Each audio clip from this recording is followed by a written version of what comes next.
New England town to do the same.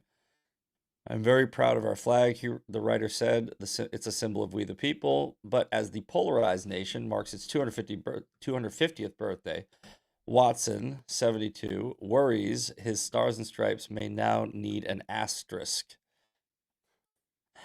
If we do fly the flag, we also put out signs to make it clear that we are not MAGA. These people hate this country. It's crazy. You are not make America great again. If I fly the flag, I want everyone to know I love this country. I just don't want to make it great again. Trump is going to be studied for decades after this is over. And people are going to be like, I don't know how he did it, but he literally he made people insane. Oh, they got one of those signs. Our home believes in kindness, hope, peace. Oh, shut up. So, from the article, the American flag is a symbol striped with many meanings, whether it's hung on the front porches, waved in parades, protests, and World Cup matches, or stamped on lapel pins. Like so much else in American life, it's also been tangled up in politics and policies of President Donald Trump. If Trump has made you question whether or not the American flag is something that you should or should not be flying, I would like to be the first person to offer you a free trip anywhere in the world. I will pay for it. Get out. Get out of my country. Just don't come back though. Like stay there. Stay wherever you go. I don't care. All right, final story before we jump into Maha Monday. Trump wants oh, well we can't read the story because it's from the New York Times. So the headline goes Trump wants to own the nation's 250th birthday. States have their own plans. A partisan tension swirl around festivities in Washington. Oh, I know what this is about. So there's like a bunch of states all run by Democrats who don't want to go to the um what is it? Great fair, the Great American Fair. I can't remember the name of it. The one that's going on in Washington right now. And it's like, dude, okay, cool. Don't go. It's aggravating watching this every day. We're literally just watching people display their disdain for the greatest country in the world. Cool, don't go. I don't care. If you don't want to go, don't go. I don't care. I'm so tired of this. All right. So there's a couple of stories I wanted to jump in before we get to Maha. The Supreme Court is on the verge of major bombshells, including possibly outlawing election month for mail-in ballots and birthright citizenship. SCOTUS can save the republic today. This is from what is this? Fox News? Yeah, this is a clip from Fox News. 30 seconds. Let's check it out. Before taking its annual summer recess, we are currently awaiting 8 argument opinions, including some big ones. We got birthright citizenship, mail-in ballots, transgender athlete bans, and you thought this would be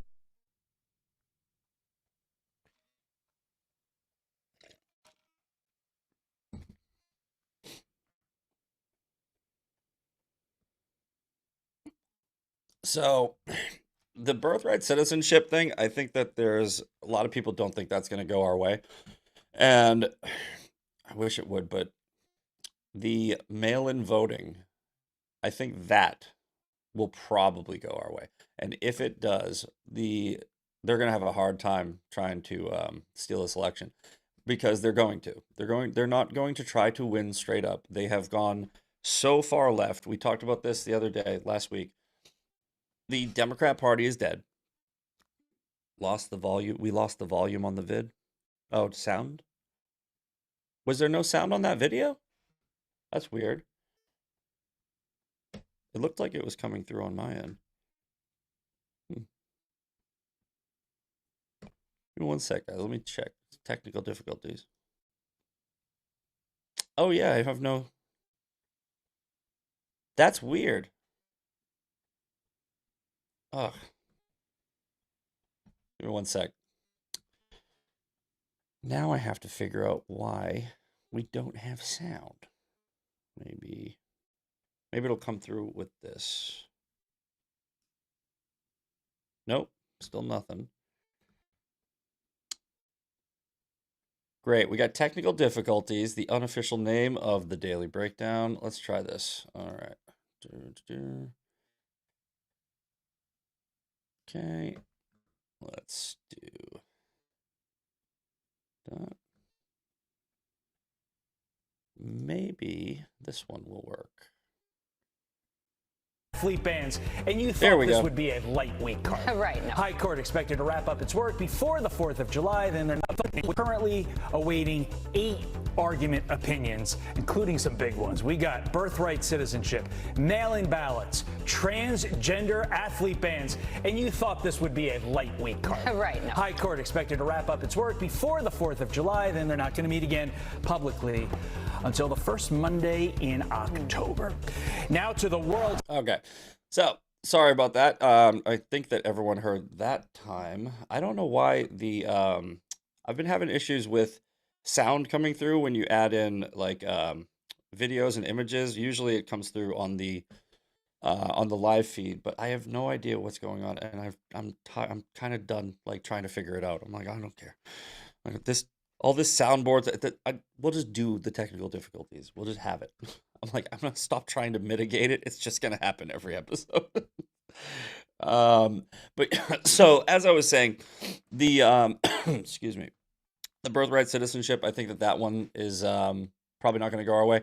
The mail-in ballots will be good for us if that comes through.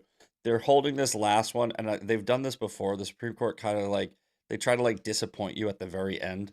Where they'll give you a bunch of wins, and there's been a whole bunch of decisions this whole week where it's like they're really good. Like Trump is getting a lot of favorable outcomes with the Supreme Court, but the birthright citizenship one, that's gonna probably not go our way. It is what it is, and we'll try to see what we can do about we just need to pass the Save America Act. I mean, this honestly, it fixes everything. And speaking of. There is a... Come on. Come on. What's going on here? Are we just gonna have... We're just gonna have technical difficulties the whole show? That's cool. We can do that. Alright, it's not loading.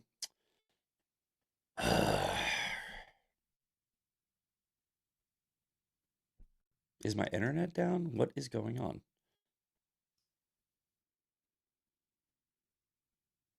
All right, let's try this. Let's go forward. There we go. It's Monday, man. I don't know if you guys can feel it. It feels like Monday. Like sometimes Monday. Did you guys hear the slurp that time? I tried to move away. Sometimes Monday doesn't feel like Monday, but today feels like Monday. Anyway, Scott Presler reveals that if the U.S. Senate doesn't pass the Save America Act by August 8th, it can't take effect for the midterms. So the Senate's returning from vacation on the 13th because apparently that's just what they do. They just go on vacation all the time. The Senate goes on vacation again beginning August 8th. And so Scott's message to everybody is you should be emailing and calling your senators every single day. This is why the Senate should have been fighting for the past several months, but they're running out the clock. You know, that like the wild thing is it's like John Thune, he's really trying so hard to get FISA passed, right? Because it didn't pass, right? But he's not fighting hard to get the Save America Act. That tells you everything you need to know. Even if we are able to pressure Thune into getting this done, he still needs to go. This Senate is absolutely useless. We have had a great primary season this year. If we can expand the majority, that should be the first order of business. Get him out. No more leadership. We need to start really getting loud. So, yes, call your senators, email your senators, and just say, dude, what the hell? We are the majority, and you guys can't pass an 80-20 issue. That's insane. All right, next up. Oh, I didn't even go over the. I didn't. I'm sorry. I'm spaced today. The thumbnail for today, they will steal your life. I don't know if you guys noticed, but it's me in a hospital bed and Obama dressed up like the Hamburglar, rummaging through my wallet. But Eli actually, he goes, "Did you notice the tie?" I go, "I noticed the tie." He's got Big Mike on his tie, and so this is because of this story here. Dr. Oz, these folks are willing to steal from the most vulnerable.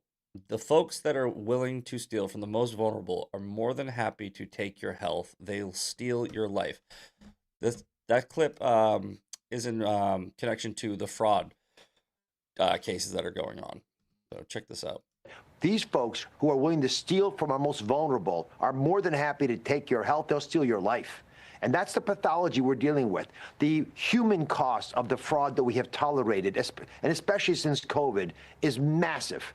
But it also corrupts the fundamental infrastructure of our social networks, of our programs to help people who are, as Hubert Humphrey said, I'm in the Hubert Humphrey building right now, the Health and Human Services building. He said it was a moral test of government to take care of those at the dawn of life, our children. Obviously, the system failed Caden. Those at the twilight of life, our seniors. Hospice is a good example where we're failing them, and those living in the shadows. And we have examples in folks in all three of those categories who have been hurt. And when you let that kind of money get taken out of the system, you encourage more corruption, more crime. It's about $100 billion a year that we're tracking. It's These crazy. folks. So we did this last week, and I wanted to start making this a weekly thing. This is the Maha Minute from the account Maha Action, and when I was like trying to put together the show, I go, all right, I'm just gonna use this every week, and the fraud thing is the one that I want to focus on. But let's go through all three of these Maha updates. Another week and more Maha wins. I'm Caitlin Sinclair. It's time for your Maha Minute. First up, accountability may finally be coming. Senator Rand Paul has subpoenaed Dr. Anthony Fauci to testify before Congress to finally give Americans answers about his handling of COVID-19. And next up, a massive corruption takedown happened this week. Frosters, your time is up. The Trump administration just announced the largest healthcare fraud bust in U.S. history.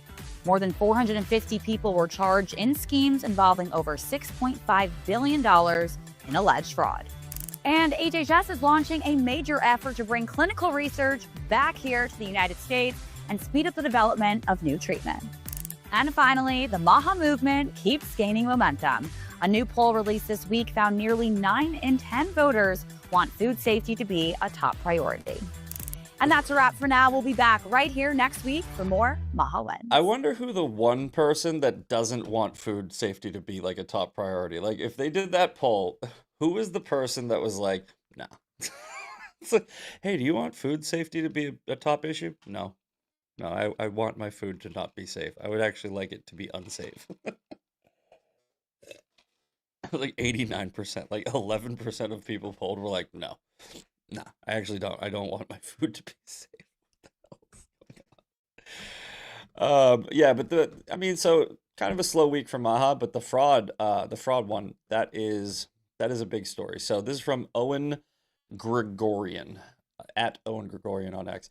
The Trump administration cracks down on an estimated $10 billion in Obamacare fraud, boots millions of people from the rolls, exclusive, as part of an anti-fraud crackdown that spans the entirety of the federal government.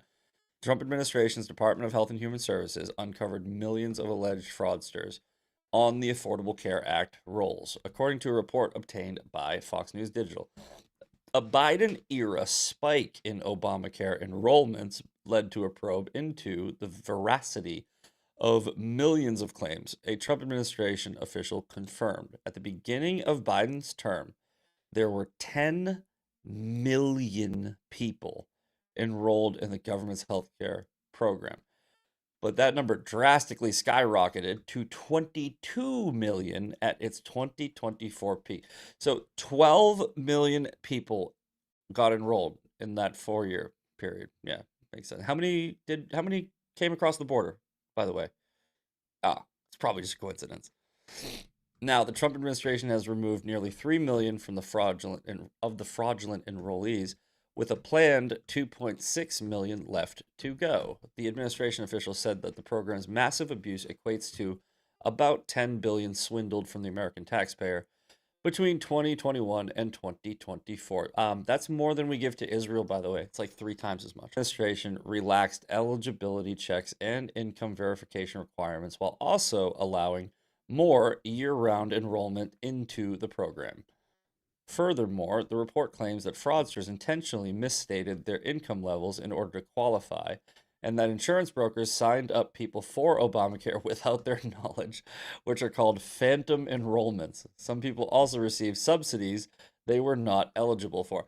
So every time you see Bernie Sanders like talking about health, like Medicare for all, every time you see these Democrats that are pushing these like Obamacare, like Affordable Care, social programs, every single time you see them really hyperfixated on how they can give away something for free, it's because they want to monetize it. Every one of these programs, you're giving money to a bunch of people who absolutely do not use it properly. That's being very charitable. That's if I were to give them the most amount of grace and say that what they're doing is like just incompetence, that's still bad. Like they don't, let's say that the fraud, right? Let's say that the fraud was not uncovered. Let's say that the fraud didn't exist, right? It still is not a good program. It's called the Affordable Care Act. It's unaffordable. You ever been to the DMV, the post office, like anything, the VA, anything that the government runs is completely mismanaged. But I think now we're seeing, now that Trump is cracking down on fraud, now that we're actually like finally really addressing this problem that's been going on for decades, right? I think we're going to see that it's not only just incompetence, it's designed this way. It's designed so they can commit fraud. That's why we do free markets and capitalism instead of let's let the government do it.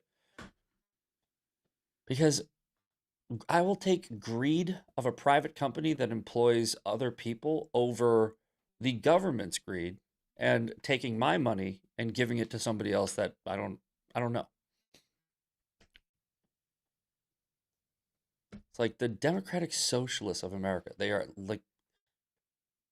They're now becoming the Democrat Party. This is exactly what they want to do. They want to expand these types of programs so they can take all of your money and give it to somebody else.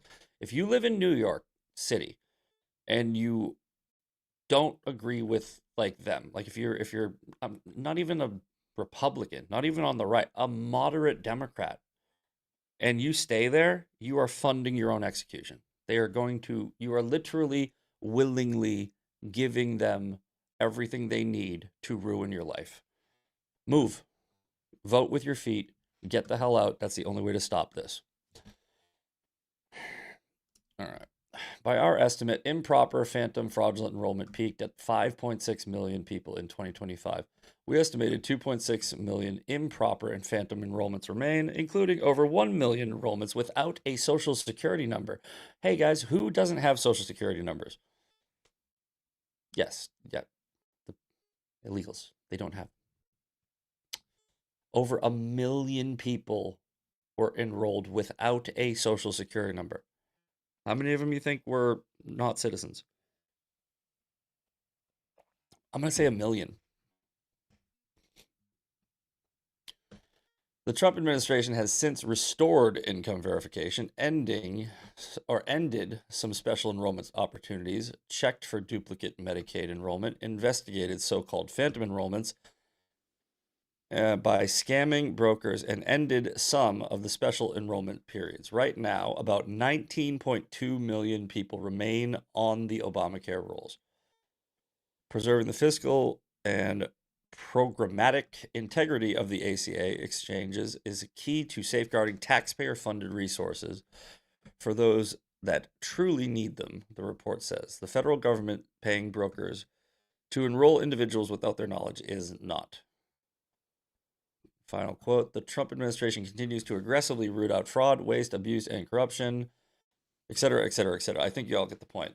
This needs to come to an end. We're coming to an inflection point. We need to if we don't fix it, we're in a space like where, well, we're in a time period where they're kind of running out of like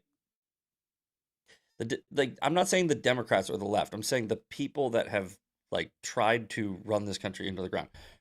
They're running out of places to hide, right? Trump is coming after them. He's like taking them down very methodically, going after each and every one of their, grifts on the American people.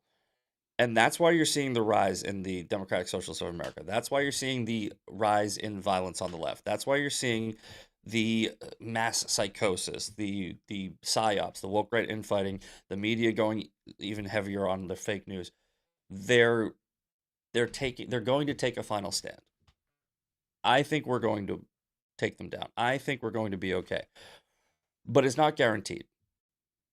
And I got to reiterate, if you are not taking this midterm election as the most important election of our lifetime, we could lose this country. It really is. We're at that point where I'm looking at the writing on the wall and I'm like, if we don't win the midterms, this is over. Like, we could lose this country. Take it seriously. Get out. Start working on ground game. Join my group. Join Sway. Make your own group. Become Scott Pressler. Right? We need as many people like really hitting the 10, 10, and 10 rule, like Dan Bongino says. 10 people, text 10 people, call 10 people, bring 10 people to the polls. Scott Pressler, you can go and you can sign up for his updates. You can go to TPUSA's. You can just something. I did a whole episode on this last week, Friday, when I was covering for Jeremy on LFA. You need to work on your ground game because the left is going to take a final stand. They are not they're not sitting this out. They're taking a final stand. They are going to fight for this because they know it's their last chance because Trump is coming after them. If we don't also fight as hard as they do, then they might be able to pull it off. And I just don't want to see that happen. So, all right, actually, this is pretty much the same story as last time. Got that one. All right, All right, yeah, here we go. What is this? Involving over $6.5 billion. Another week. Oh no, we did watch this one. Yeah, so essentially, like, I'm gonna bring you guys back. We're gonna do Sway, and we're going to do Active Vote. I'm gonna show you guys like what we went over last week. But essentially, like, we need to build a coalition of people who are out there trying to expand our network, right? The left has these organizations, they have these networks, they have these NGOs. We do not. We need kind of grassroots ones. That's how Scott Pressler was able to like flip Pennsylvania. He didn't go through the channels of the RNC. He went through and he just did it himself. And the left is like getting this I don't know, like, I guess you'd call it like a red-green alliance where it's like they're really starting to cozy up to the Islamists. And they're starting to go after people like Scott Wiener. They're starting to turn on each other. They're saying they're going to take down Hakeem Jeffries. If you're paying attention, you're seeing that there's a potential for them to actually fall apart. But there's also a potential for them to create the actual red-green alliance, which we saw in Iran in the 1970s.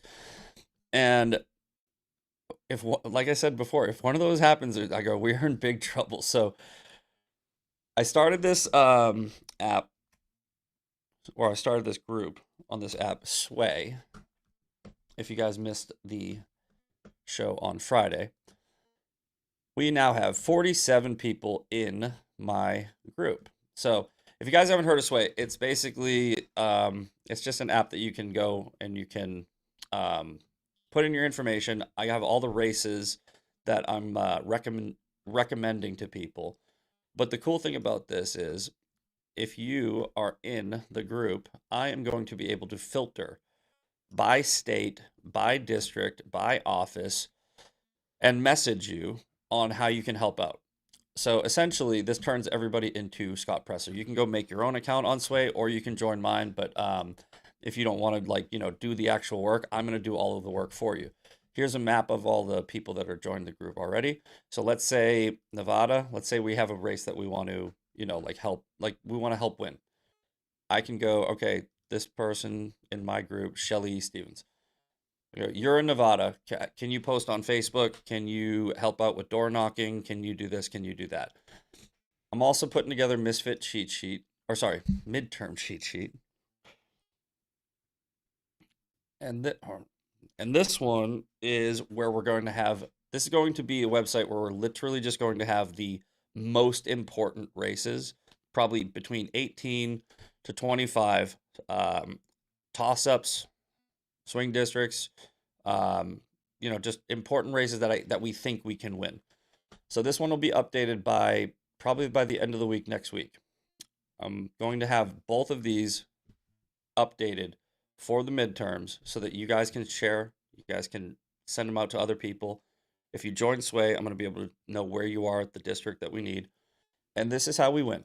This is how we save America. So do your part, ground game. We got to take this seriously. We cannot sit this one out. They're not going to sit this one out. It's going to be a fight for the country.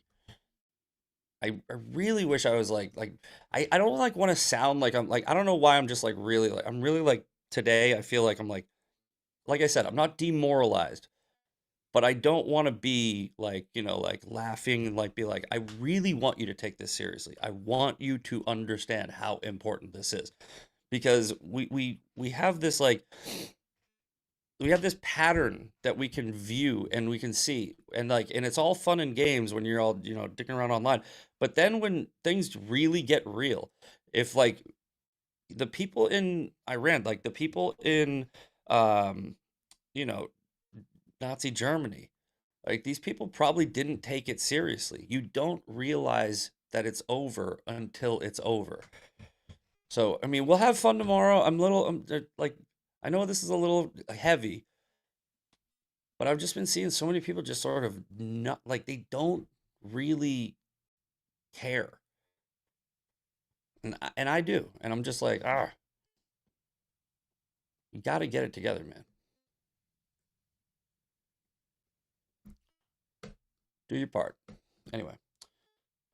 All right. 8:57. Sean, all right, let's do the shout outs. Let's do the chat. I didn't mean to bring you all down and get depressing today. It's just I'm this whole weekend I'm looking, every time I opened up my app, it's they're talking about some stupid thing. It's Anna Kasparian is terrorist, yay, go terrorist. Tucker Carlson's Jews. Candace Owens this, and we're all doing the same thing. We're just calling those people out.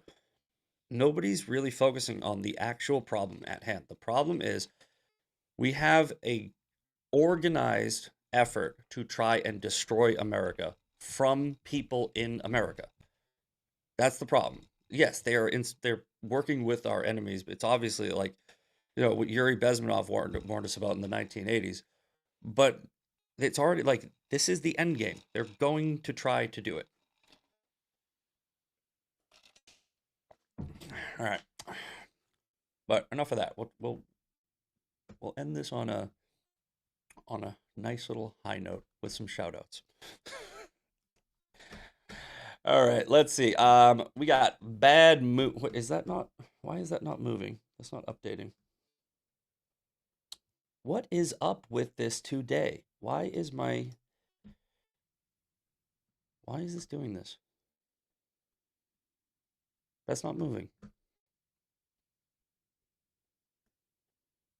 Okay. Son of a biscuit-eating bulldog. Let's try this. Chat. Yeah, still not moving. There we go. Now it's moving. Technical difficulties. We had so many technical difficulties today. All right. Yes, Sean Farish is coming up next with Ungoverned. LFA producer in the chat. We got Bumba, Algian McGrath. All right, there we go. See, I told you we definitely your feed is chilling out. Yeah, so I don't know what was going on today with the technical difficulties, but we'll try to do better tomorrow. TC, Fundmon, John Yarter, T. Hodges, Great Guy, Gary, C. Michaels. We got Bad Moon. Are you talking Bel Air? Import Grease Monkey, Rosebud, Mellow Cat, Miss Mocha Powered. Yeah, glitchy internet. Zach's today's show is what we needed. Thanks. No, I appreciate it. I don't want the shows to be heavy like this. It's just, you kind of actually do have to every once in a while sort of depress everybody and like bring you back to like, this is serious. But yeah, no, definitely didn't want to, be the I didn't want to be the stern talking to, but I just it was this whole weekend I was just watching so many people and I'm like people are rearranging furniture on the Titanic. That was my like how I felt this whole weekend. So all right, here it is, 9 a.m. Sean Farish up next. I will see you tomorrow for TDS Tuesday. It will be a funner show. It won't be as serious, but enjoy the rest of your day. We'll see you later.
The captain's crew, the LFA family, McGroy Nation. We are coming to you live from the deep red state of Tennessee on rumble.com/LFA TV.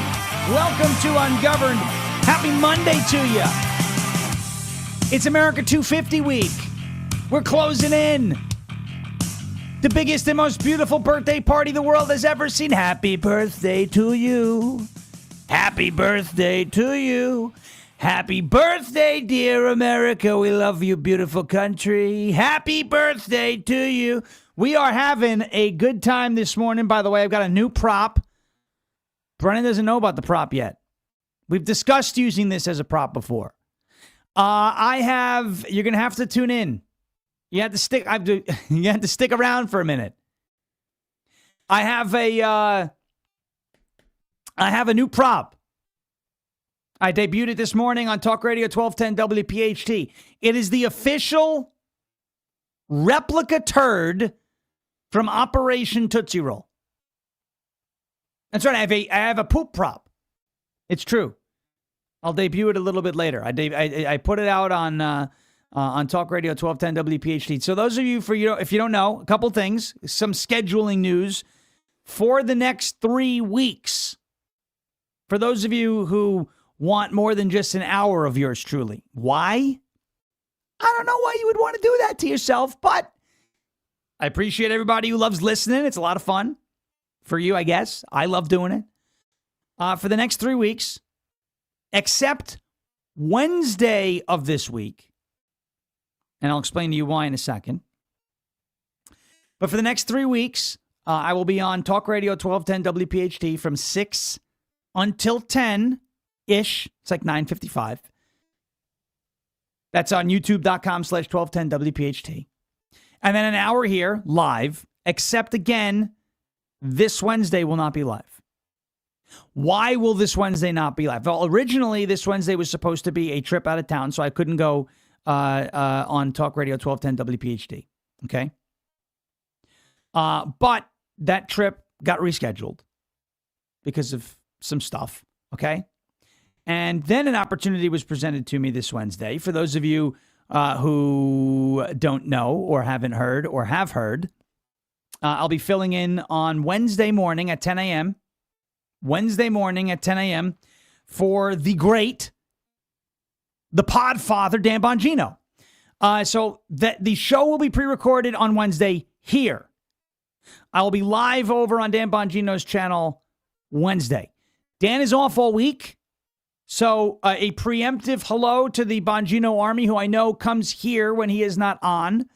Rumble.com/LFATV or Ungoverned, anywhere you get your podcasts. But I will be filling in for Dan Bongino on Wednesday. So that will be live on his channel from, 10 to, let's say, 10:30-ish, right? Because he goes about an hour and a half. We'll be pre-recorded here Wednesday. Every other show is going to be live, of course, unless there's stuff that goes on, but we should be good. Those are scheduling updates, so that'll happen. Dan's off the rest of the week. Vince Colonese is filling in for him today. I'm filling in for him on Wednesday, and he's not on for the rest of the week. But I am very excited to be doing that again. Obviously, I'm a huge fan of Dan Bongino. I've never missed an episode since episode 628. So we will have that for you later this week. I'll be live tomorrow, pre-record Wednesday, but I'll be live over on the Bongino channel. Live Thursday, live Friday, and then the next couple weeks, again, 4 hours on Talk Radio 1210 WPHT, followed by a 5th hour in a row here on rumble.com/LFATV. So lots. I'm going to have a bloody throat, I'm sure. But it's going to be a lot of fun as summer gets into high gear, starts going into full swing. I love it. Also, to those who are like fear-mongering about the heat dome, enough. Stop it. All right? It's called summertime. Yes, I know it's going to be hotter than normal. I get it. Oh, have you never heard of an anomaly before? Yes, I have. It's going to be hot for a couple of weeks. If it was, let me tell you something. If we got to 100 degrees or something in February, then you might catch me being a little concerned. But it's the summertime. It's gotten hot before. It's going to get hot again. Yes, the grid is going to be under pressure, but it's the summertime. Okay. Thank you to MD USMC 77. Sean Ferrish will be household nationwide very soon. Hope him and Brendan don't forget us little people. First of all, we will never forget, no matter what happens, LFA TV. And by the way, this network is about to get popping because I'm sure you guys heard the news. Jeremy Herrell is going to be running for Congress. How cool is that? Okay. Talk about people taking the initiative and doing the heavy lifting. Jeremy Herrell is going to be running for Congress in Iowa in 2028. That is insane. That's in a good way. It's awesome. So a whole lot is going on. Happy 250th birthday to America preemptively. That's coming. That is going to be Saturday. And we're going to have a really fun week. The Democrats, ladies and gentlemen, by the way, the Democrats hate our country. The Democrats hate our country. Period. Full stop. It's hyperbolic, Sean. That's not nice. You know, you're just being divisive. No, I'm not. I'm just using their own words. Other people have reported on this. I didn't report on it much last week, but I'm going to tie it all together in a nice little bow this morning, okay? We're going to tie it in together. We're going to put it all together in a nice little bow. The Democrats hate our country. And by our country, I just don't mean the idea of America. I mean you too. They hate you. Me? Yes, you. If you are somebody who believes in the founding principles of this country, life, liberty, the pursuit of happiness, all men and women are created equal. We're endowed by our Creator with certain unalienable rights. Small central government. It's the duty of the people to overthrow an oppressive government. If you believe in capitalism, if you believe in working your ass off and being able to enjoy the fruits of your labor without turning it over to some sort of government, community management, whatever you want to call it, group to manage your money. If you believe in self-reliance and self-sufficiency and hard work paying off, they hate you too. So when I say the Democrats hate America, I also mean the Democrats hate patriotic Americans as well. You have this Daria Lisa Chevalier, or whatever her name is, talking about how she wiped her hands on the American flag because she didn't have a napkin. Could you imagine if someone, for example, who looked like me said, you know, when I was visiting Minnesota, I didn't have a napkin. I wiped my hands on the Somali flag. Could you imagine what they would say about me? Imagine.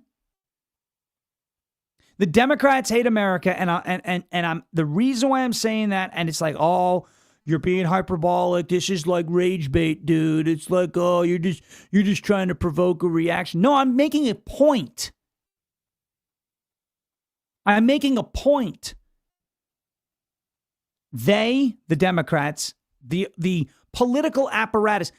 Now, when I say that the Democrats hate America, I don't mean all Democrat voters hate America. I'm talking about the political elected Democrats, especially the socialists and the communists. They hate America. And they hate Americans. They hate you. They hate me. They hate anybody that would be standing in their way, anybody that would present an obstacle to their power.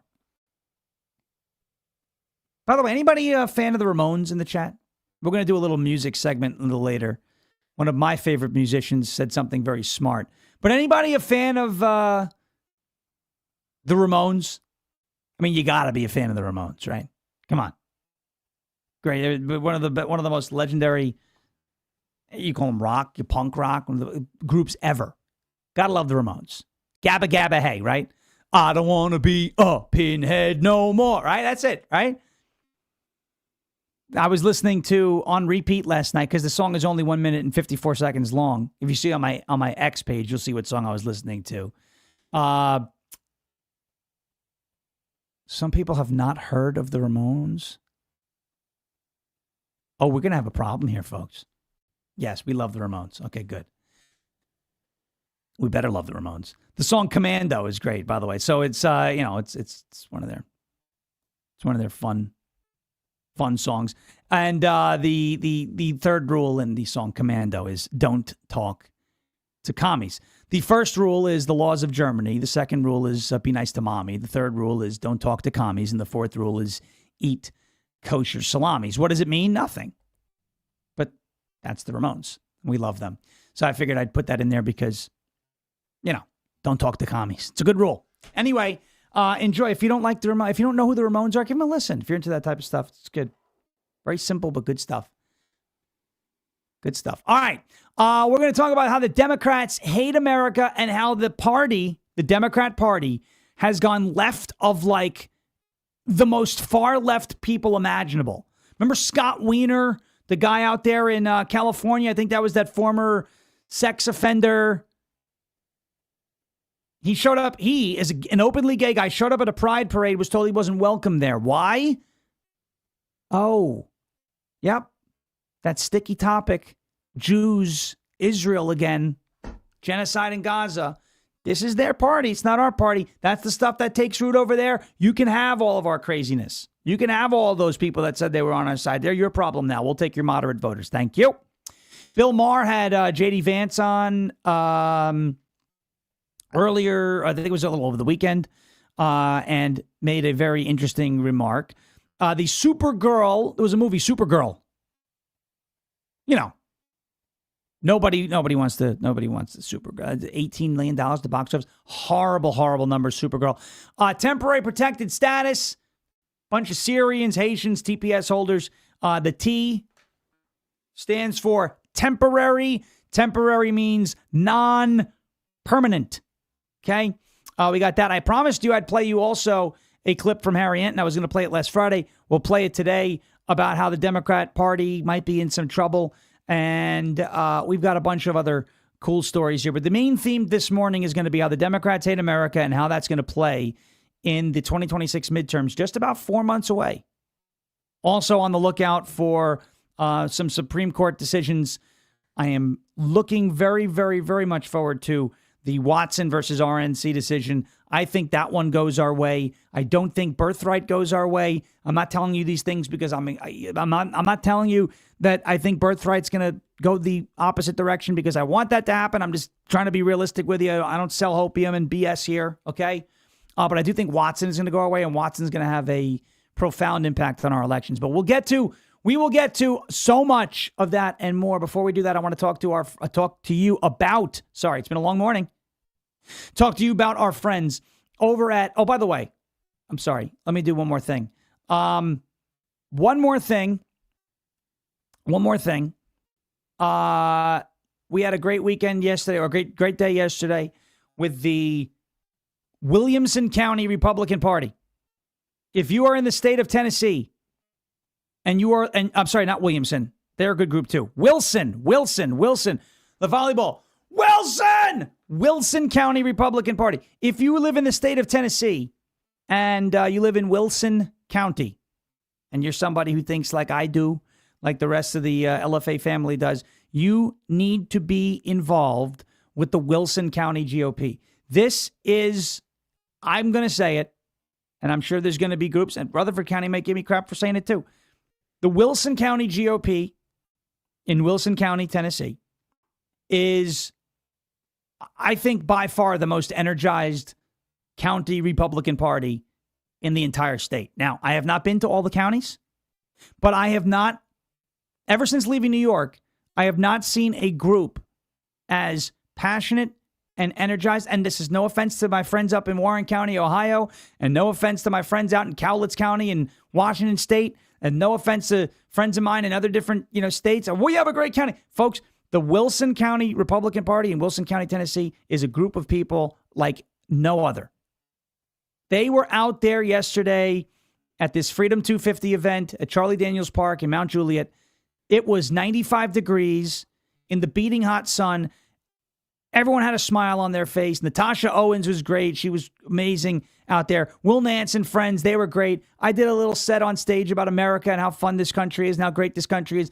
That is a group of people who, when there is a job to do, they get up and they do it. They are a bunch of doers, always ready to get active, get involved.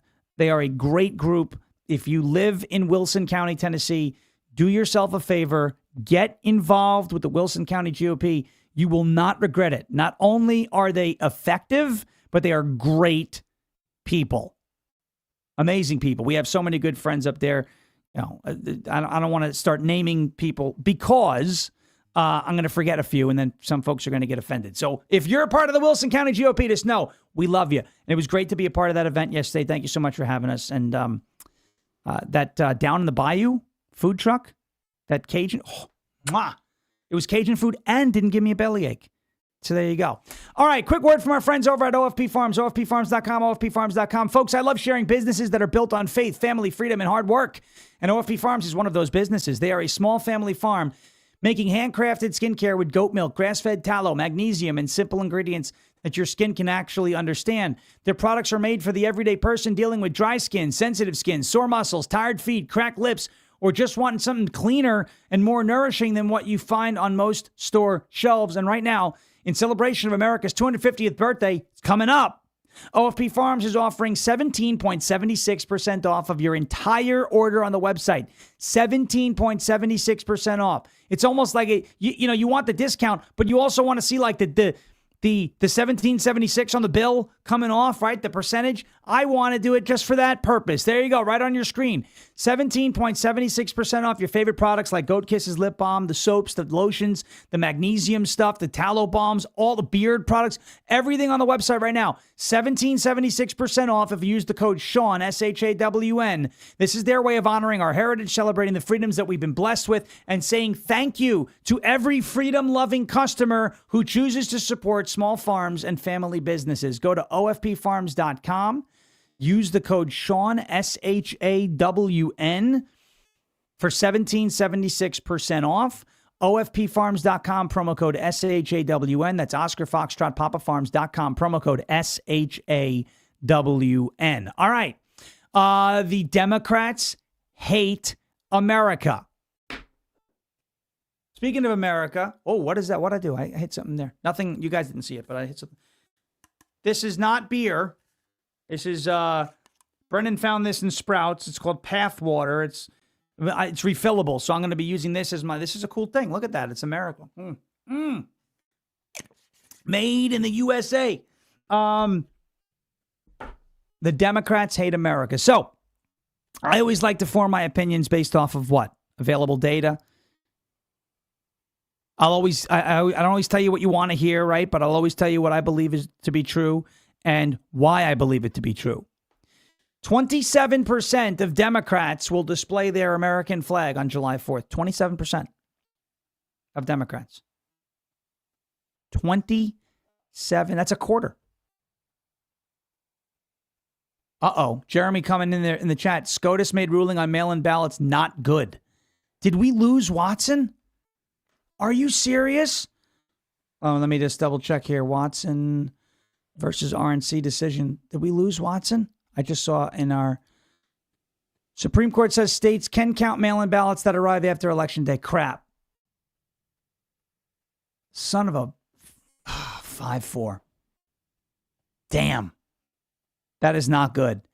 In the closely watched election dispute known as Watson versus Republican National Committee, the High Court split 5-4, finding that Mississippi's measure does not conflict with federal statutes that set Election Day as the Tuesday after the first Monday in November.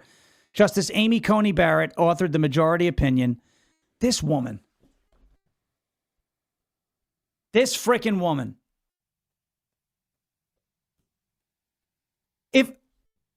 If I can't show up at a polling place and vote after Election Day, then why can someone send a mail-in? Oh, well, if it's postmarked? No. Get it in on time. This is it. Pardon my French, but this is bullshit.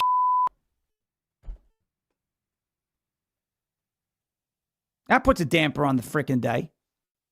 The framers recognized the difficulty of crafting election. This is from her frickin' opinion. The framers recognized the difficulty of crafting election laws applicable to every probable change in the situation of the country. So instead of constitutionalizing election law, they decided that a discretionary power over elections needed to be lodged somewhere. Suffice it to say, the power was not lodged in this court.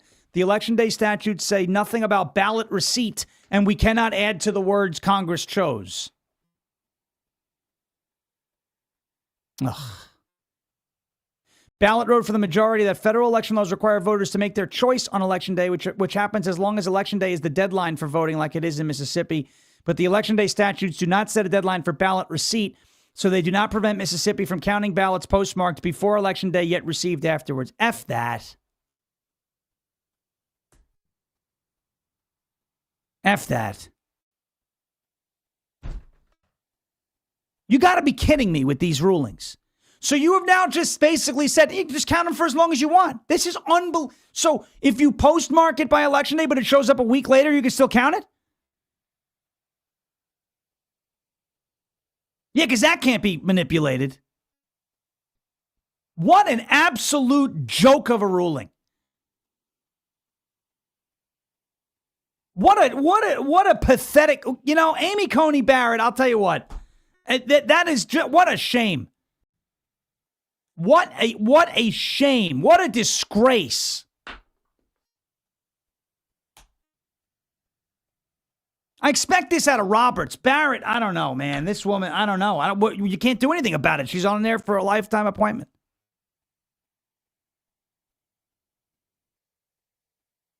It's a comment in the chat. I'm not singling you out. I'm just going to address this. President Trump will have to declare a national emergency and suspend the midterms. No, you can't do that. You can't do that. Sorry. All right. Well, the next option is the Save America Act, and that's going to be tough too. Freaking joke that is. All right. We're going to talk about this decision more tomorrow. I get a chance to read it. It was 5-4 in the direction of the wrong direction, in the direction of allowing this law to be, you can count them. Oh, it makes me sick. It makes me sick. All right.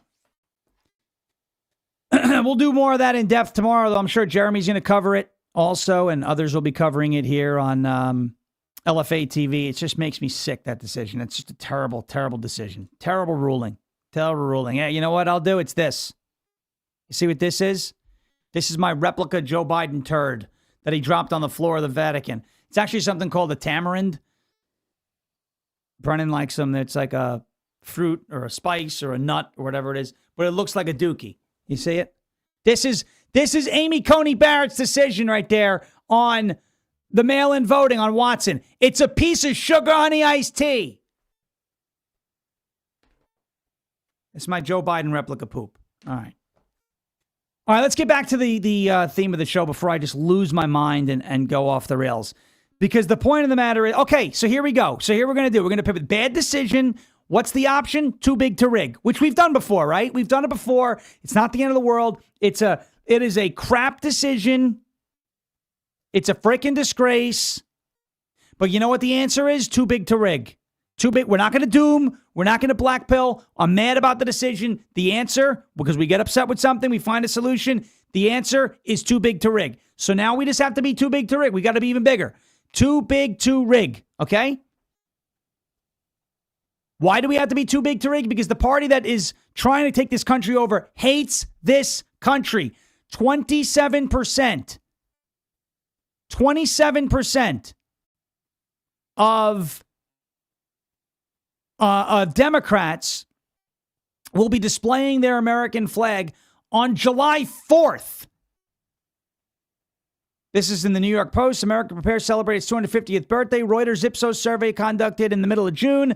1,500 plus U.S. adults asked Americans how they plan to celebrate Independence Day, including whether they intended to display the United States flag. 64% of Republicans said they would display an American flag. Even that's low. Or bunting outside their home this July 4th. Brennan's had the bunting up since Memorial Day. Compared with just 27% of Democrats, the survey also found major differences about how Americans view the significance of the national holiday.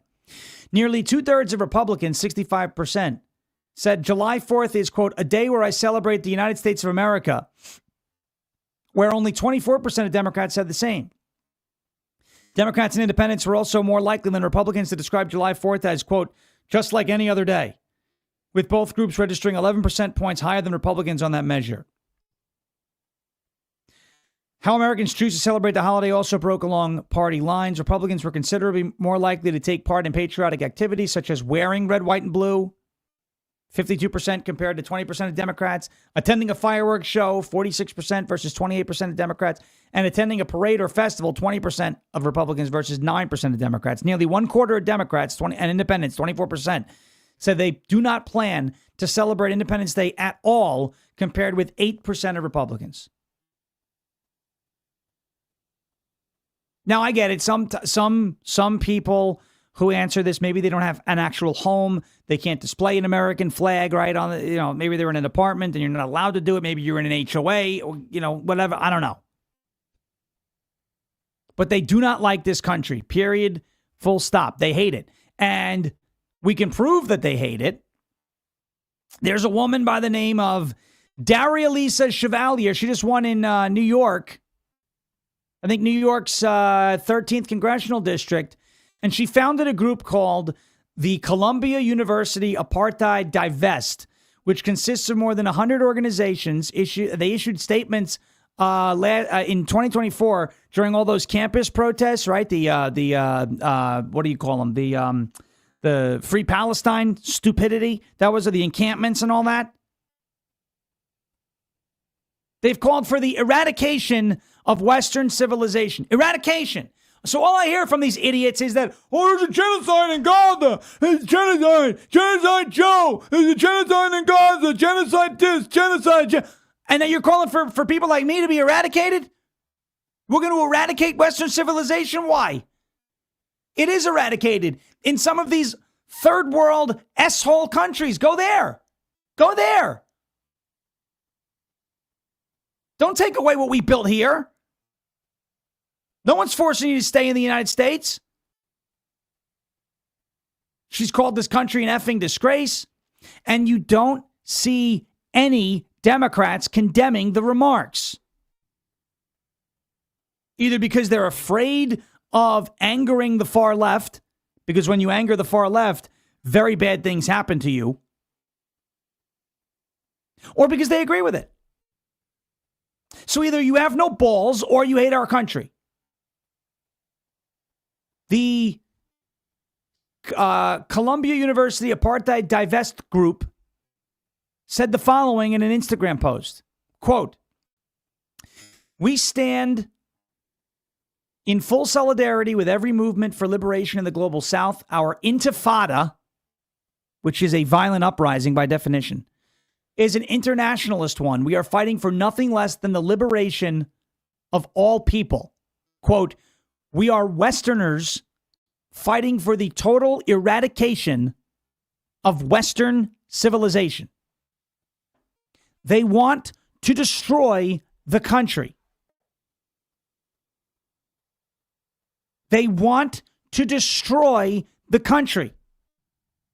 It's not my words. I'm not the one calling America an effing disgrace. I called our president, when Joe Biden was the president, a disgrace. I called him a disaster. Never was I ever ashamed of being American. Never was I ever ashamed of being American. These people hate the United States. They'll never leave, but they hate the United States. They want to destroy this country. This is a place that has given rise to so many people who have chased unbelievable opportunities, whether you were born here or not. Right? Whether you were born here or not. Donald Trump, born in the United States. Ronald Reagan, born in the United States. They became presidents. They were, in reality TV or acting, and they were able to work their way all the way up. They became the president of the United States of America. There are rags to riches stories all across this place that are only possible because this is the land of the free and the home of the brave. Because we believe in life, liberty, and the pursuit of happiness. That's the only reason you could find rags to riches stories in this country. That's why you don't hear about the Canadian dream or the Italian dream, in terms of the country of Italy. I love Italians. Or the German dream, because the last time they had a dream out there, it wasn't pretty. or the Somali dream. No, it's the American dream. We're the only country who talks like this. Because you can come to the United States of America with a vision, or you could be born in the United States of America with a vision. And this country, the way it was founded and the way it currently exists, is not perfect, but the way this country was founded and the way it currently exists, despite its imperfections, despite some mistakes in its past, every country's made mistakes. America has made mistakes everywhere. There's mistakes everywhere. Why? Because we're a nation of human beings, and human beings are inherently flawed. We're all imperfect. The fact of the matter is, the United States, despite its imperfections, despite its flaws, and every country has flaws, the United States is a country that gives more opportunities to more people than any other country in the world combined. You could be born here with a vision, with an idea. You can chase that vision. You could chase that idea. You can invent something. You could start a group. You could start a type of content. You could start a radio show. You could start a podcast. You could start a business. You can innovate. You can grow that business. You could create wealth. You could become something here that you can't do in some other country around the world. That's why you don't hear about the Canadian dream. That's why you don't hear about the Mexican dream. That's why you don't hear about the UK dream. That's why you don't hear about the Iranian dream. We're the only country you hear about, I'm going to go pursue the American dream. I want a piece of the American dream. It's not because we're perfect. It's because you have that opportunity in this country if you work hard enough. And that's not to say if you don't work hard or you don't want to chase the American dream, that you're some sort of failure. This is the greatest nation on earth. You hit the lottery if you were born here. You hit the lottery if you were allowed to come into this country. Love him or hate him. You look at a guy like Elon Musk coming from South Africa. Look at what he's doing here. Look at the amount of wealth that he's created. You've got cafeteria workers in SpaceX because they were given stock in the company that are now millionaires because the company went public. After hard work slinging lunch in a cafeteria or cleaning toilets or tables in a cafeteria at SpaceX.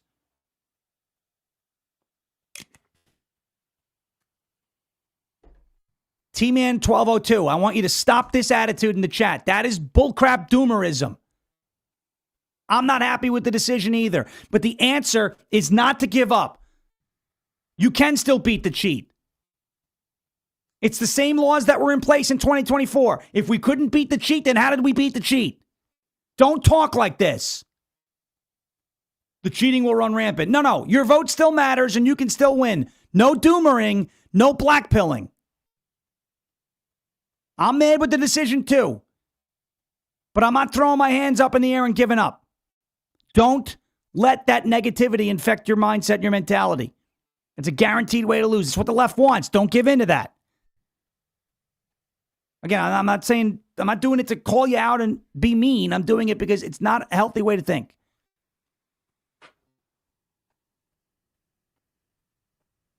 Democrats hate this country. We are the only country that talks about the dream, the American dream, pursuing the American dream. Because we're the only place where things like that are possible. That's not to say other countries don't have great inventors and great innovators and great businesses and things. But we are the land of plenty. This is the land of prosperity. Okay? Wanda Wilson, bingo. So basically, nothing changes. The state's doing it now. We'll just continue. So status quo. We just have to outvote it in those states. Correct. Thank you. Thank you. R. Bevmo, swamp the vote, flood the polls, drain the swamp. Yes. Yes. T-Man 1202, I'm just talking reality. I'm not giving up. I'm just saying what might be the reality of what's going to happen. We all have to be ready for it. Yes. That's fine. But you said that we're not going to be able to beat the cheat any further. That's not true. That's not true. We can beat the cheat. But it's going to take all hands on deck and a lot of determination to do it, okay? That's the plan. Let me take a quick break. Because we're way off the rails because of the Supreme Court ruling, kind of threw the show into chaos for a minute. So I want to take a quick break. I want to get to a word from our friends at Silent. And then we're going to play a few clips from you from over the weekend, some stuff that came out that I think is pretty noteworthy about how the Democrats hate our country. And that's not me being hyperbolic. Again, it's their own words. They're the ones who say they want to eradicate Western civilization, and they're not going to call it out. I don't know about you. I don't want Western civilization eradicated. All right. Isn't that interesting too, by the way? Remember when Trump said on his Truth Social, the whole civilization's going to be wiped out, and you had Tucker Carlson. Who do you think you are? And you had Megyn Kelly. I can't believe he said that. Oh my gosh, I can't believe he said it. This is terrible. But Daria Lisa Chevalier can say she wants to eradicate Western civilization, and Tehran Tuck and Megyn Kelly and Candace. So no, they're not going to say a word about it. Not going to say a word. Because they're frauds too. Frauds. All right. Let's get to a word from our friends at Silent. slnt.com/Sean. slnt.com/SHAWN. Folks, let's face it, your phone is a tracking device between government agencies, big tech, corporate data brokers, even those pesky cyber criminals. Everybody's fighting for a piece of your digital footprint, and they don't ask. They just go on and take it. That is why Silent exists. Silent makes Faraday gear that blocks all wireless signals, including cellular, Wi-Fi, Bluetooth, GPS, RFID, and near-field communications. No signal means no tracking, no remote access, and no breadcrumbs. This is the same technology that is trusted by special operations teams around the world, used to block signals, avoid surveillance, and secure communications wherever the mission leads. And right now, it is available to you. So you can protect your family, you can protect your freedom, and you can secure your digital footprint. All you got to do is drop your phone in a silent Faraday sleeve, and it's off the grid, completely silent and invisible to the outside world. From their backpacks to their sleeves to their crossbodies, Silent's patented technology gives you total control of your privacy. Just visit slnt.com/Sean to get 15% off and free shipping on qualifying orders. That is slnt.com/Sean. Protect your rights, secure your data, and stay one step ahead. Silent.com. Silence the chaos. Silence the chaos. Go silent today. slnt.com/Sean. slnt.com/SHAWN. Okay. Democrats hate our country. Their words, not ours. Daria Lisa Chevalier just nominated and is most likely going to wind up in Congress in New York's, I believe, 13th congressional district, says the American flag was a napkin, that the country is an effing disgrace, and that she wants to eradicate Western civilization. You have socialists now taking power, communists now taking power, who want to fundamentally change the way this country runs and the way this place exists and operates, where the government seizes the means of production. The government controls things with unchecked power, and I use those words on purpose. But I'm going to say this. It's not... I think they're going too far.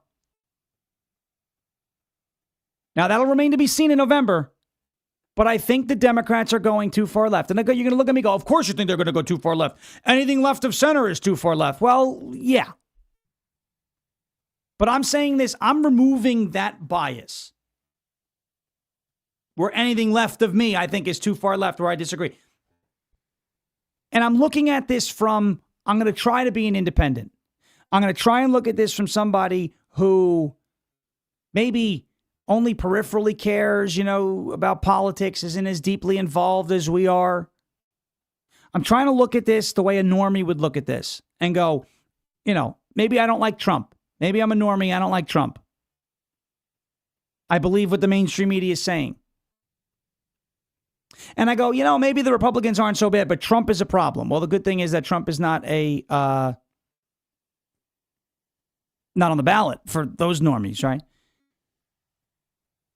I think the idea of going socialist and going communist is very unpopular. And again, the reason why I think that is because of polling data, which we'll get to in a second. But I want to show you something. There's this guy, Scott Wiener, Funny last name, I know. We could laugh at it. It's okay. We could be funny about it. Let me show you this picture of this guy. The Democrat Party has gone left of this guy. The Democrat Party has gone left of this guy. He posed in a library with a book that says, "Don't tell mom or dad." Look at this. Imagine the Democrat Party going further left than this. But they have. Imagine the Democrat Party going further left than this guy. With a "Don't Tell Mom or Dad" book, encouraging kids to keep their gender identities secret from parents. But it has. Scott Wiener, openly gay, has been an advocate for the LGBTQ community in San Francisco for the last decade. Was taking crap from radical leftists over Gaza. Look at this. Scott, I think your legislation on trans issues and your legislation specifically protecting queers on the sex offender registry is fantastic. Like, I really applaud you for that, and I think you deserve to be here for that. But I think your housing policy, and specifically your housing policy aligning with YIMBYs, and I think your policy, and I think your policy on the genocide in Gaza, and I think your policy on the genocide in Gaza is terrible. I think you do not belong here. I think you do not belong here. You do not belong here, Scott, anymore. It sucks because you've been wonderful. You've been wonderful for trans people, and you've been terrible. All right. There's a lot of language in there, so I'm going to cut it a little. Do you see how fast that escalated? Why? Because he doesn't profess hatred for Jews in Israel and doesn't acknowledge a genocide in Gaza. So Scott Wiener, who is an openly gay advocate for the LGBTQIAP XX backward 7 community in San Francisco, and he has been a staunch advocate for LGBTQ plus rights, is no longer welcome at a Pride event because of Gaza, where in Gaza, if you're gay, you get thrown off a building. That's the best part about this whole thing. Scott Wiener, an openly gay guy, a hardcore super leftist, is being harassed, stalked, verbally accosted, being told he's not welcome at a Pride event over Gaza, when the people in Gaza, the Palestinians, namely Hamas, have zero tolerance for gays. Dan Goldman is another one. Dan Goldman is a hardcore radical leftist who led the impeachment witch hunts against Donald Trump. He just got wiped out. Why? Because he's Jewish. It's a problem. Let me play for you this one now. This is Bill Maher. Bill Maher, again, a leftist, saying his vote's in play. I don't know. Is this a bit? Is he serious? I don't know. Listen to him. Like, if this is where the Democratic Party is going, where this democratic socialist, this obsession with Israel, with the Jew hating, with they don't believe in capitalism, no prisons. If this is where they're going, my vote is in play. Okay. And I like to hear that. It actually always has been. Every year, I don't make my decision by who has an R or a D. I actually always came to the conclusion that the Democrat was probably better. Sure. And voted for them. Okay. And Trump can't run again, and he'd be a little too exciting for me anyway. So it's either going to be you or Rubio. So Bill Maher's vote is in play, according to Bill Maher. Now, again, if you believe him, whatever, I don't know. It's up to you. Is his vote actually in play? Is he grifting? Is he trying to appeal to more moderates? I don't know. The point of the matter that I've been saying, and I'm going to continue to say it up until the midterms, if you are a moderate Democrat, a centrist, an independent, you have no home in the Democrat Party. None. They have gone full communist. Period. They are making a full-on sprint to the left. You know, after 1984, when Ronald Reagan mopped the floor with Walter Mondale, and he won 49 out of 50 states, and he only lost Minnesota because it was Mondale's home state, and he only lost by a couple thousand votes. The Democrats formed something called the Democrat Leadership Council, where a bunch of, you know, you would refer to them as blue dog Democrats now, Bill Clinton, Joe Biden, and a bunch of these people. They formed a group, and they said, if we don't rebrand and move back towards the center, the party's going to fall apart because they're going to alienate too many voters. They're going to bleed out too many voters. There's no DLC these days. After Trump 2024 and the landslide victory that he had, swept all 7 swing states and won the popular vote, which is very hard for a Republican to do these days because of the way the cities are. Instead of the Democrat Party abandoning some of their most unpopular policy positions, the wide open border, high taxes, men and women's sports, things of that nature, right?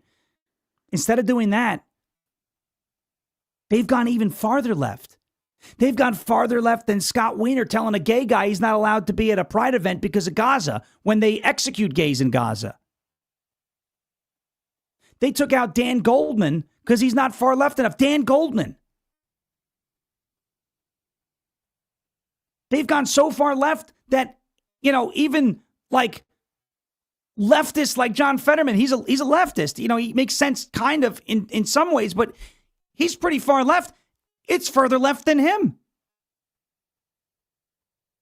Instead of the DLC, they have the DSA, the Democrat Socialists of America. That party, the Democrat Party, is not coming back to the center to appeal to you if you're a moderate voter, a centrist, a left-leaning independent, whatever. If you are not a full-blown, straight-up commie, you have no home in the Democrat Party anymore. That party is dead, and they want to destroy our country. The party of Kennedy, the party of Clinton, even the party of Obama, this is a totally different party now, and they want to destroy our country because they hate this country, and they hate you for standing up for this country. One more thing here from AOC. I want you to listen to AOC. I want you to listen to this. She makes an admission in this clip. She's talking about how these big corporations need to be broken up, whatever reason, okay? She makes an admission here that is very telling when it comes to knowing how the Democrats think. Listen to this. The problem that we have is that these big companies, they think they are governments. They want to be governments. They want to have totally unchecked power, and I believe that we need to pursue antitrust. We need to break up a lot of these companies that are far, far too big, and we also need to be instituting consumer protection. Did you catch it? AOC said these big companies think they're government. They want unchecked power. AOC just admitted that she believes government is entitled to unchecked power. We told you. We've only been saying that that is what the Democrats are after for the last decade plus. AOC on camera just said these big companies believe they're governments.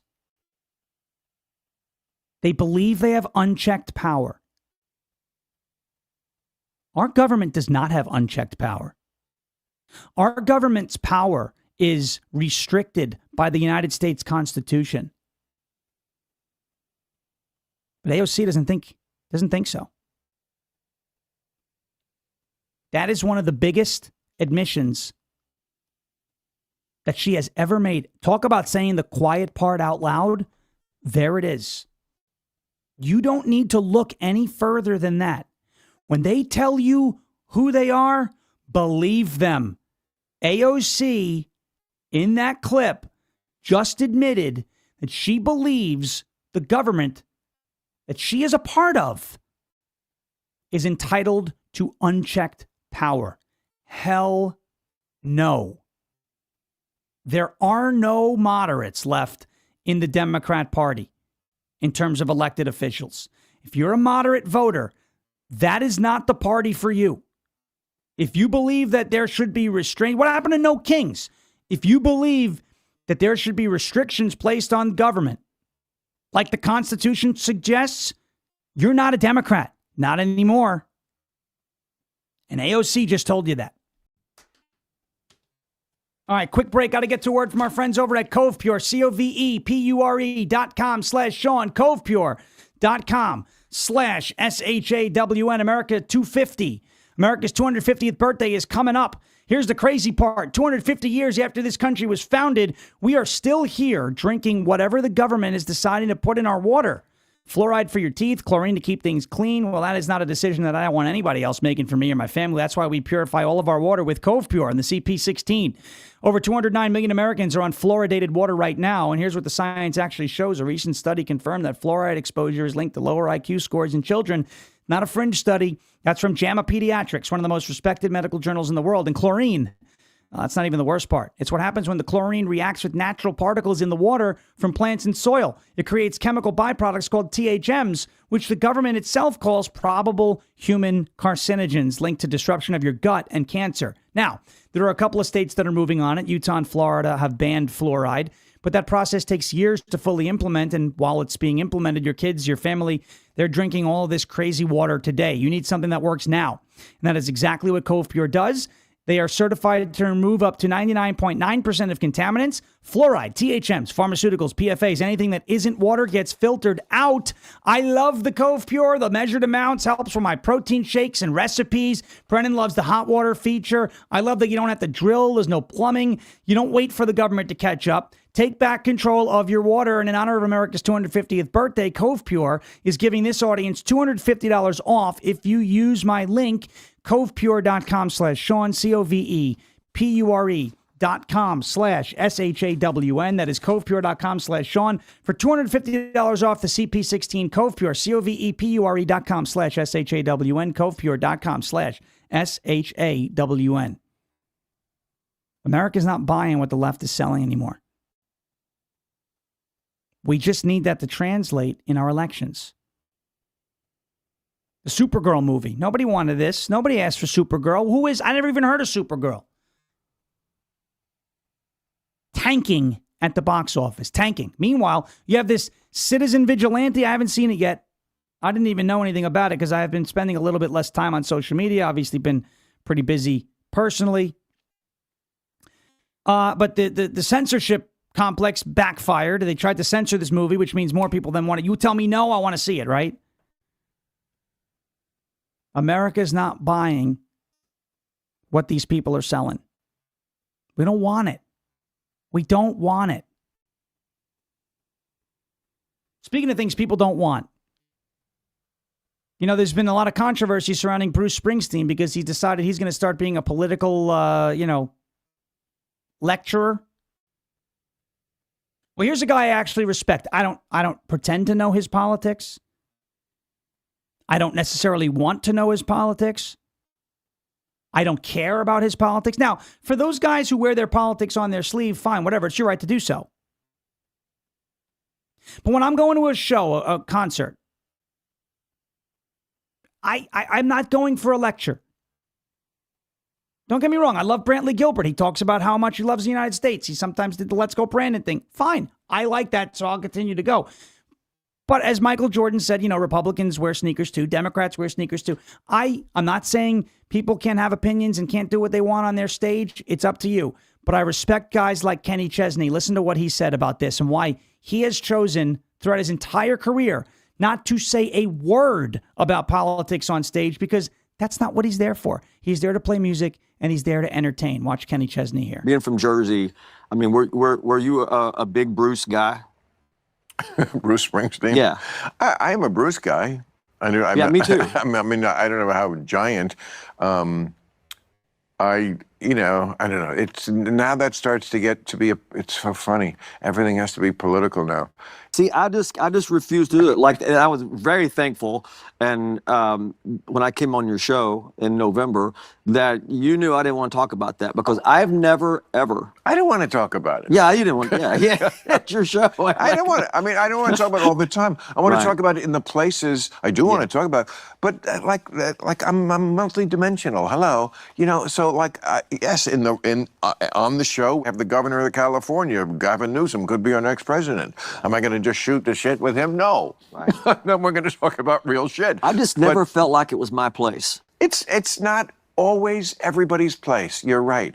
And There's a certain ego, I think, that lives in there, and Oh. a certain box inside your head and your soul that you have to check for some reason to think that you can make a difference.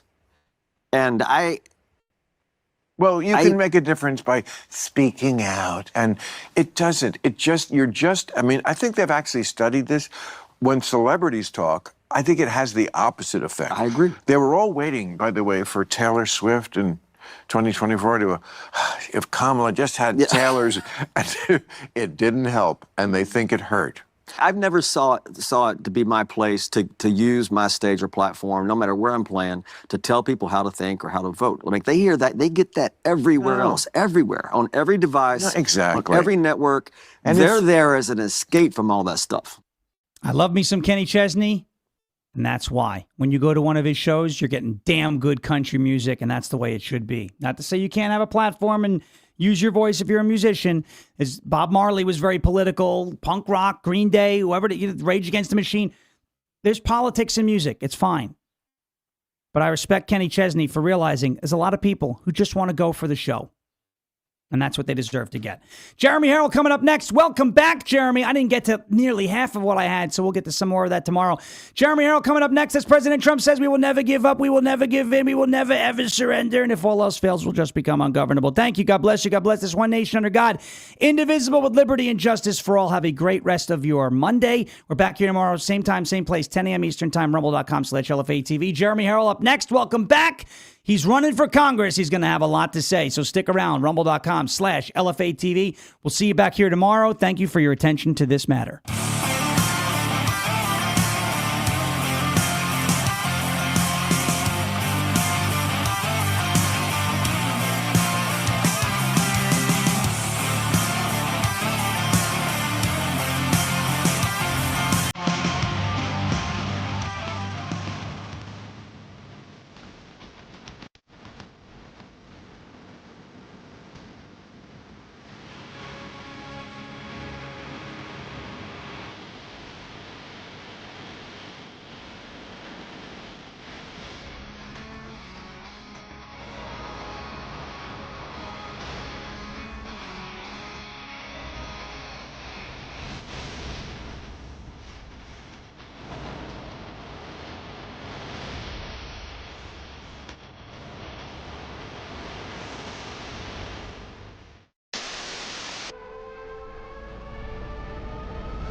since I heard that, guess who's back? Back again. Oh, we're back, baby, right here, locked and loaded, right here on rumble.com/LFATV. This is live from America, and I am your ever so humble, God-fearing and God-loving host of the show, Jeremy Herrell, the hip-hop patriot. Back, fresh with a new perspective, and ready to rock and roll live from the Hawkeye state of Iowa. And please put your hands together because he's back too. Fresh off watching Citizen Vigilante. He is the one, the only Mr. Eli Ellis. Might be a Citizen Vigilante himself someday. Who knows? How we doing, brother? Ow! What's going on, LFATV family and patriots? It has been a minute. I have missed all of you. I mean, I've been here the whole time, just haven't been able to be on camera. But anyway, it's time to hit the rumble button. It's time to hit the share button. We got a lot of stuff to talk to. Citizen Vigilante being one of those things. And let's go. Yeah, that's right, baby. Let's give some shout-outs. S. Marvell, Big Mama Campbell, Shop Girl, Bad Moon, Willie Rumble, Coslow, J. Deeds, Race Mom, C. Michaels, 47, Michelle, Eileen Jimenez, Yamain Antlob, Arm Spear, Miss Twinkle Toes, Fun Mom, Barb Naylor, J. Deeds, G.R. Messick, Clee, Sully, Vita, Rosa, and Denise. How you doing? And welcome. Let's give some live shout-outs over on the Boob Tube, YouTube as well. We've got Wacky Head, Dee Dee. We've got, let's see, Sophie. We've got Bartholomew. We've got Waffle Jackson. We've got another one, Bites McGrone, and everybody else over there. Welcome back. It is live from America, and I could not be happier to be back. Let me tell you, at the end of the show today, and maybe throughout the show, we'll talk a little bit about what I was able to experience on my vacation. And I'll just say this, Eli, and you've already, we've been talking, and of course I talked a lot about it on Rise Up this morning, but I will never take America for granted ever again. Unbiasedly, it is the best country on planet Earth, and there's not even a close second. I mean, damn Skippy, but I don't think you ever took America for granted to begin with, did you? Well, I didn't think I did. I didn't think I did until now. I didn't think that I took how great this country was for granted until I left the country. And now I'm back. And let me just tell you this. My wife and I took points on airlines from the last 5 years, from flying around doing this beautiful job that we're able to do, and blessed that you guys have been able to help us create. And we took all of our points from all the hotels that we and people like Ed Saul and Cassandra Watkins and other people that we've sent around, we took all our points and we decided to use them for a vacation to leave the country. So only money out of our pocket was really entertainment and food. And let me tell you, Europe sucks. There's history there, don't get me wrong. There's history in these older countries, which is beautiful. And I got to tell you, it is a sight for sore eyes sometimes. But buildings and architecture don't make a nation, the people do. And I got to tell you, Europe is gone. Europe is gone. My wife and I went to Italy. We flew into Milan, took a train from Milan to Rome, took a train from Rome to Florence, and took a train back from Florence to Milan and flew home. And from the top to the bottom of that country, it is an absolute shithole. The people suck. The manners suck. The culture sucks. The situational awareness sucks. The only good thing about it is the great architecture from the past. Other than that, it is a godless, rude, and unbelievably pompous country. And I will never step foot in Europe as long as I live again. Ever. It was a waste of time and points that we'd built up to go there. Now, I went there for two reasons. One, we've always had our passports and we've never used them. So we decided, let's go. Where would we go that we'd want to see something that we've all wanted to see since we were kids? Well, the Coliseum, other things like that. But I got to tell you, anybody who tells you that Americans are rude, anybody that tells you Americans are America sucks, they have no idea what they're talking about. America are the most kind, welcoming, wonderful people I've ever met in my life. There is zero of that over there. Absolutely zero of that. There's no respect. There's signs everywhere, Eli, that say, go home, Yankee. Okay, fine. We'll go home. We'll take all of our tourism dollars. We'll take all of our financial aid that we give you as a country, and we'll let you rot in your migrant shithole. It smells like urine. It smells like feces. The people are rude. There are migrants everywhere. The only stores that are owned by Italians are the top economic, like the Pradas and all that, or restaurants. The rest is owned by migrants. Halal meat here, Africans trying to sell you something and touch you and forcibly put things on you so you have to give them something in return. No. Now, my wife and I were very kind. We were very patient. We were a guest in somebody else's country. We didn't want to represent America the way that the world talks about America, but I can tell you this. They are lied to far more than we are in our media, and they have zero respect for Americans, no matter how good you treat them. There's no concept of a line, not in Italy anyway. They just bum rush right in front of you, even if you were there. It is one of the worst places Europe is probably outside of the Middle East, one of the worst places in the world. And I needed to see that for myself. I need to have my own eyes and my own ears on the situation to be able to tell you Europe has fallen. And this Democrat socialism shift that we have in America wants that. They want that. They hit you with a tourism tax just to be there. Everywhere you stay, you're taxed just to be there. Water is not free. There's no free refills or free water. Water is not free anywhere at all. You can't even get a second cup of water unless you pay for it in most places. In the hotels that we stayed in, your AC times out and doesn't allow you to go below what we would call 70 degrees. And it was like 95 to 100 the whole time we were there. They control everything, and the people love it. They love being controlled. They don't know about freedom.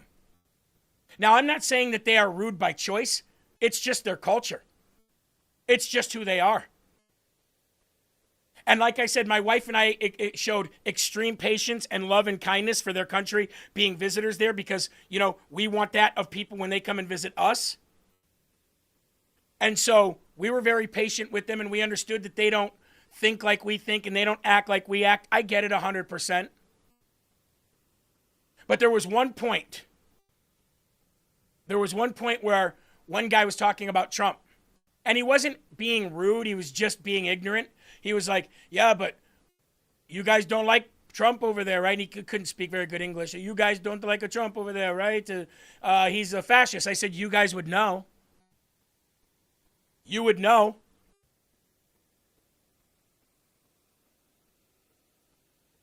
And like I said, we experienced from Milan to Rome to Florence and back and towns in between. And I'm not saying I'm not saying that they set out to be rude. They just are. But the cities are gone, just like our cities here. The cities are gone. Migrants everywhere, and it stinks so bad. Now, that's not to say we didn't get to see some of these lifelong dreams like Coliseum and things like that. Of course we did. But again, it just, because the cities are so far gone, it doesn't allow you to appreciate even the history. And I'm going to tell you another thing. Roman Catholicism runs Italy. Not runs it as in is in charge of it, but is in charge. It is the religion there. There's no talk of Jesus I didn't see one Bible, and they spend more time with statues and graven idols to apostles, saints, disciples, and Mary, and Jesus is barely spoken of at all. And when people see us pray, like when they would see us pray out in the town, I didn't see anybody pray, by the way, except for the people that were in and around these old cathedrals, and I would not step foot in the Vatican. Eli, my wife and I took a picture in front of the Vatican, but we didn't step foot in the Vatican because there was no feeling of anything holy there. It actually felt like I was about to walk into like a whorehouse or something. Or a strip club. That is the feeling that you got while you were there. It's unreal. And I had to see it for myself, man. Yeah, I imagine it's probably no different than like visiting a movie set. It's all fake because that scumbag that's in there won't tear those walls down, even though he just installed new prayer rooms for Muslims within the city. Yep.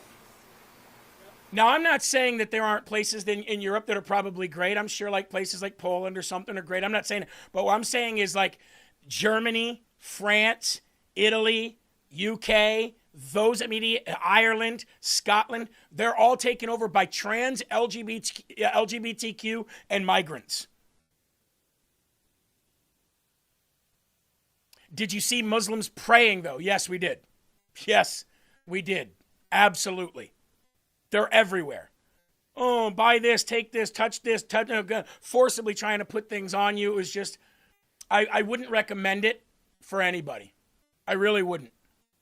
I'm not telling you what to do with your family vacations or how to spend your money or your points.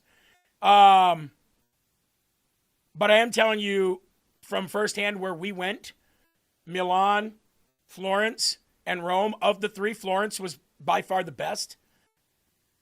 But I wouldn't ever go back to any of them. And the left wants to turn America into Europe. Utah said, Jeremy, you sure didn't go to New York City?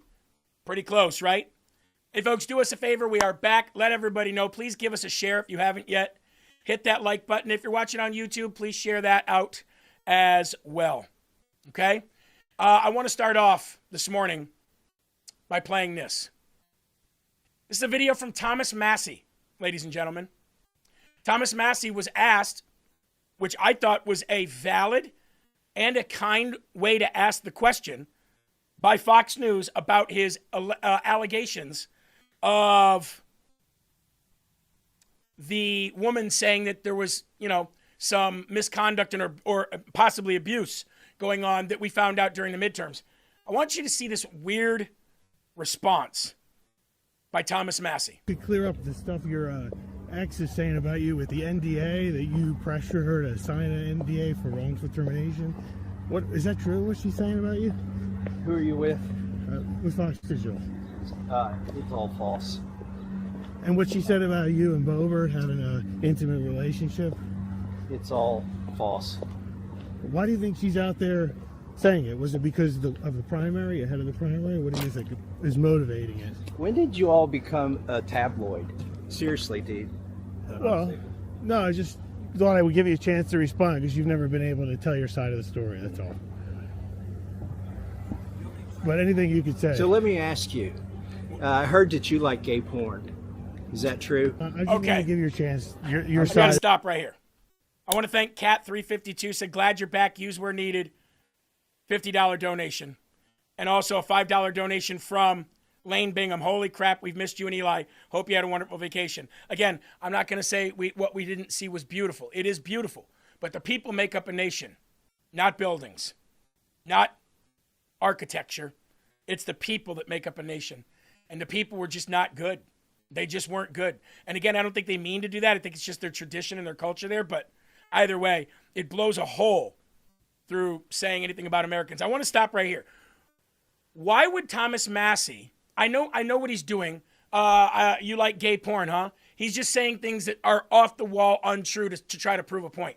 But what a way to try to prove a point to a question that was asked that was a valid question because of the allegations that were made. And it wasn't even like that Fox News said it in a horrible way.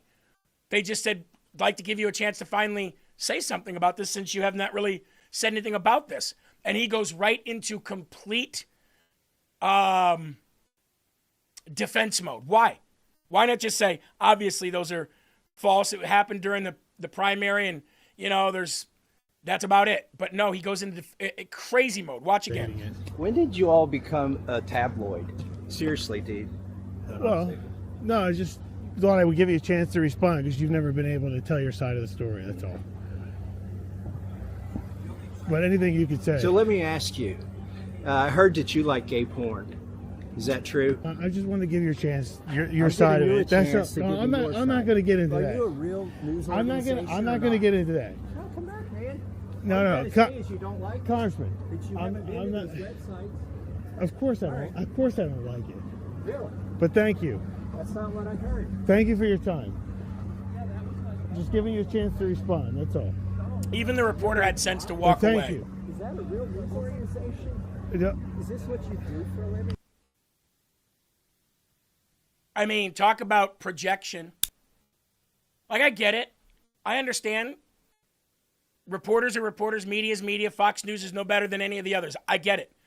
But that reporter was very kind, humble. Might not have been the question that he wanted, but when you're in Congress, you're going to get 90% of questions that are meant to set you up for some kind of a soundbite or a flop, of course. The guy was like, you know what, I'm not even going to get into that with you. I asked you the question. And the guy walked away.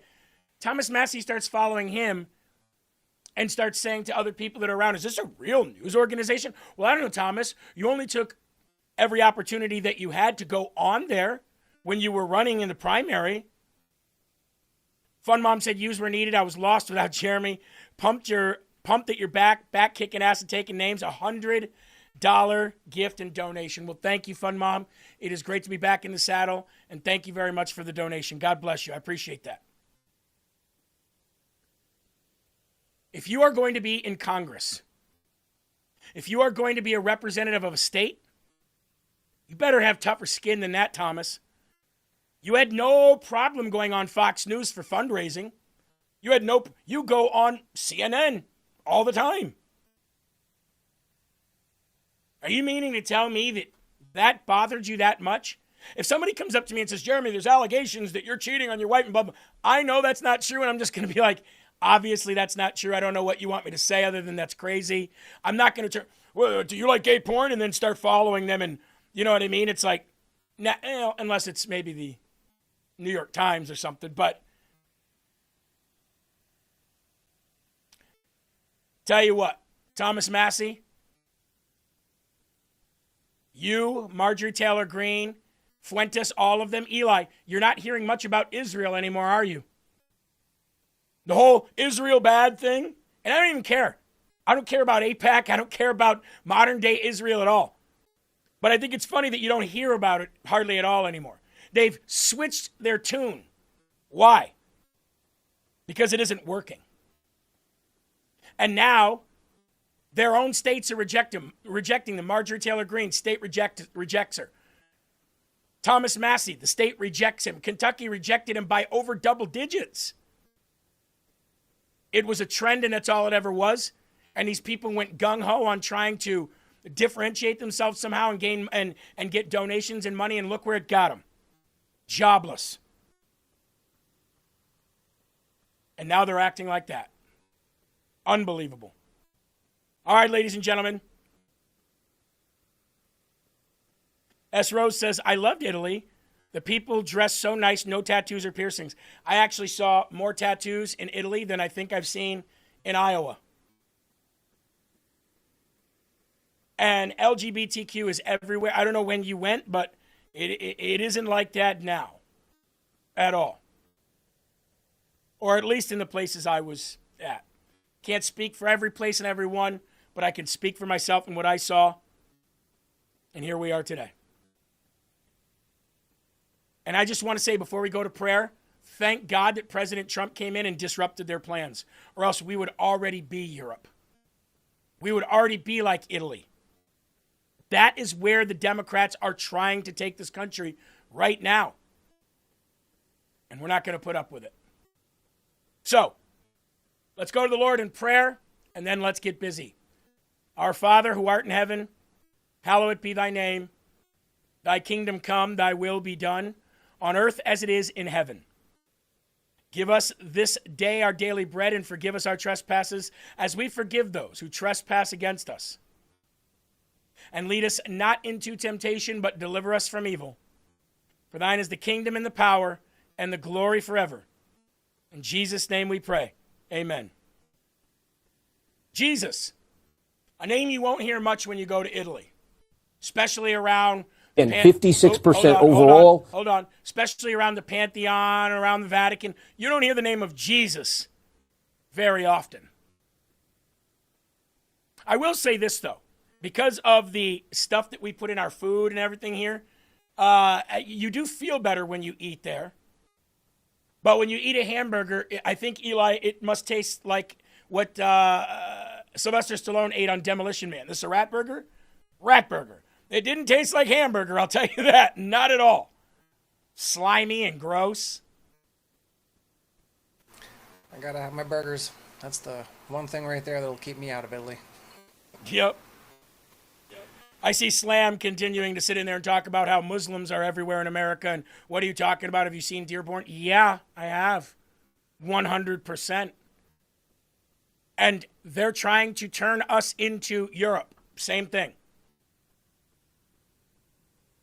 I'm literally telling you what I'm seeing, what I saw.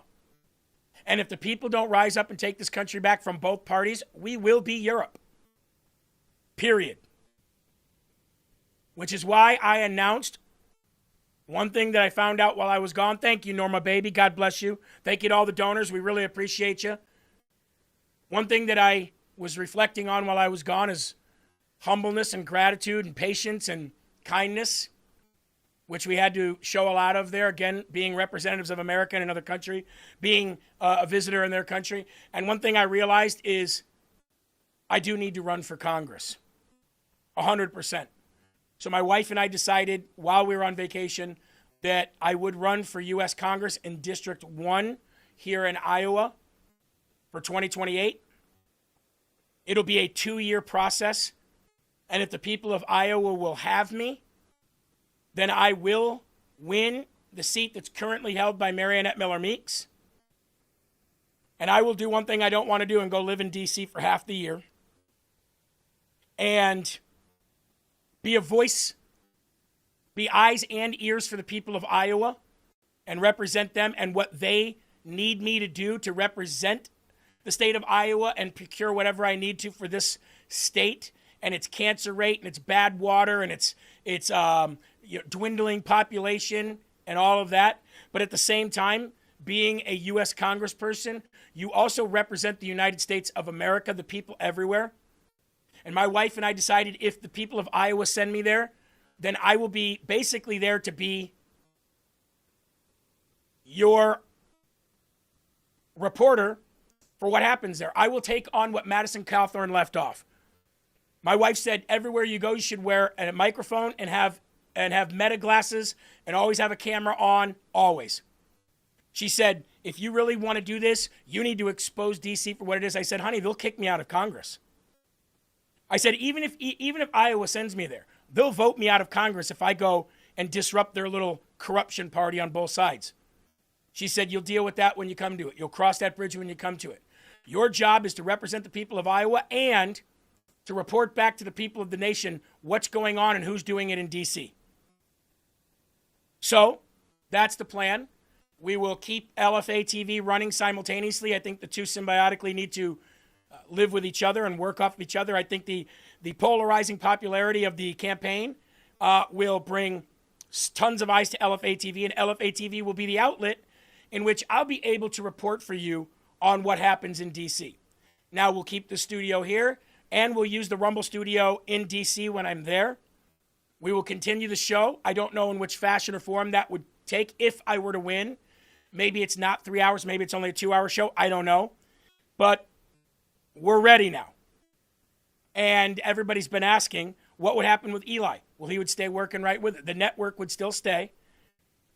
And I've got this, the county Republicans in the county that I live in, they want me to run. They want me to be a voice. So I sit here for years reporting on things that other people are doing and what other people should do. And now I'm going to put my money where my mouth is.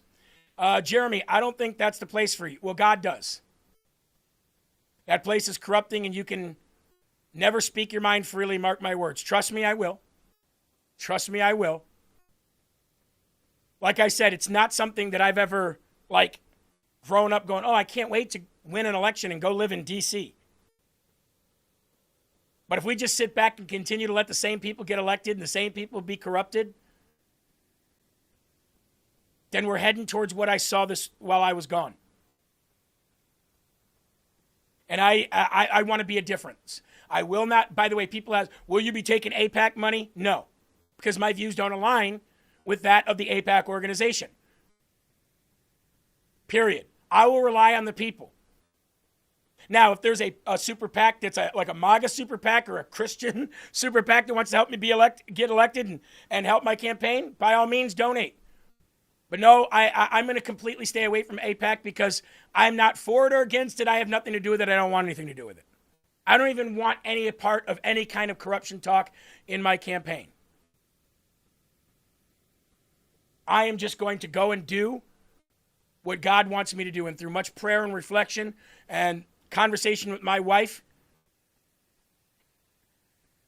this is what she wants me to do, and this is what God wants me to do.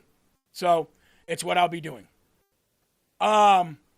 Because this right here is what we're dealing with. Watch this. This new poll finds that Democrats overwhelmingly hate America. Watch. I have an extremely or very much proud of the country. It's 29% among Democrats. It's 90% among Republicans. Look at that staggering gap between the parties. Look at it on the other end here. Only a little or not proud at all. It's 36% among Democrats. That number among Democrats, it's higher on the low end there than it is on the extremely proud end, and it's only 3% for Republicans. So a massive partisan divide on that question of being proud to be an American. Again, 56% overall have an extremely or very much proud of the country. It's 29% among Democrats. It's 90% among Republicans. Look at that staggering gap between the parties. Look at it on the other end here. Only a little or not proud at all. It's 36% among Democrats. That number among Democrats, it's higher on the low end there than it is on the extremely proud end, and it's only 3% for Republicans. So a massive partisan divide on that question of being proud to be an American. Again, 50. Crazy. Absolutely crazy how much they hate this country. And again, I cannot imagine hating a place so bad and not getting involved in trying to make it better, just hating it for the sake of hating it because somebody told you to. I'll tell you what, if all those people were to go live overseas or anywhere else for a month, they would appreciate this country far more. Darlene said, we are so spoiled, people don't appreciate what we have. You're absolutely right. You're absolutely right. Breckelman, you're going to be changed quickly, Jeremy. It's easier said than done. They'll seal your mouth or kick you out, then kick me out. You really think that anybody on this planet is going to seal my mouth or change me? And by the way, that's not a very good, supportive, positive outlook to have for somebody that you apparently trust and watch daily when they tell you that they're trying to go and make a difference and do something right. It's not a it's an opinion, but it's not a very good supportive opinion. Eli, you've known me for what? 20-something years? Right? Do you think that anybody will ever be able to corrupt me, silence me, or make me say something I don't want to say? I mean, be honest. No. I think if it push came to shove, you'd sooner just leave the entire area of D.C. and be done with it as opposed to changing your values or who you are. 100%. 100%. And everything that I do there, you'll know. And everything that other people say and do, you'll know. I'll be quickly excommunicated by these people. Trust me. Kicked out? Yes. Silenced? Never. Never. Just the way it goes. go to this video here. This is also very, very telling about what they feel about this country going into the 4th of July weekend. They just hate it. So leave. Just leave. Rebecca Nagel is with us now. Rebecca, thanks for being on. I have been surprised by how little Native Americans have been included in this story that we're telling on the 250th. And maybe surprise is the wrong word, but not even the superficial or the lip service that one might have expected. And I guess some of the message of the podcast is that I should not be surprised. Yeah, I mean, I think that we're all used to celebrating the lofty Enlightenment ideals that are there in the Declaration of Independence. But right alongside those was actually our founders' deep hatred for Indigenous people.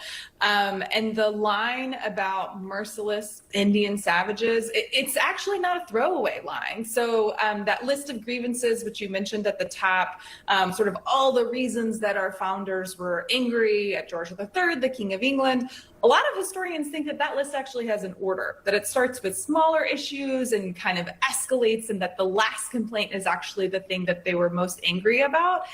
And that was the line about Native Americans. And so we have been told over and over that the revolution was fought over taxation and representation. But according to our founders, in their own words, what they were most upset about was Native people. And, you know, it's kind of baffling, like I say in the podcast, how did we all miss that? Yeah. You know, I will admit that I did not know that those words were there until recently. And what does that phrasing mean now in contemporary contemporary Native Americans, to know that information was there? Just like when Black people talk about the 3/5 compromise years later in our documents, our founding documents, what does that mean to you? That's a really good question. You know, I think for Native people, the founding of the US government feels a lot different because instead of getting more freedom or more liberty, for a lot of tribes, it was less. And I think this is a really hard part of the story of the revolution that's often left out. So I think about my own ancestors. During the Revolutionary War, colonial militias invaded Cherokee Nation and burned our towns to the ground. So where my ancestors lived in a town called Hiawassee, the fire was so... Why is she saying our? They burned our villages down. Oh, white man, burn village. Caucasus man, burn village. No good. Sun, moon, stars, village, home. What are you talking about? My grandfather grew up on a reservation in Oklahoma. My great-grandmother was full Cherokee on my mother's side. Eli, guess whose villages those weren't? Mine. I was born in 1979 in Illinois. Okay? What the hell is this lady talking about? They burned villages. Bad. No good. Boy, that right there is the pastiest, whitest engine I've ever done seen. And why she got that octopus sitting on top of her head? Oh, that's her hair. They burned our villages. They burned our villages. Hot that glass beads fused together. They chopped down fruit orchards so that people would have no food. They burned corn. My family escaped in a dugout canoe. And so I think a lot of people, when they think about the founding of the United States, they think about things like the Declaration of Independence. My family posted on Cherokee Graham, "Dis us, whittling out trees, canoes, escape." Is it in your ancestral diaries? Did it get passed down to you from Chief Wamapoke? Like, these people are insufferably ignorant. Eli. I really have no idea where people like this get off. Yeah, with the we and the. It reminds me of Ryan Maddow when he says we're being lied to, our country's being. You live in El Salvador. Yeah. You left. You gave up. Well, he came back to help Thomas Massey, and we all see how that went. But here we go. Native people have been written out of American history. Yeah, by you. I remember the Washington Redskins. Y'all got rid of that. I remember the Land O'Lakes butter, Eli. They kept the land and got rid of the Indian. That was the absolute most perfect piece of irony I have ever seen. It's like, what are you talking about? You get rid of Indians still today. Do you know, Eli, that the Native American tribes of this country want the Redskins to continue to be the Washington? We want us Redskin, football, helmet, pigskin. Hi-ya, hi-ya, hi. No, Indian, stay right where you are. We're not appropriating your culture. We'll take the land, though. I mean, it's... It's the exact same type of backwards crap when some trans person joins women's sports and dominates and people cheer it on. I know. You're cheering on a man. Yeah. It's the exact same hypocrisy. It really is. And the Cleveland Indians, what are they now, Eli? What are they now? The Guardians, right? The Cleveland Guardians? Well, how... if you want to get technical, they didn't do a very good job guarding the land, did they even? Why would you even give them that name? And the Washington Commanders? They ain't commanding nothing anymore. You literally reduced them to something that they're not by taking away something that they were. And you're going to sit here today and lecture us about Native Americans? Eli, that's almost as bad as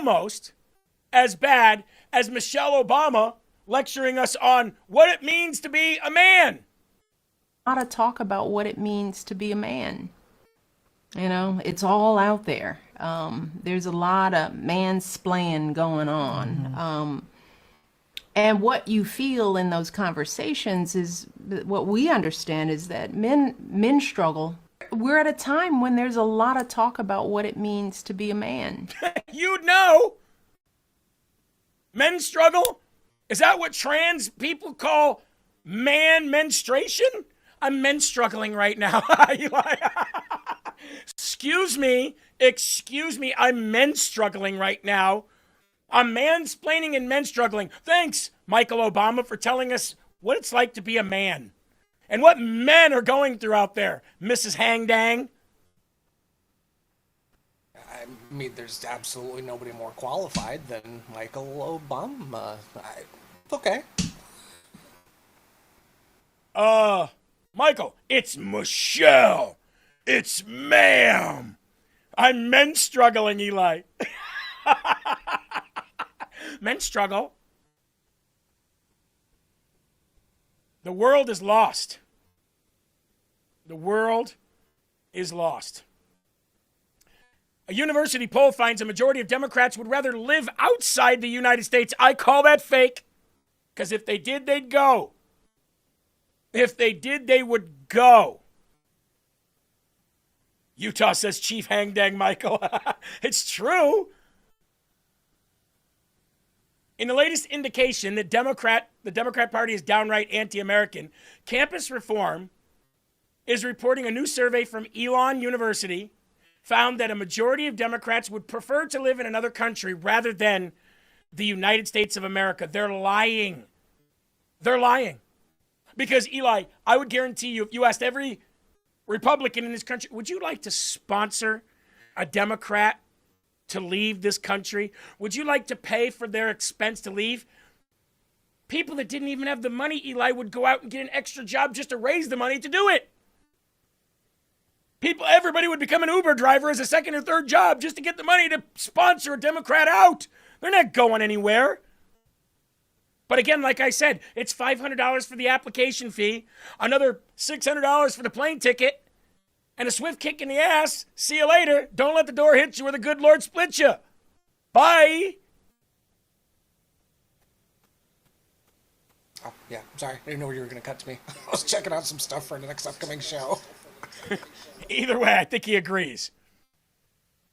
According to the disturbing poll, 55% of Democrats answered yes when asked whether there is another country that they would rather live in today than the United States of America. On the other hand, only 10% of Republicans answered the same. Who? Lisa Murkowski, Susan Collins, Tom Tillis, and John Cornyn? Who? Show me the Republican that said that, and I'm going to go to his house and say, excuse me, are you Handle Wampa 1 on Rumble? Yeah, that's me. Did you say that you would rather live in another country than America? Yeah, I said it. Oh, really? And you vote Republican? Yeah, I do. Okay, come with me, please. I'd like to show you something in this alley. It's a movie called Citizen Vigilante. Ever heard of it? You will. Like, the poll findings should be a concern to all Americans today. Like I said, Democrats want America to be Europe and eventually the Middle East. As long as they don't lose their amenities, right?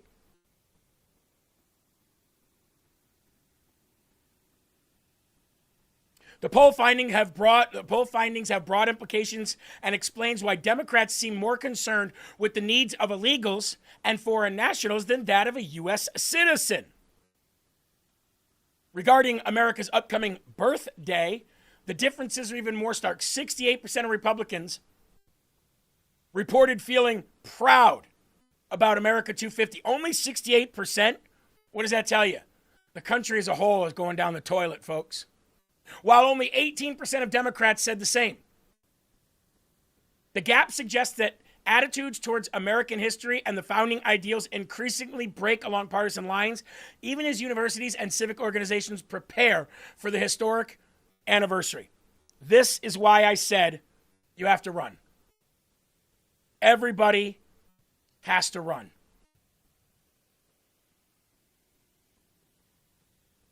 If you're able, you have to run for office because we're not sending our best, folks. Not at all. It's people that are going, like MTGs and Thomas Massey's, who are selling out this country and becoming rich to do it. Pennsylvania Senator John Fetterman calls the Democrat Party's orgy of socialism causing the party to have turmoil.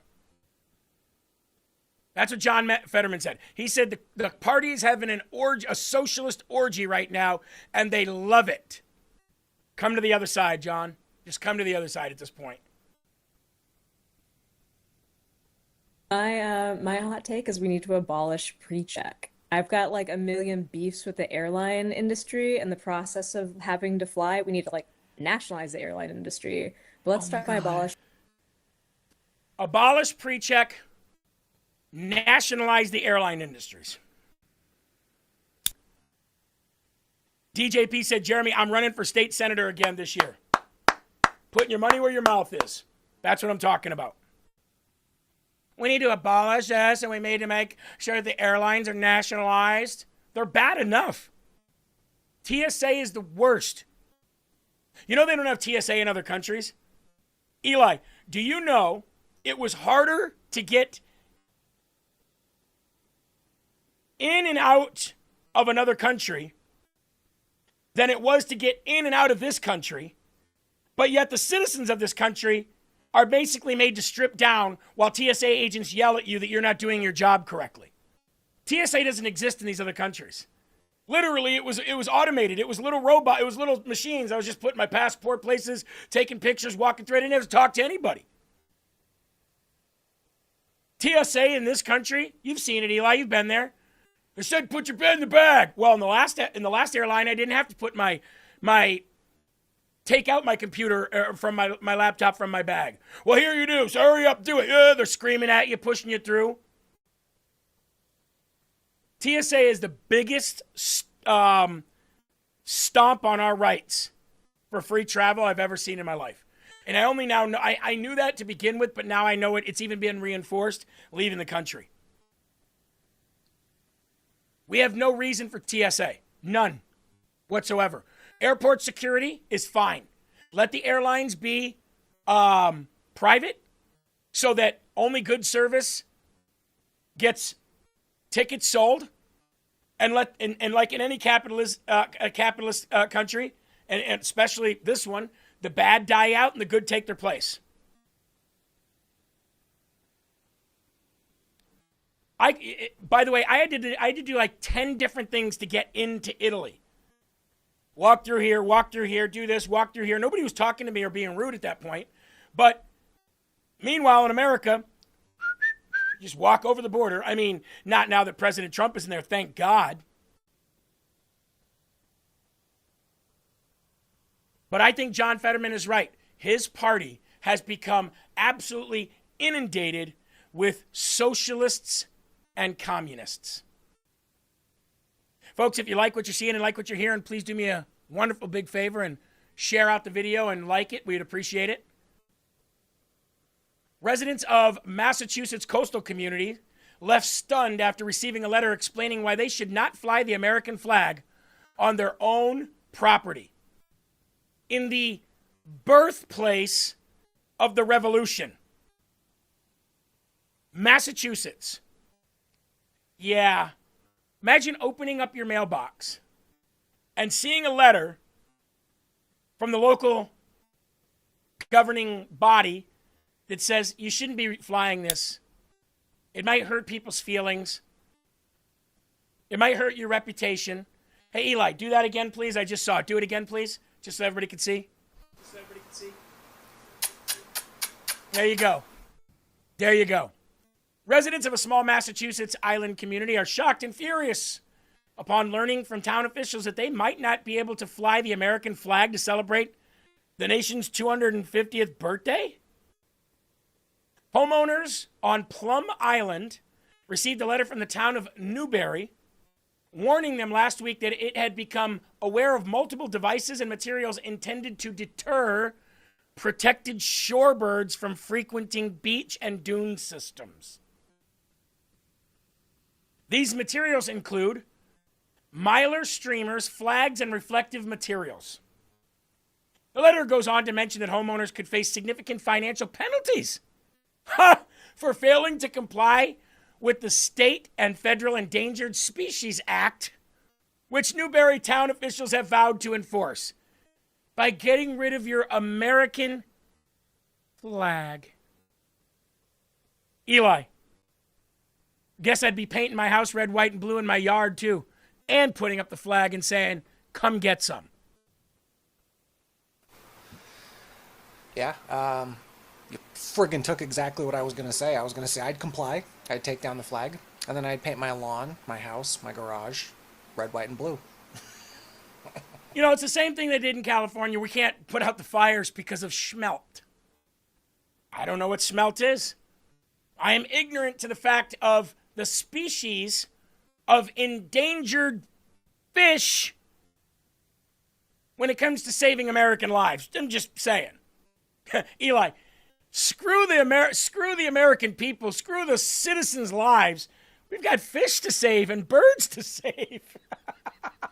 But kill babies.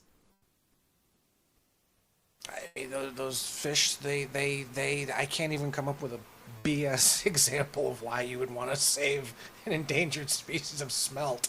They don't do anything. I don't think they're very filling. I don't think they're even very nutritious. I can't think of anything. Whoever smelt it, dealt it, right? The letter goes on to mention that homeowners could face significant financial penalties. What? What's significant? $100? I'll pay it. Activities intended to deter protected shorebirds from utilizing suitable habitat may be viewed as harassment or disruption of normal feeding, nesting, and migratory behavior. You're harassing the birds. We don't like it. Eli, I imagine these birds are flying into Democrats. Take down your flags. Take down your flags. Oh, shit, take down the flags, everyone. The birds are offended from the flags. Offended. Offended. Offended. Offended. One resident said they were stunned to see that flags were included in that. Are you serious, says Mark Sarkady, who has lived on the island for over 30 years. You're telling me I can't fly an American flag on my property to celebrate America's 250th birthday? Sarkady also pointed out that there were 10 miles of open beach, free of houses, where birds can frequent.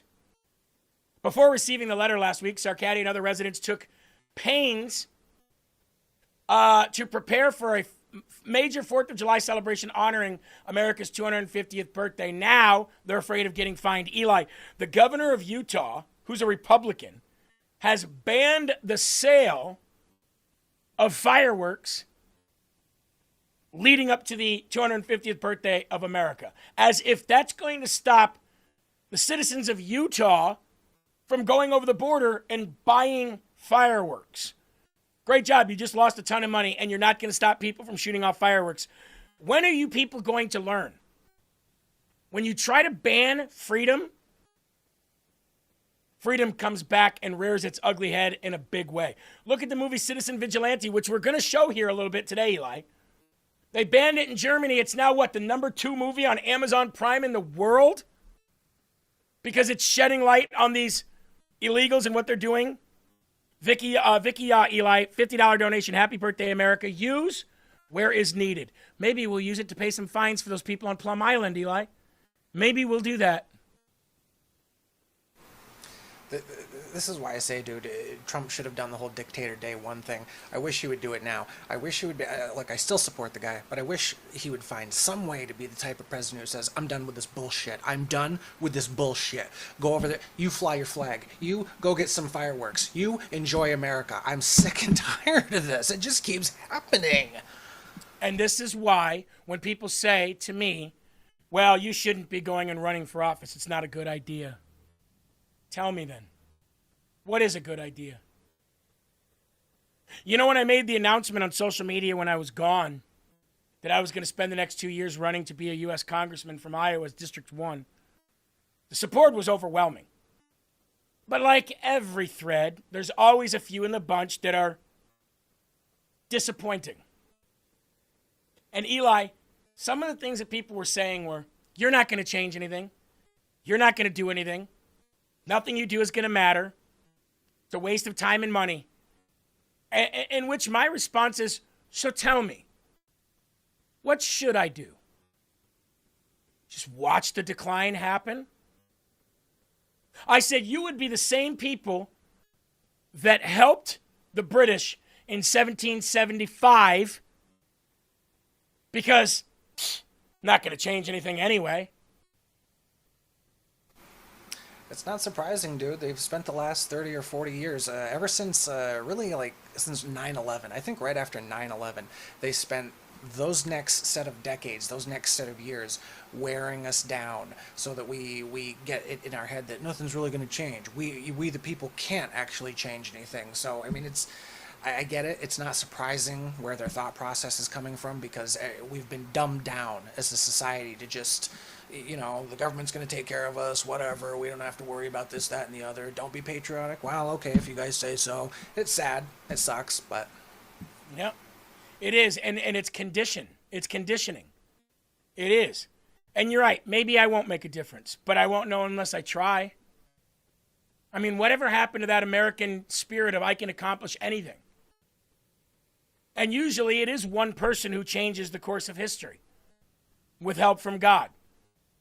Now, I'm not saying that that will be me, but it could be. It could be you. It could be your son. It could be your daughter. It could be your grandchild. Why would you discourage or try to discourage somebody from going there? I'm keeping LFA TV. It's not like we're losing that.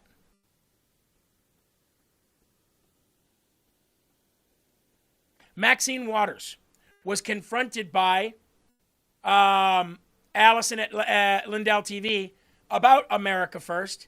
And of course, Maxine Waters is to the point where she can't even basically function anymore.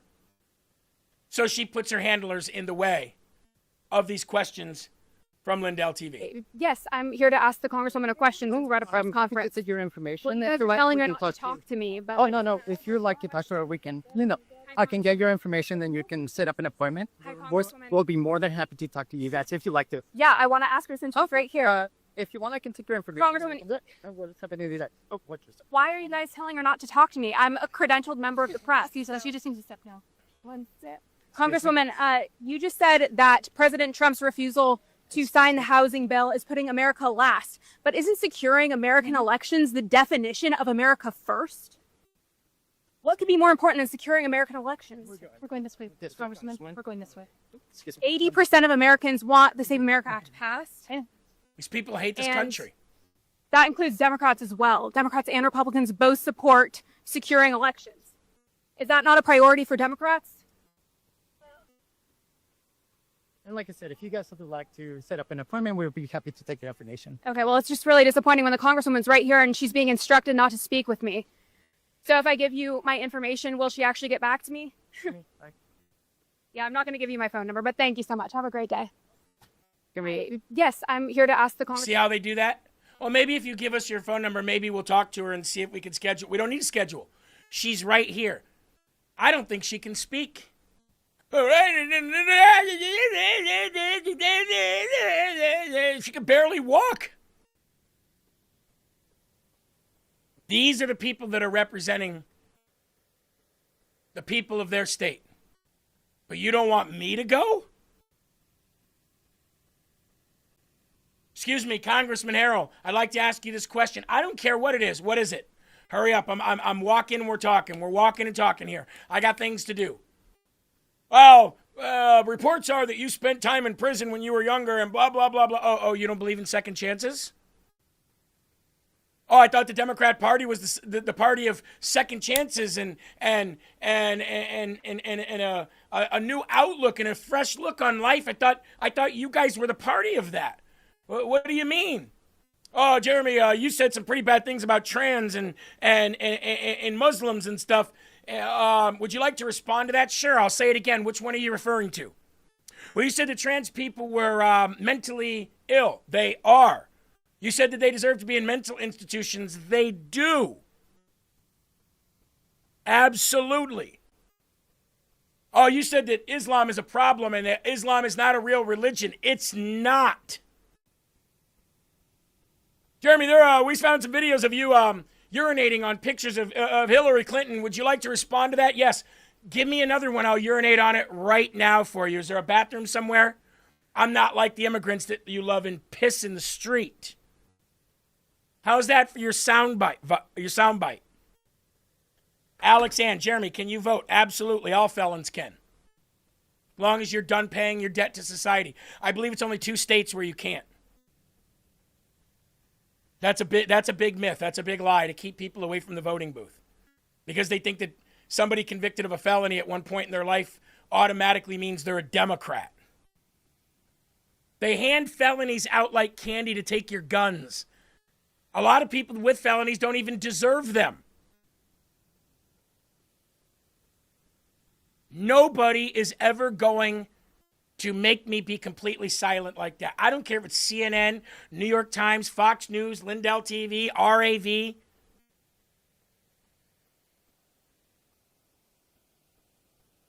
Carrie Underwood, you guys know her, right? Loves America. She posted on, I believe it was Instagram, I can't believe I get to live here. Thank you, Lord. Hashtag God bless America. Hashtag grateful. Hashtag Tennessee. While she drove by some, flags. And literally she got roasted on social media for. She's MAGA. Because she loves the flag? That's where Democrats are today. Here's the video she posted on Instagram. Let's see here. Here it is right here. Just flags.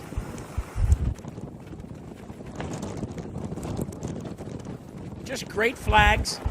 Says, I can't believe I get to live here. Thank you, Lord.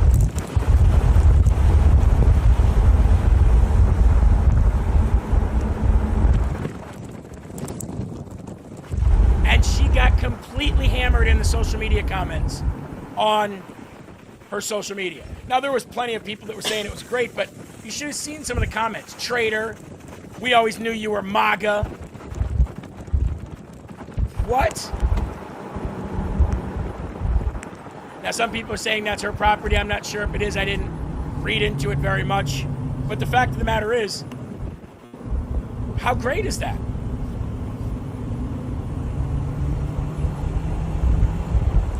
Buzzbug said, you just can't be a simple American these days.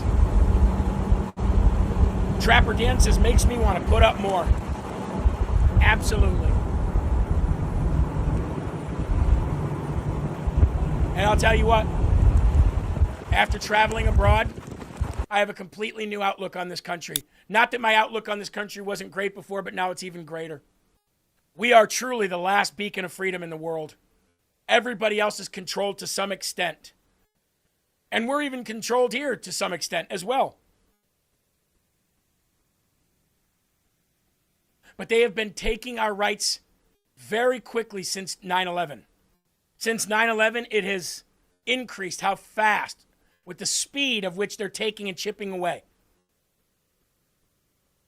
And you want to know what they want you to do? They want you to not vote. They want you to not be involved. They want you to not become precinct members. They want you to not be involved in your elections. They want you to not campaign for people. They want you to not hold up yard signs. They want you to not inform and educate people about what's going on. They want you to not know about any bills that are being passed. And the last thing they want you to do is run for office, because the last thing they want is a bunch of little Trumps out there winning in districts. Look at New York. Look how bad New York went, or how much New York went right. How many people came out and voted in New York in primaries? Completely flabbergasted Hakeem Jeffries. He couldn't believe it. It took him even longer to explain why it must have happened. Now, Supreme Court of the United States has come out with a couple of rulings that are very disappointing. The first one being this: the Supreme Court rejected President Trump's bid to toss out the E. Jean Carroll sexual abuse case. Bet she still doesn't get any money. How much you want to make a bet? Trump isn't ever going to give that woman a dime. However, the U.S. Supreme Court today rejected President Trump's bid to toss out the case. President Trump will now have to, unless he doesn't, for whatever reason, which I don't think he will, pay E. Jean Carroll $5 million. A Manhattan jury previously reached a verdict in the E. Jean Carroll rape defamation case and ordered Trump to pay her $5 million. In 2019, she said that President Trump raped her in a Bergdorf Goodman dressing room in the 1990s, but then later told Anderson Cooper, well, rape isn't always physical and sometimes it's sexy. What? Some people think rape is sexy. Now, there was criminal cases that could have happened, but the jury decided that there was no proof that Trump did anything to her. However, the jury did allow her to get money out of him. In a separate defamation case brought by E. Jean Carroll, Trump was ordered to pay $83 million. That was overturned.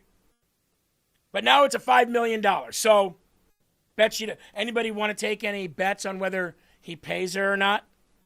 Bet he doesn't. To end this segment and come back and talk about the next case that the Supreme Court ruled on, which is horrible. And since to cap off this great first hour of how much we love America and Democrats don't, Rise Up Coffee.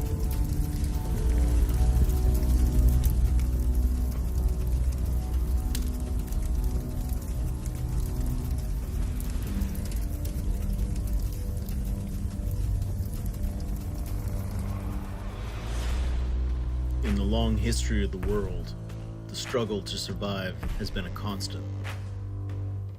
The human spirit has been frequently tested. Every man has had his own struggle. Every man has made sacrifices. And every man has been pushed beyond their limits. Survival is crucial. The desire to be prepared has never wavered.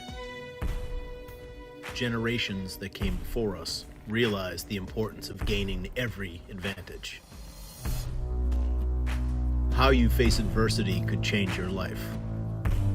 Success depends on it. History is defined by it. Our spirit is fueled by it. Our strength comes in many forms. The strength to fight, the strength to overcome, the strength to believe, the strength to win, the strength to rise. Rise Up Coffee. Rise up to meet your challenge. That's right, Rise Up Coffee, folks. We are back, so if you have any outstanding orders, we'll get them out to you as soon as possible. And if you want to order now that we're back, then go ahead and make your orders today, and we'll get them out this week. Also, our new round of clothing merchandise will be here hopefully this week and up on the website for you for America's 250th birthday and more, so you're not going to want to forget that. Also, there is a big up to 50% right now. There is an up to 50% discount on CB Distillery for America's 250th birthday. Summer's here, time to relax and hit the refresh. But if stress and sleepless nights, sore muscles, and things like that are getting in the way, CB Distillery's got you covered with the 4th of July sale right now, up to 50% off site-wide on CB Distillery for any of your CBD needs with promo code RUMBLE at checkout, okay? CB Distillery's got plant-based solutions for just about everything: better sleep, relaxation, mood, focus, even pain after exercise and recovery. It's all made with premium hemp grown right here in the United States. No fillers or artificial ingredients. And that's why over 2 million people trust CB Distillery monthly and purchase from them over everyone else. Again, up to 50% off to get this sale right now for the 4th of July, this week only. Promo code RUMBLE. Click the QR code on the side of your screen or go to cbdistillery.com. Put everything you need in the cart, check out, and use promo code RUMBLE for 50% off. Now, check your state for laws and regulations. cbdistillery.com, promo code RUMBLE. All right. Now, getting back to it, want to say hi to the over 3,200 people watching on Rumble and the almost 100 people watching on YouTube. Appreciate you guys being here. The Supreme Court came out with a ruling this morning that mail-in ballots are going to be allowed to be counted after Election Day. This is a problem, but there is a solution. Actually, there are two solutions. First of all, I want to say Amy Coney Barrett strikes again. She wrote the majority opinion, and her majority opinion was absolute dog shit, was not based or rooted in law at all, just in feelings. And of course, with her, Justice Roberts, Chief Justice Roberts, siding with Kagan, Sotomayor, and Ketanji, what is a woman, Brown Jackson. That's right, folks. The Supreme Court says, oh, you guys can still count mail-in ballots after Election Day. There are two solutions to this. Save America Act gets passed, or President Trump enforces his executive order, because again, ladies and gentlemen, the Supreme Court does not overrule. It just is an equal branch. So, President Trump has an equal opportunity to say, not happening, and enforce the no mail-in ballot rule, which we now do have the United States Postal Service saying it will not deliver mail-in ballots to states who do not comply with President Trump's executive order. So one way or another, folks, we're not allowing elections to be stolen anymore. This is the problem with Amy Coney Barrett. This was reported just this morning before we came on. This is not a win for Republicans who were challenging this. Mississippi has a state law which allows ballots to be counted, mail-in ballots after Election Day if they come in, they're postmarked, and meet the state requirements. But it is a 5-4 loss for Republicans, and an interesting cobbling together of who wrote on this. Justice Barrett wrote the opinion. Justice Roberts joined her along with Justices Sotomayor, Kagan, and Jackson. So those five stuck together on this. The dissent comes from Justice Alito, Thomas Gorsuch, and Kavanaugh join him. And essentially what the majority said is that these federal statutes setting Election Day don't prescribe or they don't stand in conflict with states that want to say, okay, we have a procedure to count ballots after Election Day. Justice Alito, writing for the dissent, says today's decision is inconsistent with the terms of the Election Day statutes, contemporary election law principles, 2 centuries of historical practice, and the case law on the question presented. So if you're a state out there that counts ballots after Election Day based on your state law, that state law will stand. We wait on more opinions now, guys. More to come. So, Shannon, that means, for example, in California, where it takes them forever to count ballots, this doesn't help that situation at all, right? It does not, because basically they're deferring to the states on when they can count those ballots after Election Day. They say the federal statute may set Election Day, but these states that have allowed for procedures outside of that and the way that they collect and how and when they collect those ballots, those state laws are going to be good. Mississippi was the state here, but yes, this will apply to places like California as well. If the Democrats are pushing so hard to get votes in without properly identifying the people that are supposed to be voting, and since everybody gets multiple mail-in ballots, Eli, you've gotten mail-in ballots, right, in the mail, sent to you before? Have you ever received more than one in your name? I have. A few years ago in New Hampshire, we received 6 of them in the time of the election. 6! How are they to know that I didn't already send in 3? And they just count the 4th. If the Democrats are pushing so heavily for mail-in ballots, and you've got Chuck Schumer that says if the Save America Act passes, 25 million votes won't come in. Well, no crap. And Roberts and Amy Coney Barrett, who was appointed by President Trump in his first term, have decided to side with the Democrats and say mail-in ballots can keep coming in. They can't if Congress passes the Save America Act, though, can they? No, they can't, because that will be law then, law of the land. And who's stopping the Save America Act? Tom Tillis, Senator John Thune, Senator Lisa Murkowski, Senator Susan Collins, and John Cornyn. All of them are stopping it from. They're the only ones in America, by the way, that don't want it. 80% of Americans want it, both sides. And somehow the Senate and these on their way out senators have the power to decide whether we do or whether we don't. We have lots of phrases that involve 2 words, the second of which is day. Labor Day, Memorial Day, George Washington's birthday, Independence Day, birthday, and Election Day. And they're all particular days. So if we start with that, if I have nothing more to look at than the phrase Election Day, I think this is the day in which everything is going to take place, or almost everything. And then we have 3 points in time, 1844, 1872, 1914. And we can ask, what would people have thought on those days is meant by this phrase, Election Day? Which of those should we choose?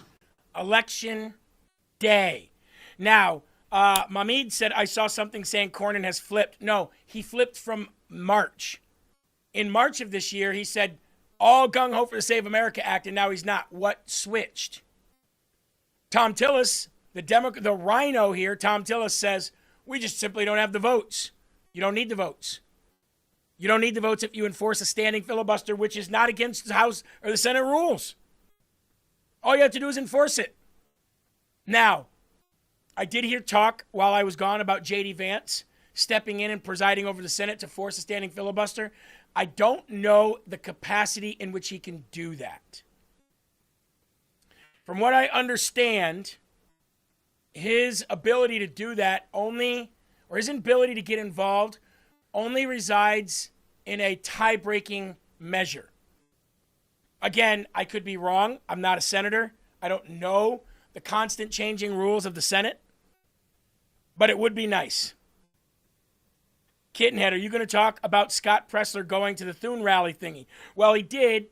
The sergeant at arms there told him he couldn't come in. That sergeant at arms was then fired And there was an initial vote to censure John Thune that actually passed, and then it was overturned once John Thune got his fingers into his South Dakota rhinos. Things need to change, folks. And it's not going to change with people sitting on their hands telling other people they shouldn't run. To drive, to vote, to buy alcohol. What's your objection with the Save America Act? It's quite simple. It's a math problem. Yeah. Is it quite simple? It's a math problem, dipshit. Are you part of that math problem? You are. You are part of that math problem. But here's the other thing. It wouldn't be a math problem if we'd enforce the standing filibuster, would it? Simply don't have the votes, and the Save America Act will not be implemented in time for this election. Anybody that knows anything about election law understands that. And the reason I do is I passed voter ID when I was Speaker of the House. Stop. If you passed voter ID when you were Speaker of the House, then why don't we have voter ID as a national law now? Tell me that one. Riddle me that one, Tillis. I passed voter ID when I was Speaker of the House. Then why don't we have it? The House. And if anybody thinks that you're going to implement something as expansive as the SAVE Act in 2 months, see, everybody's talking about November, right? Okay, that's 5 months away. But people will be doing some early voting. People will have to deal with registrations. Does any rational person who's ever had any experience with implementing election law really think that it's possible to have all that in place in time for this election and not be disruptive? And incidentally, it's an unfunded mandate that has $0 for implementation.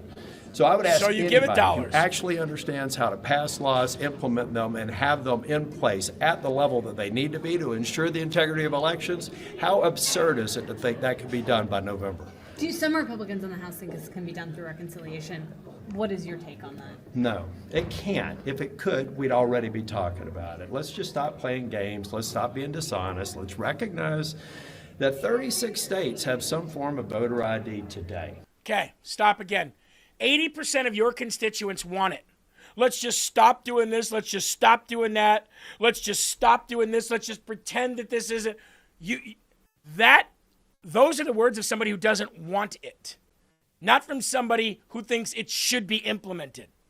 And he's throwing every excuse in the book as he's walking around with his nose in the air like, you don't understand how things work. I understand that only American citizens should be voting in American elections. How is that so difficult? You don't think we can implement it? We're the United States of friggin' America. We can do anything we want, anytime we want.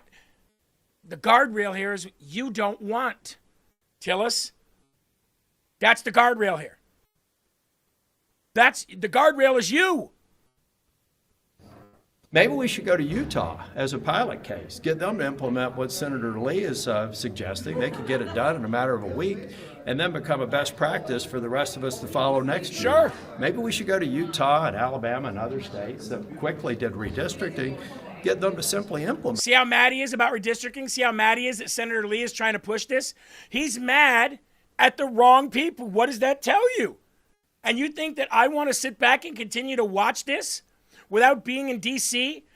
Look, I know I'd be in the House and he's a senator, and if I was there right now, we would be in two different houses of Congress, but I'd waltz right over there all the time, and I'd be like, hey, liar. And it wouldn't be from a reporter, it would be from a congressman. Co-equal branch of government. Hey, liar. So that we can learn from that, gain from it, and they can actually benefit from it in this election. Thank you. And you want to know something right now? Somebody in the comments just had it right. Trump can bring the Senate back from recess. Absolutely, and he should. They shouldn't be getting all of these vacations. Oh, we're just going to take 19 days off and leave. Why? Last time I checked, it's June 29th. Hey, Eli, have you ever had a job where for the 4th of July, you got off 20 days? No way in hell. No. 20 days for the 4th of July, in which they don't even care about securing the nation. So why do they need 20 days to celebrate its birthday? John Cornyn, another one, on his way out. Ken Paxton, on his way in. Americans respond with ferocity after John Cornyn lashes out at, quote, keyboard warrior geniuses and grifters pushing the SAVE Act. He decided last Saturday, to go after Americans who have been constantly pushing to change the Senate rules to pass the Save America Act, and quickly it backfired on him. SAVE Act is absolute critical measure that requires every American to show ID to cast a ballot. It also requires proof of citizenship before registering to vote.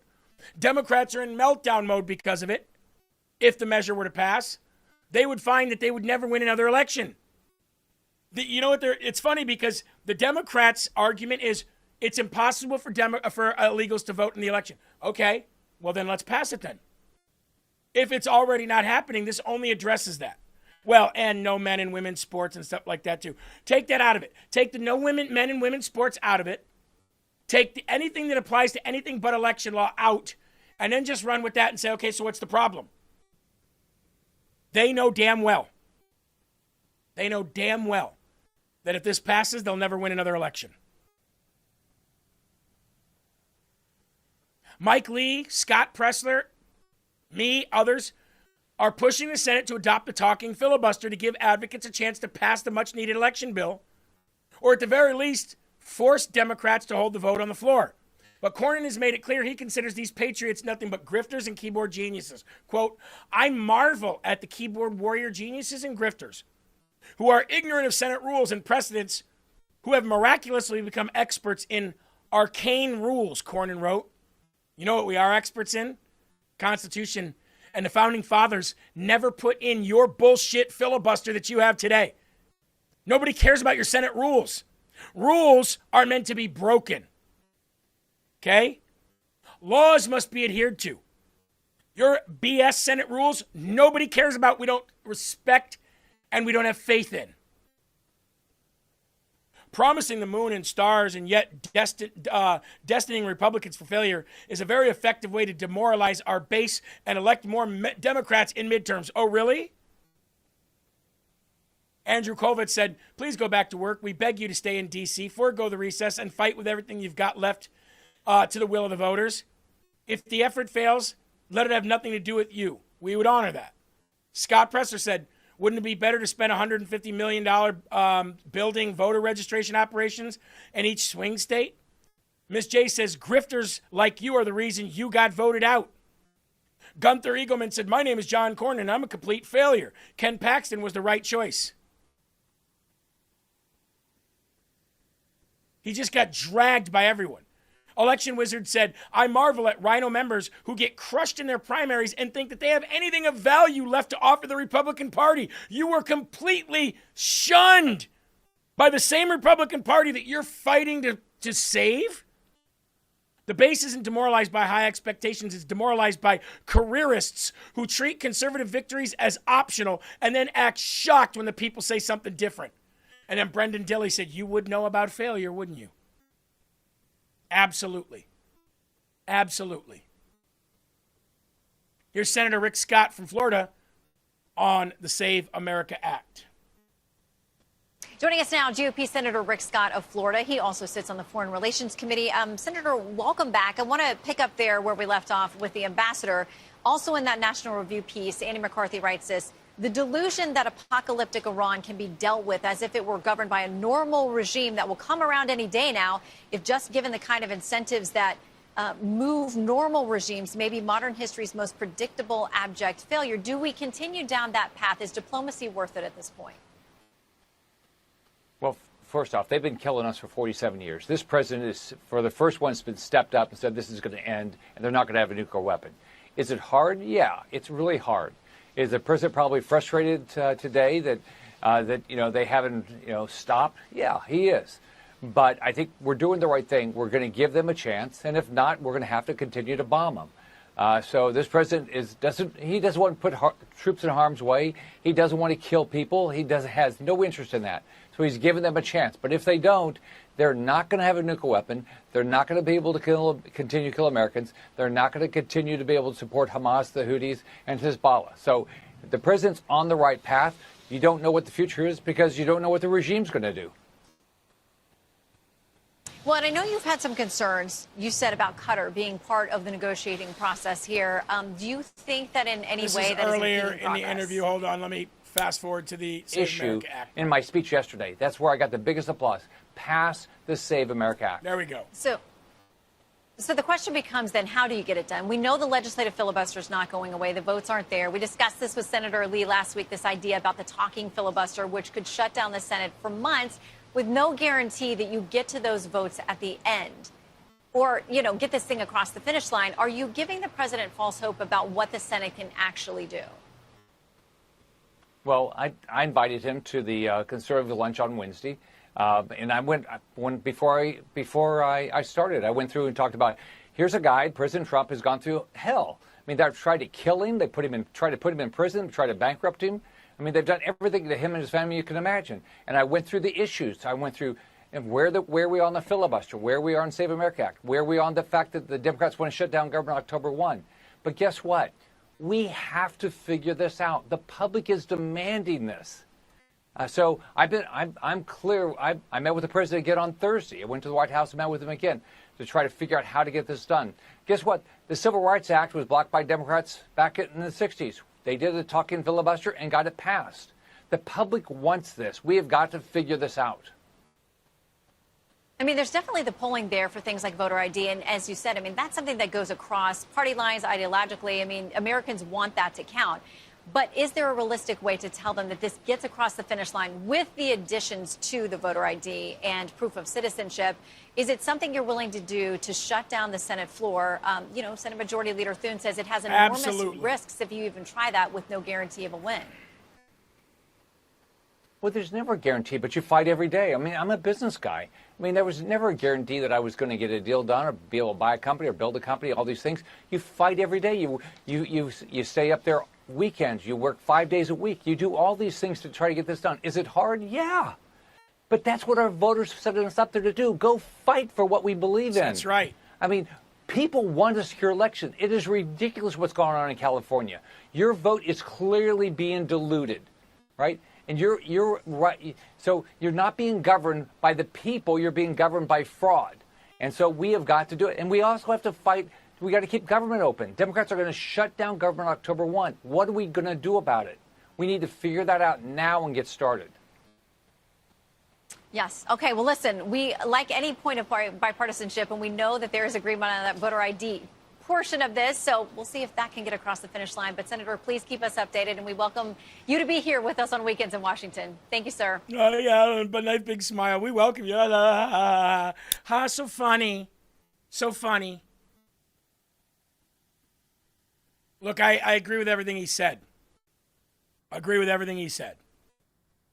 But the fact of the matter is nobody's doing anything about it. So President Trump, I'll say the same thing to you as I said last week and the week before. Passed nothing. You know that housing bill that President Trump canceled last week and ended up going and scolding senators the way he did? That needs to happen more. Nothing goes through. Nothing. The Save America Act is the most important piece of legislation that can go through. Nothing goes through without it. Not a housing bill. A housing bill, the free market and the housing market can work itself out. We live in a capitalist country. It'll work itself out. Thank you, Sophie. Sophie said she just shared the stream to Facebook, Eli. Thank you, Sophie. We appreciate you. Marionette Miller Meeks, District 1 representative here in Iowa, where I will be running. On my way back from vacation, I saw that she posted, I'm all for the SAVE Act, but housing is getting ridiculous, and we must pass this housing bill now and then work on the SAVE Act after. That was the second thing that I disagreed with Marionette Miller Meeks. Other than those, there's two things that I disagreed with her. Everything else, she's voted with President Trump. One, she voted for that whole, ability to the government to shut your car down and have an instant shut-off switch if they need to. basically tracking everything you do. She voted for that. And she's also out there saying, we need to pass the housing bill and work on the SAVE Act separately. Wrong, Marionette. Wrong. Iowans don't want that. Not at all. There's a problem in this state with people leaving this state. There's a problem in this state with cancer, and there's a problem in this state with the water. Why don't you focus on that and stop saying to push the Save America Act on the back burner? Respectfully. Save America Act or bust. Nobody gets nothing. No laws get done. No bills get passed. No money goes anywhere. Nothing.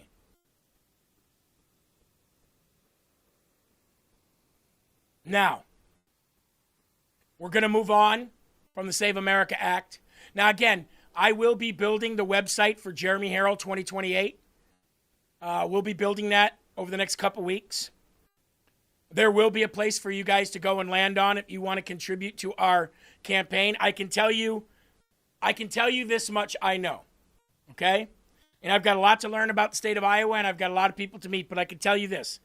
This seat that is currently held by Marionette Miller Meeks, whom I like, got no beef with her really, except for those couple things, and I hope to have her support and her blessing to take the seat in 28 because I think she should move on. Cool Trucks, you got it right. You want to fix the housing problem? Deport illegals. That's exactly right. Deport illegals and get them out of our houses. Absolutely, the housing prices go down. Gas is going down too. But I do know this. Marionette Miller Meeks, this will be the second or third time she's gone up against Christina Bohannon, and both of them spent $4 million, and they need about 260,000 votes to win. I won't need $4 million. I already have the built-in infrastructure of a network. I already have a bigger social media than all of them, than any candidate running for any position in Iowa. I already have people to make videos. Heck, we'll do AI videos like Spencer Pratt did. I already have an army of door knockers. I don't need the $4 million, but I will need 275,000 votes to win in Iowa, in this district. I figure about a third of that, so maybe $1.5 million tops, as far as needing to, TV spots and things like that. And I'll probably call on you guys. We'll have days where we go out and hammer on knocking on doors and stuff like that and talking to people. But the money's not going to, the $4 million to run for Congress, are you out of your mind? You don't need that. You need heart and people to fight for you. That's it. So we're going to raise a fraction of that, but we need the 275,000 votes. That I know to be true. Okay? And we'll work on that. Before we move on to the next portion of today's show, let me talk about our next two sponsors, Done with Debt. Ladies and gentlemen, I know it's not Slabstick said, you can always cheat, Jeremy. Yeah, right? Slam, you're right. The reason they need $4 million is because they're old and have no clue how technology works. Well, Christina Bohannon's actually young, and she's got roots in the state and has been getting a statewide name running against Marionette Miller Meeks. So if Marionette wins again, I'll probably end up going against her in 28. And she's not old, and she does know how technology works. She's just a Democrat. I know that things are not affordable in the country right now. I get it. And that's why I know that there's a lot of people in credit card debt. Heck, we literally, the money that we spend outside the points to go on our vacation, we're put on credit card, right? So if you have massive maxed out credit card debt, if you have unsecured loans that need to be taken care of, if you've got, say, $20,000, $30,000, $40,000 in debt, and you want to pay a fraction of that and do it with a step-by-step program, then let Done with Debt help you clear that path to do that. That's what they do. They find a portion of what you can pay and get out of that debt a lot sooner so that you stop putting that money towards them, those big companies that are already billion-dollar, Fortune 500 companies anyways, and put it towards your own retirement. DoneWithDebt.com or call 888-322-1054 today. 888-322-1054. Utah said, Jeremy, get on the Dan Bongino show, get even more views. Maybe I will. Maybe I'll have Sean see. By the way, ladies and gentlemen, but Done with Debt. Thank you, Done with Debt. And make sure you guys call them. They're awesome people if you want to get out of debt. One thing is for sure. As soon as this race heats up for 2028, the show is going to become hugely popular or unpopular, but the Democrats are going to sink their teeth into me because there's a lot of stuff for them to sink their teeth in. But here's the thing. They're never going to humiliate me because there's nothing they can tell the people that I already haven't. Period. We're going to get the views. We're going to get the eyeballs and the earballs. We're going to get them one way or the other. Trust me. When you're running for U.S. anything, Congress, Senate, you're going to get the views. You're going to get people to hate you or love you, one of the two. But that's what we need. And yes, Sean and Dan have a good, close relationship. Maybe I will request that we can go on there. We have a plan, and that plan will ultimately be fluid and change as we go. But we're winning the seat.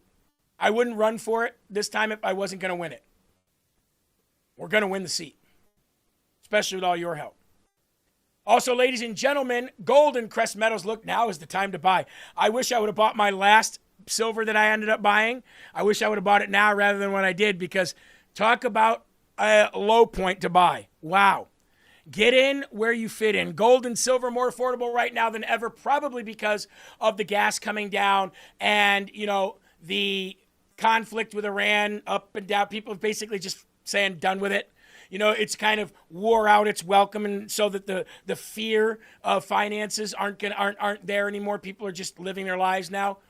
And that's why it's a good time to buy. GoldenCrestMetals.com/LFA. That is GoldenCrestMetals.com/LFA for all your gold and silver needs. Jeremy, you're going to get people to listen whether they like it or not. Well, that's it, right? That's what Trump did. It's called polarization. And they're not going to be able to ignore it. I can tell you that. They're not going to be able to ignore the campaign. Ladies and gentlemen, we are now number 5 on the live leaderboard on Rumble. So if you have not done so yet, please share. We'd appreciate it. MDUS said, Jeremy, this is definitely a we thing. It's basically LFA running for Congress. That's it. That's it. And like I said, we're keeping the network and the show going. It's not going to stop. It is full speed ahead. Now, when I was gone, Supreme Court of the United States did actually rule that we can get rid of all of these Haitians and Syrians putting a strain on our system and causing our prices to go up. Now, Mark Wayne Mullen was on CNN and said, look, some of these people, a lot of them that have been here for a long time, they can apply for permanent residence. And he got roasted on social media for saying that. He didn't say they were getting it. He said they can apply for it. But as of right now, about 350,000 Haitians and Syrians are getting ready to go back. Actually, more than that. 350,000 could apply to stay. But more than that are going to go. And this is causing CNN and every other country and every other left-wing organization and news organization to flip out, because that's more votes that the Democrats are not going to be able to get. Will you be deporting all of them? Will they be all deported back to their home countries, Haiti and Syria? And when will these deportations start? Will it be immediately? Well, Jake, first of all, temporary protective status was never intended to be permanent. And there's a lot of people that came over here 15, 20 years ago underneath TPS that's already changed their status. The whole time these individuals have been here underneath the temporary protective status, they could have applied for a visa. They could have applied for a LPR. They could have applied for different directions, but the status itself can be ended in its name itself by saying temporary. So these individuals have a couple of choices. They can try to apply for a permanent residence here. They can apply for a temporary visa if they choose to, or they can choose to go back. And if they want to go back, we'll help them with that. If I'm talking directly to the individuals with the temporary protective status, either try to fill out the paperwork and be here underneath a permanent status, or we'll help you get back to your country. We'll actually give you a plane ticket plus roughly $2,100 to help you reestablish when you get there. But temporary protective status, according to the courts and in its name itself, is not permanent status. So if the 350,000 temporary protective status holders right now start applying for permanent status, start applying for visas, will they not be deported? Is that a way for them to stay in the U.S. legally? Well, it depends on if they qualify or not. Underneath some visas, when you overstay your visa, when you have to go back to the country you came from. Underneath TPS, while it is still in order, you're able to apply for different status. Now, that doesn't mean that it's going to be accepted. There's a lot of things that take into consideration. First of all, have you been here and been charged with a felony, or do you have a criminal background? Do you have pending charges against you? Those won't be accepted. If you've been here and you've been living off the taxpayer dollars, meaning that you're part of social programs, those won't be accepted either. If you've been here and you've had a full-time paying job, underneath some circumstances, those would apply, but you have to go through the regular steps that every other immigrant that wants to come to the country legally has to go through. So I can't say that everybody's going to be accepted, but you are eligible to apply. Nothing prevents you from applying. That's it right there. Stop right filling there. out the application. But that's all he's saying. Nothing prevents you from applying from the application. One thing a lot of people don't understand about Markwayne Mullin is since he's been there, he's already doubled the monthly amount of deportations that we've had. He's already doubled it from what Kristi Noem was doing. Double every month he's been there. There's been double from the month that Kristi Noem was there the previous year. And Tom Homan said they just hired what he said, tens of thousands of ICE agents are finally on the ground, trained and ready to roll. So since Markwayne Mullin has taken over, every month that he's been in there, he has doubled the amount of deportations from the previous year in that month. That's huge. Somebody said, look at Tapper's face of confusion. The dude is always confused. Remember, Markwayne Mullin said he didn't say they get to stay here. He said anybody can apply. You can apply. And if you don't have any criminal record, if you don't have anything of this, we'll look at it. But he didn't say any of them were staying. As a matter of fact, from what I understand, they're fast-tracking that, and they're getting rid of these Haitians. Now, Governor Mike DeWine, he's doing everything he can to keep the Haitians there. Ask yourself, why? Oh, they're a fabric of our community. No, they're not. No, they're not. They're taking jobs that Americans could do for a lot less money. And that's why our economy looks the way it does. Don't give me that crap. But the other point is it is not in the United States' interest, certainly not in Ohio's interest, to have people who are working every single day, who are supporting a family, who are buying houses, fixing up old houses, starting businesses, and then put deep roots in this country and really are contributing, and yank them out. You know who they're contributing to? Other Haitians. Not America. They're contributing to other Haitians. Just like the Somalis are contributing to other Somalis. Get them out. We don't want them here. And the Supreme Court paved the way, so let's get them out. And that's exactly what's happening. Like I said, double the amount of deportations monthly than Kristi Noem did. Let's quadruple it. Slam said, Jeremy, don't even get me started on DeWine. Oh, I know you live there. I know, Slam. I know you probably know it more than anybody. Somebody called him shit-stained Mr. Magoo. Well, you might be surprised, or you may not be surprised to find out that 20% of Springfield, Ohio is at risk of deportation. 20% of the city is at risk of deportation. Bye. Supreme Court ruling the Trump administration can end the temporary protected status program for over 1 million people, now clearing the way for the Department of Homeland Security to carry out its immigration crackdown. MS Now's Alex Tabbitt has the very latest from Springfield, Ohio. It is home, of course, to a large Haitian community. So, Alex, what are you hearing from those directly affected by this ruling? What's in store for them?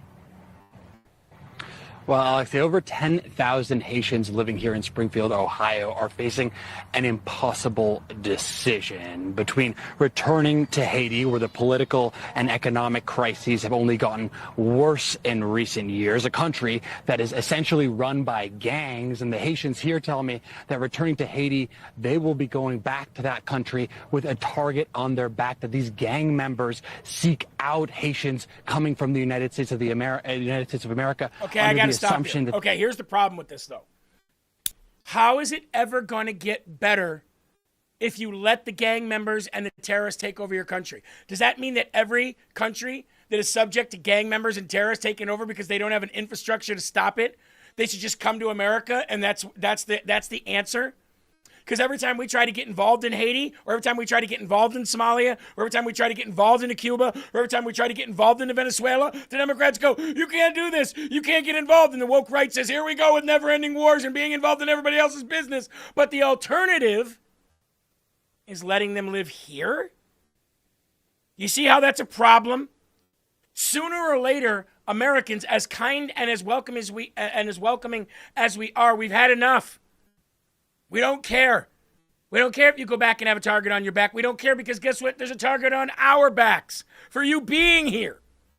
There's a target on our children's backs for not being able to make it in this world because you're driving up the costs. You're putting a strain on Medicare. You're putting a strain on Medicaid. You're putting a strain on the welfare system. You're putting a strain on the SNAP system and housing. You, disgusting third world immigrants, you. They have money that they can take from these people, or they can stay here in the United States without any legal status anymore, living a life on the margins, living a life in the shadows, afraid to go outside to buy groceries, take their children. They're afraid in Haiti. They're afraid in America. In Haiti, they got a target on their back from their fellow Haitians. In America, they got a target on their back because they're afraid to go out. They're just afraid. They're oppressed. They're marginalized everywhere they go. Maybe it's because they're, I don't know, disgusting and weak and a burden everywhere they go. Guess you might say they're afraidies. Not Haiti, afraidy. And again, let a Democrat in Iowa say to me, I can't believe you said this about immigrants. Would you like me to say it again? Because I will. And I challenge you to let them live in your home. Or shut up. Put up or shut up. To school, so afraid. That is the difficult decision the Haitians here in Springfield are facing. I talked to Rose Joseph. She's a Haitian leader here. She also has TPS about this difficult decision. I want you to hear what she had to say. Some employers already talk to their employees. Hide your cats. Hide your dogs, hide your cats. Unfortunately, starting on July 1st, they won't be able to go to work anymore. Yay! It is like a catch-22. Yeah, it is hard. And I think from yesterday to today, I think the community is just trying to process the news, and I think we are in a question period because people are asking what they're gonna do. What they're going to do? Go home? Go to England. Utah, Eli said Congress is going to be fun when Jeremy gets there. Well, it won't be fun for them. Look, I'm going there with two agendas.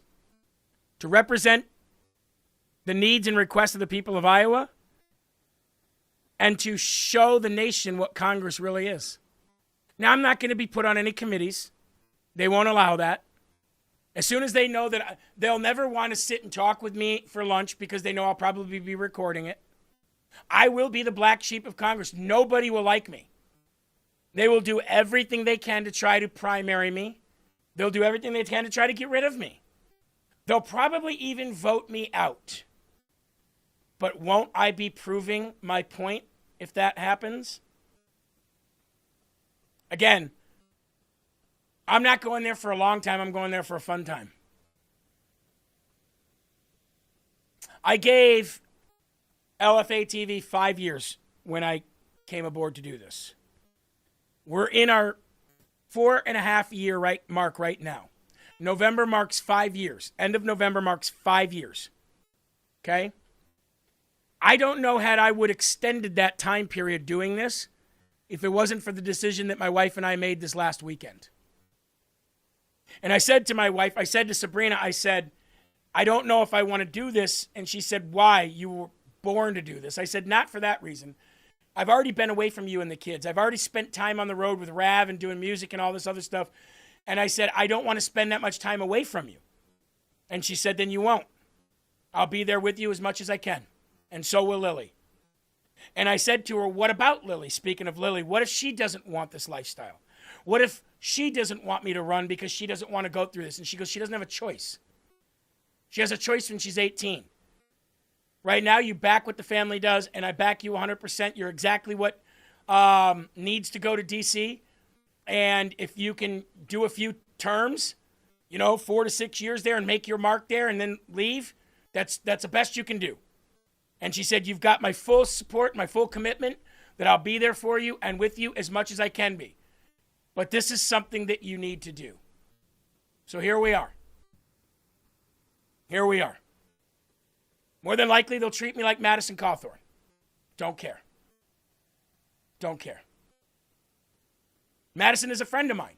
And I told him, I'm doing this. He's like, good luck, dude. He's running again as well. Eli, yesterday on my video, I asked the crowd if they remember the movie 300, which I'm sure you remember very well.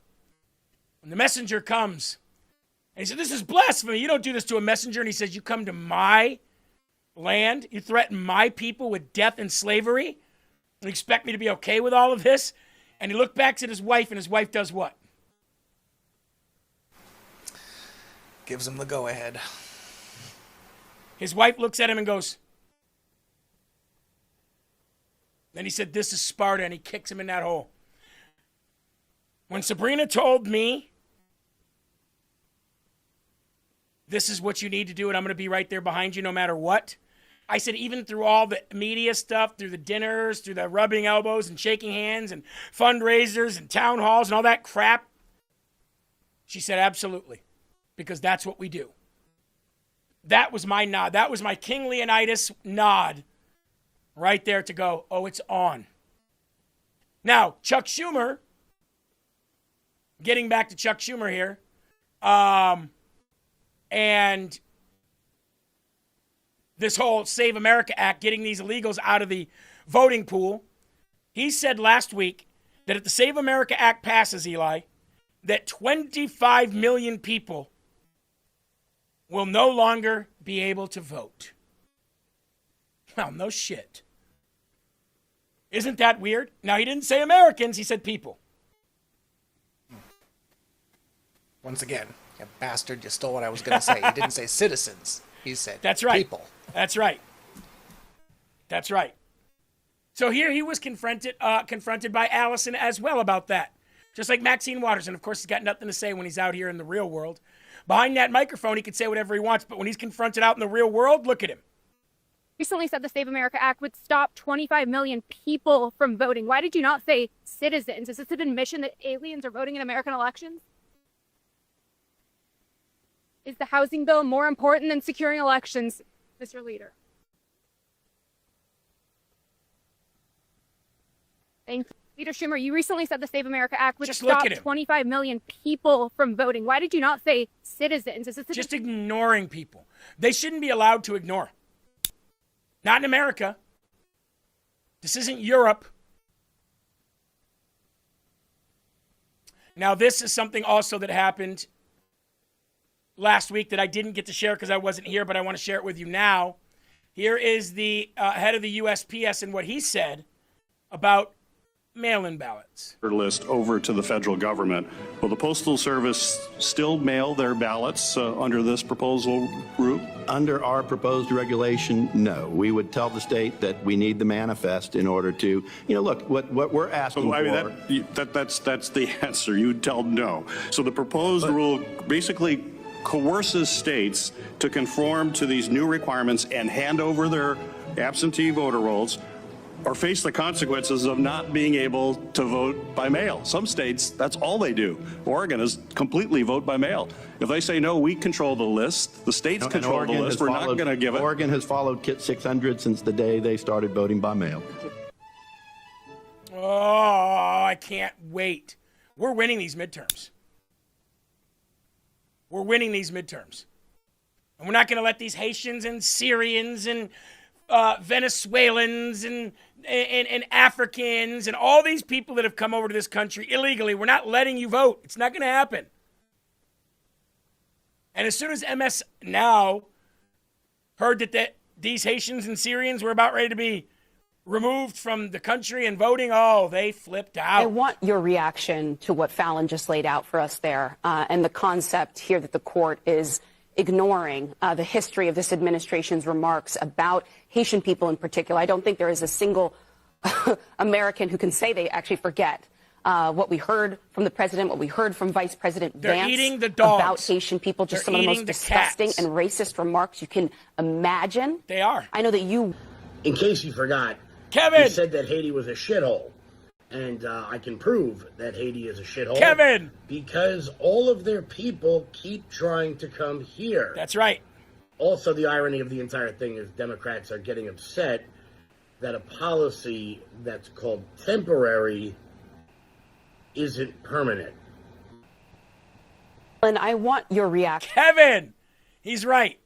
You don't see people, Eli, crafting rafts to go to Germany and crafting rafts to go to Somalia, crafting rafts to go to Venezuela or Cuba, floating in the ocean for days to go to Uganda. They're coming to America because it is by far the greatest country on God's green earth. I mean, I agree, but not according to Democrats and liberals. But yeah, I agree. This country's so bad. My brother from another mother, Ben Berkwam, ladies and gentlemen. For all the idiots out there who are screaming about the temporary protective status being taken away from the so-called Haitians and Syrians that illegally entered our country under Joe Biden. This is a tiny fraction of some of the souvenirs that I gathered over the 4 years of Joe Biden's border invasion, and really not Joe Biden, but the string pullers that were running Joe Biden's office. Bag after bag after bag, passports from all over the world, from every country that I know of, and some countries I'd never heard of before.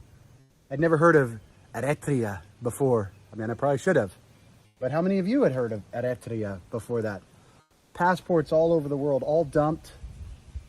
India, Pakistan, China, Ukraine. Got the carpet shoes. These were actually purchased, but I have a whole bag of additional carpet shoes and everything else that was dumped. These were purchased in Sonaita, Mexico, because the market is so good down there for illegal aliens that they have an entire town dedicated to selling equipment to come into our country illegally. Some of those are carpet shoes. This is what you put over your shoes if you're out in the desert and you don't want Border Patrol to be able to track you through the desert when you're coming in illegally. And that's the difference. To all of the Democrats and the people that are screaming out there how unjust this is. Our government's primary responsibility when they swear their oath is to uphold and defend the Constitution of the United States and protect the citizens of the United States. That's their job. When you allow this, I collected thousands of IDs during this time. I've turned in hundreds of them to the federal government to try to track some of these people down. In particular, the ones claiming that they were coming for political asylum, yet they dumped their IDs, many of them from countries where they'd already been given protection. And this is the lie that the Democrats don't want you to know. The vast majority of the so-called Haitians that came into our country illegally came from Chile and Brazil. Out of all the years I was in Colombia and Panama and Guatemala and Mexico, I did not meet a single Haitian that was coming from Haiti. All of them had been living for the last 5 to 10 years in Chile and Brazil. They had left Haiti, they had moved to Chile and Brazil, they had been given protective status. The only reason they were coming to America under Joe Biden was because the open borders Democrats invited them. They said, hey, come on up, we'll let you in. The NGOs like Catholic Charities and Lutheran Social Services and Jewish Family Services and the rest of them had a pipeline that was working with our federal government, training illegals how to game the system. We interviewed them in Acuña, Mexico, why they were dumping their IDs. They said they were told they had an easier time coming into our country if we didn't know they had already been given protective status. And that's true. If you've already been given protective status, then you don't qualify for it in America. So they dumped their IDs, came in illegally into our country. The NGOs that were training them how to game our system, including the United Nations, by the way, these so-called humanitarians, this is a rape kit from Nicocli, Colombia, that was given out by the United Nations and CARE, because they care so much. These were filled with birth control, morning after pills, and condoms. Oh yeah, and a whistle, just in case you were being raped, because they knew you were going to be raped when they sent you from Colombia through the Darien Gap. They knew you were going to be raped, but instead of saying, don't go in there, this is what the United Nations, OIM, they cared so. I hate to cut Ben off, but I got to talk about this. Why hasn't Congress called Ben in to testify against to all of this? There are plenty of people that know Ben in Congress. Marjorie Taylor Greene rubbed elbows with him anytime he gave her the attention she was seeking.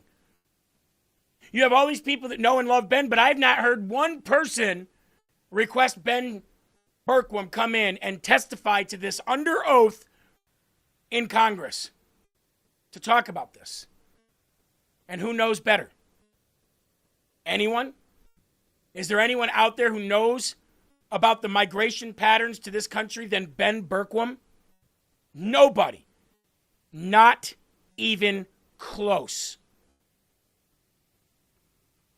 I'll tell you what I'll do when I get to Congress, Eli. Ho ho!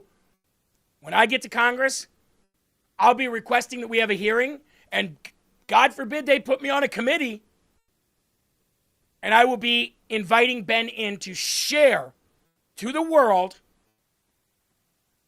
what he's found in his testimonies. Because I think it's egregious that nobody has. Ben is the utmost expert on this. Eli and I have been watching Ben. I was on the road with Ben. Ben brought me to the border and showed me cartel members standing over the border with guns, laughing at us, pointing the guns at us. And I wasn't even the one that went through the Darien Gap with him. I didn't go through the firefights with him. He knows more than anybody. And when I get to Congress, it'll be one of my priorities to bring him there to tell the American people what this world has really become, what this country has really become. More with Ben here. So much that they just handed out rape kits and said, go ahead, go get raped. Blow the whistle. Try to get the condom on. That doesn't work. Blow the whistle. See what happens. That's the level of humanitarianism. They didn't care about the people. They didn't care about any of these people. They cared about the money that it was putting in their pockets and the redistribution of wealth from our country and from Europe. The same thing's happening in Europe. Oh, yeah. Mass illegal migration 100%. From Muslim countries into Europe that is murdering Europe as we speak. The exact same people. All of the millions of Haitians that have been living in Chile and Brazil. If you want to be mad at anyone when you're getting deported, by the way, the last place they want to go back to is Haiti. They're upset because they're going to get sent back to Haiti when they've been living in Chile and Brazil. Here is a recommendation to all of the so-called Haitians that came here illegally. Leave before you get deported. But the problem now is they dumped their IDs, so they can't go back. So now they're in this position where they're going to go back to Haiti. They're going to get deported to Haiti when they could have stayed in Chile and Brazil. But they came, they listened to the NGOs, They listened to the open borders leftists who said, dump your IDs, come on in, we'll take care of you. Knowing that they didn't care, all they cared about was the $1,500 a day per person that was going to be put in their pockets. That's all they cared about. So now those Haitians are going to be sent back to Haiti, the last place they want to go. By the way, Haiti sucks, not because of America. Haiti sucks because the government of Haiti. All you have to look at, that island is not all Haiti. Half of it's the Dominican Republic. That's right. Which is a much better country. That's right. And the only difference is the government. That's right. Haiti sucks because the Haitian government and the Haitian people who keep electing the Haitian government. Haiti sucks because of corruption and voodoo. They've replaced God with the devil and politicians with corruption. And they eat the cats and the dogs, which they absolutely do. Ben says, by the way, Haiti sucks. Hey, Ben coming in hot. You know what else sucks? Somalia. Same exact thing. But that doesn't stop a festival in Minnesota marking Somali Independence Day, and Ilhan Omar just walking around celebrating it in our country like it's some kind of a whimsical, magical festival that Americans want here.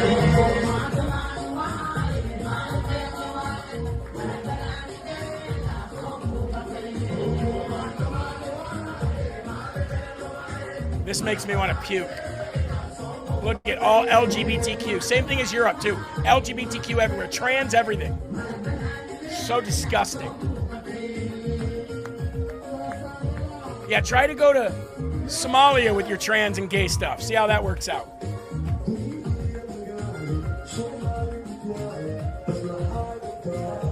Look at her.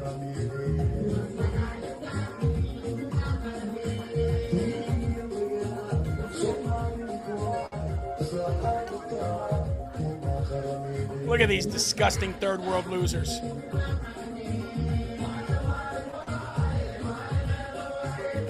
It's Minnesota. Yeah. Mandi Malaya, Mandi Malaya, Mandi Malaya, Mandi Malaya, eat your cats and dogs, Mandi Malaya.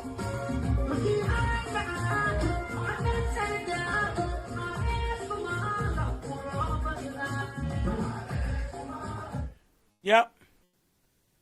Neighbor to my north. In America. Gets worse than that.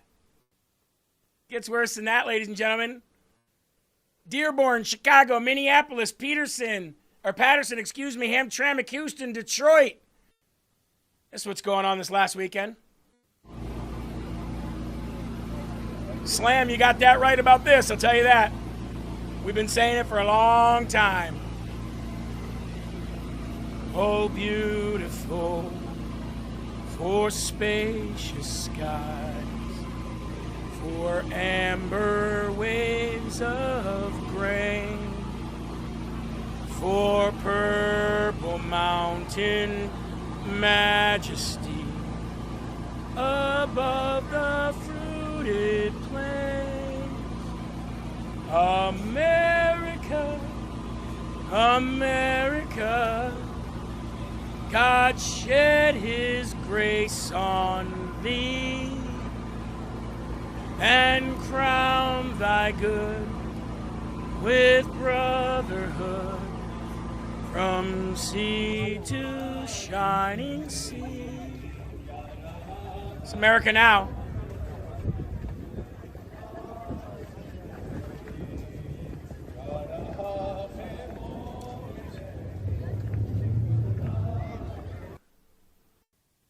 Mr. Herrell, I see that you're running for Congress. What about the homophobic statements you made? What about the transphobic statements you made? What about the Islamophobic statements you made?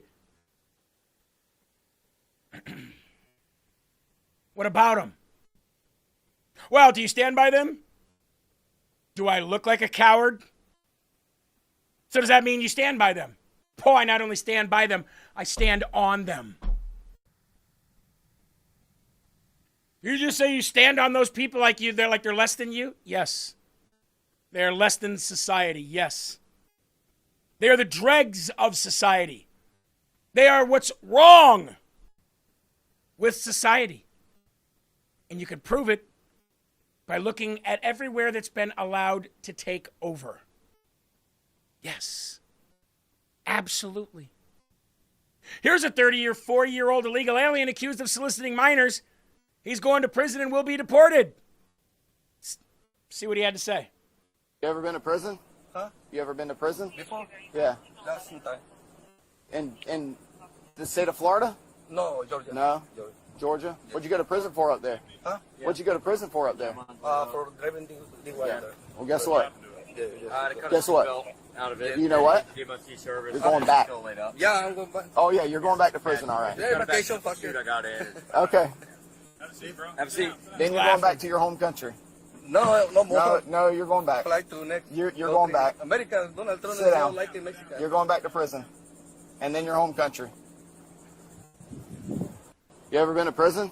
Huh? You ever been to prison? That sounded like Yeah. Mark Wayne Mullen. I don't know if that was Mark Wayne Mullen, but it sounded like him. Oh, yeah, you're going back. Oh, yeah, you're going back. 100%. No. Yeah, you are. Yeah, you are. How about another one? Here we go, another one, Eli. Ready? Illegal alien from Colombia uses a sword and an axe to brutally murder a stepfather in Florida. That's right. Charged with violently murdering his stepfather in Florida. An illegal alien from Colombia was charged with the brutal murder of his own stepfather. The Department of Homeland Security just provided Border Hawk with exclusive information about the suspect, including his immigration background. On June 20th, police were called to the residence of Miramar, a city of Miami suburbs. Deputies entered the home around 3 a.m. and encountered a gruesome scene and an unresponsive male who was later pronounced dead. Authorities found an axe and a knife and a sword with blood on it. The stepson was trying to avoid the police by hiding in the bathroom that was locked. No, the door is locked. No, the door is locked. It's locked. You cannot come in. Oh, you mean like borders?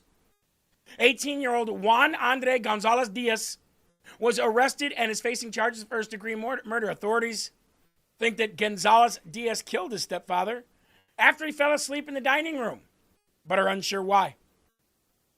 According to DHS, Gonzalez Diaz entered the country on a tourist visa that expired 6 months after, expires in 6 months, excuse me. It did expire 6 months ago, and overstayed his visa. And this is a picture of this godless illegal alien freak right here. You see, Americans have been too kind, and our kindness has been taken for weakness. And these people have overrun our country.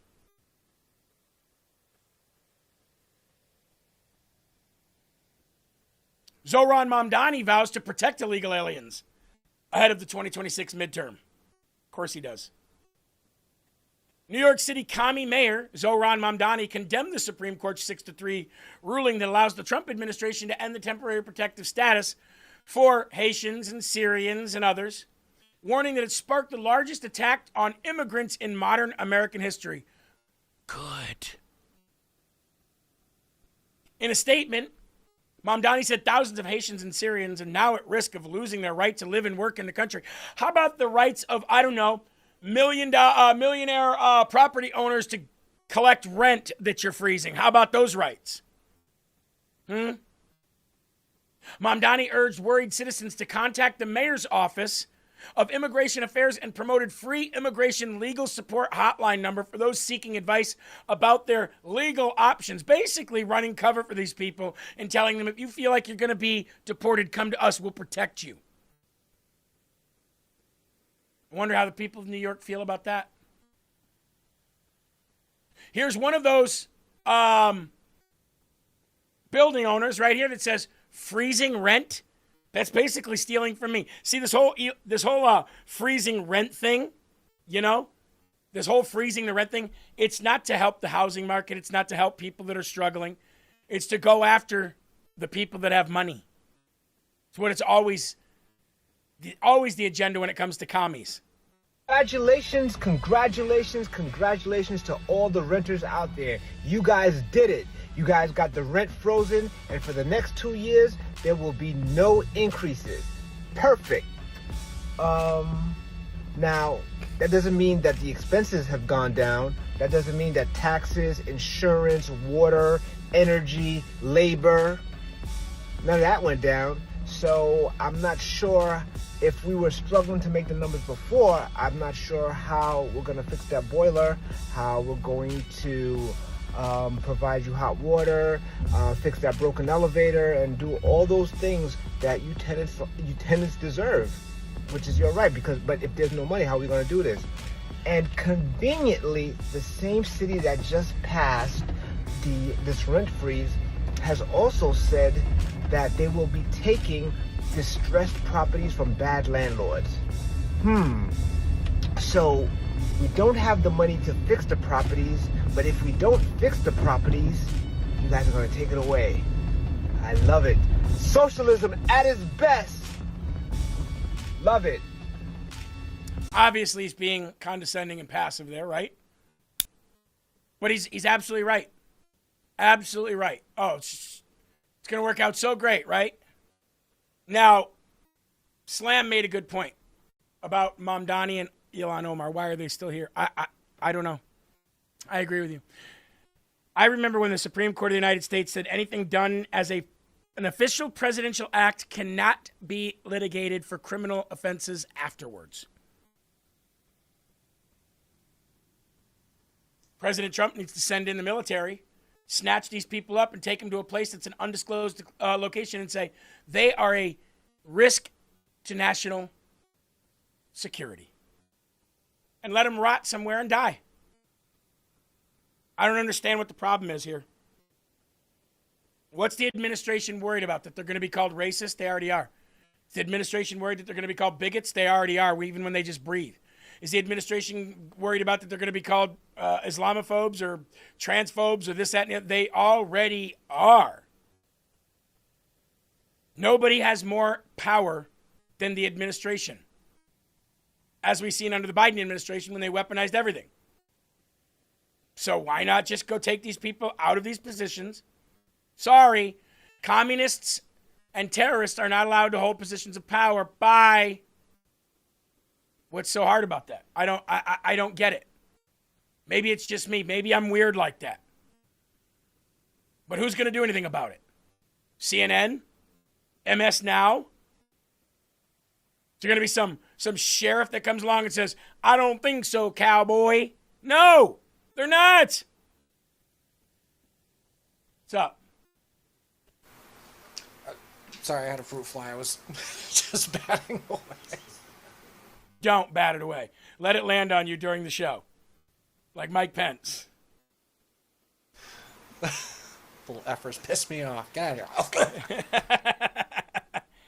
Zohran Mamdani, communist scumbag Muslim. I noticed that you're turning 35 soon, right? In a few months. Listen to so this. you now hit one of the constitutional requirements to run for president.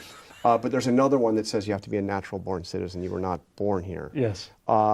But do you think that's something that should be changed in the Constitution? It would take an amendment, but do you think that we should change that? No. No? I think the Constitution looks good the way it is. Just the way it is. Just the way it is. I'm very excited to focus on New York City, but thank you for reminding me of my upcoming 35 mortality. Years old. 35 years old. All right. Yes, sir.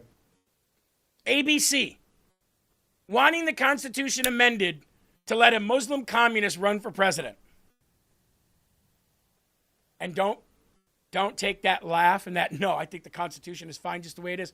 Well, that's funny, because pretty much every other day of the week, you are condemning the Constitution and Supreme Court rulings that based on the Constitution.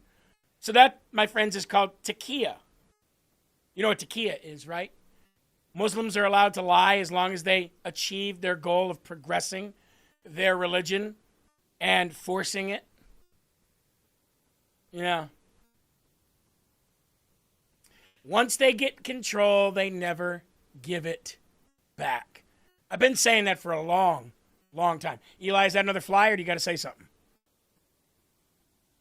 No, now I got something to say. This is exactly... We shouldn't be doing this kind of news. We ought to be doing the most patriotic American news in the country right now because Trump is in office. But this is what I'm saying. I don't care how it sounds like, well, you can't do things that way. I don't care. You know, maybe it was a little bit of that movie that rubbed off on me. And I'm not saying do anything the wrong way, but I just want Trump to come on TV one day and say, you know what? I'm done with this. Zoran's not mayor. All the Muslims in Dearborn, Michigan, Minnesota, New York City, and Texas, wherever the hell else they are, you're all going home. Haitians, Somalians, we're done with this. America's getting back to what it should be and what it always was. Because this isn't great right now. I'm sorry. I still support Trump, but this sucks. All this crap going on. I agree 100%. You've got the mandate from the people. It's time we start doing something about it. Now, one more video here before we get to what Eli was talking about with that movie, Citizen Vigilante. Another Pakistani man, Mohammed Ali Khan, caught attempting to rape a British child. His defense? He didn't know it was illegal because he's new to the country. Of course. Why would you want to do that with a 14-year-old child? I'm very sorry about it. Too late for sorries.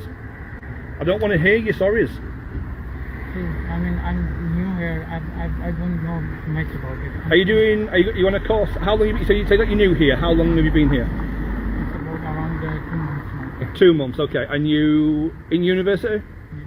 Actually in university or an online course?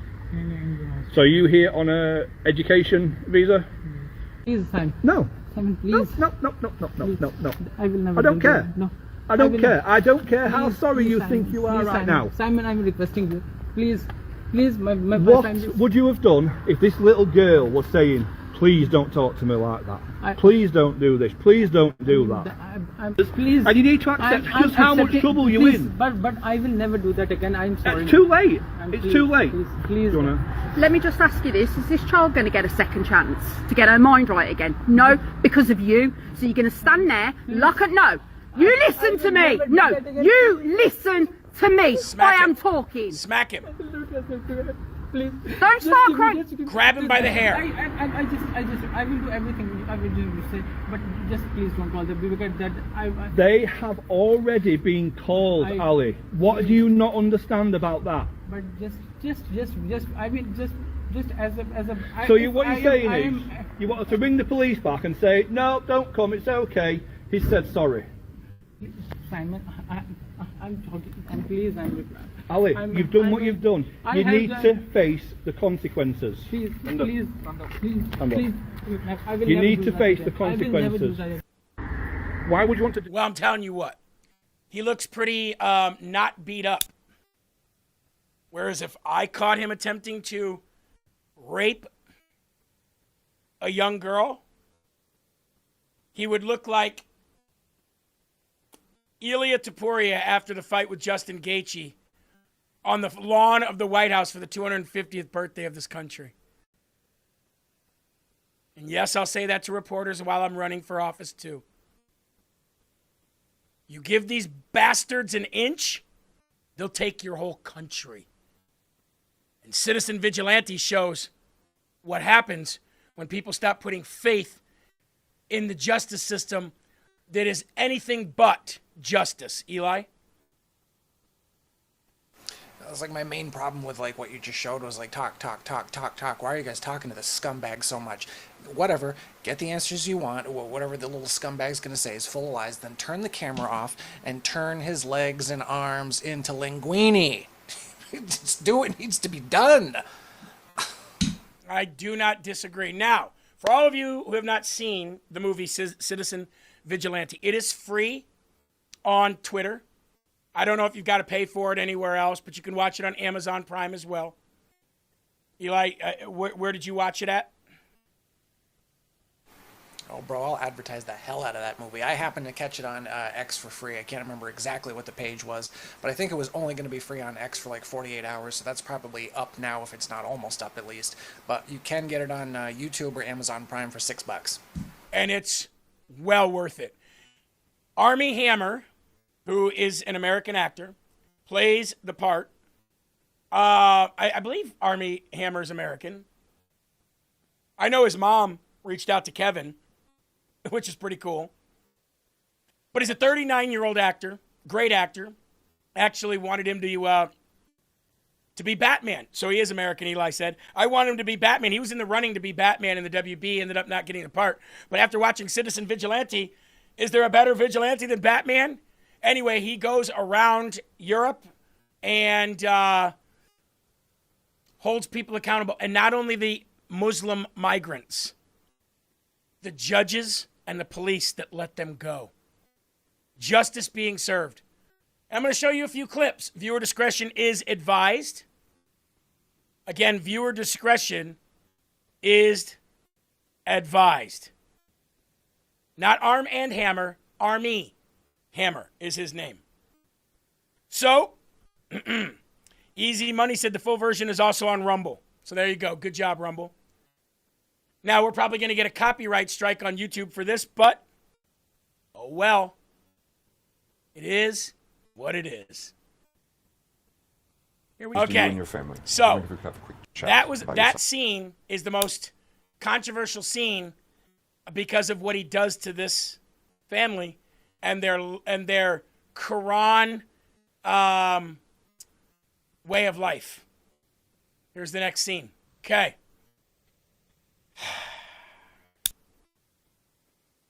He makes them call the friends that helped gang rape this girl. That is the next scene. Fantasy by a hateful person. Eat all the shit on planet Earth, then shit out that shit and eat it again. Okay? Nobody gives a shit about what you scumbag lefties have to say when it comes to this anymore. You understand me? Cowards. What about the girls that I have to report on every day that get raped by these scum? What about the people that I have to report on daily that get murdered because of these scum? You people on YouTube are the most ignorant, insufferable losers that I have ever met in my entire life. Thank you for watching. There's a lot more. It was banned in Germany. And as soon as it was banned in Germany, Elon Musk shared it on X for free. And it became, what, Eli, like the #1 movie in the world right now? Now, I'm not saying that we should do this. I'm not saying that at all. I'm showing you this for a reason. Where do you think this goes if justice continues to not be served? Like I said in the beginning of this show, a nation is not its buildings and its art and its tourism. A nation is its people. And this nation is built up rebellion and power to the people. What do you think happens next in a world where Islam is allowed to run rampant like this with no judges and no cops doing anything about it? What do you think happens when presidents continue to allow the spread of this disease called Islam? What do you think happens next? You think that this country is ever going to allow the complete takeover as it has in Europe? Jason Beatrice says, I refuse to celebrate violence. Cool. Nobody cares what you refuse to do or what you don't refuse to do. Nobody's celebrating violence. We're talking about an answer to a problem that seems to be the only answer nowadays. Tell me another one. It's either full takeover or what? You think we're celebrating violence by showing you this movie? You think we're inciting violence by holding people accountable who have caused the violence? People are out of your mind. And you'll be the next to be raped because you're so stupid and clueless. Now, those are the people that did the raping. How about the people that allow the people that do the raping off without actual jail time or charges? Reinhold. Judge Reinhold. Who are you? Eli, you want to tell the people about the rest of that scene there real quick for those who haven't watched it yet? What did he put in his body? I will. Yeah, it's pretty rough. He pulls up his phone and he shows him the press conference when he came out and said, yeah, these kids just didn't have, they don't understand our societies. They're having problems assimilating, and they're actually victims too, along with the girl. And I'm not going to send them off to prison for their entire lives and ruin their lives just because they made one little mistake. Drives him out in the middle of nowhere. His body is full of heroin, so he's all loopy and whatnot. Pours a little bit of vodka on him to make it seem like he's been drinking. Slits his wrists and leaves the guy there. No, now your body's full of heroin. Those people get let go. But yet, in our side of the aisle, if you protest baby killing, you go to prison. You're gonna have the intern do it? You're really having the intern arrest her, you bitches? Shame! Shame! Shame! Shame! Protesting on a public sidewalk. Shame! Shame! Exercising her right in a public space. Shame! Arrested. Nazi fascists! This is what happens when you have a mayor who signs illegal executive order. Nazi fascist! She's on a public sidewalk.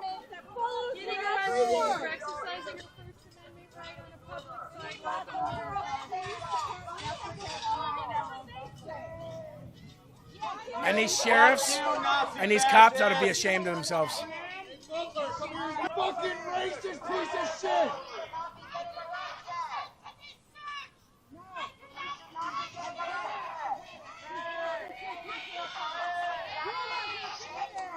Hey, Murray, you're gonna lose your job! Run, go! You're gonna have the intern do it? Hey, Eli, I gotta tell you this loser over on YouTube, Faggot Brian. I've already donated to the socialist candidate for 2028 in Iowa. Well, that's funny because nobody but me has said that they're running in 2028 yet. So just like you were too much of a coward and a liar to come on and debate me, you're a coward and a liar now. Oh, you want to see some real good content? Send me to DC. Send me to DC. You won't be disappointed. Not at all. Let's take this opportunity real quick. Talk about our next sponsor, shall we? Hey, Brian, maybe you need some of this. Maybe you can live longer so you can see more people like me and maybe Army Hammer run for office. Eli, by the way, before we get into the sponsor,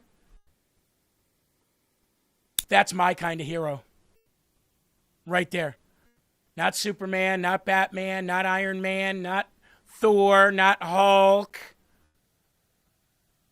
Citizen Vigilante. That's a superhero. Mm-hmm. That's a superhero. Yeah.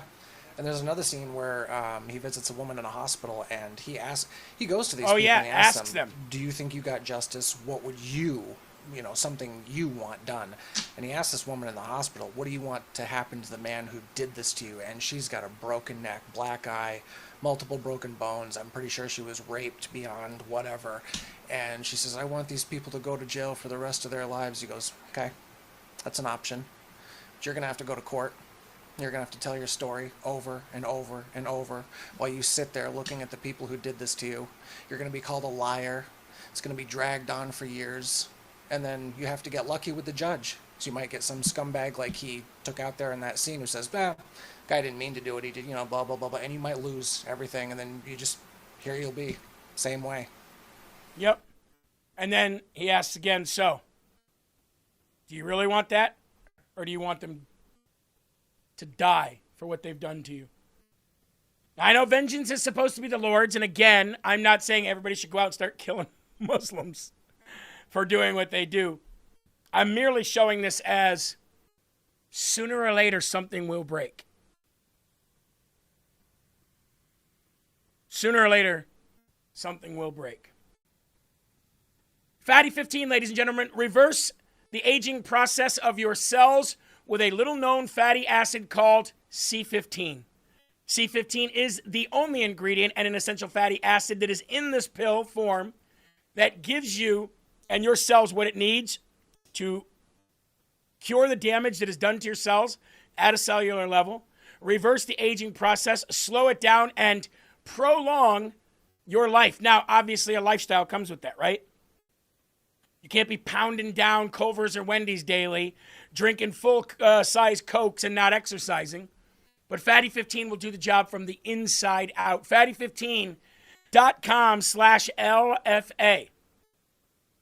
That is Fatty15.com/LFA. Fatty15.com/LFA. Promo code LFA gets you a 90-day supply for just $101.96. That's Fatty15.com/LFA. Live longer and watch us save America. Also, the Father's Day promo over at Chicago State Company, still going on for right now, I believe. It prolonged. You can still get the 4 gifts. Even though Father's Day is over, I get it. You can still get the deal. It is over at Chicago State Company, mychicagosteak.com/LFA. That's mychicagosteak.com, Eli. They're also putting all the links in the live chat for the show, for the movie, so people can watch it for free. So leave those in there. mychicagosteak.com/LFA will take you to this page, and you order one of the 2 different value packs, and you get all of that, plus that Best Grillin' Dad apron at mychicagosteak.com/LFA. Sophie said, boy, Jeremy, we all need you now. I feel like an old woman from all the stress. We all need that now. I feel like an old woman from all the stress. Well, you know what? You got to know the problems in order to face the problems. Okay? And we got enough of them. And we know how to face them. And we're going to do that. Okay? One of the other problems we have is trans. This openly, LGBTQ, trans, all this stuff, that needs to stop. Okay? This stuff is disgusting and it's everywhere. Sex should not be on display. If that's the case, then how come you get charged if you walk around naked? Sex should not be on display for the world. It should not be on display for our children. And anybody who brings their children to an LGBTQ rally or parade should go to jail for endangering their children. And here's Chuck Schumer, acting like he cares.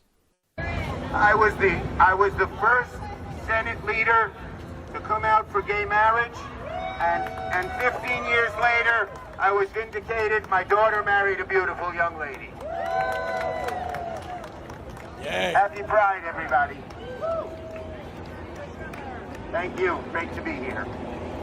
Great to see you again. Likewise. Happy Pride, everybody. We got married yesterday here. Congratulations. Yay. My daughter and her wife were married 8 years. And I have 2 beautiful babies from them. No, you don't. You don't have 2 beautiful babies from them. No, you have 2 beautiful grandbabies from another couple that put their kid up for adoption to be raised by child abusers. That's what you did. See, Eli, Chuck Schumer walks in pride parades and says, oh, my daughters were raised and gave me 2 grandkids. No, they didn't. No, they didn't. That's not possible. I'll be at a parade this weekend, Eli, in the America MAGA Trump truck blasting, we'll put a boot in your ass, that's the American way, for the 4th of July in my county's parade. We are not the same. Damn Skippy. I hear that. So, Pride, happy Pride, everybody. Happy Pride. Be gay all you want. Be prideful. Be trans all you want. Do it in your own home. I'll tell you what, Eli. If somebody can go to jail for child porn on their computer, then why is Provincetown, Massachusetts, able to be a city? Able to be a town? Has anybody been to Provincetown? It's literally families bringing their gay kids there to be danced on by trans people, and there's gayness going on all over the street with kids. They're doing it with kids. You ever been there? How is that legal? I'll never understand. I'll never understand that at all.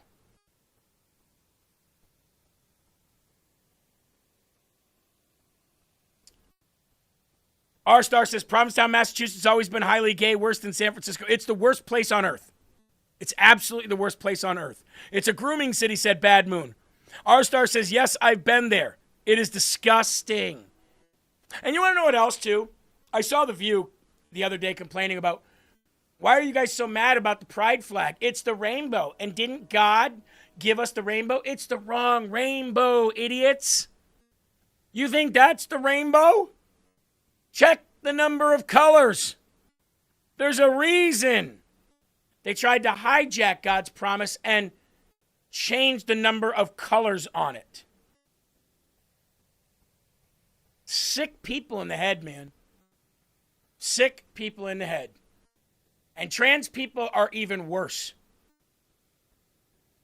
And I'm not saying you're sick in the head if you are a guy and likes a guy. That's you, whatever, be what you want. But you're sick in the head if you want to put it on public display for children. That is where you're sick in the head. Again, it's called sex. Do it in the privacy of your own home, you deviant. Gas prices. $3.22 here. Can anybody else tell me? I'll put up the Rumble chat here so that the idiots over on YouTube can see it. And for the Trumpers that are over there, we're not obviously talking about you. But if anybody could tell me the gas price, where they are, the town, the city that they're at, and how much it is, we'd appreciate it. We'll put that on the screen for you now.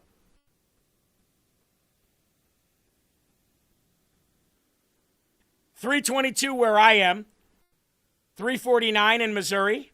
Okay. $3.67 Colorado. $3.36 somewhere. Bushy said $3. $3.79 in Louisville. Gas is going down in Oregon. $3.72 from $4.69 in Michigan. $3.36 in Lima. Sean Maga said, to help Jeremy get to D.C. like a wrecking ball, $20. Thank you, Sean. I appreciate that. For everybody who wants to donate to a campaign, I will get a campaign site set up so that all money can go there and I don't mix it up or miss something. You know what I mean? $3.49 in North Carolina, $3.42 in Williamsburg, $3.37 in Daytona Beach. Let's see here, $4.03 in Ohio. $4.51 dropped from $4.72. $3.05 in Texas. $3.61 in Tampa this morning. $3.15 in Huntsville, Texas. $3.17 in Maryland. Again, I got $3.22 yesterday is what I got at Quick Star, actually. $2.49 at Phillips. Oh, here's the other thing. You know how much gas is in Italy? Now, I get it. It's a place where you don't need as much gas as you do in America, so supply and demand. I also get it. It's probably closer for them to have it delivered from wherever they're getting it from. But you know how much gas was in Italy? $1.49 or 39, and diesel was $1.89, which goes to tell you how much they're price gouging, by the way. President Trump has instructed the DOJ to look into this price gouging because it's clear price gouging. The price of a barrel of oil is what, $60-something right now?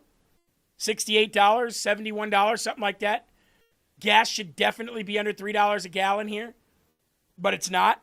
price gouging like crazy. If they're making a profit at $1.49 and $1.89 or $1.39 and $1.89, guess what? They're making a hell of a profit. I don't even care if it's shipped halfway across the world to come here, wherever.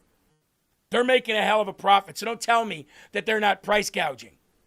I watched it. I saw it with my own eyes. Okay?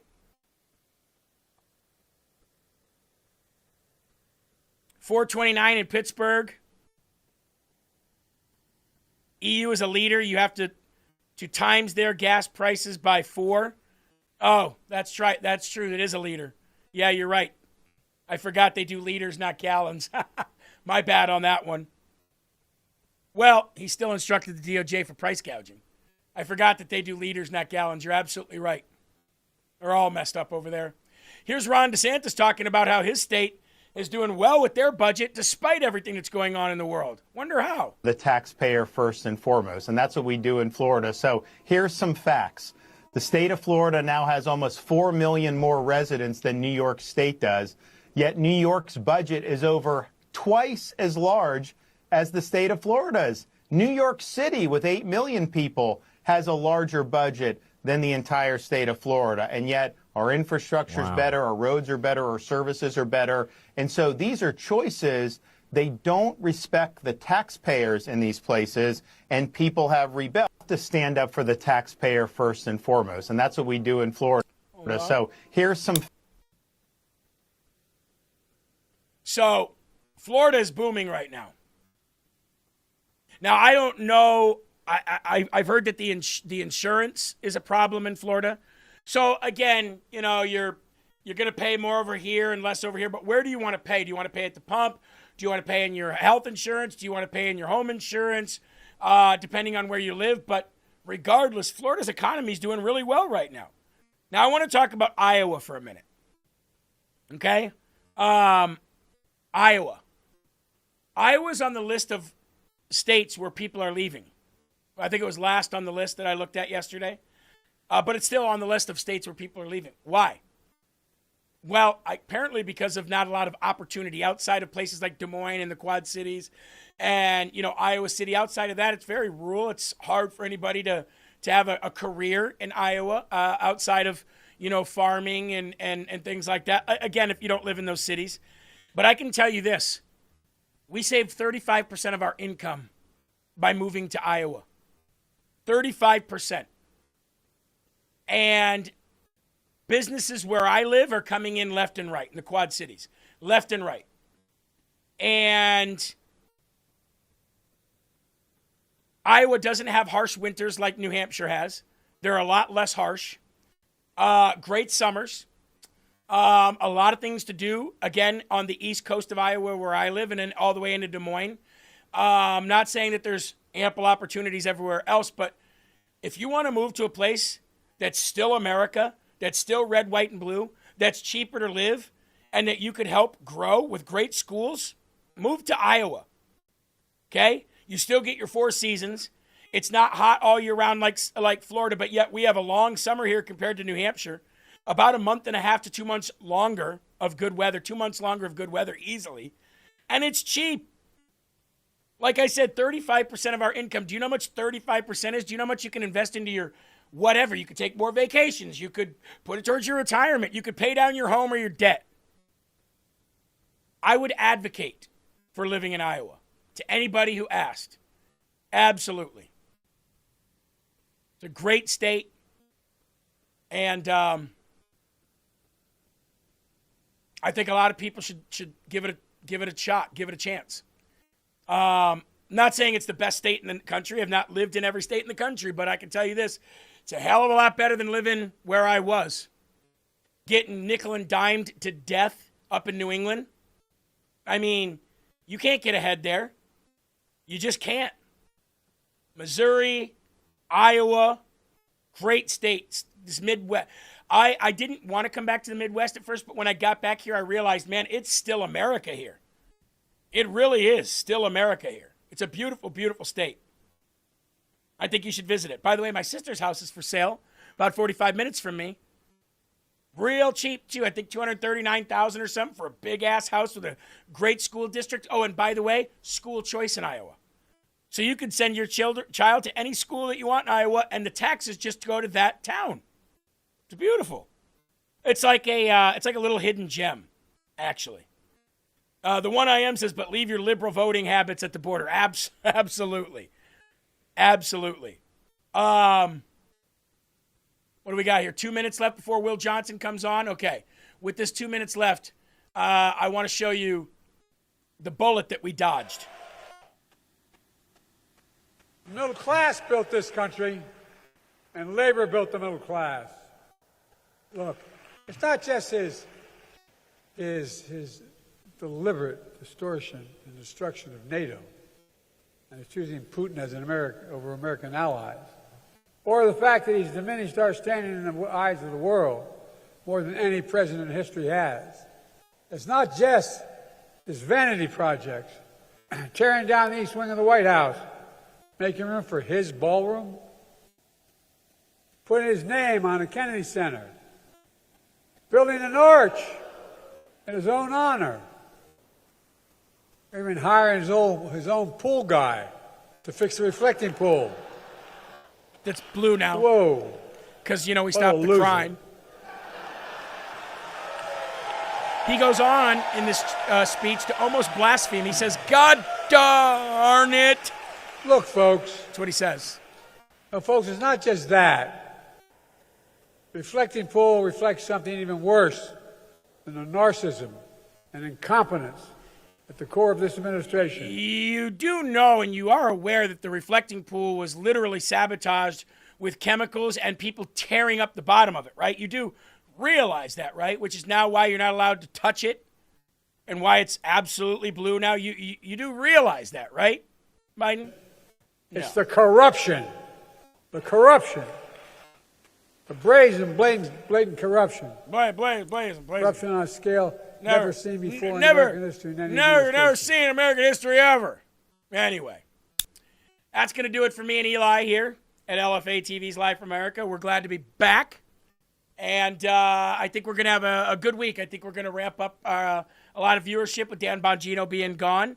And as far as the campaign goes, we're really going to start ramping up when it comes to viewership once that campaign hits full swing.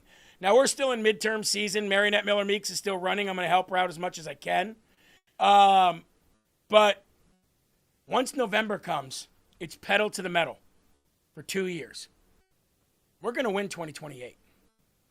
And in the meantime, LFA TV is going to get bigger as well.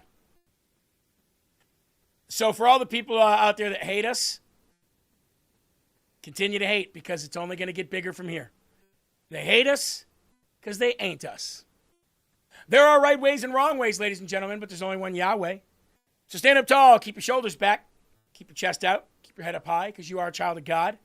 No weapon formed against you will ever prosper. Keep your family and friends and pets close, away from the Haitians. Keep a smile on your face. Never, ever stop fighting for this beautiful republic. And always spread the gospel. God bless you guys. Will Johnson comes up next with Culture Wars. And I will see you on the flip side. Peace out.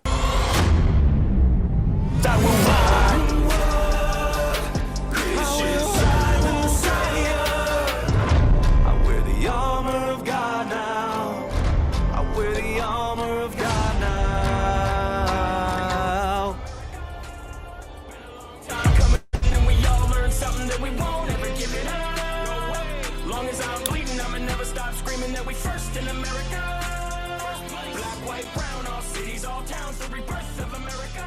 As long as I'm living and breathing, I'm keeping my freedom.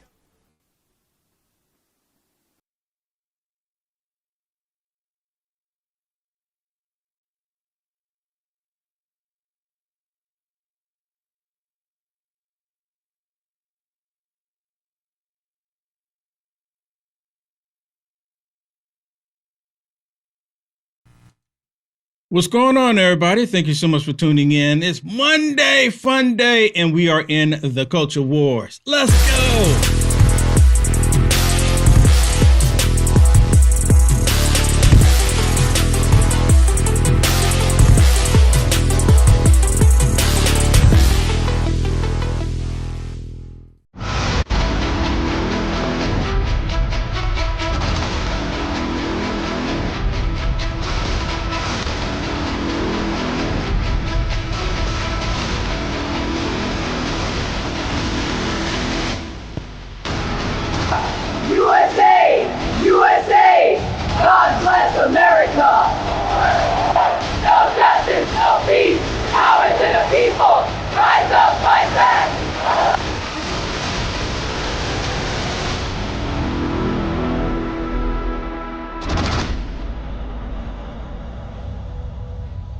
And what's going on, everybody? Thank you so much for tuning in. Did y'all see that? Let me put it on one particular scene here. I got to put it on one particular scene for you, right? Because I did use AI to create this. And what do you see here? Now, I use AI to create this, except for I did put the text on there and I put the arrangement on there and I added the music. I did create a timeline in the editing program that I used to create this. But I want to show this because the lunatic liberals are upset. You use AI to create this. Let me ask y'all a question. What about this little short video that I created is not true? Like, look at this one. You see both black, white, Asian people, just a mixer of people waving the American flag. Waving the American flag. This is capitalism right here. And then, of course, you have this one here. What do you see here? You have the lunatic liberals, and this is what they are. They're waving the communist flag because they're a bunch of communists. They got the LGBT, the trans flag, and the DSA. This is who they are. And they got so upset with me. Oh my goodness, I can't even tell you the comments that I have received because I would not go along with the socialist agenda. So before they would say, I'm a sellout because I would not support the Democrat Party. Just because of that, I'm a coon, I'm a sellout, Uncle Tom, as if because they don't know what Uncle Tom is. But they would say I'm a Oreo. They would have a coon. I mean, you think it, you thunk it, they've said it. This is what they were saying about me frequently. They would constantly say these things about me. But they are 100% communists. So the question I was asking them, I said, so out of this little video, and I don't have no issues telling you I use AI, so what? It still proves the point. It shows exactly what's taking place. So now if you use AI to show the truth, oh, it's AI, you can't believe it. Let me say that again. If you use AI to show the truth, you can't believe it. You're not supposed to believe it. They don't want you to believe it. But if you use AI to tell a lie, then you can believe it. Then you can believe it all day long. We are headed for a time in this country what we've never seen before since the first Civil War and the Democrats, as I mentioned before, going back to the original demonic roots. Last week, I was telling y'all the part of the reason why the Democrats are so much embracing the whole socialist right now. Now, look, they've always been socialists in my book. I've never said otherwise. I've always called them communist socialist Democrats. For those of you that's been watching me for years, you've heard me say that because they demonstrate it all the time. Now, last week, I was telling everybody the reason why they were doing this, and this is something that I've said a while back too. The reason why they're embracing the socialism because in their minds, it's going to work this time. Madami endorsed 3 people. All 3 of them won. Yes, this is what we want. Bernie Sanders has been pushing for it all this time. See, we have President Trump, where President Trump came in and he changed the Republican Party back to its original roots. See, because the Republican Party did change. But President Trump put it back to the original roots, gave him a backbone and spine, and we call it the MAGA Republican Party. So in the minds of the radical leftist lunatic liberals, they have their version of that. It's the absolute opposite. Remember me talking to you about this yesterday? The absolute opposite. That is the Socialist Democrat Communist Party of America. The absolute opposite of the MAGA Republican. Versus the reason why we have capitalism versus socialism. Now, with that said, I want to share this with you because you can't make this stuff up. You even have some of the lunatic liberals admitting to what I was saying last week. Now, look, I haven't heard any of them come out there and say it. I haven't said, well, the reason why we want the socialist party is because they got the MAGA Republican Party, so we have to have something the exact opposite. I didn't tell anybody that they were saying that last week. It was straight up my opinion. But lo and behold, they came through. They came through just like clockwork. Tom Malinowski, who himself recently lost in a primary, but he's your colleague in Congress, had a series of tweets in which he was critical, actually, of the leadership of the progressive wing of the Democratic Party. I'll read you from some of that. He's talking about some of the unwillingness to criticize, for example, Daria-Lisa Chevalier, who won one of these primaries. He says, young Dems voted for Avila Chevalier not because they knew her, they didn't, but because leaders like Mamdani and Sanders embraced her. Those leaders could have chosen a serious progressive with non-insane views. They chose this. The result is the mirror image of MAGA. It doesn't. The results are the mirror image of MAGA. Come on. This is exactly what I was talking about. But now they're saying it. Are they watching me? Are they watching Will Johnson? Are they watching LFA? I'm telling you, I think they're watching LFA because we're like, this is the exact mirror opposite. It's the exact mirror opposite. I don't know why I can't say that. The exact mirror opposite of MAGA. This is exactly what I was talking about last week. And here they are saying it out loud. With non-insane views, they chose this. The result is the mirror image of MAGA. It doesn't matter if candidates are qualified or what their beliefs are. All that matters is that they're on the team backed by its leader. Anyone who questions that is slated for the next political destruction. Nothing right there. Right there. Wrong with leaders on the left wanting to push the party leftward, but true courage in this moment on the left and right is not taking on the establishment. That's easy. It's setting limits for your side and telling your followers what they don't want to hear. I mean, people, look, I'm going to pat myself on the back. Not that it matters. I guarantee most of you saw it too. But this, I called it out last week and said the reason why they're doing it because it is the exact mirror opposite of MAGA. They don't have to have any experience. DEI, full on. DEI, 100%. No experience needed, nothing required, just as long as you hate President Trump and as long as you hate America, wanting to destroy Western civilization, we will support you. And that's exactly what took place.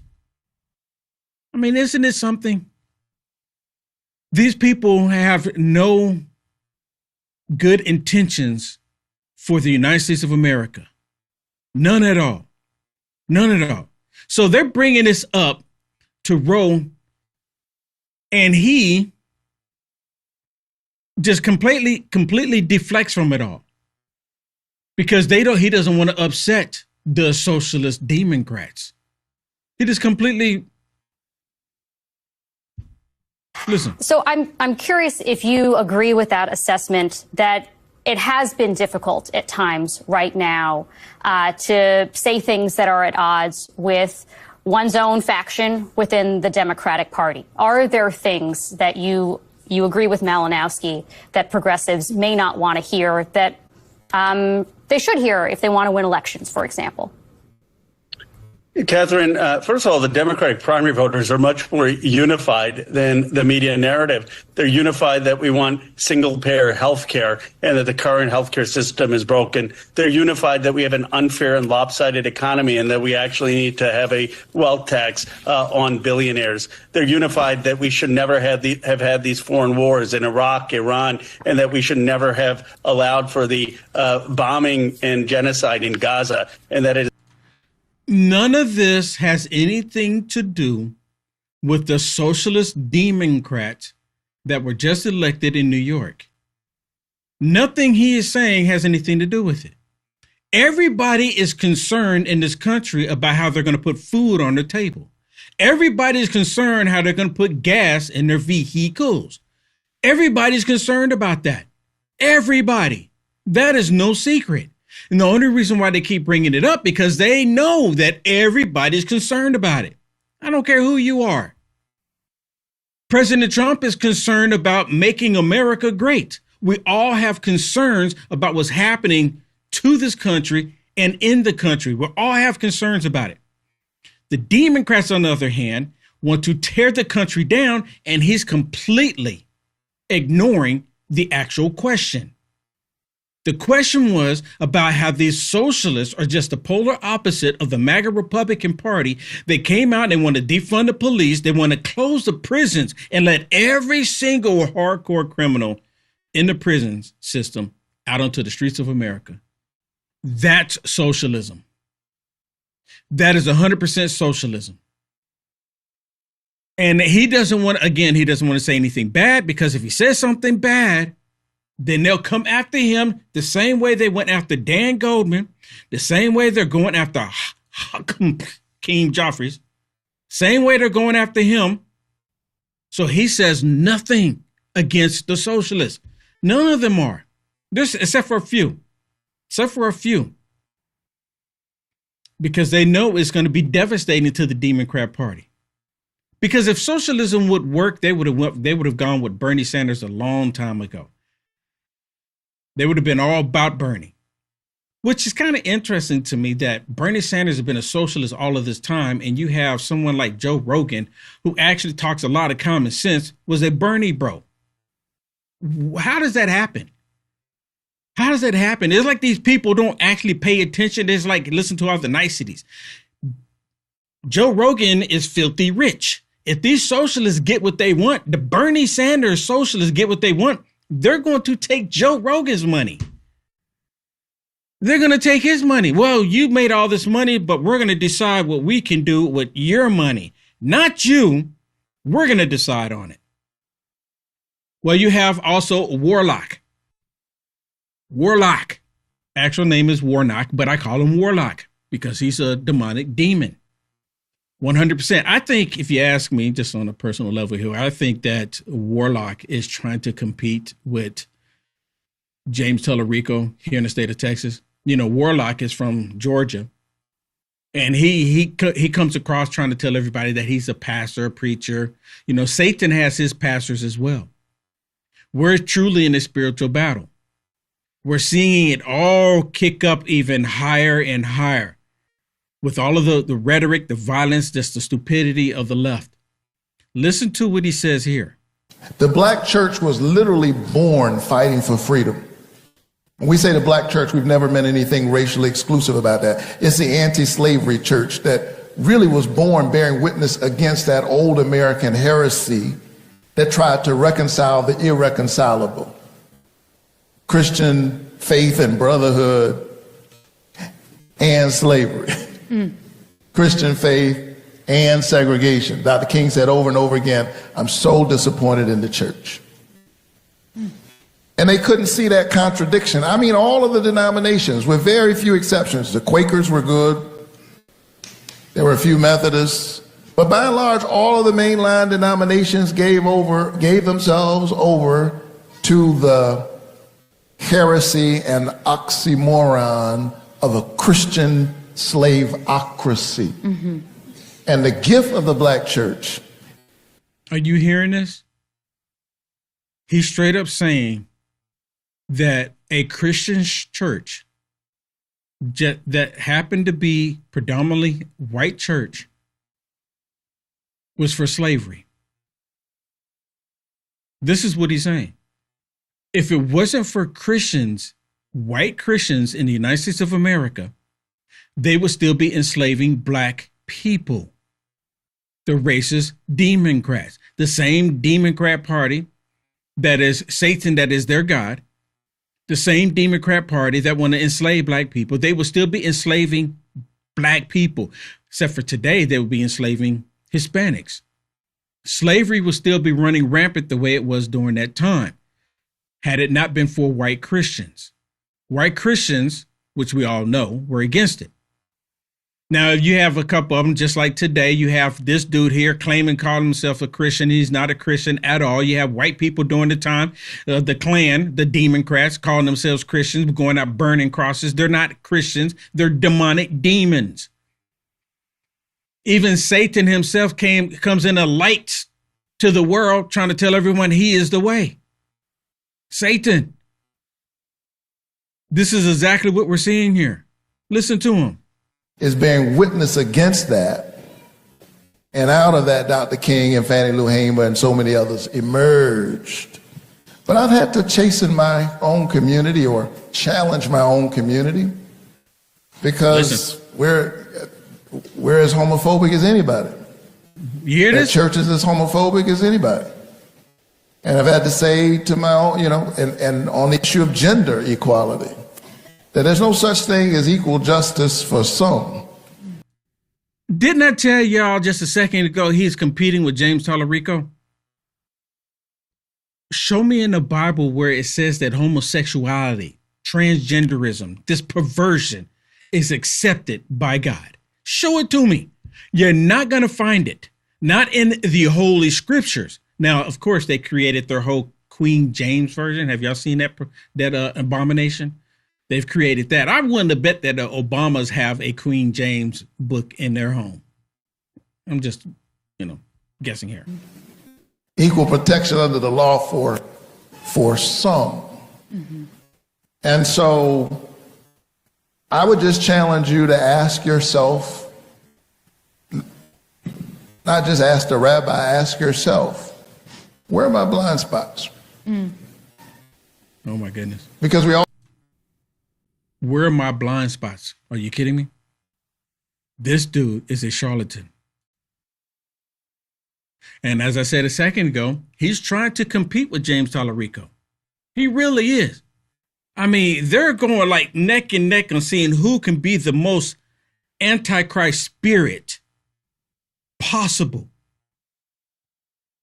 Who can be the most antichrist spirit possible? And you know what I've realized? That all of these democrats that are saying this stuff, these are socialists. This is another socialist agenda. And a lot of people never even made that connection. I wasn't even really making the connection of them for years I call them socialists, but I never made the connection, just to be honest with you. And I'm pretty sure many of you have. But I never made the connection of them actually being, this being a socialist agenda. But now that it's all really coming to the surface and people really paying more attention to it, everything that they've been doing has been for this socialist communist agenda.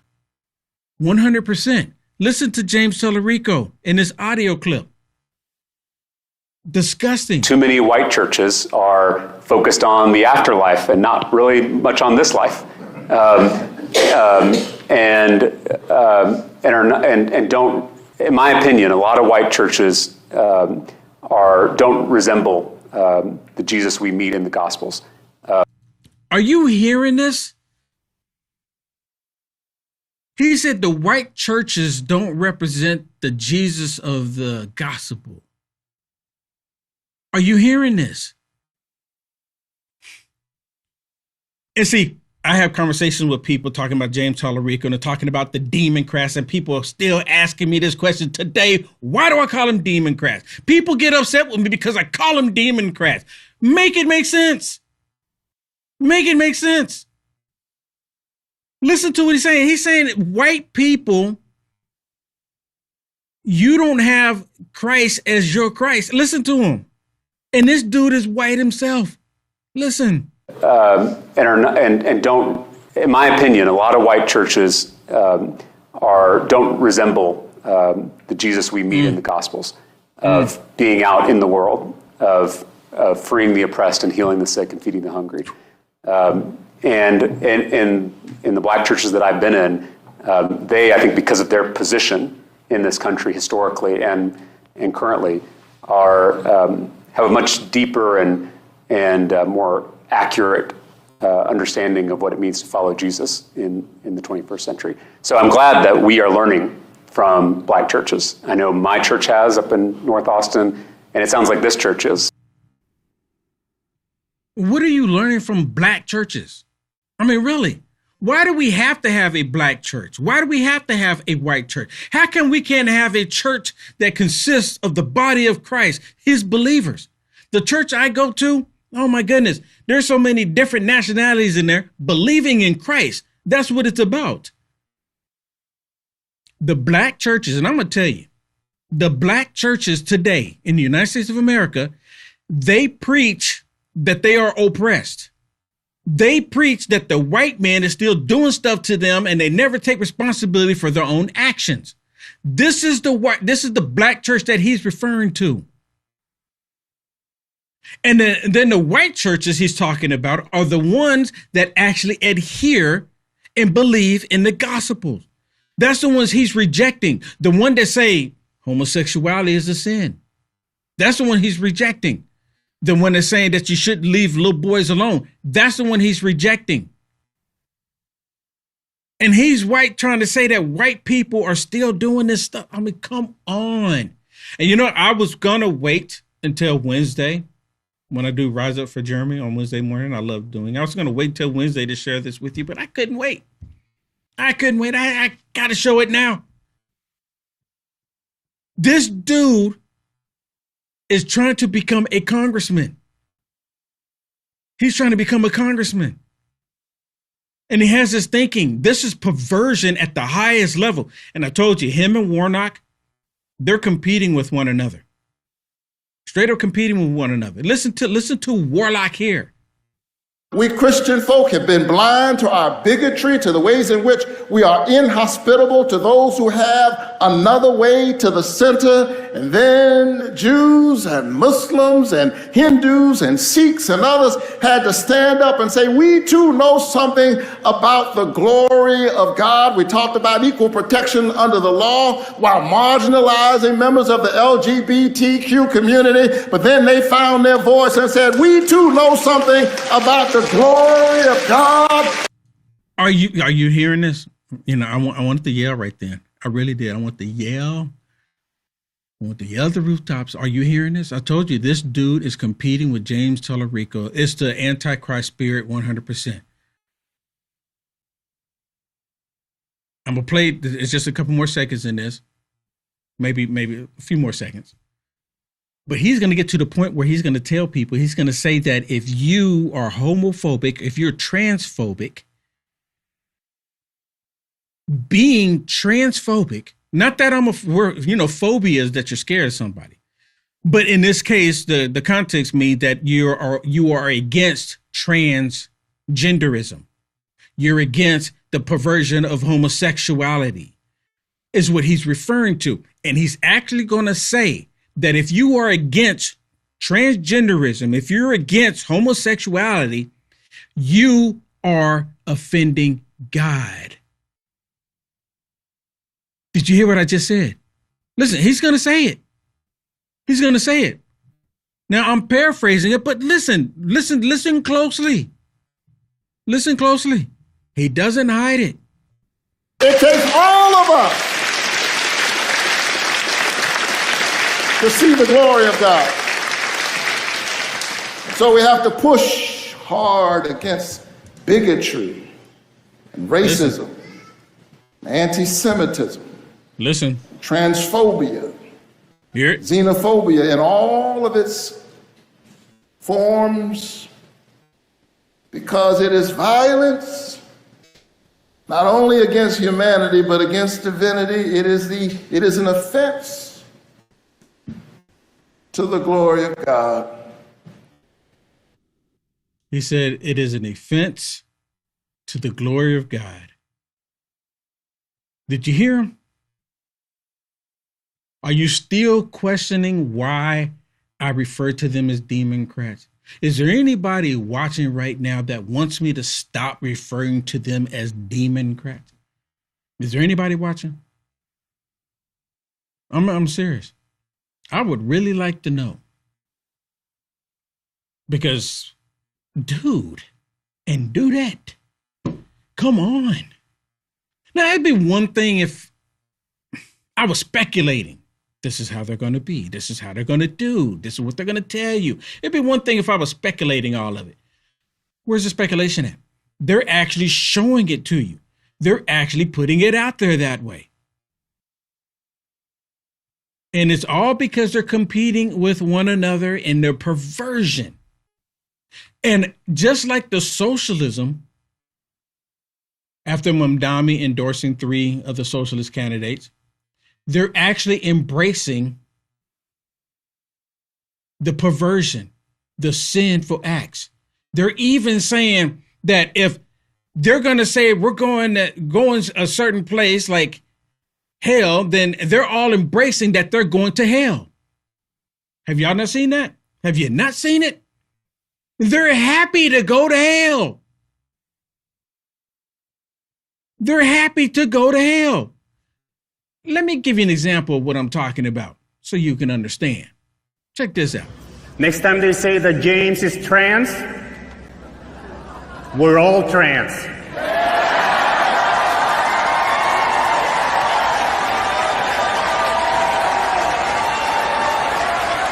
When they say James is a gay tofu eating vegan, we're all gay tofu eating vegans.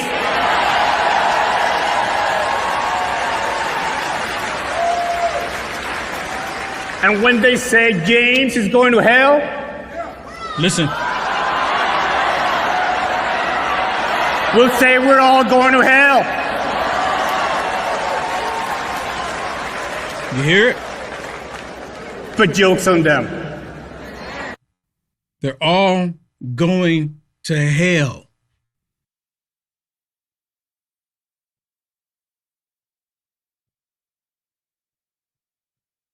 There he goes, the joke's on them. He says if they say we're all trans, then we're trans. You hear this perversion? And this is Texas of all places. Why are they in Texas? I mean, there's California, be happy to take them. California, be happy to take them. Not only California, Illinois, be happy to take them. New York.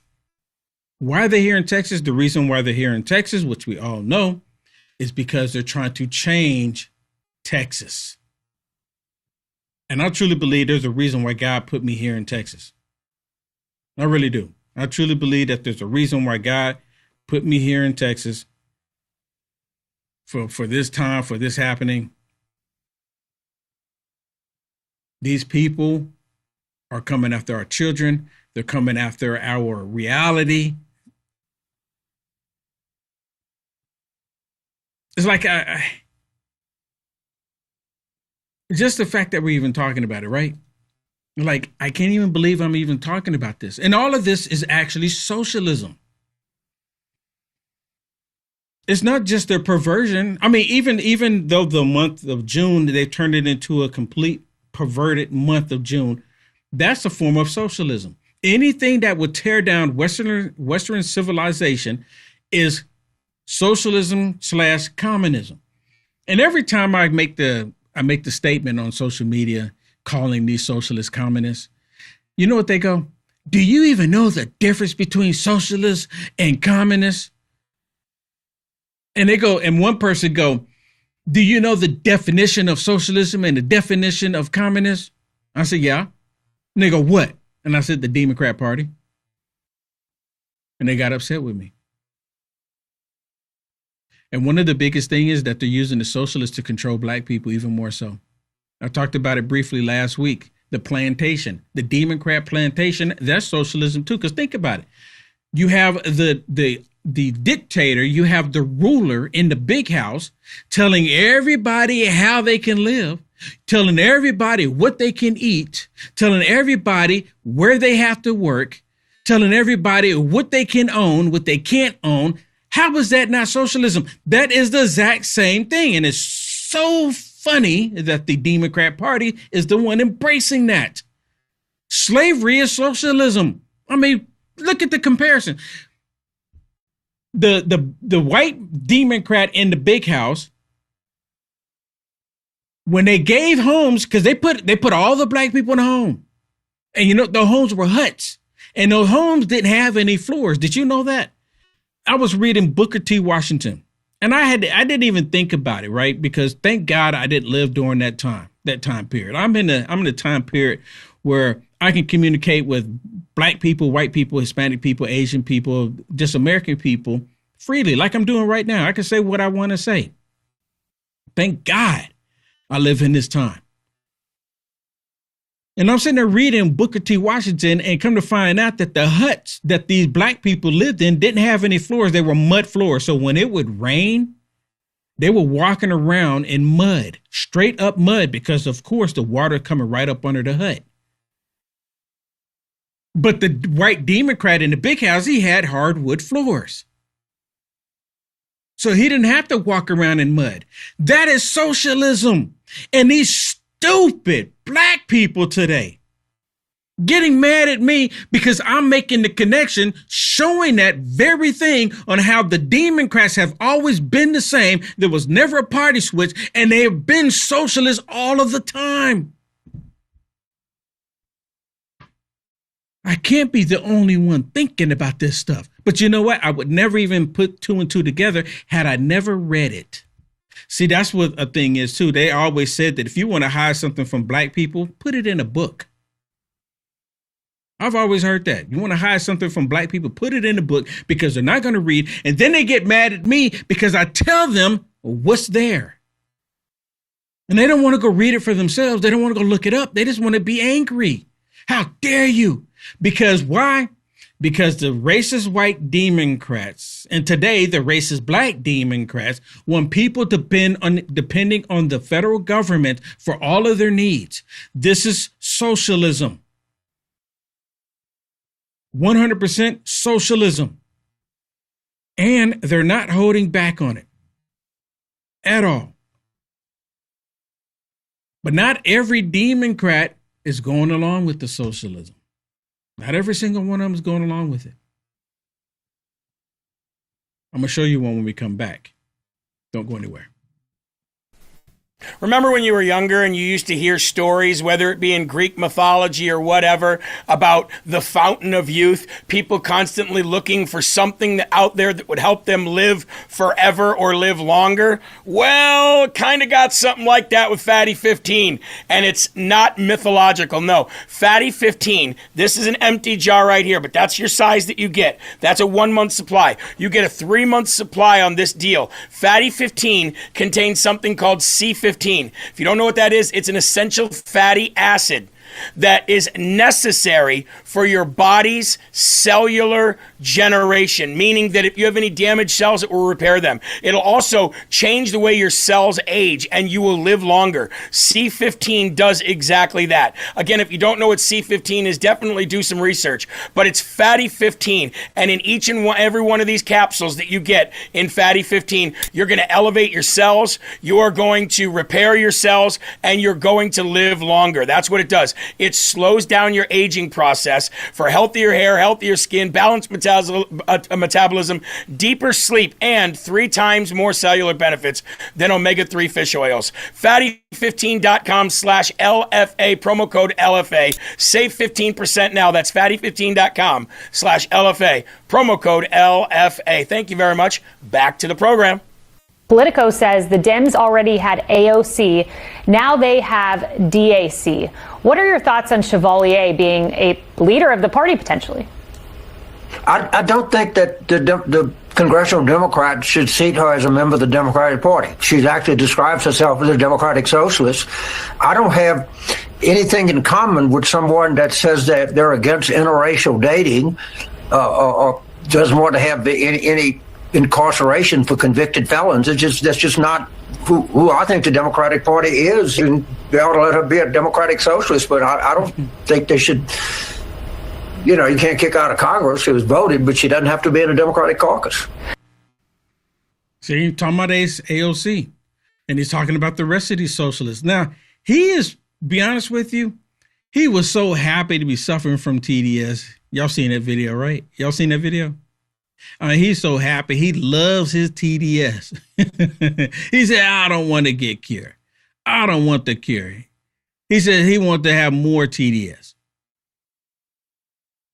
But now here he is on Fox News talking about the socialist Democrats, saying that he can't get with them. He's not happy with AOC because she's a socialist. He can't be happy with Bernie Sanders. And then the other one that he's talking about, is this lady here. This lady here. She's one of the ones that Mamdani endorsed. She's the one that said F Kamala Harris. And they were like, yes, yes, yes. And Kamala Harris is a socialist. I mean, my goodness. You thought Kamala Harris was bad? This woman here, whew, She makes Kamala Harris look like a schoolgirl. Listen to this. And then, of course, she's on with Al Sharpton. And Al Sharpton is doing most of the talking for her. And I just want you to see how he's lining this questioning up for her.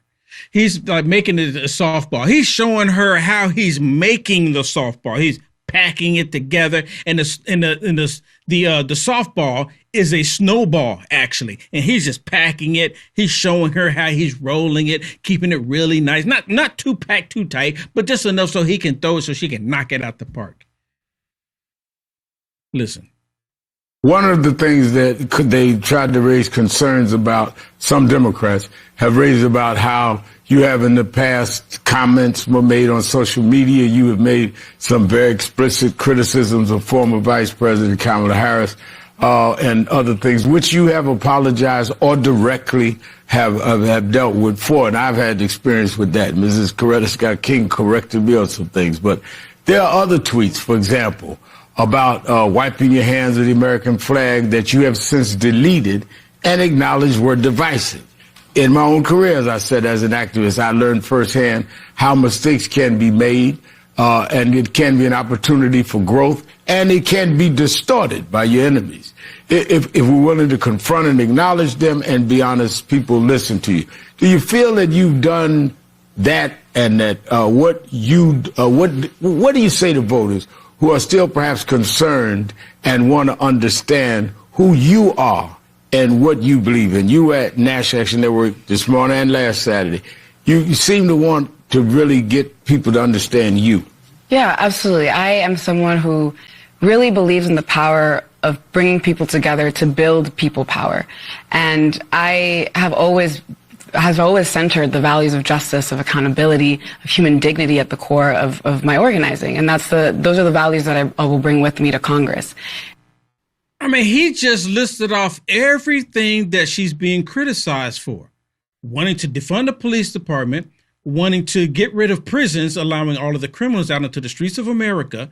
She also said that she wipes her hands with the American flag.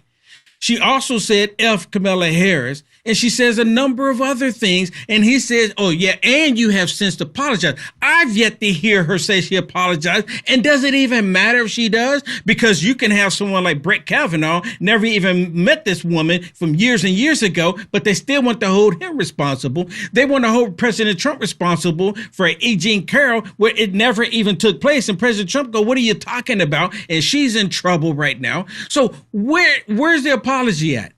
He did all of this talking for her, and then she comes out, she says, well, we need to fight for the people.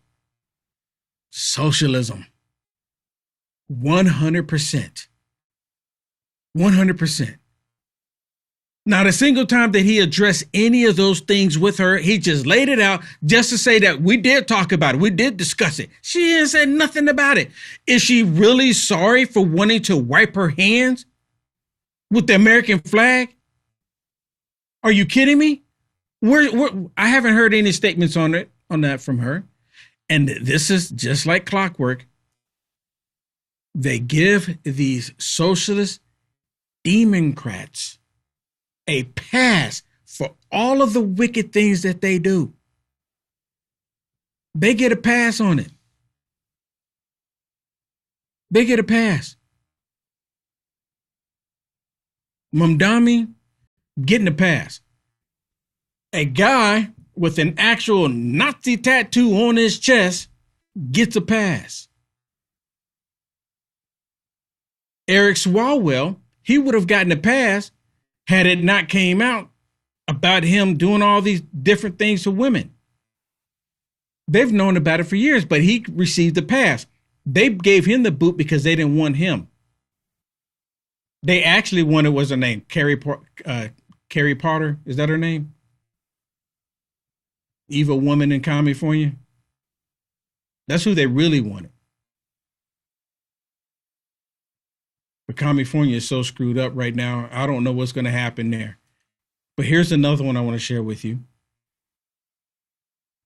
With this dude here. He is the new leader of the Democrat Party. He's riding Cloud 19 with the Democrat Party right now. And what these candidates offer is a vision that extends beyond the midterms, it extends beyond 2028. It speaks to what makes so many of us proud to be Democrats. It speaks to a vision that goes back to a New Deal understanding of what working people deserve. And I'll tell you that for too long, that kind of politics, you can only find it in history books, and we need to bring it back to the present day. Are you hearing this? So you know what he's saying, right?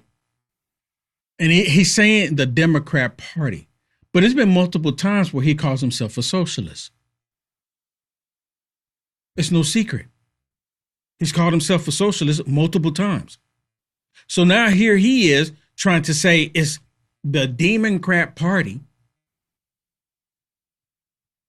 has been changed going into the future. That's what he's saying. At least that's what I'm hearing. What are you hearing? He's saying the Democrat Party has changed. And he's so happy, that smug look on his face, because he's the one that is leading the charge with this stuff. And I said this last week too. Socialism, this socialism that they're implementing in the United States of America, it is an Islamist agenda. Socialism equals Islamists. Prove me wrong. Prove me wrong. Look what the Islamists do if you don't go along with their agenda. They tell you how to live. The Islamists will tell you who you can worship. Same thing they do. Same thing the Democrats. They try to tell you that you can't worship Christ. It's an Islamist agenda. And Madami, being an Islamist terrorist, personal opinion there, in New York, the mayor of New York, where 9/11 happened, you can't make it up. These racist Democrats put him there, and he is now their leader. Now, I just showed you the video with James Carville complaining about AOC. And he's saying, and AOC and the other woman that I showed you, she doesn't believe that you should have interracial relationships. Me personally, if you are a biological man and you're a biological woman, no issues. The body of Christ comes in all different colors. No issues. Man, woman. Man, woman. That's all it is. Man, woman. Because a man and a woman can produce a beautiful child. That's the only thing I can agree with him on. But listen to AOC here. She wants to go after every single big tech company. The problem that we have is that these big companies, they think they are governments. They want to be governments. They want to have totally unchecked power. And I believe that we need to pursue antitrust. We need to break up a lot of these companies that are far, far too big. And we also need to be instituting consumer protections for people. So the big tech companies that she's complaining about, saying that they have too much power, are the same companies that they were happy that removed President Trump from social media, that was removing conservatives from the insurance programs. There was some conservatives couldn't even buy car insurance because the insurance company found out that they supported President Trump. Can you imagine that? I've actually talked to a few personally. It's ridiculous. Banks were shutting down conservative MAGA Republicans' bank accounts when they found out that they supported President Trump. She didn't have any issues with these tech companies removing conservatives, removing President Trump, or any of these businesses doing this crap, as long as it was happening to you and I. But now, because of Elon Musk, that's who her real target is. Because of Elon Musk and X allowing free speech, and now you have Rumble and True Social and Getter and Peel.net. You have these platforms that are actually giving an avenue and giving people to have conversation. Now it's a problem.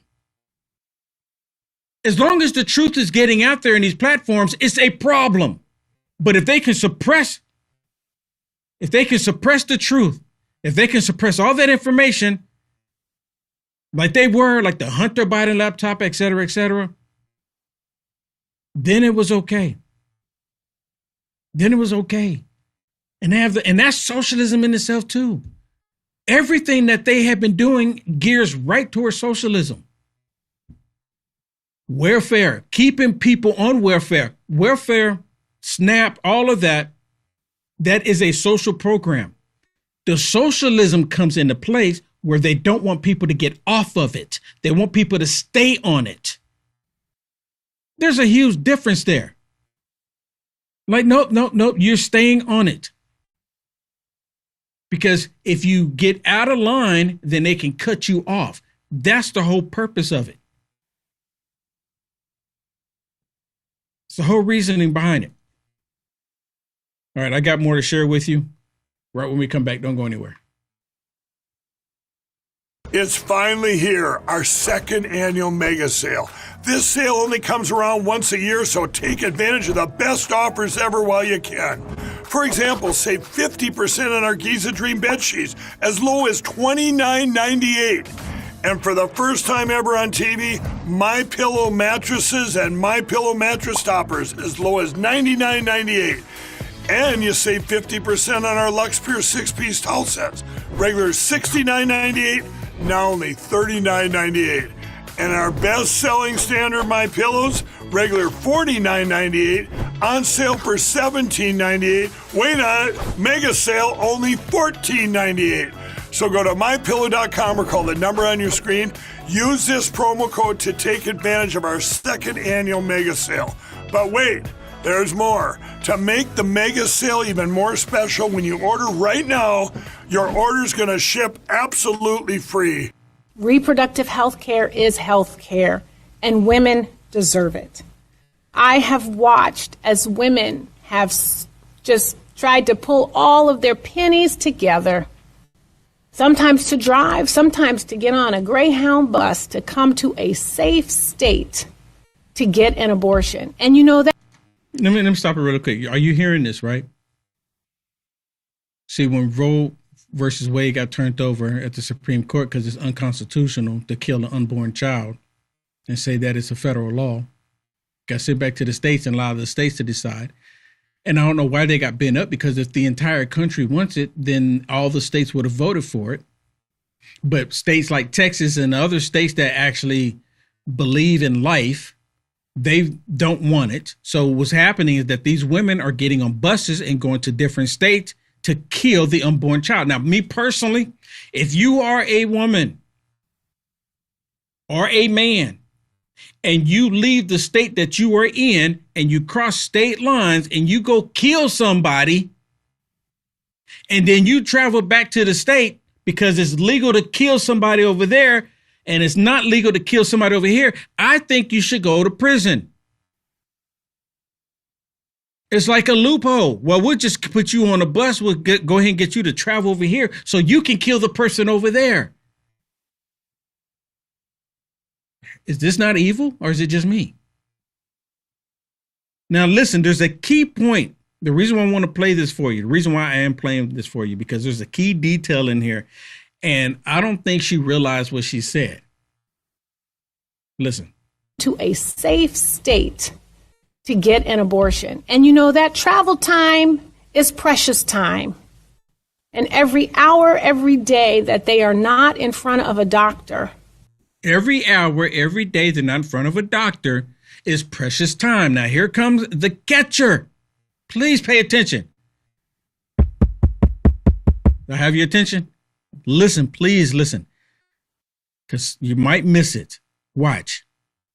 Is really perilous for their life and for the life of the fetus baby that is inside of them. What? She's encouraging women to cross state lines to go murder, to kill, to abort the baby in the womb. But then she said it's perilous time, it's precious time for the mother and the fetus life in the womb. Dude, I think this stuff will make your brain hurt. And they're just standing there. Yeah. This is what you call a reprobate mind in real time. This is what you call it.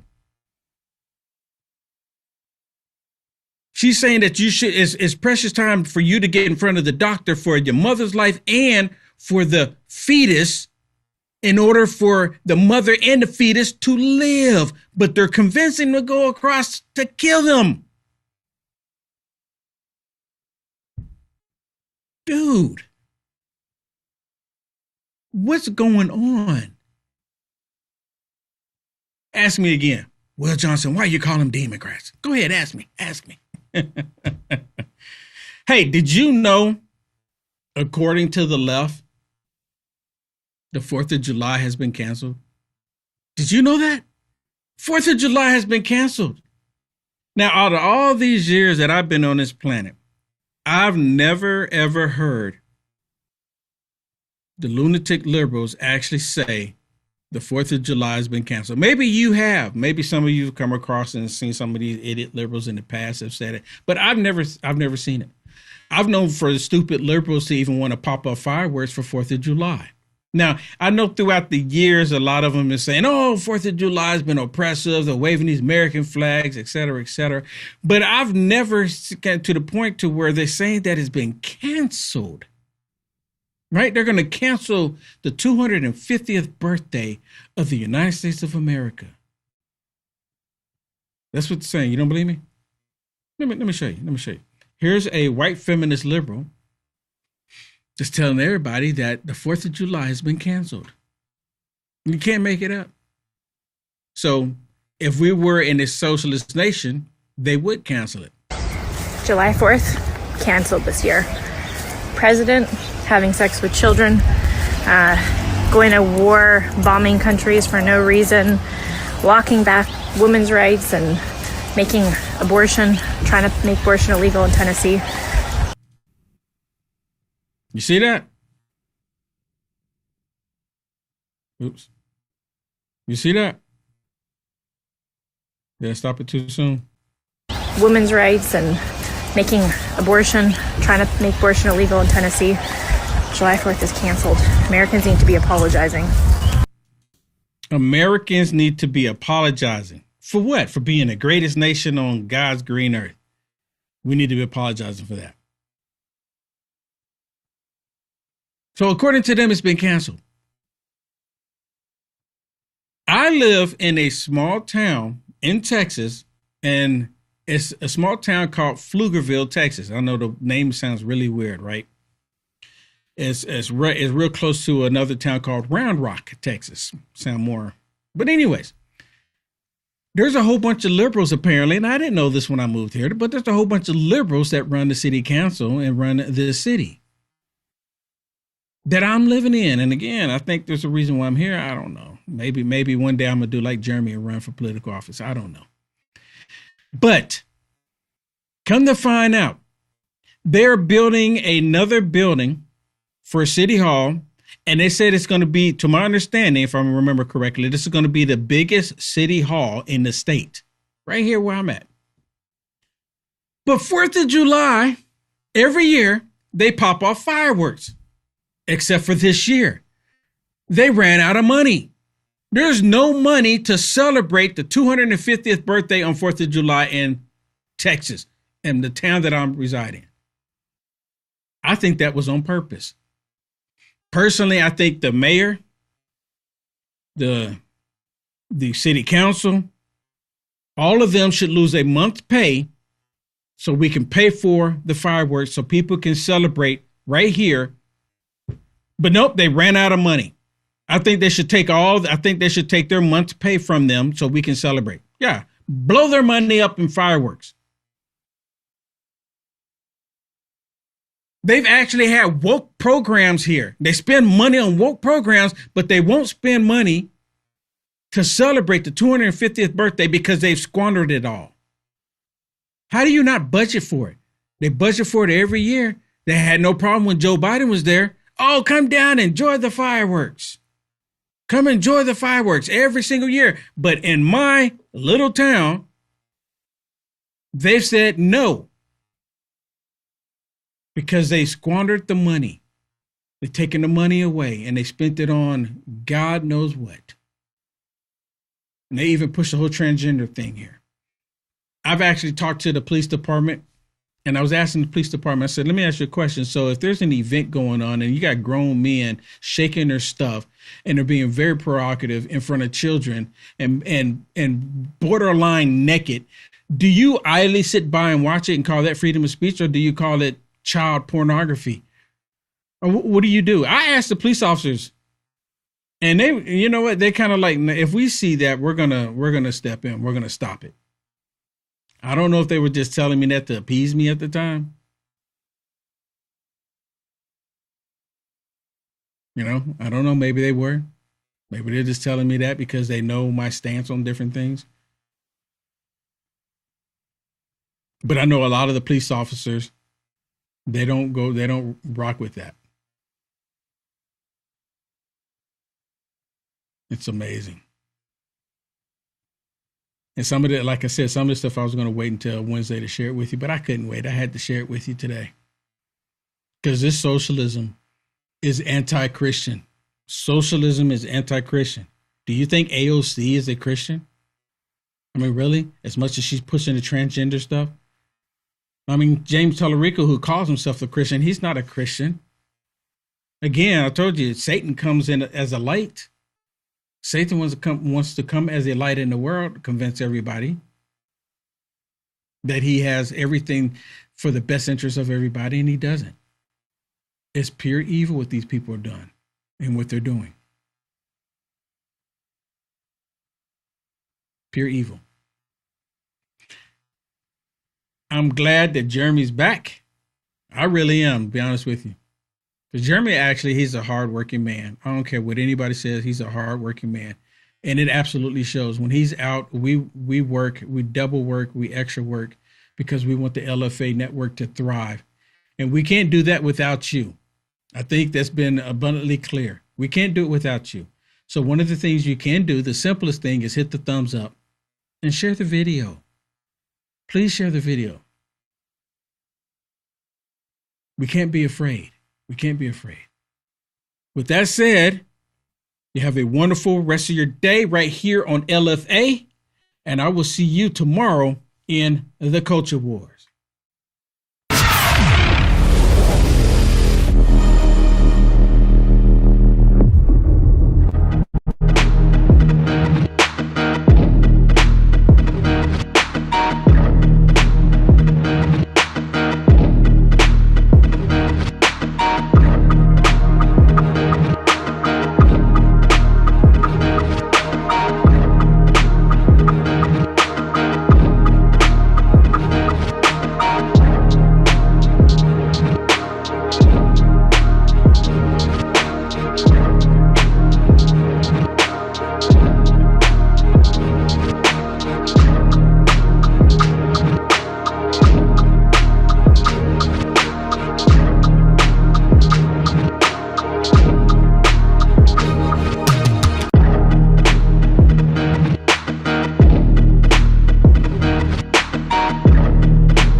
What's happening, everybody? Monday, June 29th, 2026. My name is Kevin Smith. Thank you so much for tuning in to Loud Majority Live. We got a jam-packed show for you guys today. We're going to be talking a little culture today as a movie nobody had ever heard of on Thursday takes over the box office because idiots in Germany decided to ban the damn thing.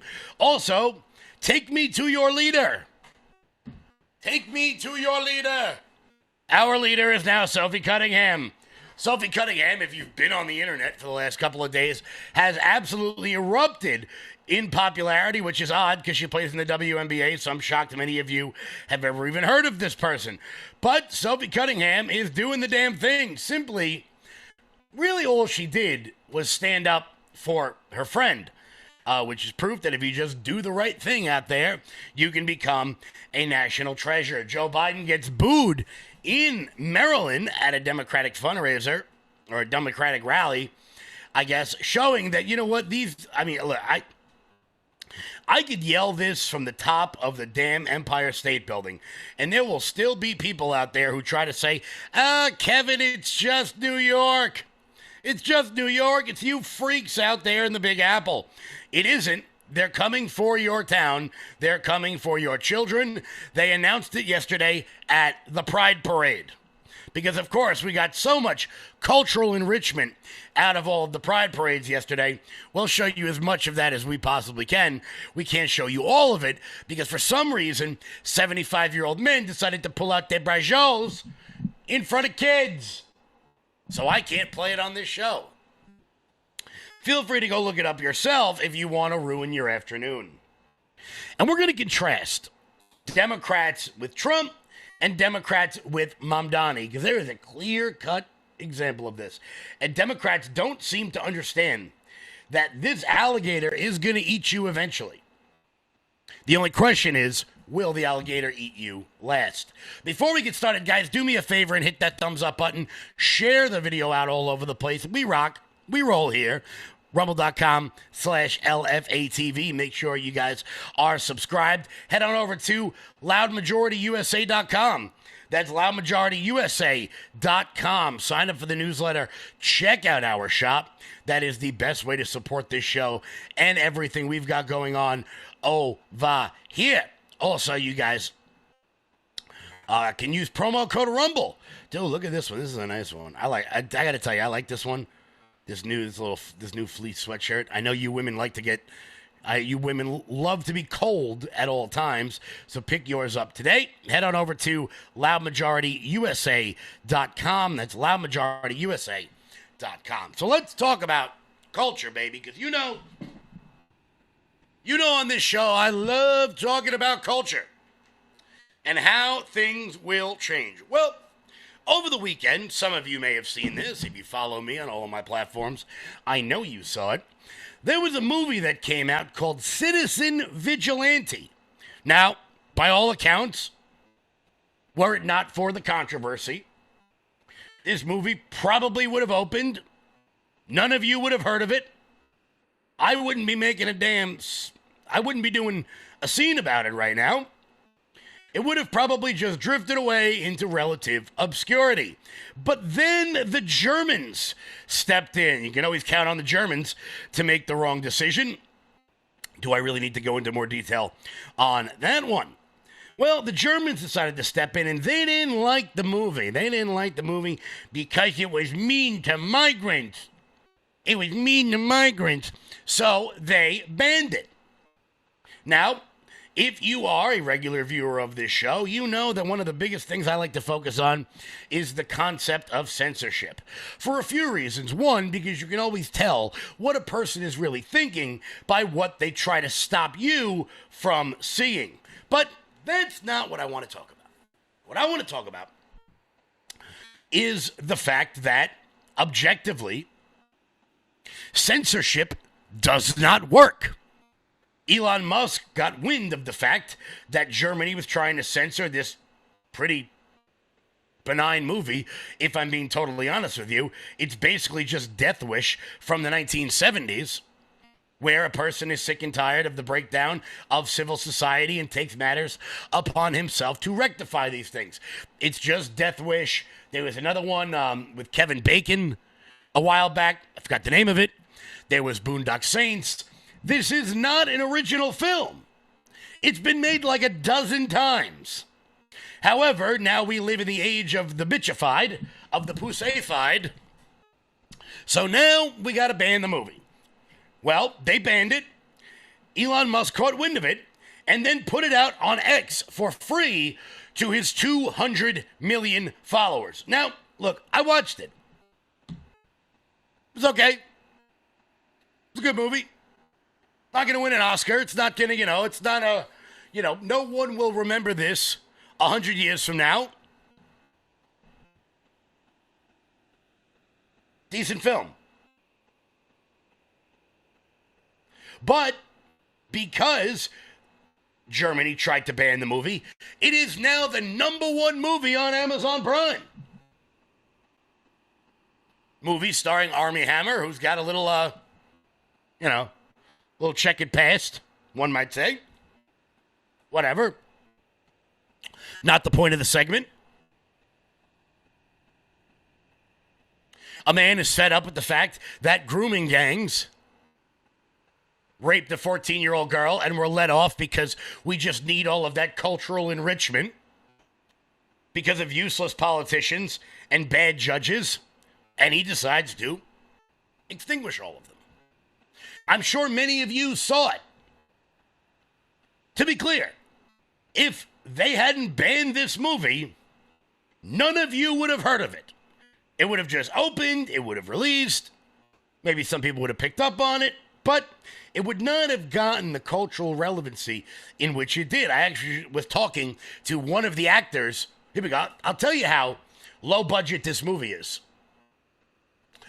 I have spoken to 2 of the actors in it since last night. That's how low budget this film was. Now, biggest movie in the world. Biggest movie in the world, objectively speaking. $88 million at last check at foreign box offices. More people have seen this movie than have seen Sophie Cunningham pointing at an ugly woman. Maybe that's not true. Because let's be honest, everyone has seen that picture at this point. We'll get into that next bit of cultural enrichment in just a second, because I think that one's even more important. Censorship simply does not work.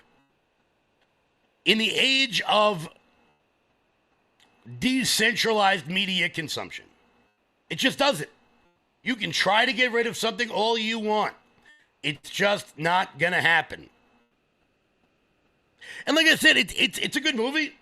Nothing to write home about. Say it's fairly average. The plot is good. The movie kind of starts in the middle, which I thought was kind of odd. But it has gained cultural relevancy because they attempted to ban the damn thing. If they had just let this movie cook in its own way, nobody would have seen it. Nobody would have heard of it. I wouldn't be talking about it. So continue to try to censor things, guys, because we are the media now. We do not need, we don't need movie critics to tell us whether or not to watch something anymore. We don't need the idiots who run Rotten Tomatoes to tell us whether or not a movie is good or not. We also don't need people to tell us right from wrong. And we're going to get into right from wrong in a second, because what seemed like a pretty aggressive flagrant foul in a sport that nobody watches has led to internet consternation and the idea that Sophie Cunningham may run for president of the United States. I'm only saying that because I'm the one who suggested it, because she's an absolute smoke show.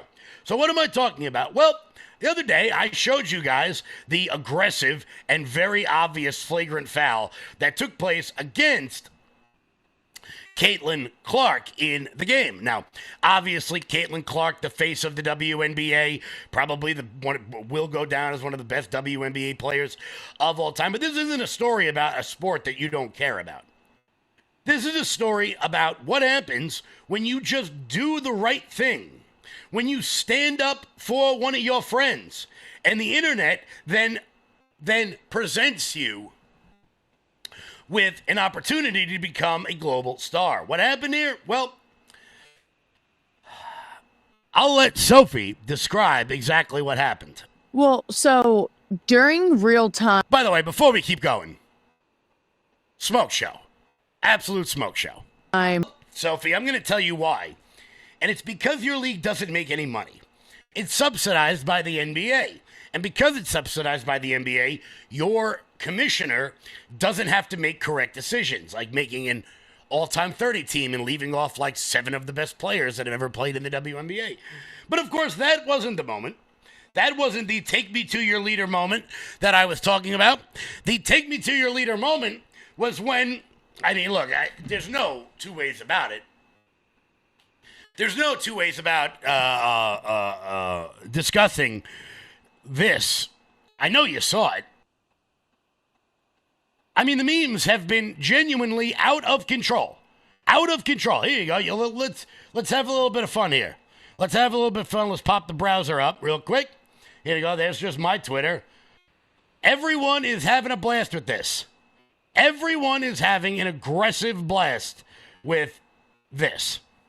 There you go. You got White Girl Summer ready to go. Let's see. What else we got? Oh, yeah, here we go.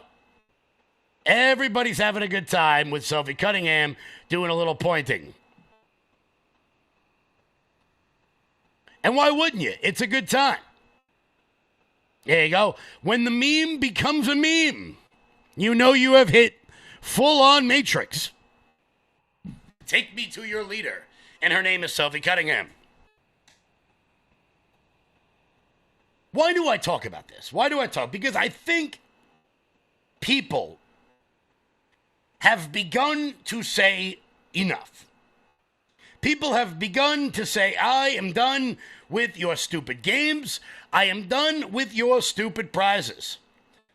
We are all over pretending. And look, I said it before. I don't give a rat's ass about the W. I really don't.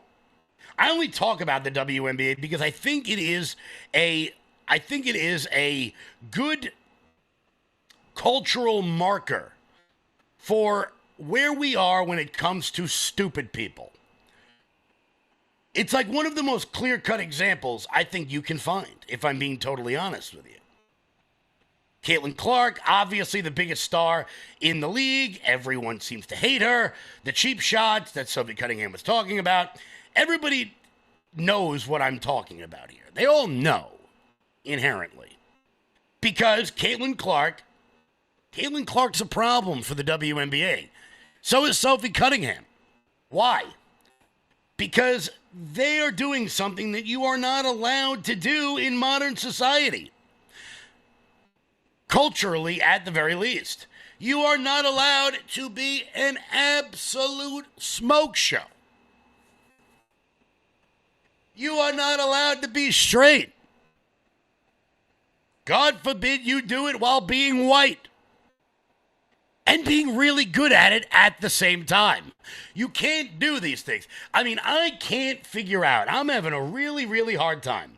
And maybe chat, maybe you guys could fill me in on this one. Because, you know, I'm a simple man. I don't really understand things. I need things to be explained to me in a very slow manner. I can't imagine why the league hates Sophie Cunningham so much. I can't figure out why. I don't know. I'm having a real difficult time coming up with an explanation for this. I can't figure out why Hollywood seems to hate Sydney Sweeney so much. I mean, guys, do you understand? Do you know what it could be? I can't seem to put my finger on it, although I'd like to. I can't seem to figure it out. I don't know. Maybe I'm just a silly oppressor. I could be. And then people sit back and they wonder why people get so racially charged about almost everything. And it's because stupid people have decided to ignore the obvious. There's no issue going on in America. No, there's nothing happening. And if you notice that something's happening, it's because there's something wrong with you. because there's something wrong with you. You know, if there was like, I don't know, like let's just say a video of Islamists taking over Dearborn, Michigan. You shouldn't notice that.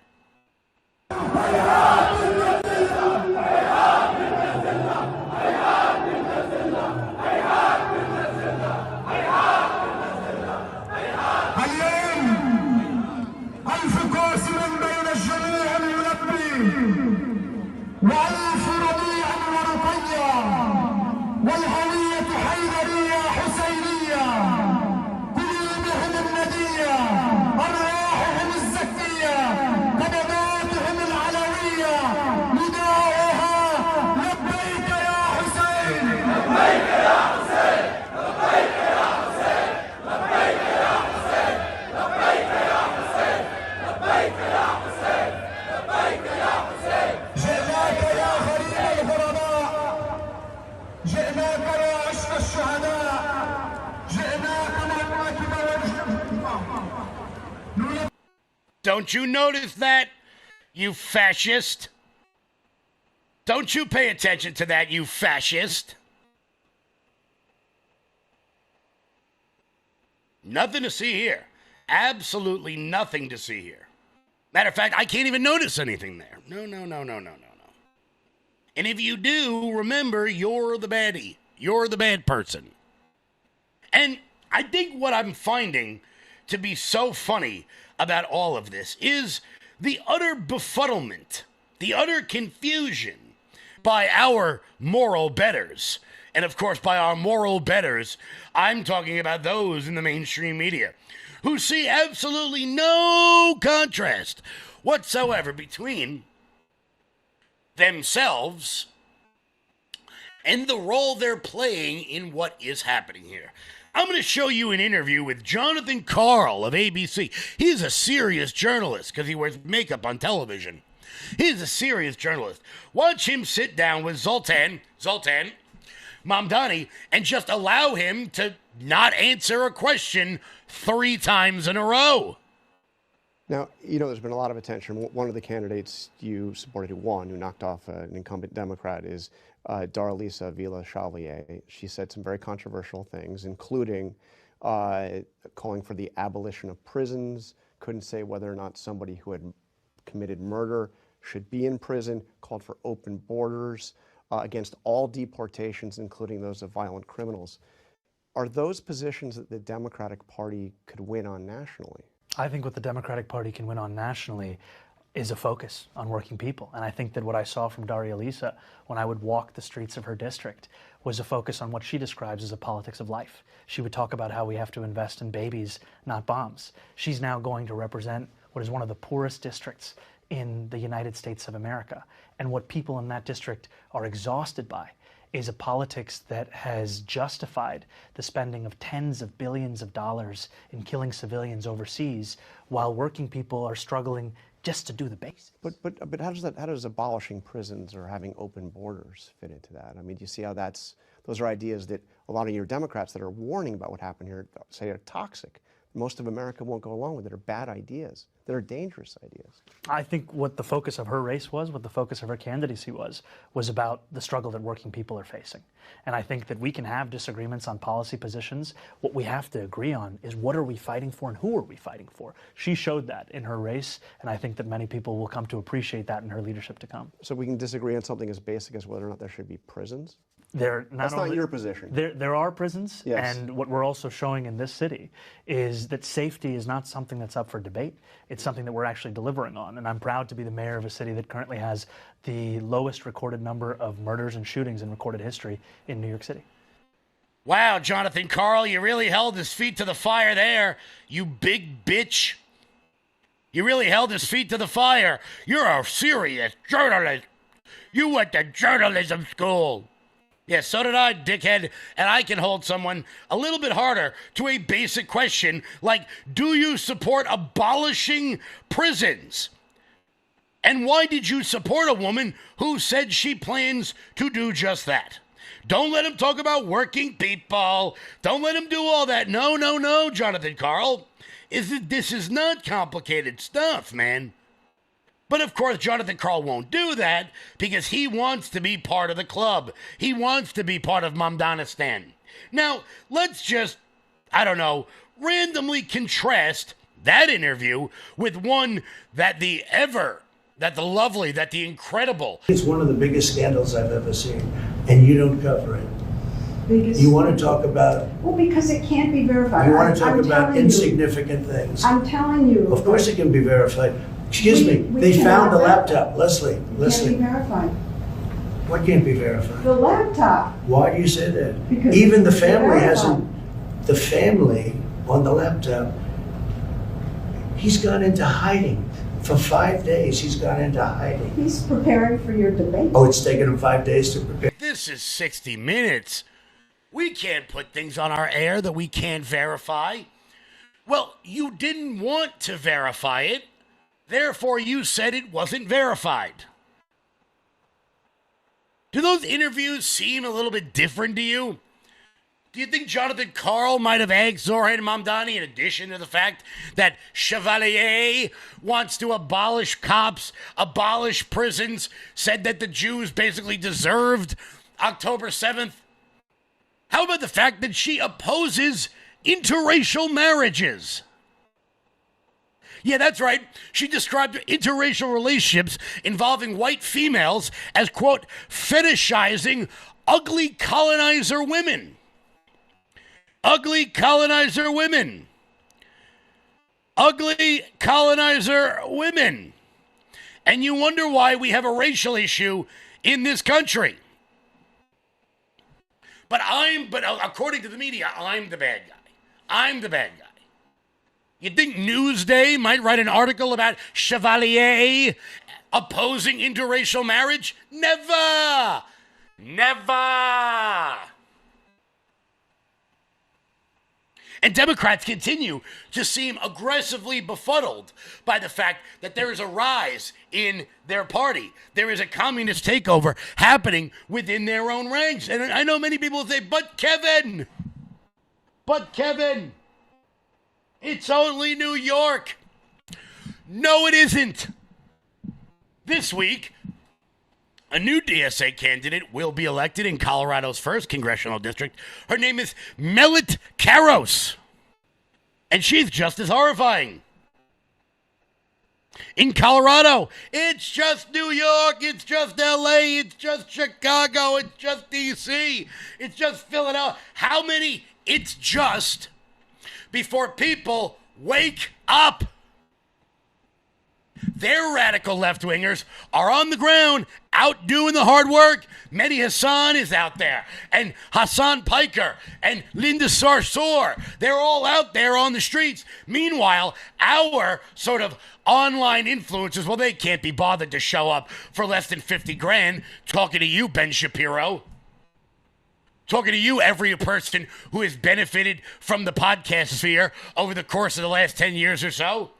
Where are you? Why aren't you out campaigning for completely no-name members of Congress who would actually stand up and fight for us? No, you won't do that because you want to get paid before doing it. Hassan Piker's out there in the streets making millions and millions and millions of dollars, getting these lunatics elected everywhere. But we don't do shit. Hell, I can't even get a call back from local people running for Congress who are going to lose because they're running a campaign from 1988.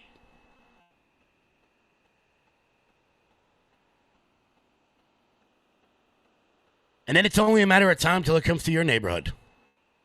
Here's Tom Suozzi, who took the seat that George Santos had because we on the Republican side, we stand up for morals and principles and what is right. And we expel members of Congress who actually spend time inside of the community, who actually go out and do the damn thing, who actually understand the world in which they live. And because we're going to do the right thing. Sure, Gold Bar Bob Menendez got to serve out his term after taking bribes from the Egyptians. Sure, Democrats are about to elect Scott Wiener in California, who's basically a pedophile. But George Santos, no, we got to cast him aside because he's the world's shittiest criminal. Here's Tom Suozzi saying that he will stand up and he will fight. He will fight these progressives. They're going to mow you down, Tom. They're going to mow you down. You know, there are certain things that I believe in that are not being reflected in the current environment, especially with some of these races on Tuesday. And as we said in our pledge, you know, we're for capitalism, not socialism. We're for safety, not lawlessness. We're proud of America, not ashamed of America. And we need to be promoting those things. And, you know, the far left and the far right, you know, they're all very well organized. But those of us that don't support those far left or far right principles need to do a better job organizing and getting our message out. You're doing it again, dickhead. It's not, the far right is not organized. Not even in the slightest bit. Not even a little bit. Because you think I'm far right. I am not. It's the both sidesism. Both sides are doing it. No, both sides aren't doing it. You dipshit. But you think that alligator is going to eat you last. It's not. It's coming for you too. But don't worry, guys. Tom Suozzi put out a pledge. Ooh! A pledge. Ooh! How about another strongly worded letter? Your party is being taken over by radical communists, and you're putting out online pledges. You deserve to lose. The only reason why I'm praying Tom Suozzi doesn't lose is because I have to live here. And I would rather some guy who's kind of a weakling than a communist.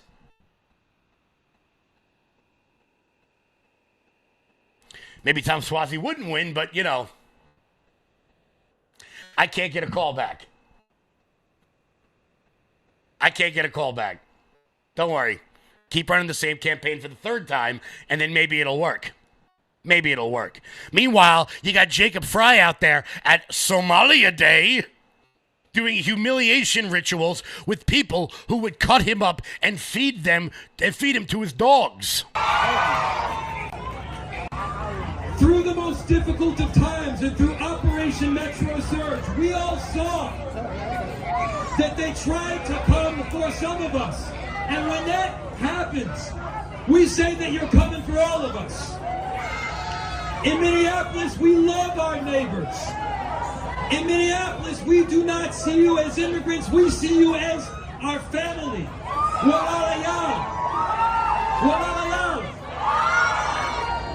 You're our brothers, you are our sisters. You have done so much for this incredible city, and for that, we stand with you. Yeah, keep doing that, Jacob Fry. Don't worry. If you're just nice enough to them, they'll stop robbing your city.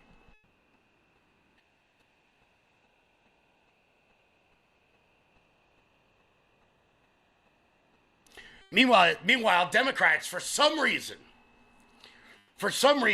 are still trotting out Joe Biden left and right. They're still trotting him out to do all of these damn events all over America, despite the fact that it has been made very clear that nobody likes him. The far right, the far left. There's no far right, bro. Joe Biden's getting booed out there on stages. I know the Democratic Party. I fought for my whole life.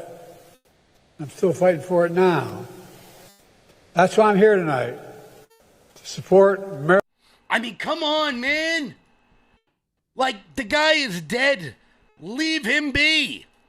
This family is just out there plucking campaign funds and speaking fees, trying to get the last bit of blood out of this stone. Let the man die. Maryland Democrats. That's why I travel to South Dakota, South Carolina, Nebraska, Pennsylvania, fighting for Democrats up and down the ballot and all over this country, just like I've done my whole life. I know the story of the Democratic Party. I've seen it times of triumph and trouble. Because I've lived it, I also know the story of America, like many of you. It's a constant push and pull between peril and possibility. It's a battle that's never truly over. And we'll look.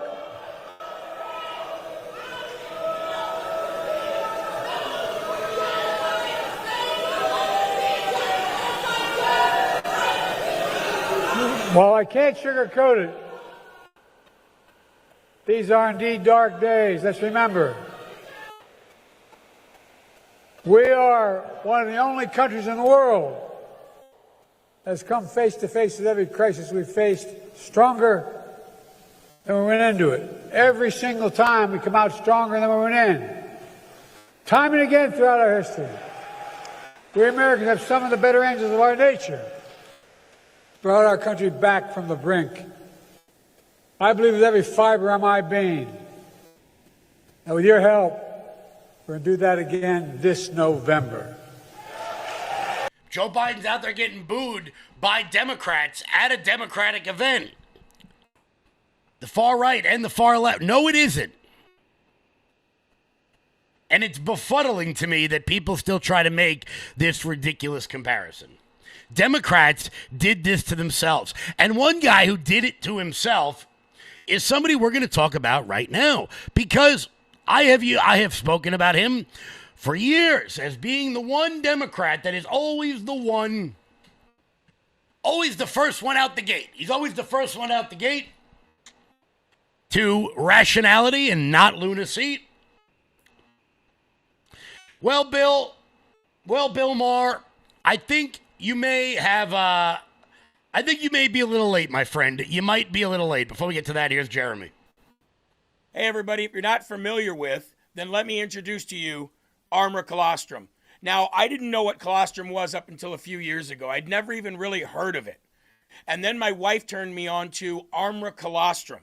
And what colostrum does is it helps regrow your hair. Not going to lie, that's the reason that I started looking into it. But then I started noticing some other things that I could benefit from. I used to get acid reflux very badly. I used to bloat very badly. It felt like I was 10 or 15 pounds heavier than I was until I made Armor Colostrum a part of my everyday schedule. And now things have changed so very much. Let me introduce to you what Armor Colostrum actually does and what it looks like. In a study measuring immune cell response to toxin, Armor Colostrum performed 32% stronger and faster than other colostrum companies. 400 plus bionutrients activated in your life, in your body, to help regrow hair, strengthen your gut health, regrow your nails, toenails, and fingernails healthy, get rid of fungus, stop bloating, and more. And now you can get yours right now for up to $18 off each and every purchase at tryarmor.com. Promo code LFATV. Click the apply button once you've entered the code and watch your discount fall off. That is tryarmor.com/LFATV. Order now. Guys, head on over to tryarmor.com and use promo code LFATV. That is tryarmor.com and use promo code LFATV. Well, someone who has preached the word of socialism in America, I think he meant it in a sort of economic thing, like he's always wanted Medicare for all, which is a reasonable position to have. Of course, he has completely jumped the shark.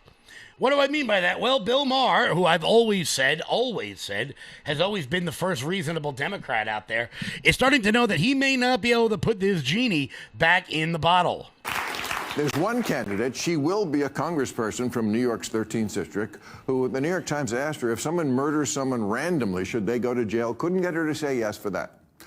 She says no more police ever, at all, ever. She says our veterans are war criminals. She said fuck Kamala Harris and Joe Biden is a rapist. So there is a woke mind virus, and I think we found patient zero.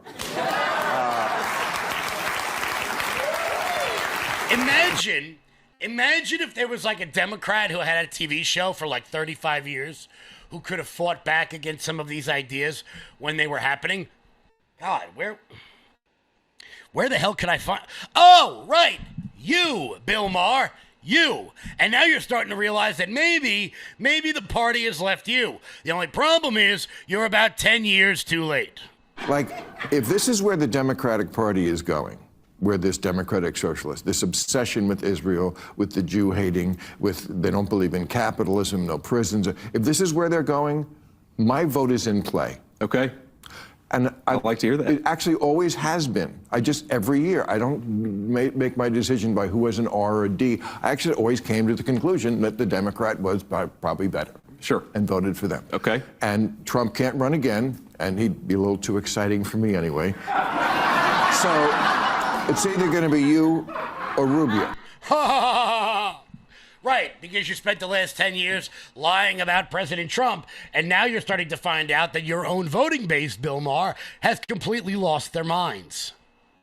For example, as someone, I think probably like Bill Maher, I don't really care about, gay marriage. It's not really a thing that bothers me. I don't really care. Sleep with who you want. However, just maybe don't do this in the middle of New York City. What interviews are you guys doing for? Very important. You were talking about walked into. Yeah, his face. He was like looking at it, looking how many things.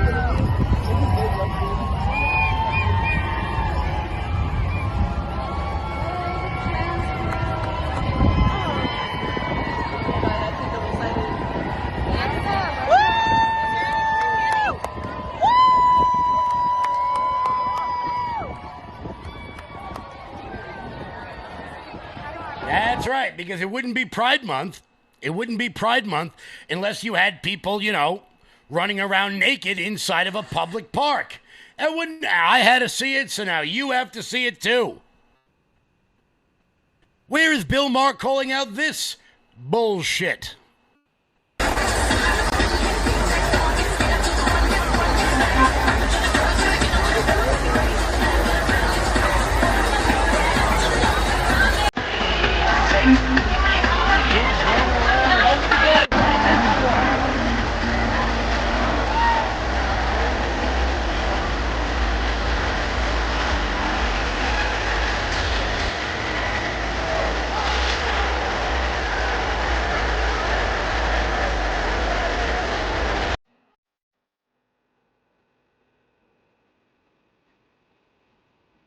I want to thank the good people at Turning Point USA for having to deal with that so that we didn't have to. But of course, naked gay men roaming around in front of children, that was the least of the Pride problems. Then the sun went down, and we got more scenes of cultural enrichment that I just don't know how we would be able to live without. Sorry.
Of course, that wasn't all.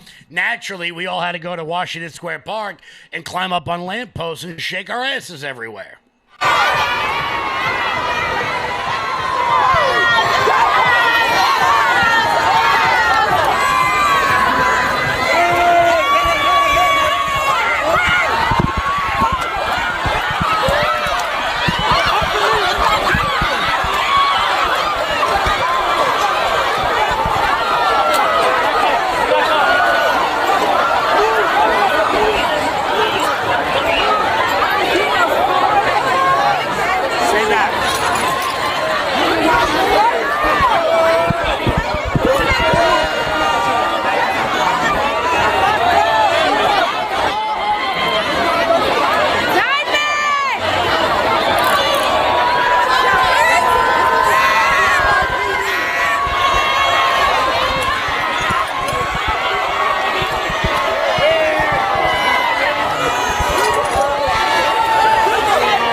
naturally, police are then smashed with bottles and the like because, you know, that's just what we do here in New York.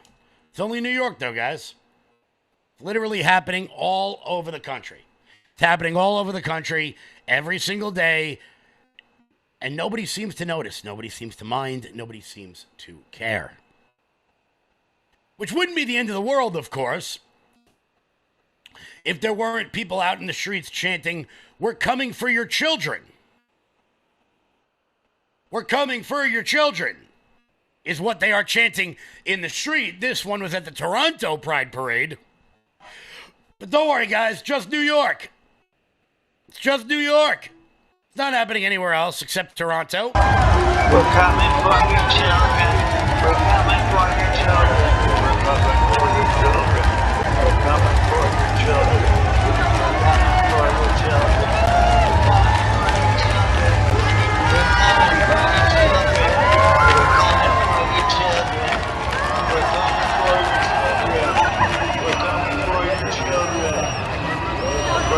for your children. I mean, I can put out as many warnings as humanly possible, but if people choose not to heed those warnings, there's nothing we can do about it.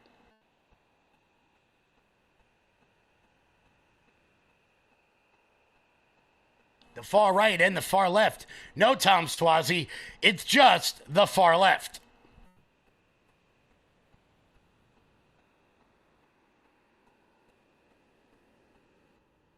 But remember, I'm the bad guy. I'm the bad guy.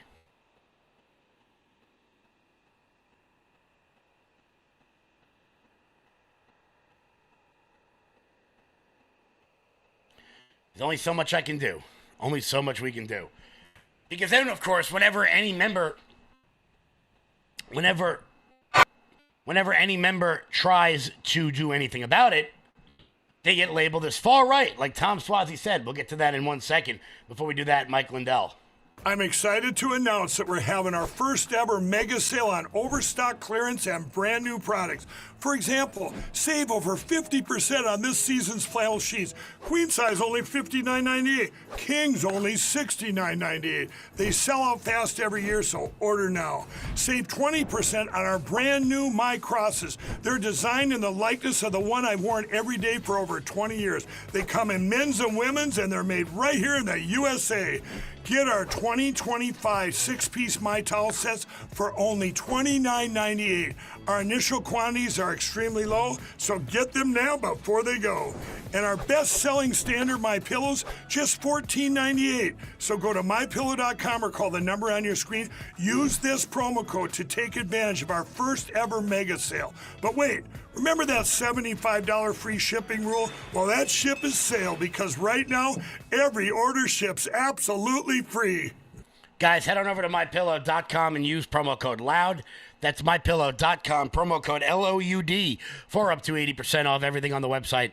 That's MyPillow.com, promo code LOUD. We can put out as many warnings as humanly possible, but if people do not get off their asses and get involved, this is only going to get worse. It's only going to get worse, and it's going to come to a place where you live very, very soon. Because Democrats are not stopping. They're pushing harder and harder and harder. While we're out justifying a war for no reason whatsoever.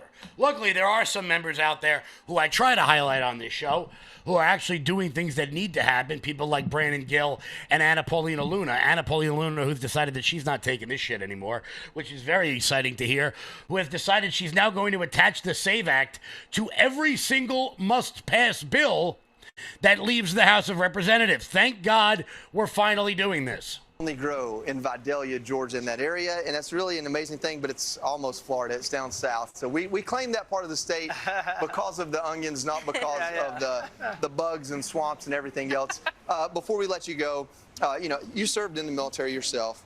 You talk about attaching the Save America Act to the NDAA to try to get it through. The other side of this, with everything going on with Iran, they're going to come back and ask for more money. Yep. We're looking at $1.5 trillion plus maybe some supplemental cost of just refunding or at least reestablishing what we've spent on this war in Iran already. What is the appetite for, true conservatives in Congress for spending that kind of money? I think a lot of people want to see it paid for. I'm definitely one of those people. But obviously, we have a massive problem on our hands right now with the fact that we have to make sure that the national security of our elections is secured and guaranteed. So if they're going to ask for that, then they better play ball on this. And what I will tell you is ultimately President Trump, I remember right before he was elected, he said, Luna, we got to grow our way out of this, because everything that he had done in his first administration, Joe Biden literally reversed. Yeah. And that's when you started seeing, the uptick in inflation, et cetera.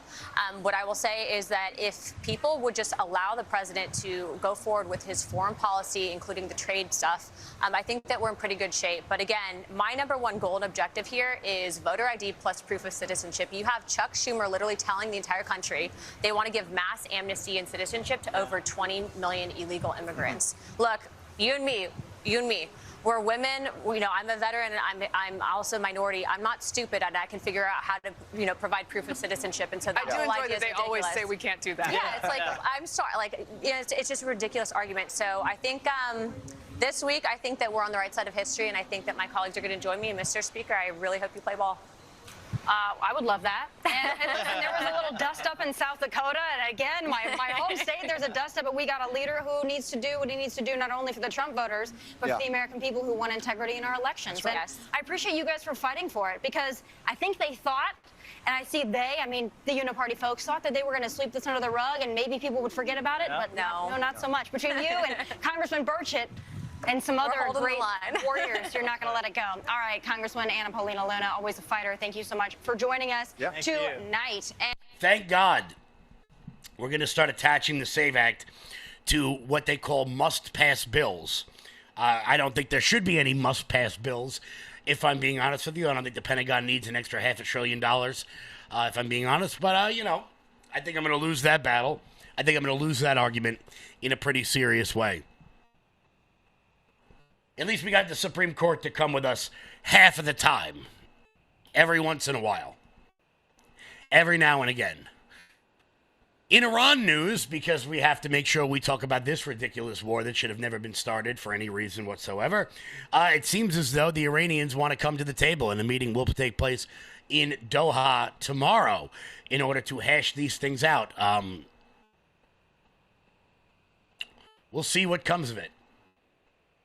We'll see what comes of it. I think we're on, time number 47, number 112, that a deal was coming. Why would the Iranians make a deal with us right now? Why would they do that? I have no idea. But guys, it's 4 p.m. I want to thank everybody so much for tuning in. Sorry you had to see those images from Pride Week, from Pride Month, from the Pride Parade. We've got some more coming over the course of the next few weeks. A few of my friends have been out interviewing people during the Pride celebrations. It's going to be funny stuff. Guys, head on over to lfatv.us. That's lfatv.us. That's your home base, your mothership, your landing pad. For all things LFA-TV related, check out the LFA-TV store. And while you guys are there, consider becoming a monthly donor over at LFA-TV. That's the best way to help us keep the lights on over here. I'll catch you guys all back live tomorrow. Until then, everybody, stay loud.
The Paul Herrell Program.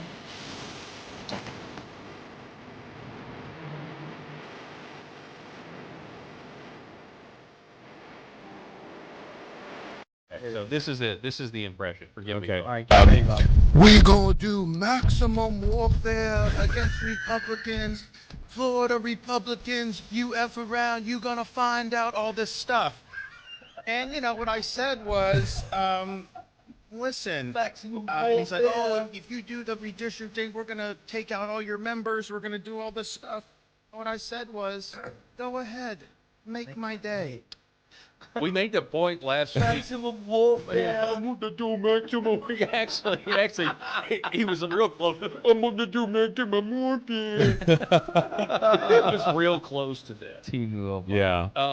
But we did say what a great country it is compared to what it used to be 10 years ago. If Ron DeSantis or any Republican had impersonated like that, his political He'd career been would be over. racist. He's racist. But now you can just say things. Yeah. Yeah. Isn't that great? Ask Kamala. Yeah. You can say retard again. Apparently you can. Well, they want to try to say it's bad and all that stuff. Well, you can say it. You have the freedom to say it, but then you made some Indiana senator who's now a former senator mad, and then you didn't get it. Now listen, didn't get if Indiana you're redistricted. if you're talking about someone with mental, handicaps or whatever, then yeah, that's pretty damn bad. But when you're just talking about like, look, you're being a retard. On all this stuff, like that's retarded. What are you doing here? That's retarded. Now listen, this is not in my daily vocabulary. I'm just saying. Whatever, guys. Retard. He calls me a retard every day. Help me, somebody. No, I mean, it's just. I'm just saying, like, quit being so damn sensitive, man. I know. This is America. Lighten up. It's a new day. You can say the R word again. I hope my You don't wife's have to not say the watching. R She doesn't word. like me when I say stuff like. She doesn't like when I say stuff like that. You just can't say. You just can't say the R word with a hard R. Then it's really bad. What? I'm just joking.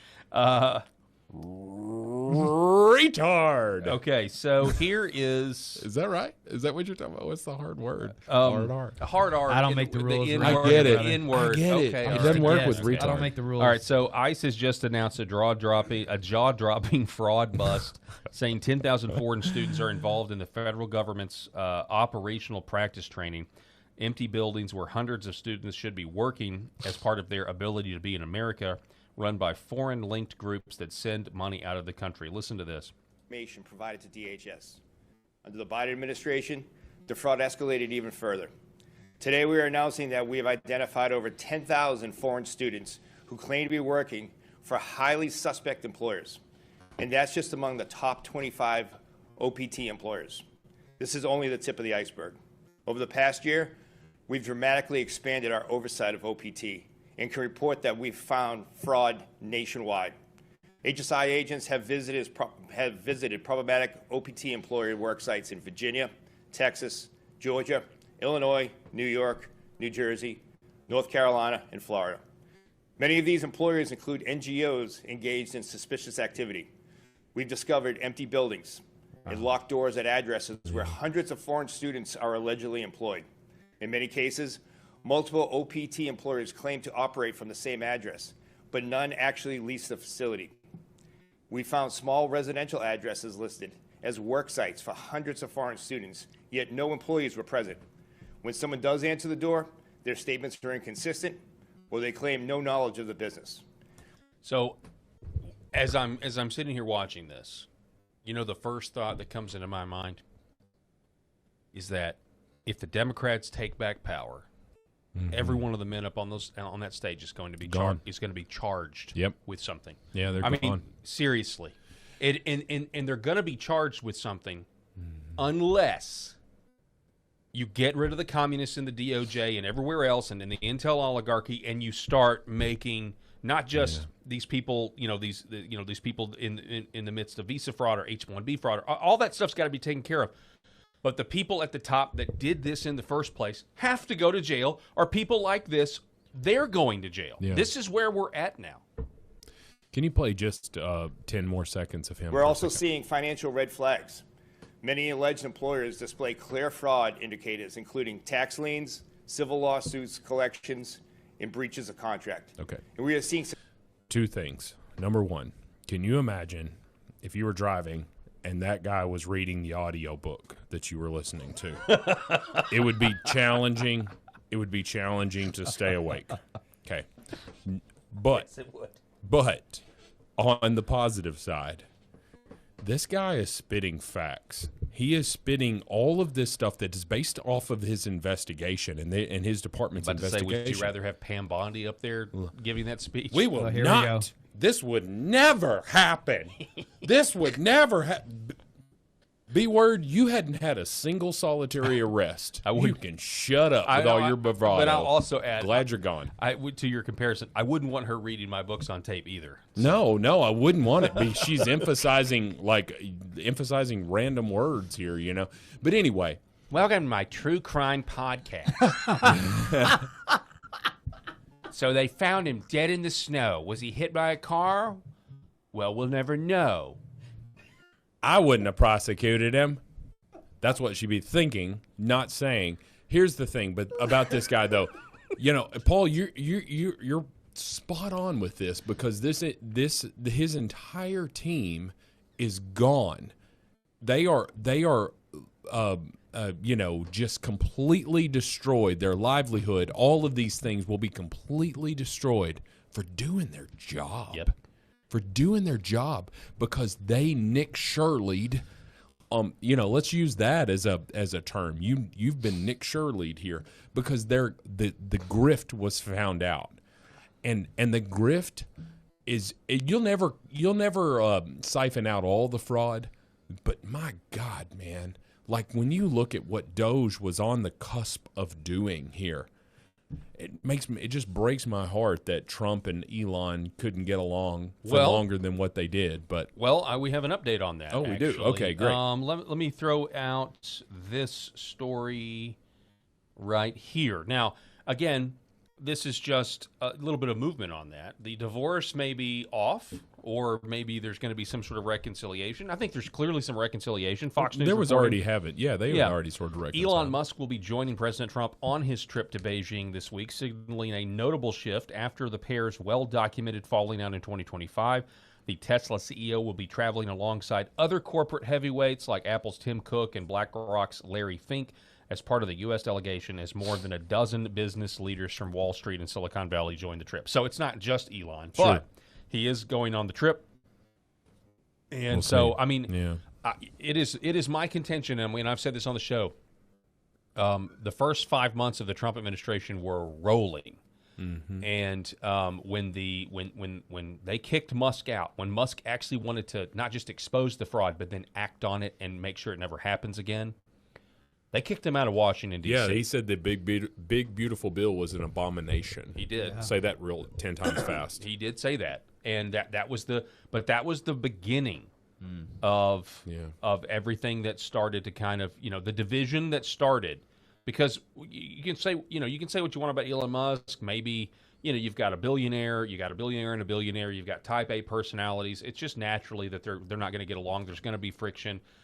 But the things that Elon Musk was exposing, it made for great TV. You had the whole big balls thing, but it needed to be, you know, we needed permanent fixes to this. You needed to literally not just expose the magic money machines, but take them away, gut it, and prosecute the people that were doing this. That's the other thing.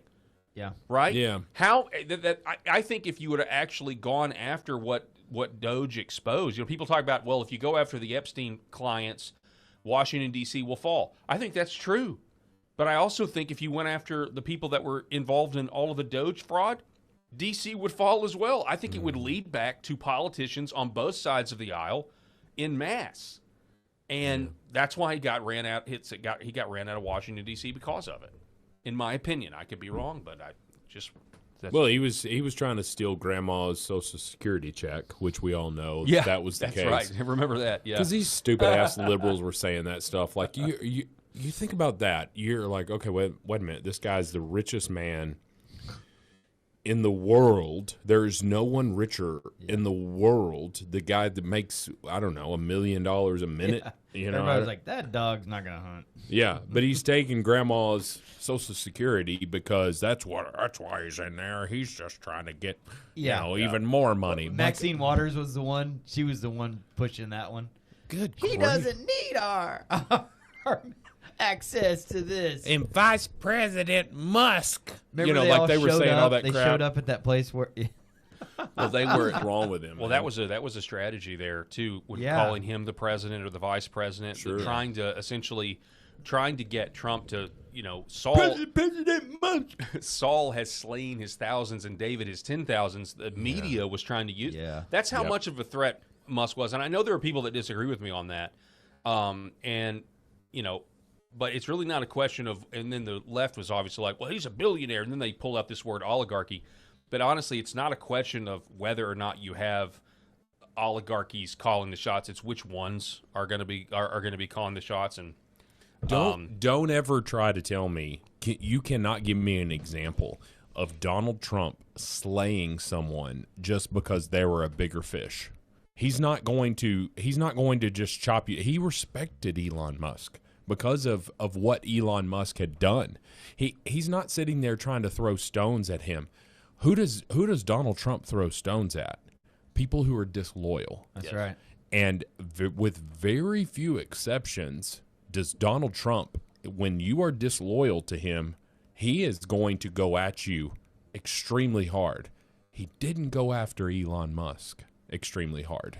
Yeah, I mean, there was the back and forth. There was the government. I think some few things about government. He just said he's lost his way. He's lost his way about it or whatever. Versus he's terrible, he's awful, he's trash. And all this stuff. Right? He didn't go into all that stuff. He threw a few jabs in there, but it just wasn't as bad. And what I want to try to say is that's because I think it hurt Donald Trump what Elon Musk did. But to Elon Musk's credit, I think it hurt him of what Donald Trump was signing up for with the big, beautiful bill. Yeah. And ultimately, both of them had the best interest of the country at heart. Donald Trump was looking at it through a politician's eyes and saying, I still have to govern. I have to do certain things. We can trim some stuff here, but I can't just get rid of all of this fraud in one fell swoop. I can't do it. And if not, because the people who are initiating that fraud are the ones that I have to go to and ask for their vote. That's exactly right. Right? You're exactly right. And so how the one's benefiting from it as well. Donald Trump may have been more receptive to Elon Musk's approach in the first term. In the second term, he's trying to govern. He's trying to accomplish all of these things. And in my opinion, I don't even know in the first term that he would have been more receptive to it because he was trying to get reelected, right? So there's a caveat there. But suffice it to say that I think they both hurt each other. They were both trying to do the right thing, and it was a business owner saying, cut the fat, cut the loss, cut off the dead portion of this. And a politician, let's just be honest, Donald Trump's a politician now, a politician saying, I still have to govern. Yeah. I can do as much as I can do, but I can't do it all. I thought it was great when Musk was like, hey, let's just quit paying these people. And if they call and they ask where their money's at, then we'll have a conversation and maybe pay them. But if it's fraud, if it's fraud and you're committing a crime, how many people, if your check doesn't show up, is going to be like, hey, where's my check? I thought that was genius. Let's just quit paying our debts. Let's just quit paying them. See who calls about it. Yeah. Yeah. That'd be fantastic. Yeah, it reminds me of Office Space when it's like, through this error, he was continuing to get paid. So we fixed that error. So Milton's gone. No. We just stopped paying him. We fixed the glitch. We fixed the glitch here. Yeah. I did not receive a paycheck this week. Excuse me. I believe you have my stapler. Need to move your desk. Fantastic. Looking for that stapler. For my stapler. Excuse me. I believe you have my stapler. Excuse me. I believe you have my stapler. All right, you sent me this, Eric. This is related to the fraud. The safe. Well, so this is Michael Knowles' show, and he interviewed a guy about. The reason we're playing this is because you said in your line of work you're hearing that some of this stuff is actually happening, right? Yeah, part of what everyone needs to understand about the Medicare fraud is, in addition to basically stealing Medicare numbers from senior citizens and then using that for fake hospice care, they've also used states that have waivers, and this will explain this a little bit better. Well, let's play it first. Let's play that video, and you'll understand exactly what we're talking listen about. to here this. as far as What specifically waivers are. have you uncovered? Who is perpetrating it, and what is the scale? What I want to focus on with this story is Medicaid waivers, and that was really at the root of why we keep seeing Minnesota in the news. Is they got these special waivers to do stuff that Medicaid was never intended to do. DOJ deserves a lot of credit for releasing this database that actually shows what Medicaid is spent on. And what they released is the corporations that are getting paid by Medicaid. And basically what happens is you get paid to hang out with your own family members, and sitting in the middle is this company that will bill Medicaid and then pay you as an employee. So what we're talking about is Ohio has Medicaid waivers, just like Minnesota does, and they spend $1 billion a year paying people, almost all of which are foreigners, it seems to me, to hang out with their own family and provide what they call companionship and conversation. But this is what, basically immigrants from Somalia have figured. Companionship and conversation. Just remember, what when the you're heck is that? Just remember, everyone, when you're at a doctor's office, when you're in a hospital, everything that's being documented is being documented based on codes. CPT codes, DRG codes, codes associated with different types of care, and each of those codes are negotiated with the insurance companies and with Medicare and with Medicaid for a certain amount of reimbursement. So every time that doctor is sitting across from you with your file, they're circling things, and all they're basically circling is codes. Because I did this, I checked your heart. Because I did this, I checked your lungs. I did this. They're circling codes. Companionship, in this instance, is literally a code that these fraudsters are using to bill Medicare and Medicaid for companionship and care for these senior citizens that they're taking care of. When really all it boils down to is just sitting in a room with their own dadgum family members. There is no big care facility with all types of activities and things like you would see at a nursing care facility or a hospice situation. It's not. It's just literally foreigners that have figured out a way to get around the system and bill codes.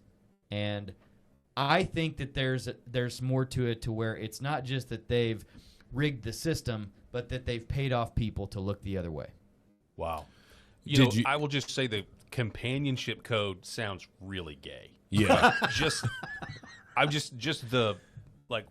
are we coding this? Well, companionship. Companionship. Like we need to, Yeah. But can you flesh out for me a little bit, like, what is the code ideally? I know it's not what it's being used for, but ideally, is it literally there's a code to pay somebody to go be a friend to somebody is it like a hospital, like, hey, or like a chaplain? Like, what's the code exactly supposed to be there for if there wasn't the fraud? The best way to describe it is that these CPT codes or DRG codes can be either very, very specific, or they can be very, very generalized and generic.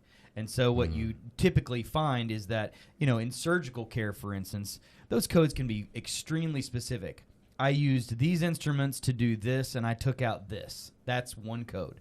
But on a bigger scale, on a more generic scale, you have these companionship codes or other types of generalized care related codes.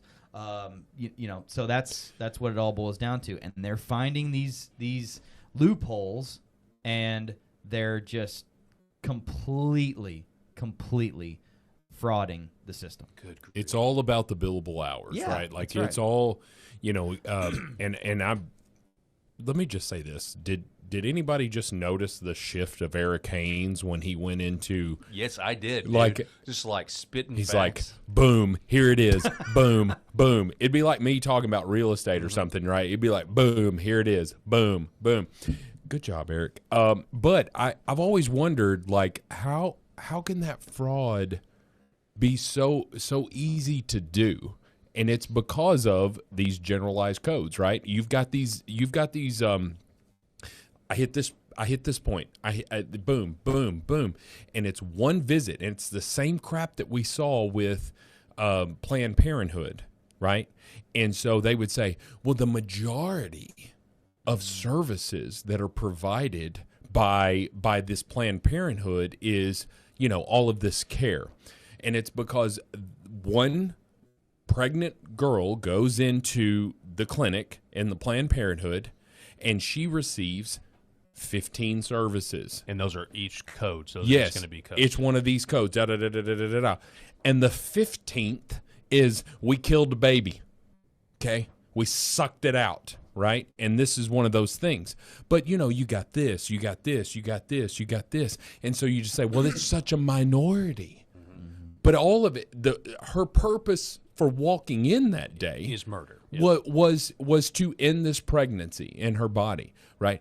And so fraudsters think, okay, cool. If I can provide this stuff, and these, especially in these blue states, and these Democrat politicians get their pockets greased, they're not going to allow a spotlight to be put on me. Here we go. Let's just charge all of this stuff, and that's why you have these 67 IQ Somalians coming in, but they got enough IQ that they can read, and they realize, Well, and that's the thing, though. Companionship, I can provide that. But this is obviously, they're not actually doing that, I don't think. No, they're never provided, but how are you going to disprove it, Paul? What I'm saying is they're not actually reading it.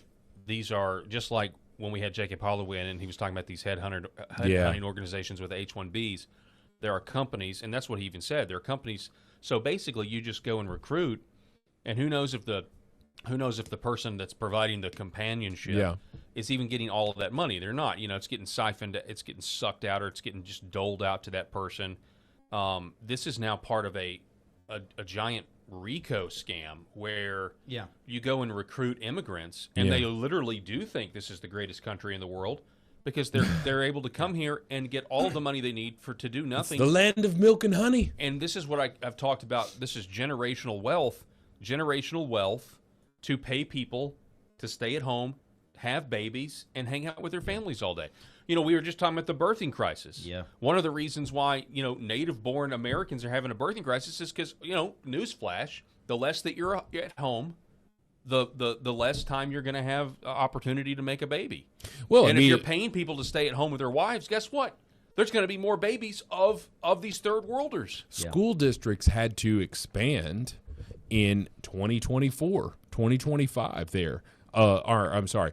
So there were COVID babies, right? That we all saw that, right? And so that would have been so COVID was 2020, so it would have been 2024. It would have been 2025. And all these they had a boom, and all the kindergartners, like, we don't have enough kindergarten space for all these kindergartners. And we here locally, I remember this when I was a school teacher, we had an ice storm in 2009. Yeah. You guys remember that? Yeah, dude, yeah. Okay. No power. Right. And so we went back to the dark ages, folks, in 2009, where there were some places that were without power for almost 2 months. I mean, it was bad. Okay. Do you know what happened about 4.5 years later? There was a surge of kindergartners in these schools, right? Because what are you doing if you're sitting around in an ice storm? You can't drive down the street. You don't have any power. You're sitting around and it's just candlelight.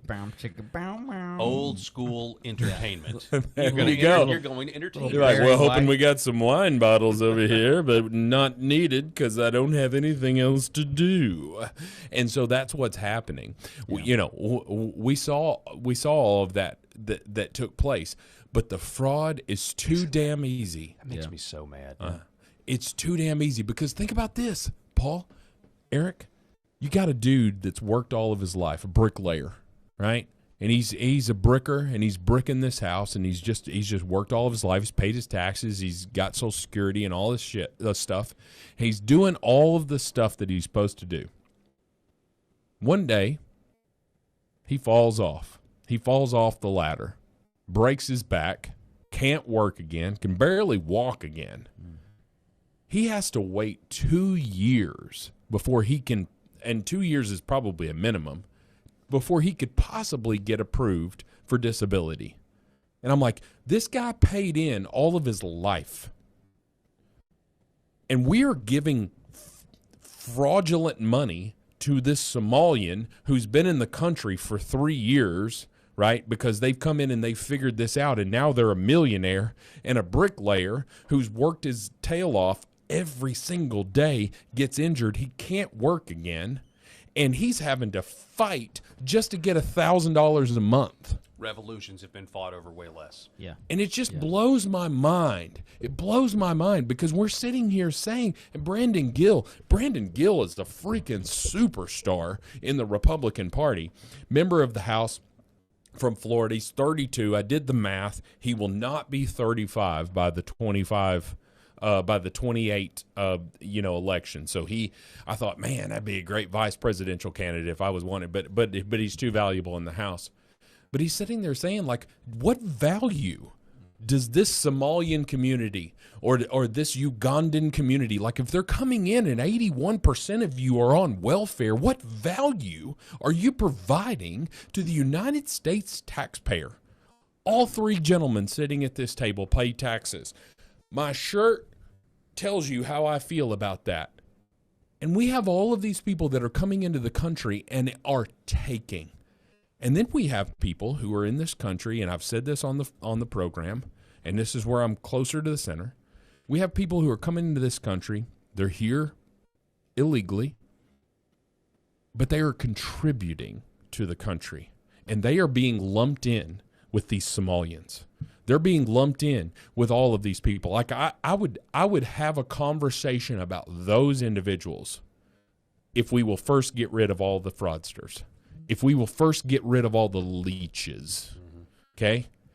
A roofer that came from Honduras who is working every day, not on food stamps, not on government housing, dude's working his tail off every day. I'm willing to have a conversation about that guy having some sort of path, but don't have a conversation with me at all about people who are coming in leeching off of the American taxpayer. You know, the thing is, they set up these waivers, too, as a way of saying, wouldn't it be nice if we could just provide care, in-home related care with these folks' families, instead of them feeling like they have to send them to a nursing home to die, and we'll reimburse them for a lot of the care that they're giving in-home. So think about that. Like, that idea in and of itself sounds right. And so Minnesota and Ohio said, yeah, we would rather at least give a little bit of an incentive and some money to families to take care of their elderly, chronic conditioned relatives in their homes. Well, then there we go. Then somebody says, well, hey, Somali community or whoever, because like I said, most of this fraud is being done by immigrant communities, at the very least. Hey, here's a way to make a bunch of free money off of the saps in the U.S. economy who are paying taxes. This wouldn't fly in our country, but you can get away with it here, and that's exactly what happened. Yeah, I mean, so the United Nations, they tried to have this migration, meeting or whatever, and our government said we're not going to do it because we think, they even use the word replacement. Replacement migration, it hurts the West, hurts our country. I guess, I just connected those dots live on the air about the making babies thing. And I'm just infuriated by it because that is the point. Yeah. The point isn't just to pay them. The point is to allow them the best chances to replace Native Americans. Yeah. And that's the real strategy here. Like they're replacing themselves in a lot of cases too. But it's just absolutely maddening because we say we're paying them. This guy says on Michael Knowles' show, we're paying them just to hang out with their families, but you're actually paying them to just totally, reproduce and have 1 million kids. And I'm struck by that. I'm kind of speechless on how angry that makes me. From the same perspective, these white liberals who are saying that, oh yeah, diversity is our strength, and it's like, no, it's not. It's really not. It is.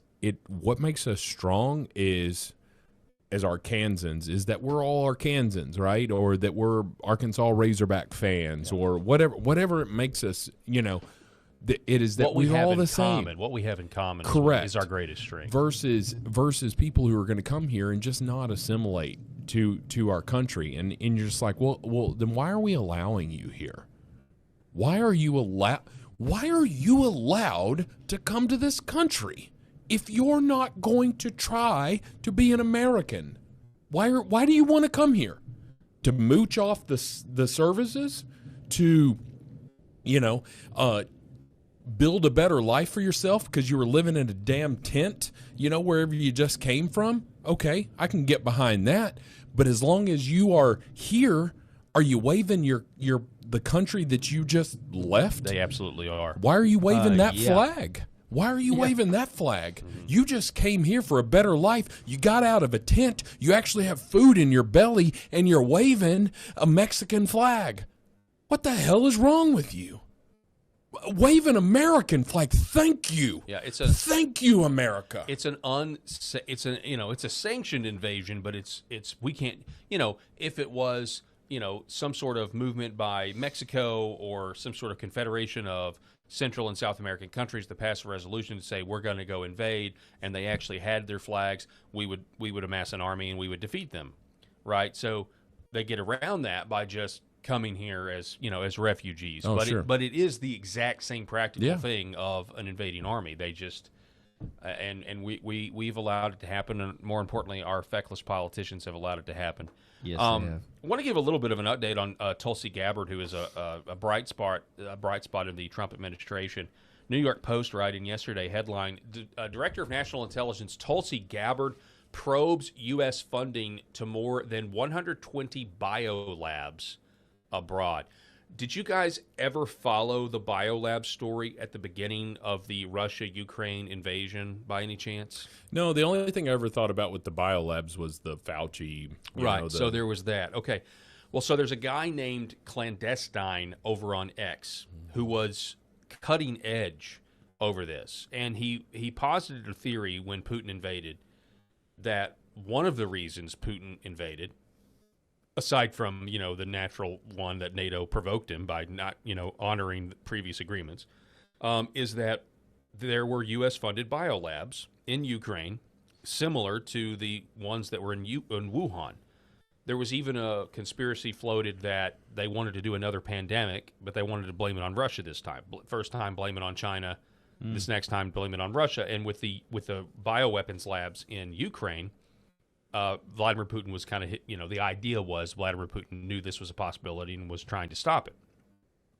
Now, of course, that had to be shut down immediately because that would somehow make Vladimir Putin's intentions not as black and white, not as evil. It would be more gray. So it was immediately shut down and claimed as a conspiracy theory. As a matter of fact, this was clandestine. He got banned. So what he did was all he did was publish a map saying these are U.S.-funded biolabs in Ukraine. This is where Russia is. I think this is what's going on. Clandestine celebrating Tulsi Gabbard investigating this, saying, after I got banned in 2022 for biolabs in Ukraine story, I reached out to my congressmen, media outlets, prominent politicians, etc., looking for help. Only one person responded to me, that person Tulsi Gabbard, who coincidentally is now the head of all U.S. intelligence and the most vocal individual about the U.S.-funded biolabs in Ukraine. Tulsi helped me get in contact with a specific lawyer that you would all recognize and also now works for the Trump administration. I told the legal team my story, looking for options to sue the media companies who defamed me for writing about accurate information. Ultimately, I was informed that no one would be willing to take my case pro bono due to the volatility of the situation and the controversy surrounding the story, despite the fact that the media were just blatantly lying about incontrovertible facts. Now, 4+ years later, as the Director of National Intelligence, Tulsi is formally investigating the U.S.-funded biolabs in Ukraine. The biolabs in Ukraine that the media said didn't exist.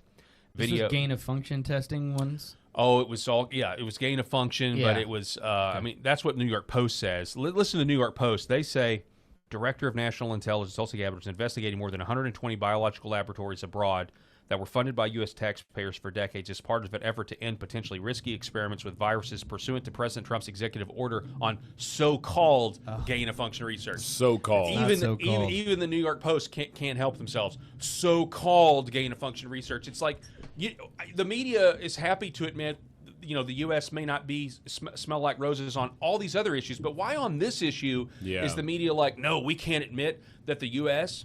You know why you can't admit it? Because it would directly hurt Big Pharma and the military-industrial complex or DARPA or whoever is responsible for all of this. And you'd also have to kind of admit to yourself, like, we're the one. I mean, if you look at how the rest of the world, if it is true that, yes, it came from China, but we're the ones that funded it, or we started the gain-of-function research here illegally and then exported it, what does that make the United States when it comes to COVID? What does that make the United States to the rest of the world? Guilty. It makes us the bad guys. It makes us historic bad guys. We are now up there with, we're now up there with Nazi Germany or Mao or Stalin. That's what that means. Right. And so I'm perfectly comfortable saying it because the truth is the truth. Like, we're responsible for COVID. Our own government is responsible for what happened. And so to kind of go down this rabbit hole real quick, I want to refresh your memory. So after Clandestine came out and exposed the story and got shut down, got banned, and everything else, weirdly enough, Senator Marco Rubio questioned Victoria Nuland. Victoria Nuland is responsible for the Maidan Revolution, responsible for the coup in 2014 where we ousted the Ukrainian president that was elected and friendly to Russia and put in our own guy. Like, she is the Ukraine czar who got us into the situation where Vladimir Putin felt like he had to invade. So Marco Rubio here, in my opinion, was trying to debunk this idea of bioweapons labs in Ukraine, and for whatever reason, Victoria Nuland answered honestly. Mm-hmm. And by the way, they still banned this guy, even though this came out in committee. Clandestine was still banned for posting this. Well, I only have a minute left. Let me ask you. I know. Does Ukraine have chemical or biological weapons? Ukraine has biological research facilities, which, in fact, we are now quite concerned Russian forces may be seeking to gain control of. So we are working with the Ukrainians on how they can prevent any of those research materials from falling into the hands of Russian forces should they approach. So, and that clip goes on, but this happened, again, back in 2022, and, Clandestine was like, I mean, what do you do with that? Literally, all he did was report something that was factual. Sure. Got banned from it. Then they admitted in a committee room that it is true, still gets banned. I don't think it was until, I don't know when he got unbanned, but certainly when Musk took over from Dorsey. But it just goes to show you that, kind of like what we're talking about with the data centers too, when you are over the target, they censor when they don't want the information to get out. And for whatever reason, they did not want it to be advertised that there were U.S.-funded bioweapons labs similar to the ones in Wuhan, China, in Ukraine, and that maybe that was one of the reasons Putin was trying to invade. Well, pretty crazy, right? It's hard to get inside the mind of any world leader, I don't know. Donald Trump's pretty much an open book. Like, he's going to tell you what he's thinking. But Vladimir Putin, to me, what was his primary motivation? And I think that this might have been a secondary thing. I'm so sorry. I'm so glad you guys are here to witness this. This happened. You guys may not be able to hear it. I have no idea. But the office above us, apparently somebody's either in an office chair or maybe on roller. Maybe it is actual roller skates. Has to be. It's just going around. It sounds and like around roller skates. and around. For centuries, light has been used to heal.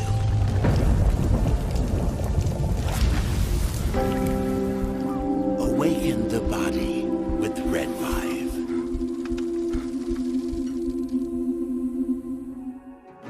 The other things that we're seeing, more and more use for is even vascular issues.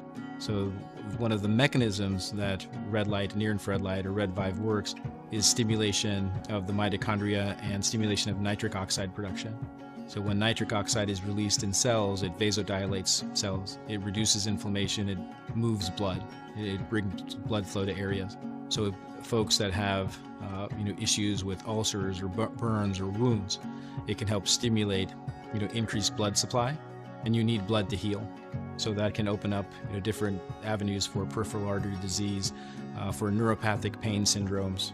And so that's one of the other areas for nerve injury or nerve pain that we can leverage this type of medicine. Behind every precious life, there was a choice. Behind every family moment, behind every special memory, there was a choice. A life of joy. A life that is beautifully and wonderfully made. At 7 Weeks Coffee, we are funding the pro-life movement, one cup at a time. Will you let your coffee serve a greater purpose?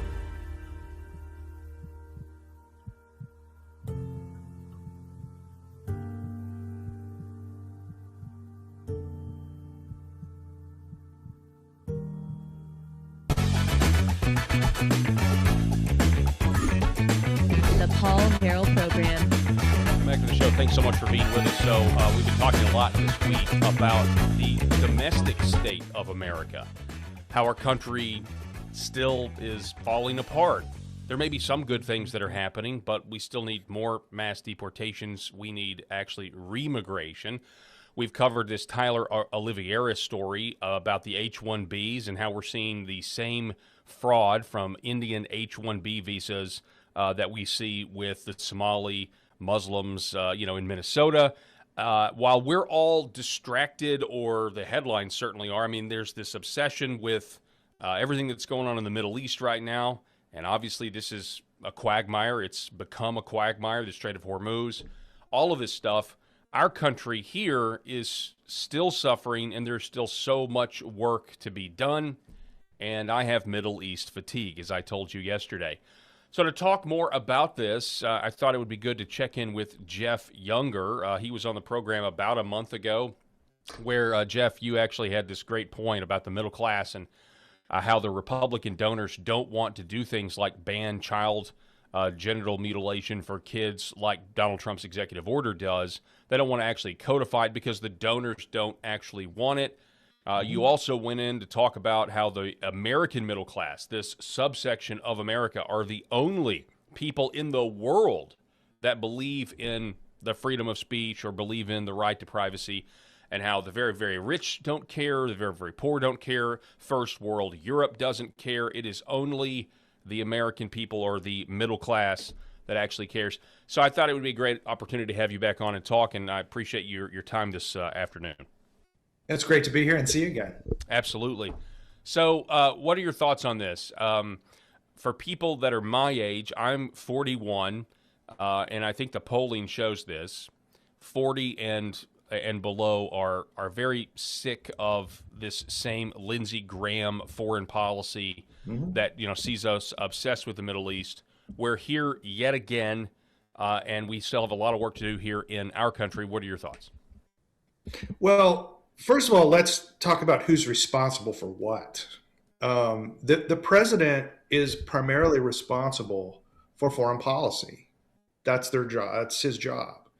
The Congress is primarily responsible for domestic policy. And in the modern system, the non-constitutional system that was overthrown in the early part of the 20th century, this non-constitutional system, Congress directs the agencies to do things. Okay, so domestically, we have a failure where the Congress has refused to do its job, and in fact has chosen to go with transnational oligarchs and go out, support their interests. People who have no loyalty to America, people who would outsource labor to any country if it was cheaper, Those are the interests that Congress serves. And the presidency serves the interests of a foreign country, namely Israel. And so there is no advocate in the United States government for the interests of United States citizens. Say that again. There's no advocate within our current system that actually advocates for United States citizens. That's correct. That is a profound statement, but I don't really know how you would argue against that statement at this point, because look at the results. You know, yes. Look where we are. The results speak for themselves. There's an old cybernetics principle. Cybernetics was an early version of systems theory, and they coined a phrase that the purpose of a system is what it does, not what it says it does.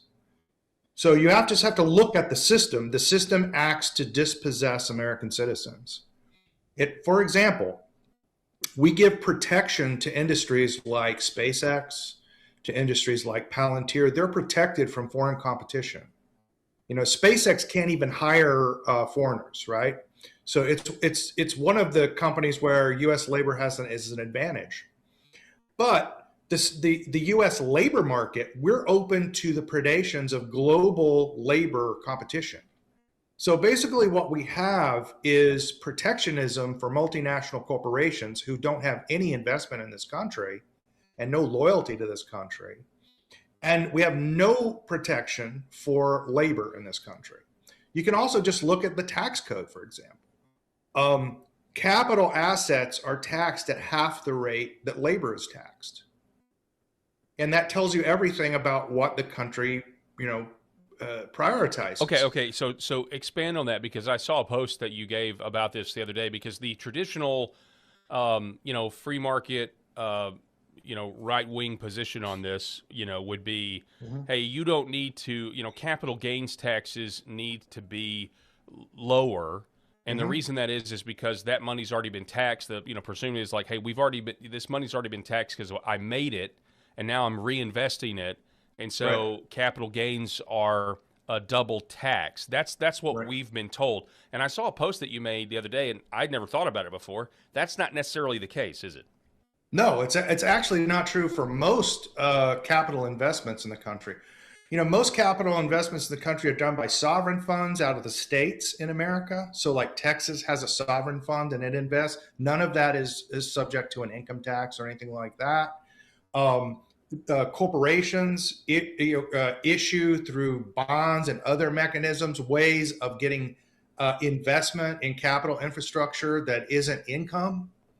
Right. So if you look at it, the vast majority, we're talking 80+% of monies that goes into capital investments didn't come from income that's subject to the income tax.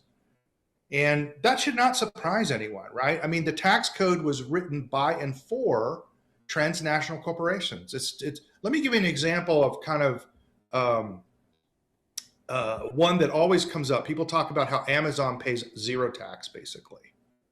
How does that work? Here's how transnational corporations make this kind of stuff work. So Amazon has a company in the Caribbean that owns all of its intellectual property. So the intellectual property is not owned by the U.S. company, right? So the company that's in the Caribbean charges the American company a fee to use its intellectual property, okay? And magically, that fee always gets very close to the total revenue of the U.S. company, Amazon. So Amazon always shows close to zero net income and pays no tax. Okay, this is how they play this game. And so, and then just the concept of what taxes actually are, right? The government is not funded on taxes. And this is another thing that American middle class people have a real hard time getting their head around. The modern monetary system doesn't work that way. The purpose of taxation is mainly to reduce inflation. Wow. It doesn't fund investments in the government. It doesn't go. So all of that stuff is completely false. So the way the entire money system works, people don't understand. And the main source of inflation, for example, has been the quantitative easing from 2008, but the second largest has been from private lending. because when you take out a private loan with a bank, and these corporations take out massive private loans, that's actually how all of this quantitative easing money makes it out. It's done through low interest or zero interest loans from banks. When banks loan privately, they actually create money in the economy. So private lending is actually inflationary. So there's like a whole thing around what taxes actually are. Taxes don't fund the government. That money just comes out of circulation and it serves to reduce inflation.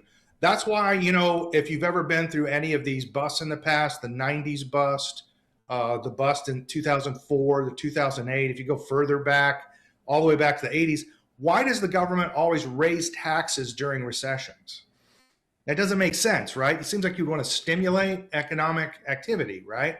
The reason they don't do that is because inflation is a big threat in recessions, and taxes are a way to remove money from the M1 money supply and reduce inflation, right? So there's like a whole system that has been developed here to mislead middle-class people and to get them to act in the wrong way, right? So just if you look in the future and you're talking to your children right now, you have to tell them that there is no future in being a laborer.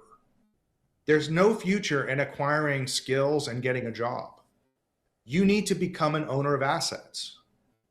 And you need to take advantage of the lower rates of taxation, the privileged status that asset ownership has at law. And that's the future that you have in America. And here's the problem with that. Not everybody can do this. Like, we're in total denial in America about the reality of human differences. So you and I'm just going to guess we're above 120 IQs, you and I. Most of the people I talk to are above 130. Many of the people that I work with, have worked with in the past, are really in the fifth standard deviation. People that actually know me are laughing their heads off right now, by the way. So. But you got to understand that 100 is the median IQ. IQ is actually indexed to the American median. So that means that you have a substantial population between 85 and 100 IQ. Those folks are not going to be able to participate in an investment economy. They're not going to be able to direct their investments in the way that you and I might be able to be able to do it. So the problem is that we have, by getting rid of labor as a viable way to make a living in this country, we're going to be cutting out lots of people who are simply going to go onto welfare and UBI in the future. And so you see that the system is designed to produce the opposite of what it says. This so-called free market system is producing welfare dependence, not reducing it. You see?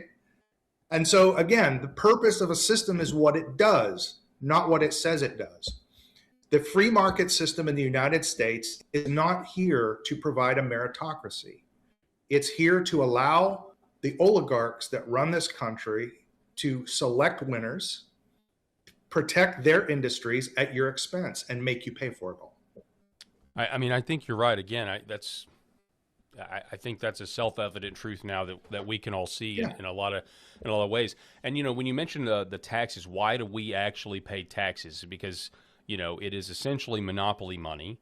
I got into radio in 2009 when everybody was freaking out on the right with the emergence of the Tea Party, because we were $12 trillion in debt, and now we're almost $40 trillion in debt. And while we may have suffered, nothing bad has happened to their power structure, the financial, and nothing bad at all. The president of El Salvador last year or a couple years ago actually got to speak at CPAC, and he told the audience, he said, you don't pay taxes to fund the government. He said you pay taxes to support the illusion that you fund the government.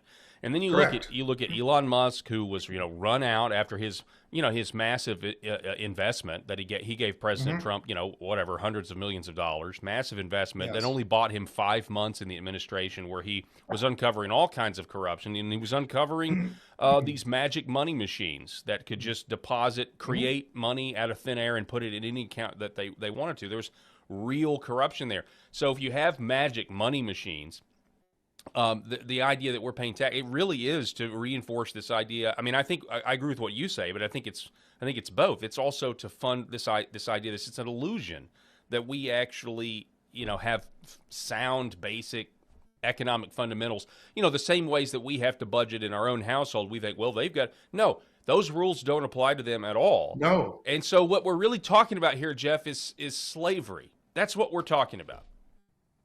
Yeah, I mean, I call it techno-feudalism. I got that from Yanis Varoufakis, former finance minister of Greece.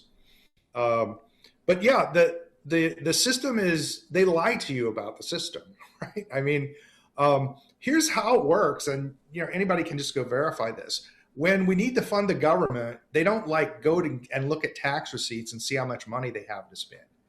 They go to the Treasury Department, and the Treasury, they say, hey, this is what we're going to need to fund the government. The Treasury then goes to the Fed and says, we need a loan from you for this amount to fund the government. And the Fed loans the money to the Treasury at 3%. So we're the only country in the world where our central government charges us interest on our own money.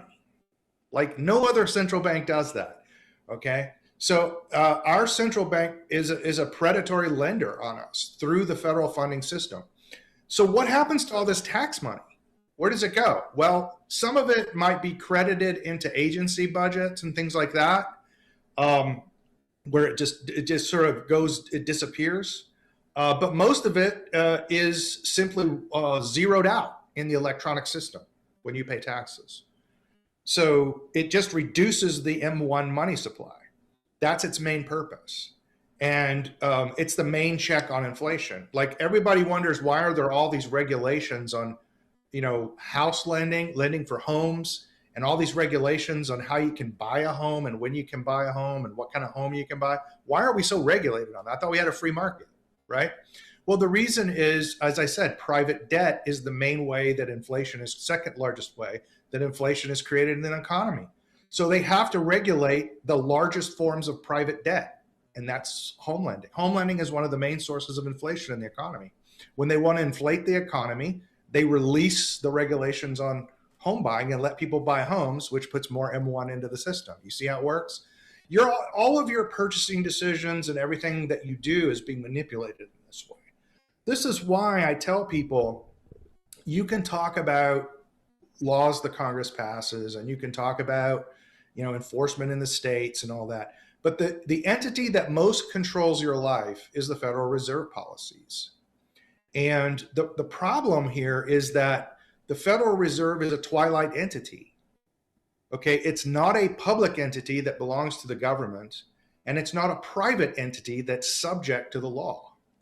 And we know this. I used to watch these hilarious question sessions between Ron Paul and Ben Bernanke when he was running the Fed. And Ron Paul once asked Ben Bernanke, cornered him, and said, is the Federal Reserve a public bank? And Bernanke thought about it, and his quandary is this: if it was a public banking institution, it would be subject to the Inspector General audits of public banks. So he said, no, it's not a public bank. We're not subject to Inspector General audits. So then Ron Paul asked him, is the Federal Reserve a private bank? And he thought about that for a minute. And he said, well, no, if we're a private bank, then we're going to be subject to Officer of the Comptroller of the Currency audits and SEC audits. But we're not subject to those either. So no, we're not a private bank. It's neither private nor public. It's a twilight entity that's basically not subject to standard U.S. laws. So this is the fundamental problem. Most normie Republicans have a completely false understanding of how the government works, how the money system works, and how the government funds its activities. And therefore, they can't reason very well about what the motivations of the people in the system are, because they have a mistaken idea of what the system actually does. That's fascinating, because I want to kind of take it back to the beginning. The beginning premise is our country here domestically is suffering on all of these different fronts. The last 30 days, everything's focused on the Middle East. I've tried this week to kind of bring back up what's going on with the H-1B crisis, that incredible video. I've tried different things to say, hey, look, we still have real problems here. So when I present you with that quandary, that issue, you say that the agencies, there's really no agency, there's no institution that is actually there to represent the interests of the people anymore. And then you immediately go to our monetary system. So you're saying that the monetary system is the main problem here? Is that also, just kind of, hash that out for me. Is that the main issue that's preventing us from actually fixing what's going on, the practical, fixing the practical reality of everyday life? Yeah. So I get a lot of people who approach me to do political activism and things. They want me to go on the campaign trail. They want me to do speeches. And I used to do, I spent 10 years doing a lot of that. Yes. Right? And I went all over the country. I even went out of the country doing this stuff. So, but I don't do that anymore. And the reason is, and this is what Doge uncovered, and it was your comment on Doge that got me onto this. What Doge uncovered, I did the calculations first of all, there was money that was leaving the Department of the Treasury that never went to the government, that was being paid to entities, and the entities that it was paid to were not recorded. So we don't know where the money went, okay? I did the calculations over a 20-year period. It's over $30 trillion. That's the size of the entire world economy today. Over 20 years, $30 trillion was paid out to some unknown entities. Now, my basic conclusion from that is somebody with those kinds of resources, somebody, first of all, that can get that done in the US government, you can't beat them by political mechanisms. Absolutely not. You will not be able to beat them. They will be able to purchase propaganda that will lead the electorate any which way they want, right? You're not going to be able to defeat that. So what I have begun telling all of my friends on my YouTube channel, I tell it to my sons because I can only communicate with my sons through my YouTube channel. As I tell them, you need to completely ignore politics, because politics are going to go the way the oligarchs want it to go. That's how it's going to be. So don't worry about that. What instead you should try to do is become an oligarch. You should become a billionaire. And that should be your main goal. The goal of people who really, conservative right-wing people, Christian right-wing people, nationalists, people that see that there's still maybe a sliver of hope to preserve this country from the multicultural destruction that's heading our way. The best hope we have is for you guys to become billionaires and become oligarchs. And we need to establish what amounts to a Christian nationalist oligarchy to compete against the tech oligarchs, to compete against the Wall Street oligarchs. As you know, my interpretation of current political events in America is that we have a rival oligarchy, a West Coast tech oligarchy, that is trying to take over the country from the Wall Street oligarchy that's ruled the country since I've been alive. And if you think about the turmoil that goes on when one oligarchy tries to take over from another in a quasi-peaceful way through economic warfare, lawfare, and all these techniques that are used to gain control, everything makes sense. Everything domestically makes sense. All the decisions that you see government making make total sense. You have different parts of the government right now that are still controlled by the finance oligarchy, and you have different parts of the government right now that are controlled by the tech oligarchy. I believe the tech oligarchs made a decision about 10 years ago that they came to the same conclusion I have, that you can't influence political processes, that the rival oligarchs control it. So what they did is they created companies that embedded themselves into the military-industrial complex. So SpaceX controls 80% of the space launches for the American defense institutions, for example. It now controls the largest communication net for defense purposes, for surveillance purposes, and for commercial use. It controls all of that. You have Palantir, which was, you could basically rename the CIA to Palantir. It's just the all president. the CIA. The president actually this morning did a True Social post praising Palantir, and even included the stock symbol in his post. Isn't that hilarious? You could literally just rename the CIA Palantir. They have correctly determined that in order to wrench control from the finance oligarchs, who are trying to kill their cryptocurrency and AI initiatives, by the way. That's why this happened. Mark Andreessen has done a number of podcasts. You can just go look those up. Well, yeah. Can you hash that out real quick? Just give us a brief overview. So you're saying the obviously the cryptocurrency was also a kind of a weapon against the old money, the Wall Street money, and they're going after that. There's this Clarity Act right now in Washington that's supposed to bring clarity, and some people are thinking, no, it's just going to give you the CBDC. Everybody keeps using Bitcoin or whatever, but if all of a sudden it's all tracked and knowable, well, then they know where to find you if you don't report your profits. It's all tracked and knowable already. That's just the thing that people just have to get their head around. Well, I figured that too. I said that the other day. I said, if it is available to consumers, then your privacy's gone. I mean, they don't. We learned this with Edward Snowden, and there are documents that Edward Snowden, revealed that essentially, if MSN wanted a new product, this is in the documents. If they put out a new product, they could not release it without giving a backdoor to the government. Yeah, let me just tell you how the government looks at the creation of private currencies. Years ago, we're in like 1996, something like that. I was doing consulting at the Ford Motor Company. And one of the recommendations I made to them was that they should create a private currency between them and their subsidiaries. And it should be based on aluminum, because that was the largest component in the cars that they were building.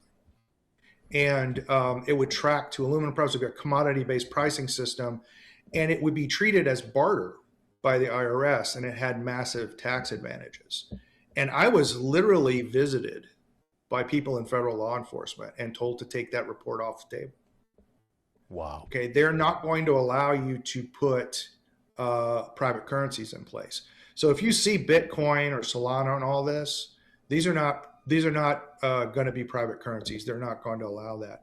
What Mark Andreessen talks about is being in meetings with agency heads from the Defense Department, and with people in the executive department under Biden, where they were just straight up told that they were not going to be allowed to fund cryptocurrency initiatives or even blockchain initiatives. And in fact, most of Mark Andreessen's founders that were doing blockchain technology were all debanked, and they're still debanked. Like, they had to keep money in their mattresses, purchase gold, and do barter. They were basically taken out of the banking system.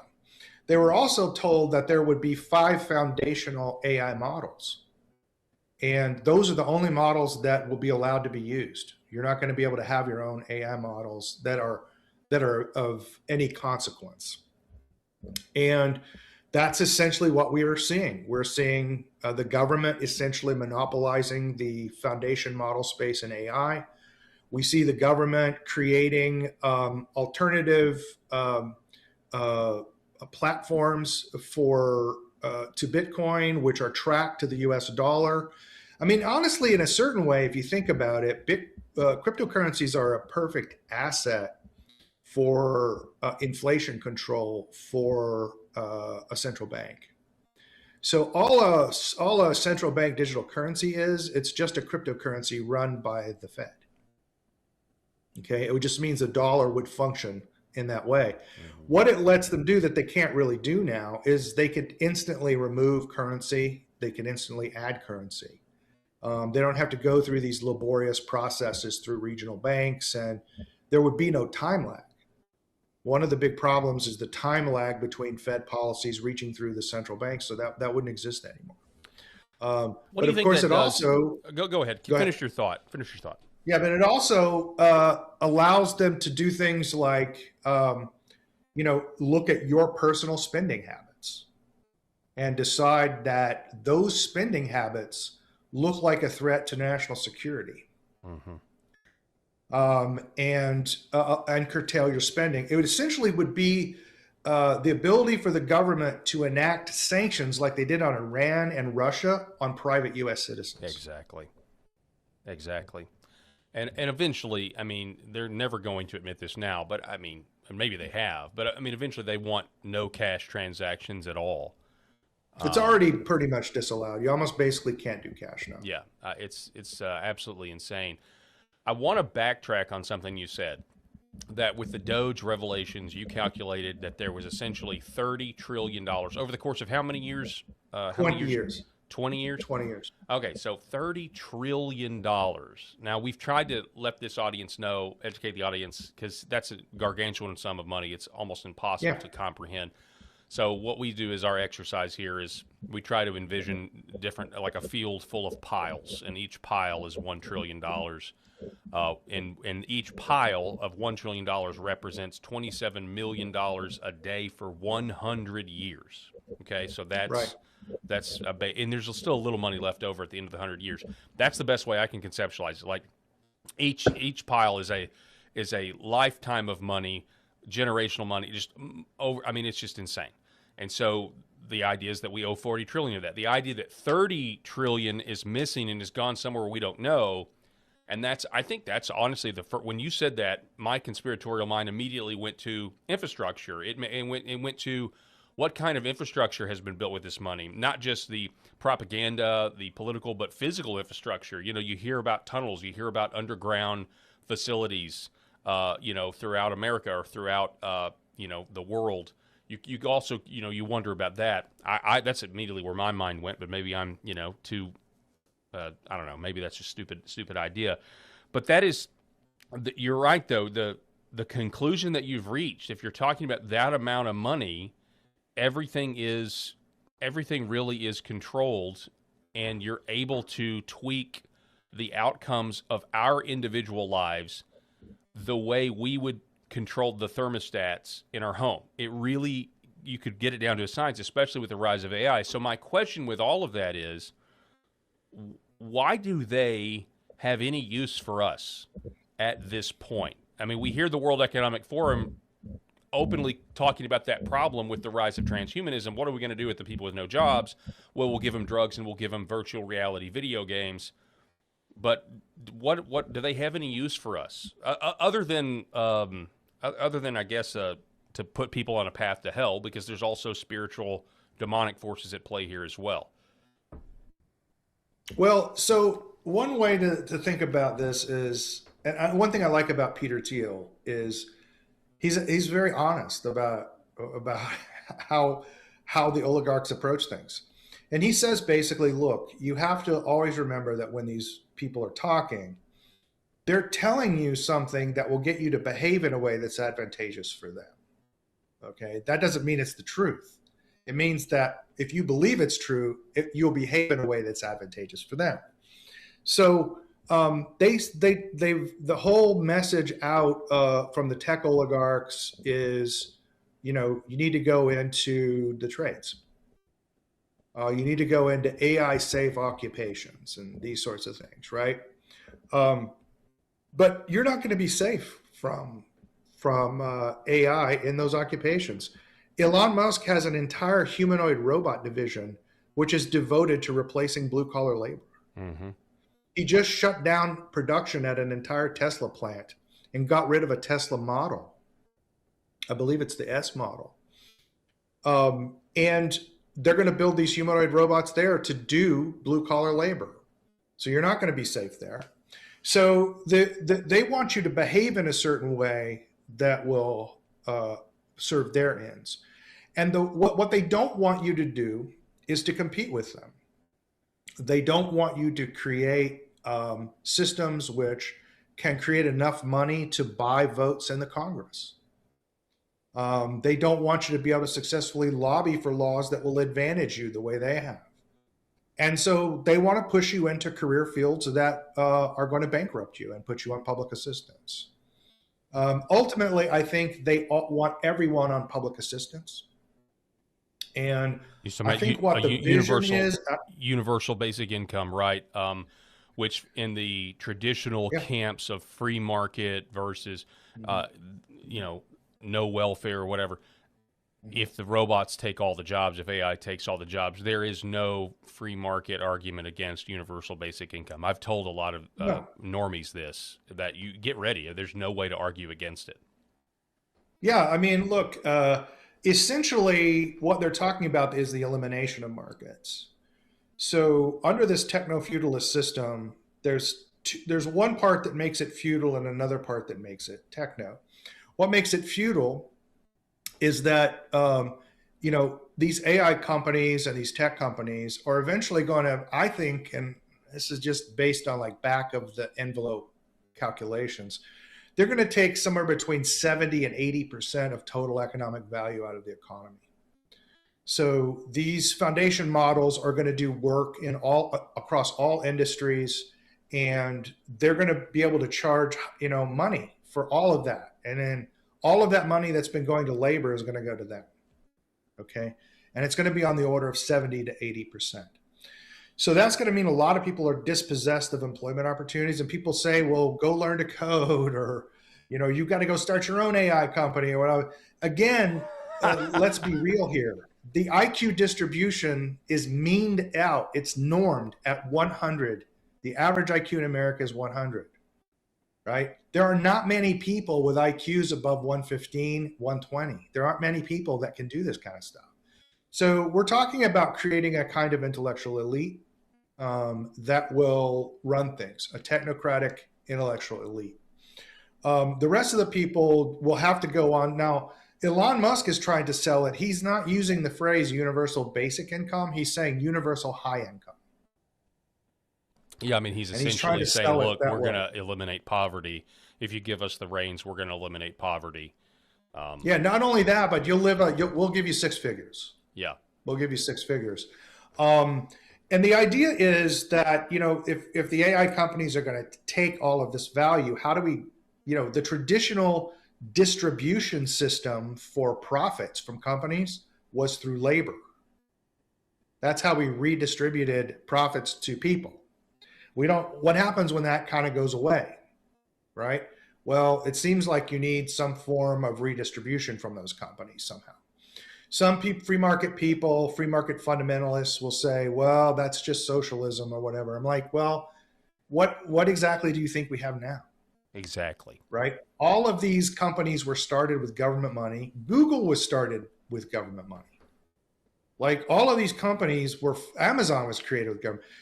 Amazon was given, incredible contract deals with the Department of Defense in order to make it profitable early on.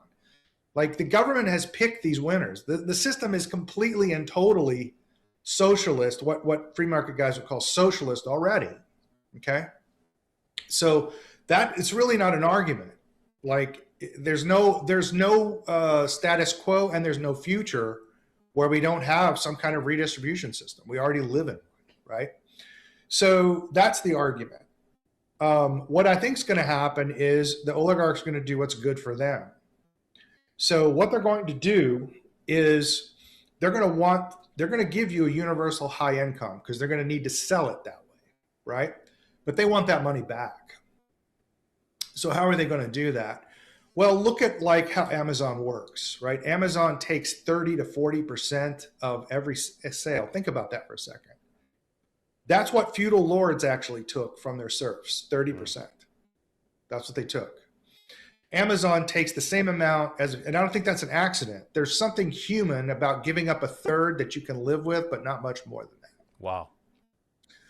So Amazon doesn't produce anything, right? It just sort of owns the digital land on which you can grow a company and plant a company, right? So you want to sell something, you got to go through Amazon, you got to pay 30%. But here's what's new. Okay, that sounds very feudal, but here's what makes it techno-feudal. There's a feed mechanism that's been built into companies like Amazon, into X, into Facebook, into Google. Over time, they learn more and more about you through their AI algorithms. And those AI algorithms learn how to present choices and information to you to nudge you in a particular direction in order to get you to spend money on things that are more profitable for them and maybe less valuable to you. Maybe even to shift your ideas about what ought to be valuable to yourself. And so these feedback mechanisms get ever better, always getting better, okay? Learning how to manipulate you. And eventually it will just reach a point where, yeah, they'll give you $100,000 in universal high income. And what you're going to do is you're going to give it all back to Amazon and buy it back from Amazon, and Amazon still has your $100,000. Wow. Good grief. So when you say that we need our own oligarchy, and the goal is to become, billionaires. I mean, most people hear that and they're like, well, that ain't me, man. Like that sounds like a daunting task to a lot of people who are, right now either in school or living paycheck to paycheck, or, they can't even afford a house right now. You know what I mean? Yeah. No, I totally get it. It's like saying go be a Delta Force operator, right? Yeah.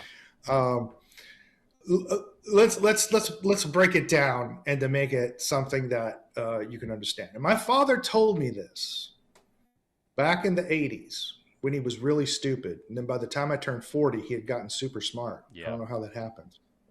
But he told me, he said, your government has given away your job. So you need to form a company. You don't need to be an employee. Don't be an employee anywhere. And the problem was at that time, I mean, we're talking the 1980s, I was making $350 a year in salary. Okay, so that was a hard sell for me. And so I didn't buy it. Mm-hmm. But here's the argument he made, and I think it's very simple and easy for people to understand. How many sources of income do you have if you work for an employer? How many customers do you have? You have one, exactly one customer. And what happens when you lose that customer? You have 0 customers, okay? What happens if you run a business and you have 10 customers and you lose one customer? You know what you do? You just go out and get another customer. That's right. Right? You're actually more stable in self-employment than you are working for a company. That's why I was very pleased with the rise of the gig economy. But did you notice how the states began to penalize gig workers with taxation and to even outlaw the gig economy in some ways? The companies don't like the gig economy. They want you in the office under their control where you have only one customer and you depend on them, right? So if you can take that first step and say, look, I'm better off with 10 customers than I am with one, and you can take that first step, then you can ask yourself, well, what stops me from getting those 10 companies? And this is where most people have trouble. You have to go sell those 10 customers. And people think selling is, like telesales or something or whatever.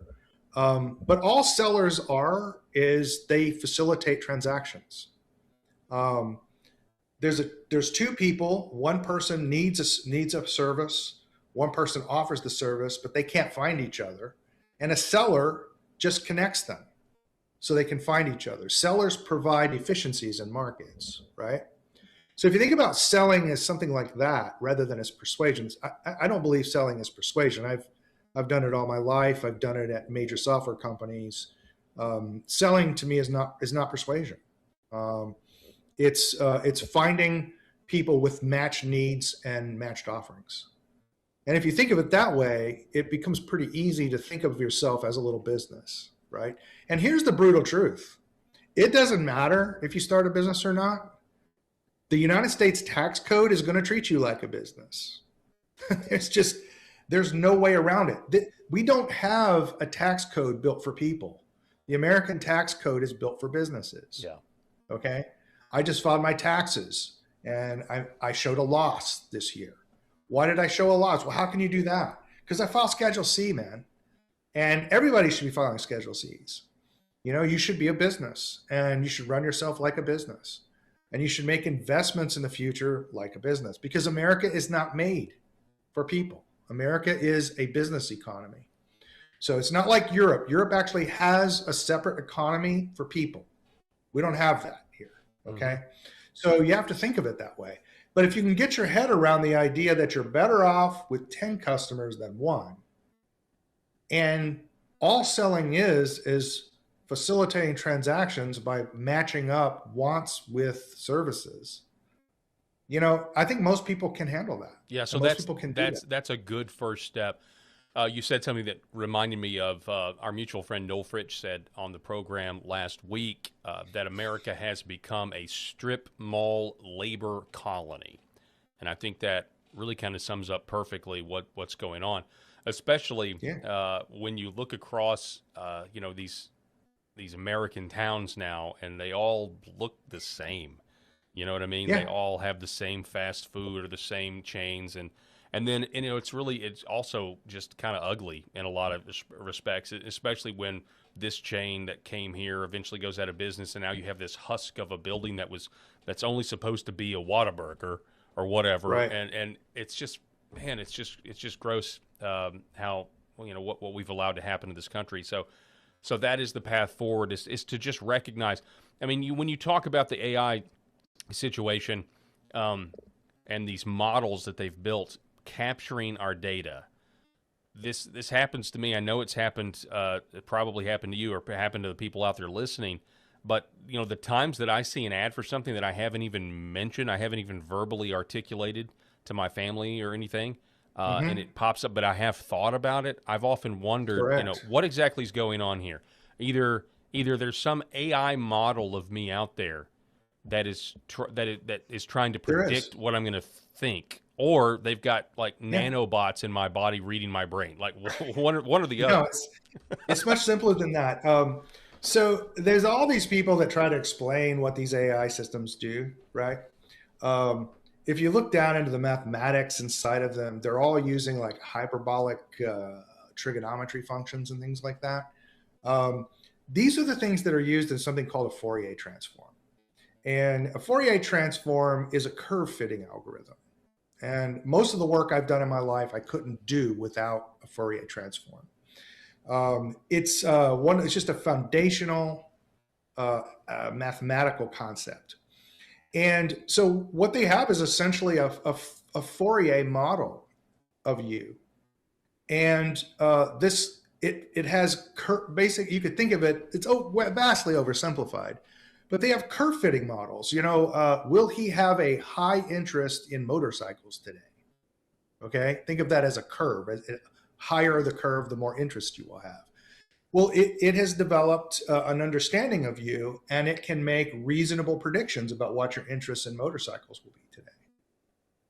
And so it doesn't know what you're thinking, but it knows from your past actions what you're likely to do next. How do the LLM AI models work? They work exactly the same way. You give it some input text, and it determines statistically what would be the most likely text to go right after that.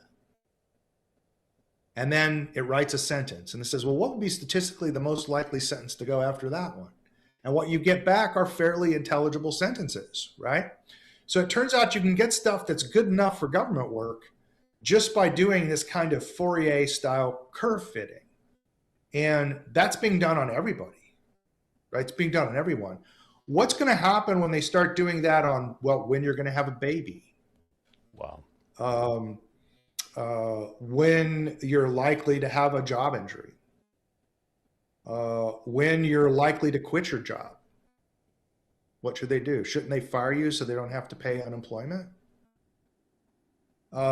These kinds of things are real now. They're not like science fiction, okay? These models are being run on people right now, and people can buy this information from Google and Amazon. It's incredible. So I feel like by the way, I'm sorry. One thing I should say, I can't believe I didn't say this initially, because this is probably the worst application of this technology. You know, we did some shows, I think last year, where we talked about social emotional learning in the schools and stuff. Yes. And I think a lot, I don't think I need to give any background. I think your audience probably knows about it. Is that correct? You might want to give us a brief refresher. Would you like to go ahead and then I'll talk about how these algorithms work with it. You're talking about versus social and emotional learning. Yeah, the SEL stuff that's in public schools. Yeah, you're gonna have to refresh my memory as well. I apologize. Sure. Okay, good. So that means that I'll probably do for the audience as well. Social and emotional learning is a redefinition of the academic curriculum for K through 12. It was initiated by the Department of Education, and it has permeated all 50 states now. All the states have passed laws about it, and all the governors have signed the bills. So social and emotional learning reframes academic achievement away from knowledge about subjects to attitudes, dispositions, and beliefs about things in the world. Let me say that again. No, that makes sense. It completely redefines what education is, which you and I were raised in a system in which it was knowledge of subjects. But now education is more like disposition training. How do you feel about other races? How do you feel about other cultures? How disposed are you to cooperate with people who are not like you? Those are the things that education focuses on now. So in all the 50 states, I know mostly in Texas, so I'm going to speak about Texas, but it's in all 50 states. In all 50 states, tests are administered twice a semester, sometimes once a semester. In Texas, it's once a semester, but a lot of states, it's twice a semester, on SEL learning objectives.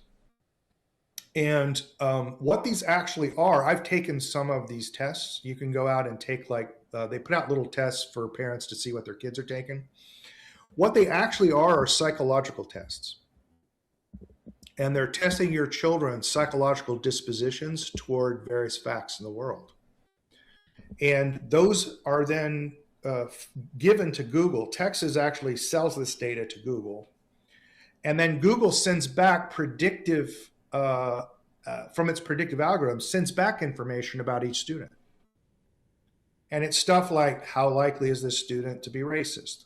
How likely is this student to be a radical nationalist or a radical right-winger? That kind of thing. This information is going to follow these children into everything they do. So you think the models are good for you right now.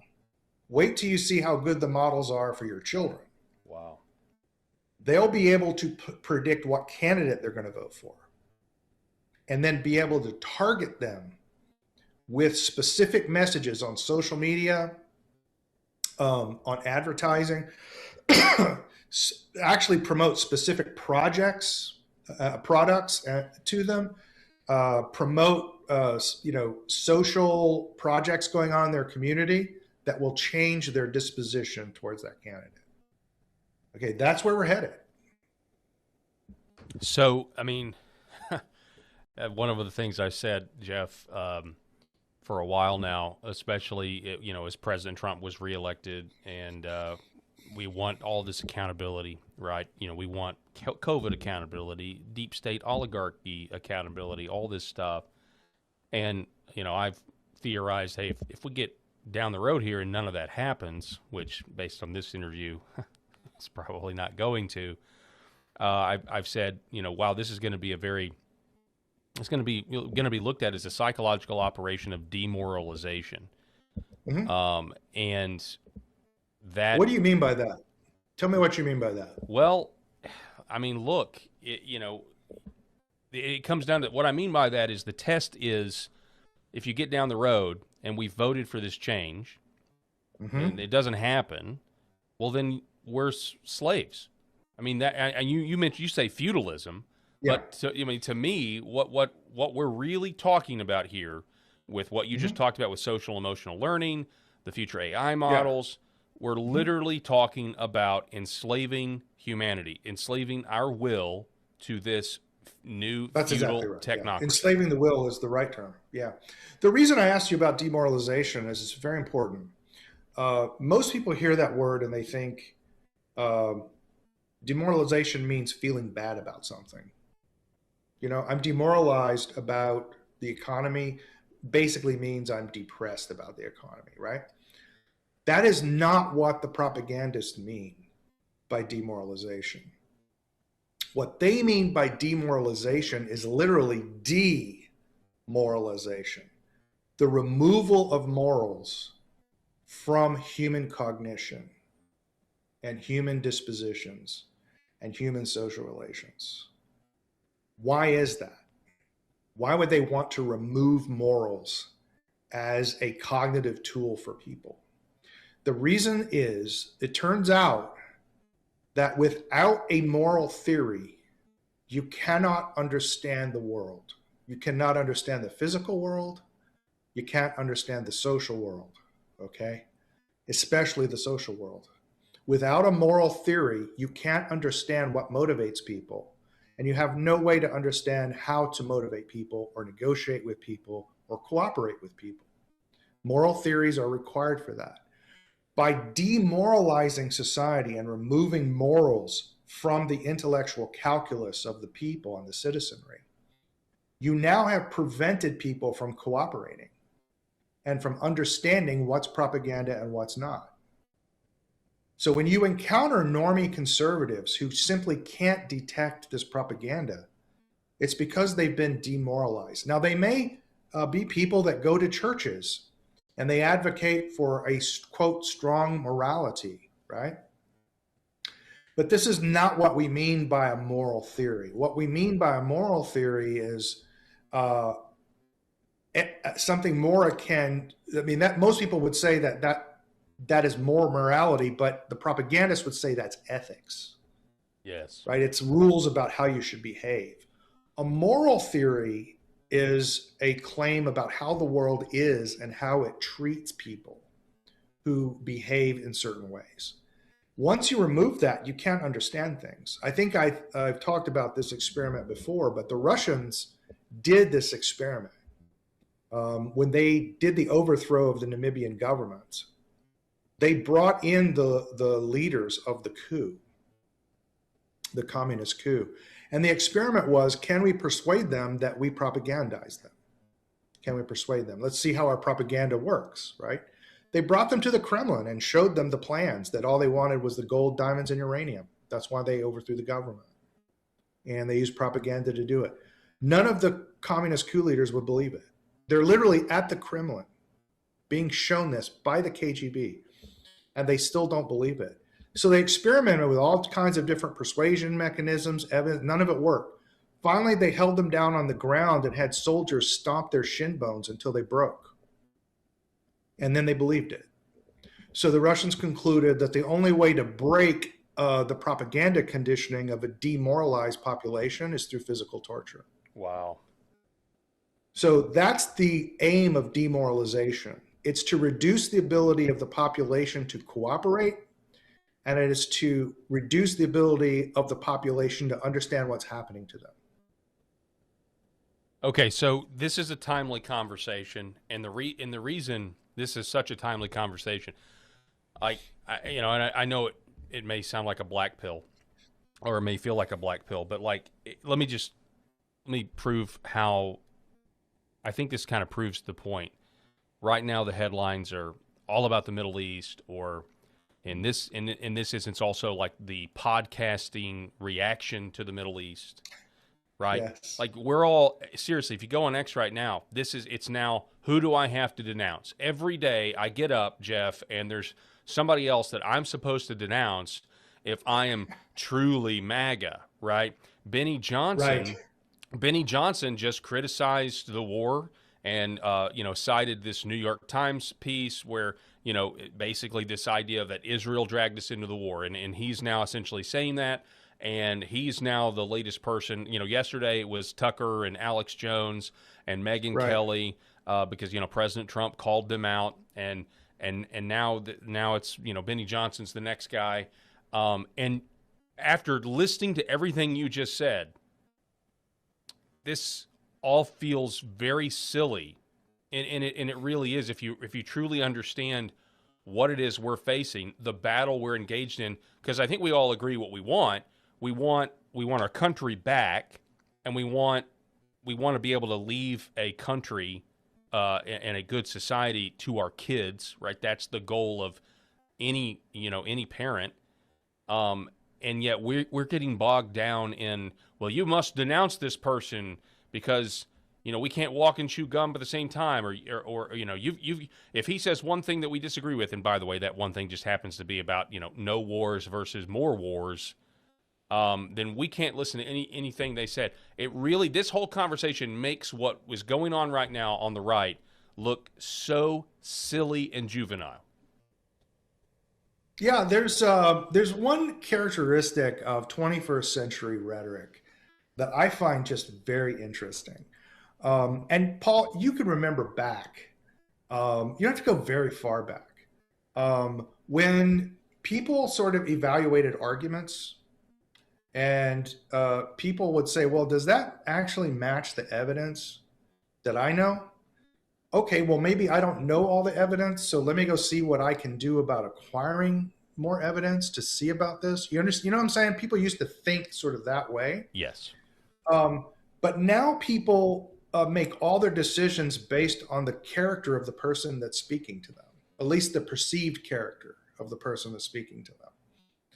And so it makes sense in a demoralized society where the lack of agreement about moral issues prevents people from cooperating and arguing with each other. And the only way you can argue with someone is if you share a common moral terminology.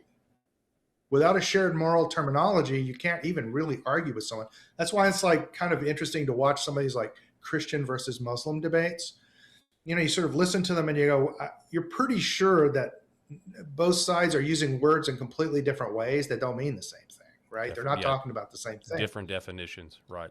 Yeah. So it's because they have completely different moral theories. They can't really communicate or cooperate in the way you would think, right? And so in a society where that's not possible anymore, where it's become so decadent, so decadent, so out of step, everyone's out of step with everyone else. In a society like that, what do you really have to go by? You just have the perceived character of the person in front of you. And so all of the propaganda efforts go into building people up in terms of their perceived ethos. How do other people perceive them as a person? Good father, smart, whatever it might be, right? And that's how people make decisions. I've actually had groypers tell me, well, I'm going to wait until I hear what Nick Fuentes tells me to think about that. Wow. Okay. I've had MAGA people tell me the same thing about Trump. I don't know about that. I got to see what Trump thinks about that. And we live in a time when basically information's never been more available. Yes. You know what I mean? Like everything is completely available to you in near real time now. But people, it's an interesting artifact of the 21st century, and I think it's a product of demoralization. That in the three elements of rhetoric, the three elements of persuasion, which are logic and reason, emotional appeals, and appeals to the character of the speaker. The appeals to the character of the speaker are the most persuasive to modern people. And that's just a huge difference from my time, and I don't think it's a good thing. Yeah. I mean, it's fascinating, but I think you're spot on. And we're descending... We're very much descending into the tribal mentality that, we were able to, I think, correctly identify in the left. It's now here, and so where do you think this goes? And let me ask you another question, because I know this is a loaded question. I know you got to go because I know we've had you on now for an hour, but good, man. I'm fascinated with because we're always told there's a lesser of two evils, right? Because, everybody's flawed, right? So you got to pick the lesser of two evils. And I just think I don't think there's any way, there's no perfect candidate, there's no perfect solution. I get it. No. Do you see, though, the tech oligarchy challenging the old Wall Street, Bank of International Settlements, International Monetary Fund, this whole corrupt, do you see the tech bros as the lesser of two evils right now? Or is the Wall Street the lesser of two evils, the old system? What are your thoughts on that, and how do you see this playing out? I know that's a loaded question. You may not have an answer for that, but well, I think they're both equally evil. Okay. But what happens in a changeover like this is it presents opportunities for things to change where we didn't have any opportunity for change before, right? So it presents opportunities. Are the risks any less with the tech oligarchs? No, they maybe even be higher. Let me shock your audience here with a little tidbit here. The tech oligarchs are in an intellectual lineage of globalism that goes back into the 70s, the late 60s, early 70s. And that globalist movement was not created by socialists. It was created by free market capitalists. And if you want to sort of see what it would look like, you should read The Constitution of Liberty by Friedrich von Hayek. You know, one of the most revered free market economists of all time was a globalist.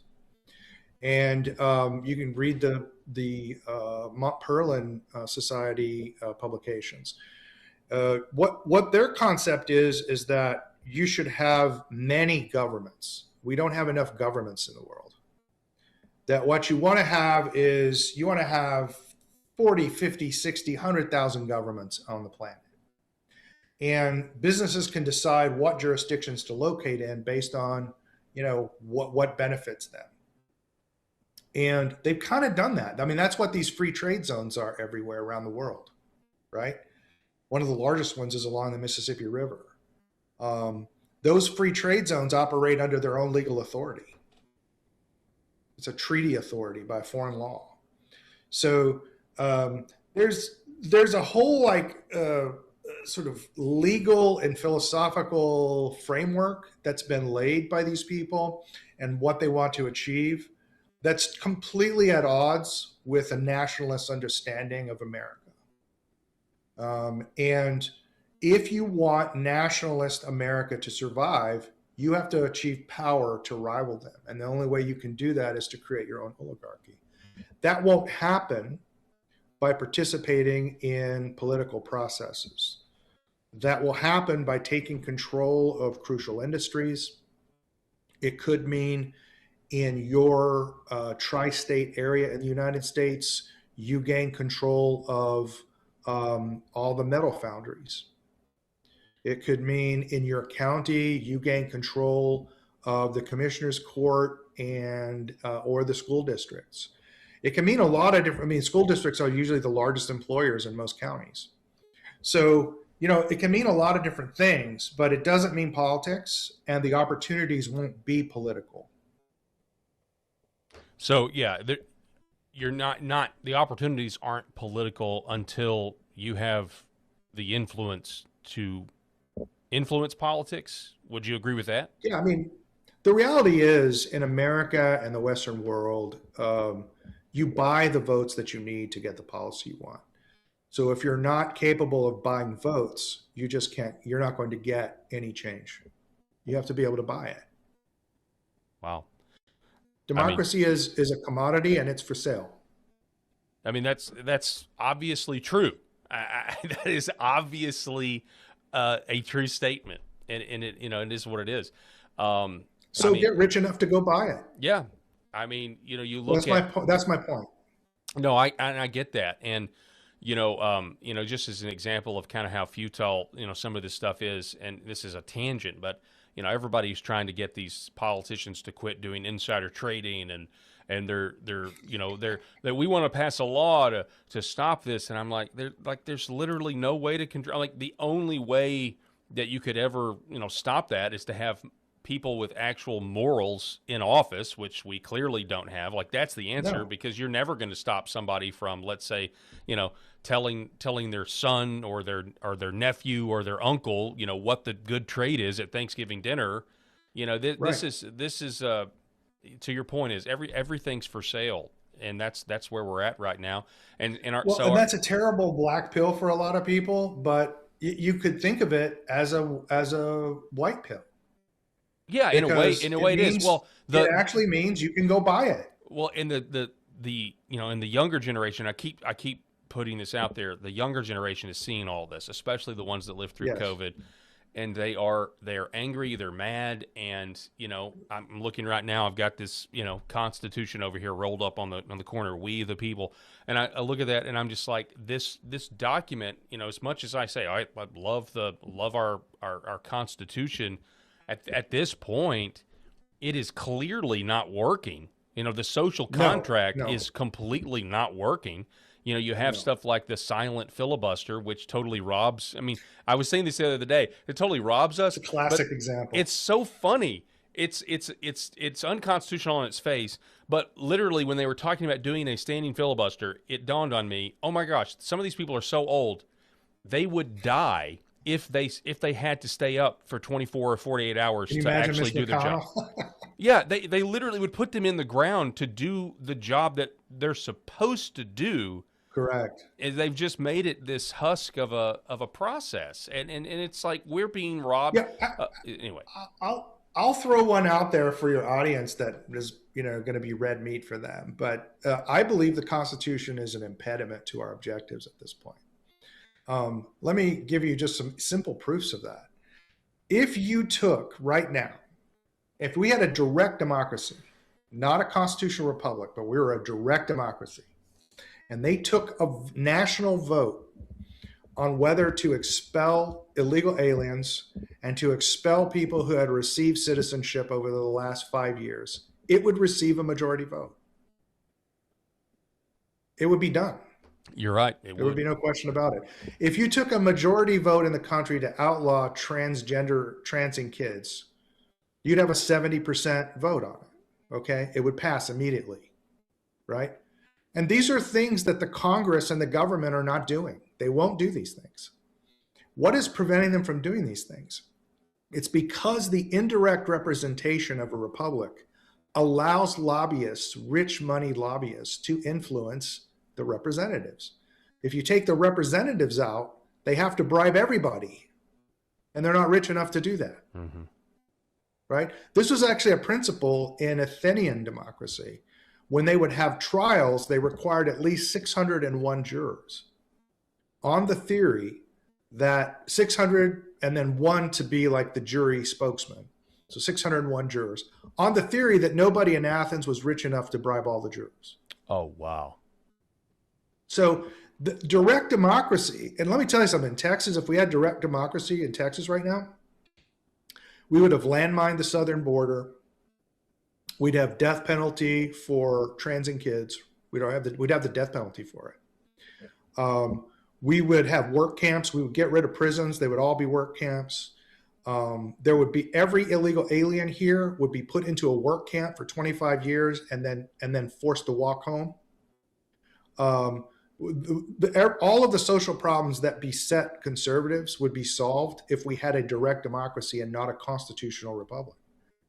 And everybody here kind of knows that's true. They know that the majority of the country is with us on these issues. But they still, for some reason, can't get over this fixation on the Constitution.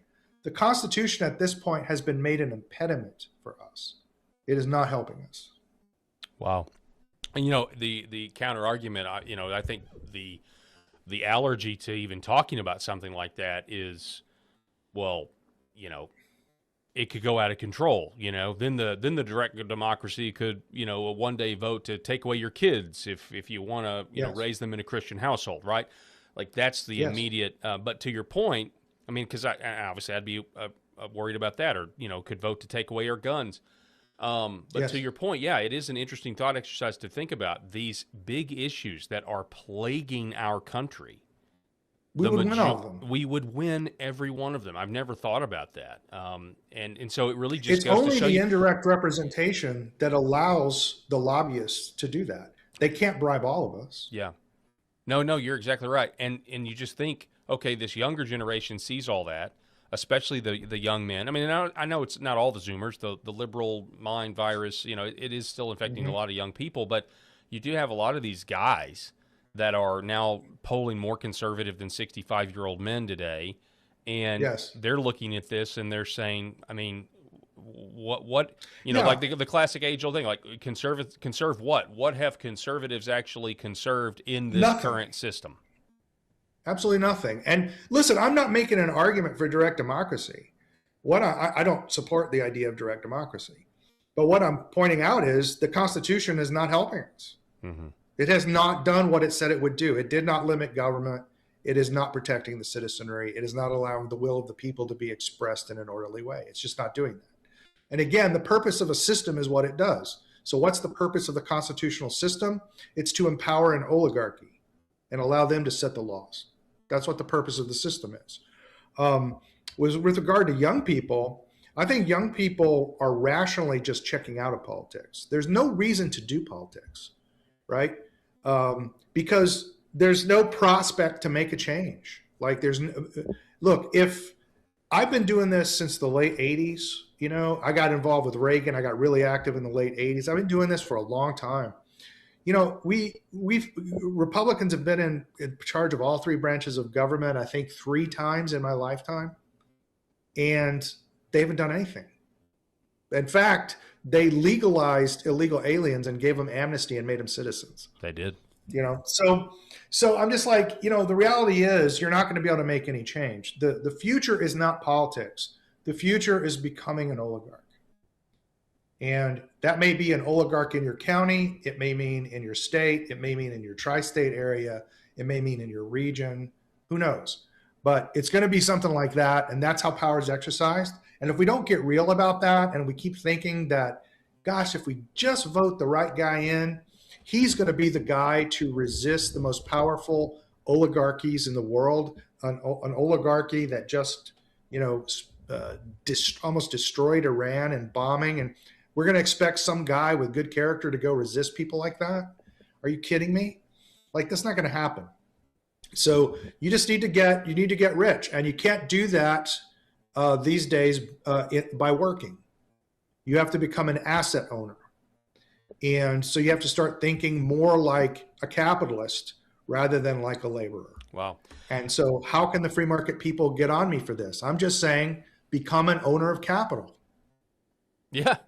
How can you? Yeah, that's a good point. That's all I'm saying. That's a good point. Yeah, Jeff, I really appreciate your perspective. It's a very welcomed, honest conversation, and I can't wait to do it again sometime. And I do want to remind the audience, you are the most patient father in America, you know, suffering through what your ex-wife, you know, did, abducting your child to take him to California to trans him. Is there any update on that? Do you want to provide us an update on where we are? Is it still in the courts? They just filed to legally change my son to a girl, and to California will issue something called a new original birth certificate with him as a girl. So. Okay. All right. Well, we're continue to pray for you, and I just would encourage this audience, when you come to mind, to pray for you, pray for your sons, pray for this whole situation still. So thank you for your perspective, and can't wait to do it again soon. Thanks, Paul. Great to be here. Yes, sir. Folks, we're going to take a break. Don't go anywhere. We'll be back here in just a moment.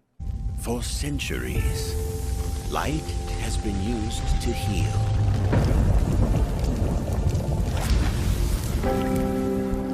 Awaken the body with Red Vive.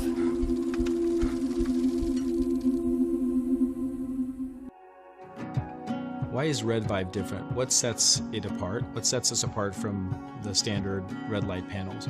This is a medical grade device, and what that means is the red light bulbs and the near infrared bulbs have very specific wavelengths. If you think about the wavelength as the medicine, the 635, the 670, the 810, the 850, those were specifically chosen because those are the most powerful effectors of the cells. So those specific wavelengths, when they get into our body, when they affect our tissue, they spike energy production, they help with nerve pain control, they increase stem cell counts. There's very specific mechanisms that those specific wavelengths work at, and that's the medicine. So if you think of, say, medicine as an Advil or a specific steroid or a blood pressure medication, the wavelength is the medication. The other part of that, whenever you take a medication, is dose, right? So you have the medication. So if you take 1 milligram of Advil, and the average dose of an Advil is 200 milligrams to 800 milligrams, it's not going to work. That doesn't mean the medicine's bad. It just means you didn't take enough. Right?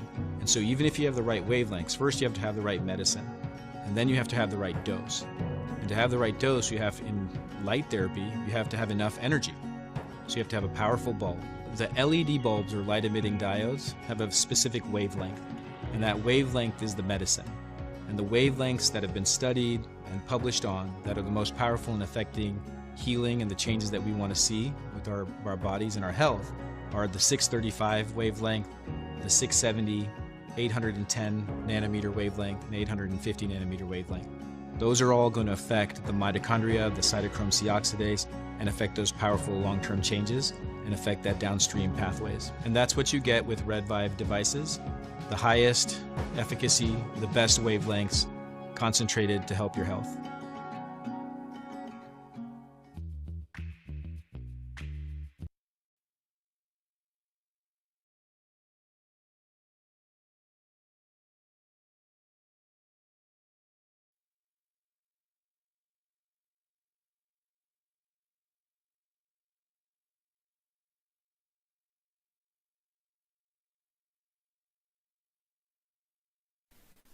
Hey everyone, I really hope you are enjoying the program today, and I hope you enjoy LFA TV as a whole, because let's face it, we're not getting any younger. However, if there was a way to slow down our aging and live a little bit longer, would we do it? I think we would. You ever heard of Fatty 15, folks? Well, Fatty 15 is a brand new supplement that has C15 in it. You might ask, what's C15? Well, C15 is the first fatty acid to be discovered in 90 years that actually prolongs your life. Over 100 studies over many years were done on dolphins because these two doctors were in charge of basically increasing the dolphin population. So they started introducing this fatty acid called C15, and what they found was something amazing. The dolphins were living longer, and the dolphin pods were growing bigger. It was an amazing discovery. And now, ladies and gentlemen, you can get C15 introduced into your life to slow down the aging process of your cells.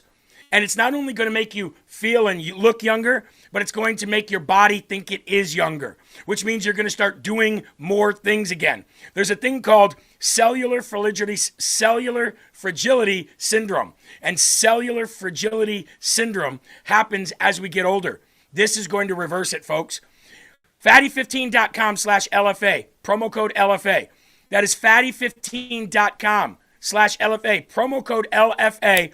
Get your discount today, folks, and start this new journey to help you live longer. Fatty15.com/LFA, promo code LFA today. Now, back to the program. Thank you.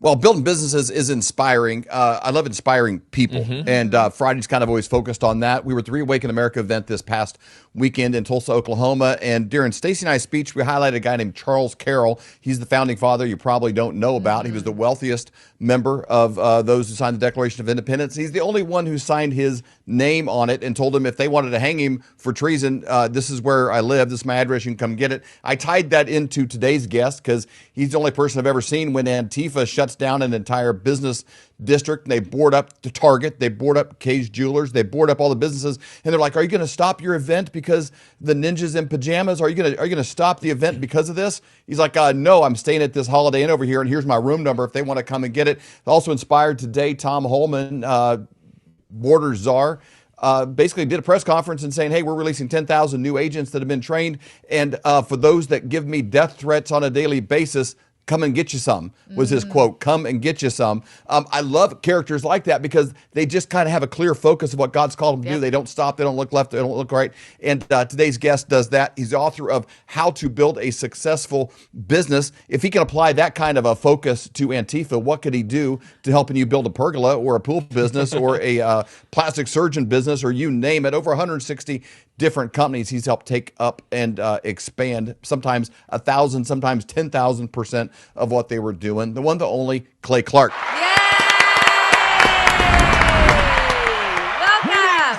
Greetings. How are you guys? Oh, man. Fired up because it's Friday and we can talk to you.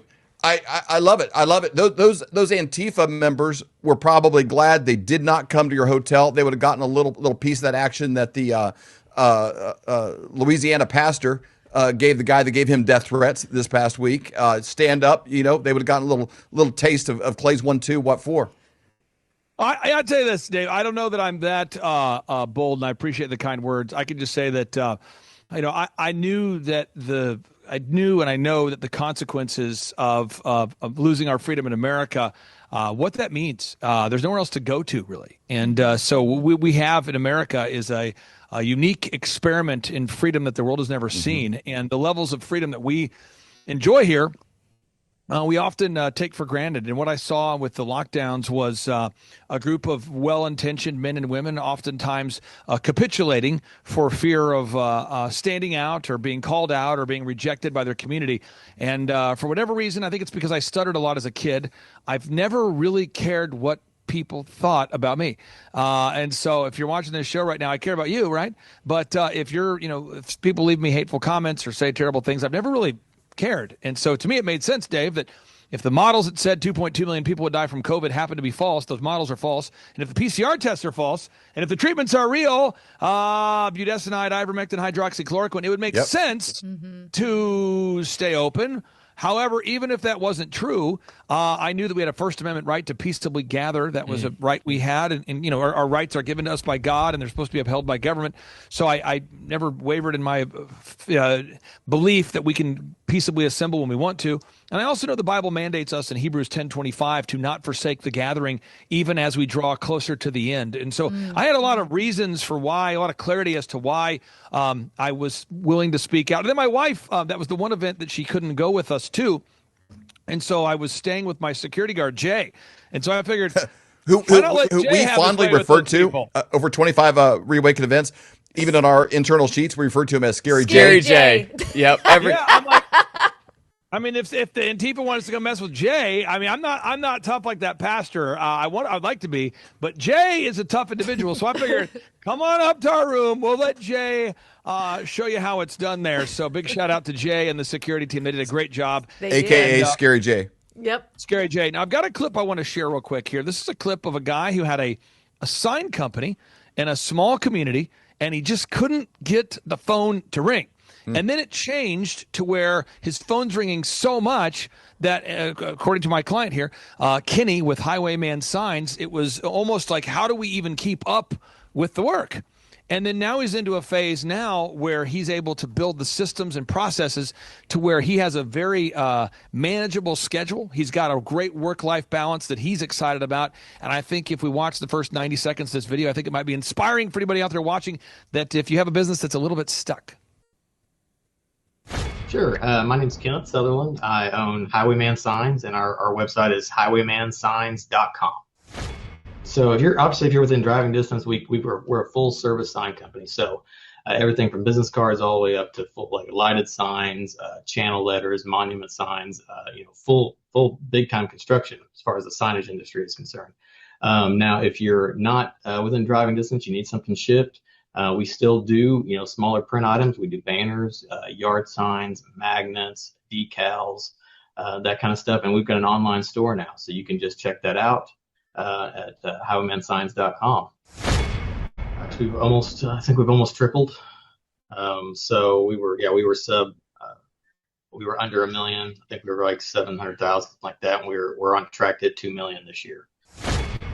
And that's pretty much, where we've grown so much is like you've helped us get leads from Google and all the SEO that we've done, and it also helps us, speaking of SEO, that's helped us get the types of jobs that we want to get in, because for years and years we were kind of like a print shop, but we did big signs, but we mostly did banners and little metal signs, decals and things like that, and we kept trying to break into bigger cities and get bigger clients, and that was just really, really difficult for us. And through the website that you built for us and the SEO, that's helped drive leads to our business. And now it's nothing for us to do a big channel letter or a big monument sign for a company that years ago we might get one of those a year. Now we're doing several of those a year, 1 or 2 a month. So it's been a big boon for us. It's definitely been, great. Years ago it was, you were kind of sitting around waiting for the phone to ring, and now it feels like, we obviously don't have that problem. In fact, it's more of how do we manage all of the jobs that are coming in? Can we make sure that we can serve every person, and we're picking up the phone? We never, we always pick up the phone. We always follow up with people, and we follow up relentlessly. So it's definitely been that portion of my mind is definitely less worrisome. It's more of now how can we make sure that we take care of every customer? So. Wow, 700,000 to 2 million. That's Yeah. pretty remarkable. Huge. And his overhead didn't go up at all, by the way, just so you know. So his fixed cost, like his actual monthly rent or monthly lease, that didn't go up. So if you're watching this show and you've never been self-employed before, imagine that your mortgage didn't go up, but your income went up by 3 times, that kind of thing. So it's a really powerful testimony. But I wanted to break down these 3 phases that every business owner needs to go through. And if you're watching this show right now, I would invite you to come join us November 5th and 6th in Tulsa, Oklahoma. Eric Trump, President Trump's son, will be joining us right here in Tulsa for the upcoming business workshop. Again, that's November 5th and 6th. You can get those tickets by going to thrivetimeshow.com. And if you use promo code FLYOVER, you have a chance to win a backstage pass. But here are the 3 phases. Phase number 1, it's very important. Phase number 1, everybody dial in on this. We got to generate sales. And I think people, for some reason, I don't know what it is. Colton, I'm going to pick on you because you happen to be more indicative of the demographic that I see with this. I find that the younger entrepreneurs typically come to me without really any interest in sales. I find that the more grizzled entrepreneurs, people like your father who probably turned 27 yesterday, they are more focused on sales. I find that the sales... The older entrepreneur, the guy like your dad who's probably 26 or 27 today, they come in with a bias to just, we got to sell something. They will say on that initial 13-point assessment, they will say, if I don't sell something soon, I'm going into bankruptcy, or they're very aware of sales. But the younger entrepreneur tends to have a focus on their vision. Yeah. And they want to change the world. And they want to make their website incredible. They want to make it clean. They want to make a movement. They want to make an experience. They Make want the logo bigger. Make the logo bigger. They're not really focused on sales. They're more focused on leading of movement. Yeah. And why do you think that is, Colton? That younger entrepreneurs maybe don't emphasize sales as much as a more experienced entrepreneur? I'd say in general, first it's just the age itself. When you're younger, you kind of got the idealistic idea of the future could be brighter, and which is true. I mean, I think that there's kind of a good energy about having young people around you that are big and dreaming and have the big vision cast and all that stuff. But at the end of the day, as you grow in entrepreneurship, you realize we get paid for moving products to end consumers. And so as you get older, I've heard you say, there were seasons of your life where you didn't have a bite of food until something got moved, until a ticket got sold, until something, because you understand that nothing actually happens until a product is sold to an end consumer. So I'd say in general, for 6,000 years of human history, the younger generation kind of has an idealistic, we're going to change the future. We're going to make everything better. Which is a good energy to have. But also when you drill in on the specific, my generation spends a lot of time on social media. And so the idea of marketing is a very attractive idea to us, of having this incredible marketing that it sells the product for us. We have all these, these videos out there, these reels, and that sells this and that sells this. And so if I have this amazing reel, I'm going to have all these extra sales without me actually doing the selling. At the end of the day, until you go belly, toe, toe, face, talking to somebody on the phone, actually engaging with people, a product isn't going to get sold. But when you're, you think a good enough marketing thing, you listen to enough Alex Hormozy, you listen to enough of these other content people, which are all great stuff, but you need marketing, but it doesn't replace sales at the end of the day. So Dave, I want to read this quote to you. This quote to you comes at you via Napoleon Hill, which I love Napoleon Hill, and I'm trying to sell my kids on loving Napoleon Hill as well. I named my son after Napoleon Hill. Napoleon Hill, the best-selling author of Think and Grow Rich, he says, set your mind on a definite goal and observe how quickly the world stands aside to let you pass. And so today, we have one of your listeners who listens to your show who wants to become a client. They did a 13-point assessment, Dave, and I said, why don't you think about it, pray about it, form a small committee about it. That's what I say every time. Think about it, pray about it, form a small committee about it, and let's touch base next week to see if you actually want to move forward. Because if you're going to pay my company $1,700 a month to coach you down a proven path and to do all the support work that we do and do the mentorship and the photography, the video, the web, the search engine, online ads, we're going to do all that. You have to make more money than you're paying us. And Dave, why do you think that the more experienced entrepreneurs typically are thinking with the return on investment? That's like their first question is, if I pay you $1,700, how quickly can I make more than I'm paying you? Why is it that the grizzled entrepreneur tends to ask that right out the gate?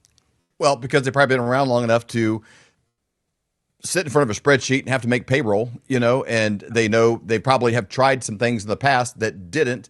They've touched a couple of ovens and kind of got burned. Like, oh, is this a win, or a loss? They like what they hear. They know they're at a place where they're probably aware they have some blind spots. They need some coaching. But are you actually going to deliver on the things that you're promising?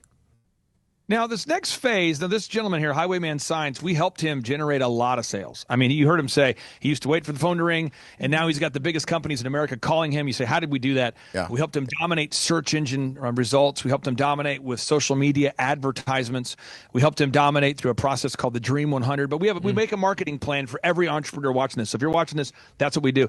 And we helped him build a website and the branding. But the second phase, and Stacey, this is something that older entrepreneurs, younger entrepreneurs, every entrepreneur overestimates their ability to do this until it happens. It's called managing people. Every entrepreneur that I talk to thinks, oh, man, once we start doing sales, the people, man, I'm just going to hire people, and then the people are just going to do their job because that's what people do, and then they kind of have this belief, everybody, young entrepreneurs, old entrepreneurs, everybody believes that, people, I love people. We love people. You love people. I am people. I'm a person. You're a person. We love people. And I'm just going to hire some of my best friends and my sister and my daughter and my son and my boyfriend, my neighbor, people that I know from church. And I'm just going to hire everyone that I know.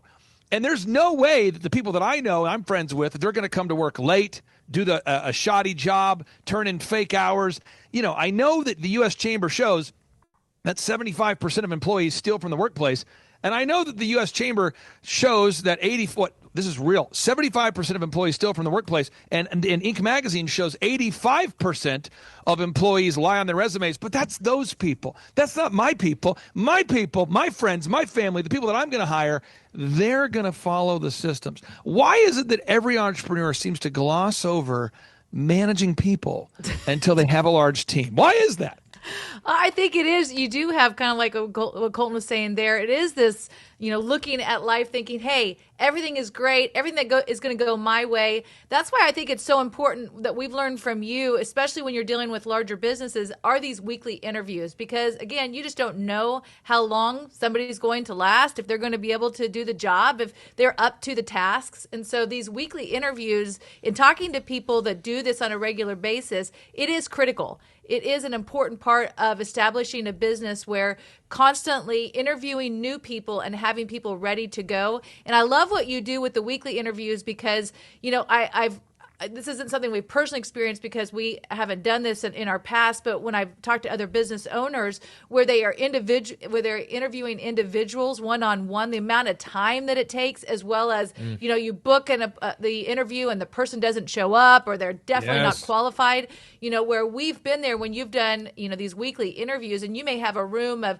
10 people or 15 people, but there was like 50 that, said, hey, yeah, I'm going to be there for sure at this interview. 10 ended up showing up and maybe 2 or 3 actually qualify, for the position. And so I think that's extremely important where you look at it and you're like, okay, I'm not going to gloss over this. I'm not going to think, yes, everything's going to be perfect. I'm willing to do the work, but doing it very smart, working smarter rather than harder by doing the weekly interviews. It doesn't kill you when 1 out of the 10 is a transgender witch, then you're like, okay, if you spend an hour and that's your one prospect. Our cultural values are going to be quite in contrast. You're probably not going to like it. We had one apply on Wednesday, by the way. Wow. That met that very description. And this is not abnormal. Tonight at 5:30, I'll be doing the interviews. I do twice a week. I do interviews at 5:30. Just so people out there know context here. If you apply on Indeed, we have a teammate that goes through these resumes and we call you and we say, hey, we saw your resume. We think you might be a good fit. What has you out looking for a new opportunity? And they say what they say. We take notes and we say, well, could you tell us why you think you might be the best fit for the job? They tell us and we say, well, hey, the owner of the company, in this case me, would like to meet you for an interview. Could you do 5:30 at Wednesday or whatever, 5:30 at Wednesday? And they'll go, yeah, sure. And then we say, well, if you can dress to impress, we're going to text you the address and we'd love to meet you. And we usually have 25 people that confirm they're going to be there. And on average, 7, never more than 10, but usually 7 or less show up out of those 25. So that could have been 25 1-hour interviews. And of those 7, there's normally 1 that's hireable, meaning that somebody that you would, if you're watching this right now, that you would say, yeah, I could hire them to work in my business, or yeah, I feel comfortable around them. The other 6 are usually wild. And so all I'm saying is with Kenny, the leads are coming in, highwaymansigns.com. Leads are coming in. He's got guys fabricating signs, building signs, making signs. And all of a sudden, it occurs to him, oh, no, someone's got to build all these orders. Right. And so he's hiring people that he knows, people that he knew, people that are in the community. And he's going, certain people just don't want to do the job. Certain people do want to do the job. Certain people have certain personal problems. And all of a sudden, you end up with in a situation where you recognize, wow, the human condition makes it difficult to manage people unless you know proven systems. And so we taught Kenny how to do that. I taught him how to build systems and checklists and processes and handbooks and onboarding systems and installing merit-based pay where you pay people based upon the work they do, not the number of hours that they claim to have worked. And so we got the management thing taken care of. And now Kenny's saying, I've got great sales and I've got great management. But that third phase is my life, life management. So if you're watching this show right now, I'm asking you to really think about this for a second. And I want you to judge me and judge yourself, but use me as an example of maybe what to do or what not to do. I know my schedule. I really have it. I write it down. It's in my calendar. I'm very clear on it. And to me, I like my schedule to be packed Monday through Saturday, start to finish. I like waking up at 3. I like grind until 6. I'm not saying you should. That's what I like, though. I like that. And I remember when I sold my first company, DJConnection.com, I had an opportunity to not work 6 days a week or not work, even when I built DJ Connection, I could have worked, let's say, 10 hours a week or 15 hours a week. But I'm the kind of guy, if I go on vacation with anybody, they look at me. It's kind of like, have you ever seen a dog that got hit by a car but didn't die? And you kind of drive by it and it's like, and the dog is, and you don't know whether, should we put it down? Should I help? Should I, you know what I mean? If you can see that. The other day, my daughter and my wife and I, we were driving by and there's a little baby bird that was injured on the side of the road. And my kids were like, Dad, it's an injured bird. There's like you almost feel like you want to help. You want to rush out there and help. That's kind of how people look at me when I'm on vacation. They're like, is he gonna make it? Yeah. I don't know. What I'm literally doing on vacations, I'm just counting down the moments until I can go back to what I do. Because I like working a lot. I love it. I don't understand the rest of life, but I do like working. And so for me, the process is my goal. Like the goal is my process is my goal. I just want to do what I do. But there's somebody out there, in this case of Kenny, I would define him as team normal. Kenny says, I'd really like to work hard, but I'd want to get off on Saturday and Sunday, and I'm going to be done every day by, let's say, 4 or 5, and I don't want to get calls on the weekends, and I want to be able to take my kids on vacations and trips and those kind of things. But you got to come up with your own flow. And so my wife and I, we have a flow that's Monday through Saturday, and then I'm off on Sunday. But I'm asking you right now, if you're watching this show, what is your ideal schedule? So right now, before we go on to step 3, you want to write down, and Stacy, this is so big, you want to picture yourself as though you already have the money that you seek. This isn't a new age thing. I'm just saying you have to picture like, okay, once I have the money that I'm looking to build or grow or earn, what would I do with my schedule? And it is so important that you have that in your mind before you have success, because money's just a magnifier, and the more money you make, it's just going to propel you to be more of that and to do more of that. And so we move into this third step here, the third step with Kenny, and for every entrepreneur, it's so important that we have this. You're going to have to look at your schedule, and you're going to have to account for every hour you're spending and every dollar that you're spending. You have to account for it. What am I doing on Saturday morning at 10 a.m.? What am I doing on Sunday morning at 10 a.m.? What am I doing with my money? And I want to get your thoughts on this, Stacy, because you've helped people, as you and your husband, as entrepreneurs. Why do you eventually have to get very comfortable with the relationship that you have with the calendar and where you're spending your time? Once you start making some money, why do you have to eventually sit down with your spouse and really design that schedule together? Yeah, it's very important. Something that actually David introduced to our family and then to many business people later on was a blank schedule, and and having that filled out. And it's like, these are kind of nuggets in your schedule and knowing exactly what you're going to do. It was a critical part of building our business, when we first started, and now even into the podcasting, anything that we've ever done, because then when you have a schedule, you know when you're working and when you're not working, especially when you have a family. You know, a lot of people nowadays are running their business from their homes. And so sometimes a business can actually end up taking over your life, and kids can eventually start hating the business that you have because they think the business is more important than they are. And so, you know, that's why when David and I, you know, when we started doing business at 23 years old, having our own business and running it from our home, we were very much about our schedule, because then there was no guilt. When we were, you know, working in our business, we were 100% working our business, and we weren't feeling guilty that we weren't with the kids. When we were with the kids and that was family time and it was already scheduled out, I didn't feel guilty that I wasn't working with my business. And what ended up happening with the kids is they ended up actually loving entrepreneurship, because they really looked at it as the business was not more important than the kids. You know, when I was on the phone with business and I had to shush them because I was on the phone, they understood that. But when I was also playing a game with them and the phone rang for business, I didn't answer it because I was with the kids. And so that's why I think it's so important that you do have a schedule and you understand ahead of time, this is what we're going to be doing with our life. And then your brain and your butt are in the same place at the same time, and you never feel guilty for not doing one or the other.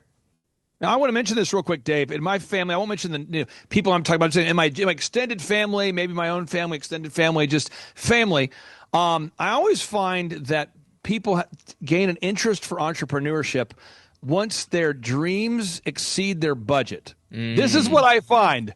So I've got, you know, one particular person in my family that has really always rejected entrepreneurship. But in the last couple of weeks, they've started going, hey, you think I could start my own thing? And I'm going, why does thou ask, you know? Right? And they're like, well, you know, gas. I mean, gas is more than it was. And, you know, the idea of, you know, the job, it's cool, but I can't make enough to do this and that. Or another family member I know very well, you know, these people in our family, they say, hey, do you think I could start a thing? I go, why are you asking about that? Because this is people who maybe reject entrepreneurship, but then eventually as their dreams exceed their budget, they start to have an interest of, like, how can I make more money? How do I do that? And it comes down to accounting. And I always start with the numbers. So even on today's show, that's the third step. I always sit down with a young entrepreneur and I always do the math first. And Dave, I want to get your thoughts on this, because this is a great show, the Flyover podcast. You guys do have a great show, but at the end of the day, you know, there's costs associated with it. There's the studio, there's the team that helps edit the videos and put them out. There's so much that goes on behind the scenes. There's occasionally costs associated with flying to events. You were just at the Reawaken event. There's a lot of costs that go into it. And so you do have to look at the math. And I want to get your thoughts on that, Dave, as far as why do most entrepreneurs, whether young or old, they tend to reject the math entirely. You know, so the young guy typically rejects.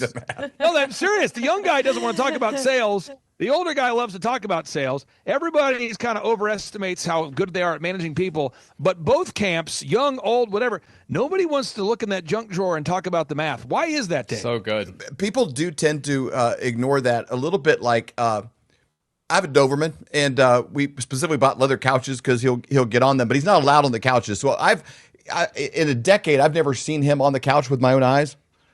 But I've come home and I hear like a thud, and then he won't make eye contact with me, and I'm like, Reagan, were you on the Alpha's couch? You know, and he kind of just looks away. He kind of slithers around, and that's how a lot of people treat their accountants. They treat their finances. They know this is coming, and it's this big deal, but because they don't do the daily when it comes time to actually do the numbers, it's become this big, huge monster because they kind of didn't make eye contact with it for so long. They didn't want to deal with the reality of that is important. And people tend to gravitate towards the part they enjoy. I love the sales part. I love the creating things. I love the making the thing. I just like welding and making the trailers, you know, but I don't want to deal with all that stuff over here.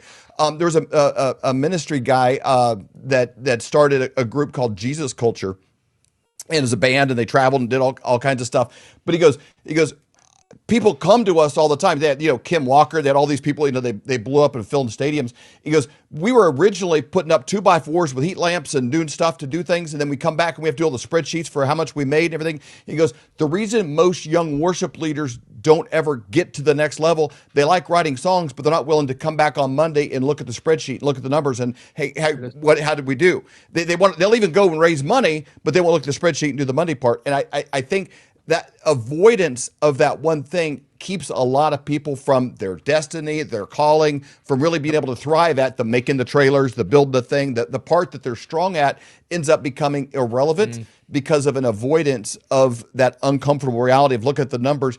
And I've seen a lot of people, though, once they do it, if they get a system, somebody sits them down, and maybe it's a simple spreadsheet, maybe it's an app, maybe it's a technology, but they once they own that, they realize it's not as big of a monster as they were always afraid of, and they really thrive. They're able to do something like Jesus Culture. They're willing to build a dozen companies. They're willing to do a lot of things, but that avoidance of it, and they won't make eye contact with it, and they kind of slither around the edge, that keeps them from really being able to be great. So good. And one quick thing, Clay. You mentioned earlier about the once the dream exceeds the current income level. One thing that you got it from Brian Tracy, but you challenged me with this when I was younger because I was talking about like I want this, and I want this, and I want this, and I was kind of like figuring stuff out. And you said, what if the amount of money you make per year became your monthly income? And at that time, I think I made like $25,000 a year, and I was like, $25,000 a month would be. Right. What do you even do with that? And you're like, I don't know, play it out. What would you do with that much money? What would that look like? What would your lifestyle look like? What would things look like? And the annual becoming your monthly. I would challenge you out there, like if it's been a while, like when Clay said that about dreaming, if you've made it this far in the show, there's some kind of seed of entrepreneurship probably inside you. But if you're listening to this and you're like, how do I even wake up that dream?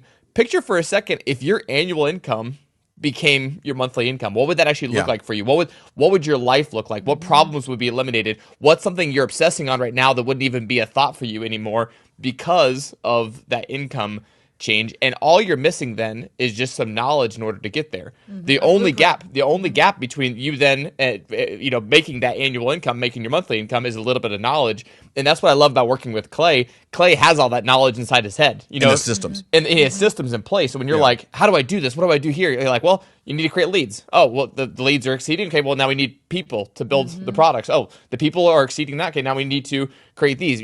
Like you have the steps. There's 13 steps that you need to go through in order to get there. And that's why I love your business conferences, like the one coming up in November, and then getting to work with you, but also you're willing to give out those 13-point assessments and sit with people. If you already have a business, if you're already working with something, like if you have a little bit of if your car's already moving a little bit, Clay can sit down with you and go through the 13-point assessment and figure this out.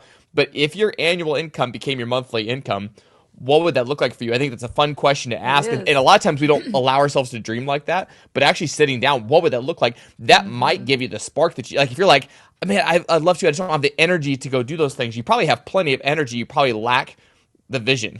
And the vision, if you have that vision in place, you'll be shocked how much energy can actually come out. The clarity and system, and maybe not everybody can become Clay, never become Elon Musk or one of these things, but I believe most people, if they applied the right system and had a clear vision of where they were going, most people could take their annual income and make it their monthly income. Most people can make that jump. Yep. I'll just say this too, and then I know with the limited time we have, I just want to say this to kind of brag on our client there. Kenny with highwaymansigns.com. If you go to his website, he's a very diligent guy. He's a soft-spoken guy. I think a lot of times people think of entrepreneurs, they think you have to be gregarious or charismatic or loud-speaking, that kind of thing. He's a soft-spoken guy. He's a hard-working guy, and he's humble and coachable. And he just said, look, I clearly am stuck. I don't know how to get unstuck, but he started out by watching client testimonials. So he went to thrivetimeshow.com and he looked at the testimonials and he saw just thousands of people just like him that used to be stuck that aren't. And he said, why not just schedule a free 13-point assessment? Come on. And now he's been a client. I think we're on it was 2018 when he started. So we're on year 8 now. And his business just continues to grow year after year after year. And so big shout out to Kenny, highwaymansigns.com. And thank you, Colton and Stacy and David. And again, if you're out there, folks, you can become successful, and we'd love to help you do it by coming to, I invite you to attend our in-person Thrive Time Show workshop November 5th and 6th in Tulsa, Oklahoma. Eric Trump will be there. I'd love to meet you. Eric Trump and I and Team America will be teaching you how to start and grow a successful company. Do you have any marketing material or anything with your phone number on it today? Do you have any of your clipboard or a cup? Did Kenny make you a sign with your phone number on it? Can you give him an example of how that can be done? This is my number. There you I unfortunately, love Kenny that. was unable to make this sign. I had to make this sign myself. But you can text if you want to get tickets. 918-851-0102, 918-851-0102. I called Kenny. I said, Kenny, could you make a sign using a Sharpie and a white piece of paper? And he's like, sorry, bro, too busy. So I had to make it myself. 918-851-0102. Well, Thank you, hopefully guys. he gets a couple extra guys hired and he can fulfill even those kind of orders as Yeah. well, because there's a lot of profit in that. And if he can charge a low fee and crank them out very easily. Clay, thanks for your time. We appreciate it. Appreciate what you're doing for Americans. Everyone is talking about this. The one thing that's very important part of my portfolio all these years is gold. As gold hit all-time highs already this year. And get a free info kit on gold today. It's called silver. Gold coin. And though we are thrilled that everyone is talking about investing in precious metals, a lot of these 1-800 numbers will make you feel like just another transaction. That's why it's crucial to work with a person, not a faceless institution, when it comes to your finances. You deserve to be treated like family, not just another number. Dr. Kirk Elliott, who we've known for over 25 years, he doesn't just sell gold and silver, he offers trust, care, and a personal touch that an impersonal institution could never match. So when it comes to securing your financial future, don't just call a company, call a person. Call Dr. Kirk Elliott at 720-605-3900 or visit flyovergold.com to learn more. I'm Linda Bamber Olson, the inventor of the Wave Watch, the world's first frequency therapy watch. It features over 1,100 targeted frequencies. These sounds are acoustical and they move through your body. You don't necessarily have to hear it. So that's why we have so many testimonies for ADD and ADHD, emotions, headaches, joints, and so many more.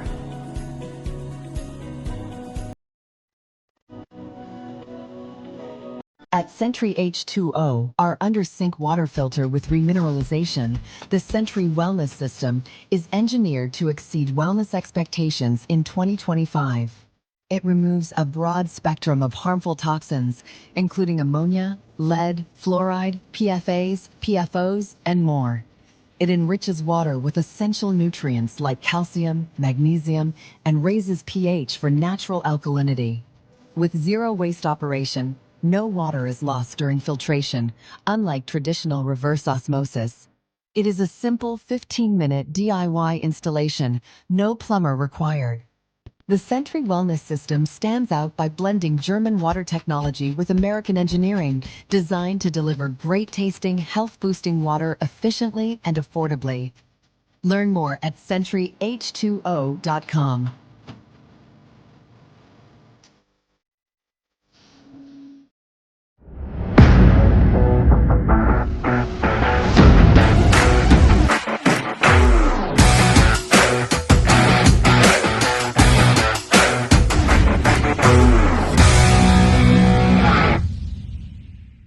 You heard the music. You know what time it is. It's time for an economic update with the author of Thriving in the Economic Tsunami. This free book you can get by going to flyovergold.com anytime, day or night. Download it to your computer. Share it with your friends and neighbors. Definitely the younger ones. There's some wisdom in there about coffee and the little expenses that creep up and take away your goals and dreams without you even realizing it. And with no further ado, Dr. Kirk Elliott.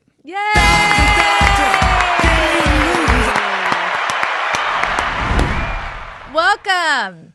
Hey, it's good to be with you. We're a little late this week. But Yes, we both are. had scheduling conflicts. I know. Well, we're very thankful for you coming on and kind of sharing with us what the heck is going on with the economy.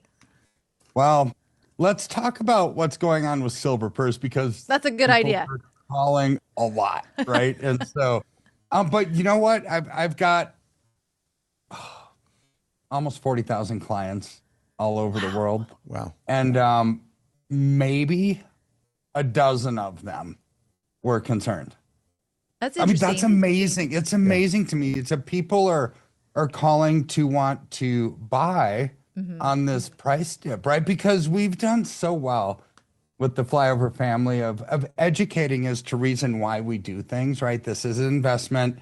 The fundamentals always hold true. meaning supply and demand. When you have low supply and high demand, the prices will ultimately go up. So what's up with this pullback and this correction you saw, right? So pullbacks and corrections are normal. And it's like, wait, this one was not normal. It was huge. Shocking. It's like, but in reality, it wasn't. I mean, numbers wise, yes, it was massive. But last year, silver went up 147%. So usually when you have 2 steps forward, 1 step back, 2 steps forward, 1 step back, you'll have a 50% retracement of that previous up move. And that's normal. And then you start going back up again. Well, look at this chart. Okay. So there's where the price is right now is it obviously at the end of that chart. If you go back to where the price was the same before, that was in December of 2025. Wow. So look at what happened. What was December of 2025? That's when the big move started. So that was the beginning of the big uptrend, was exactly at this number. So what this correction did is it just basically corrected, retraced all of the overbought status. So now if you were looking at it on a trend line, we've basically are at like the 200-day moving average, the 50-week moving average. We've actually dipped a little bit below that. But all we've done is just did the 2 steps forward, 1 step back, 2 steps forward, 1 step back. It's like, yeah, but Kirk, this took away all of the growth since December of 2025. Yes, but look at what happened before that. Did it take away the growth from before December 2025? No. Silver started this bull run when it was like $18 an ounce. Yep. And I was talking to a client earlier today, one of the dozen, who was kind of concerned. And they said, oh, we've got to sell right now. It's such a horrible time to sell. We're losing so much money. It's like, wait a second. You're not. I mean, yeah, it would have been better to sell January 30th when it was over $100 an ounce. But this particular client got in, their average cost was less than $20 an ounce. Wow.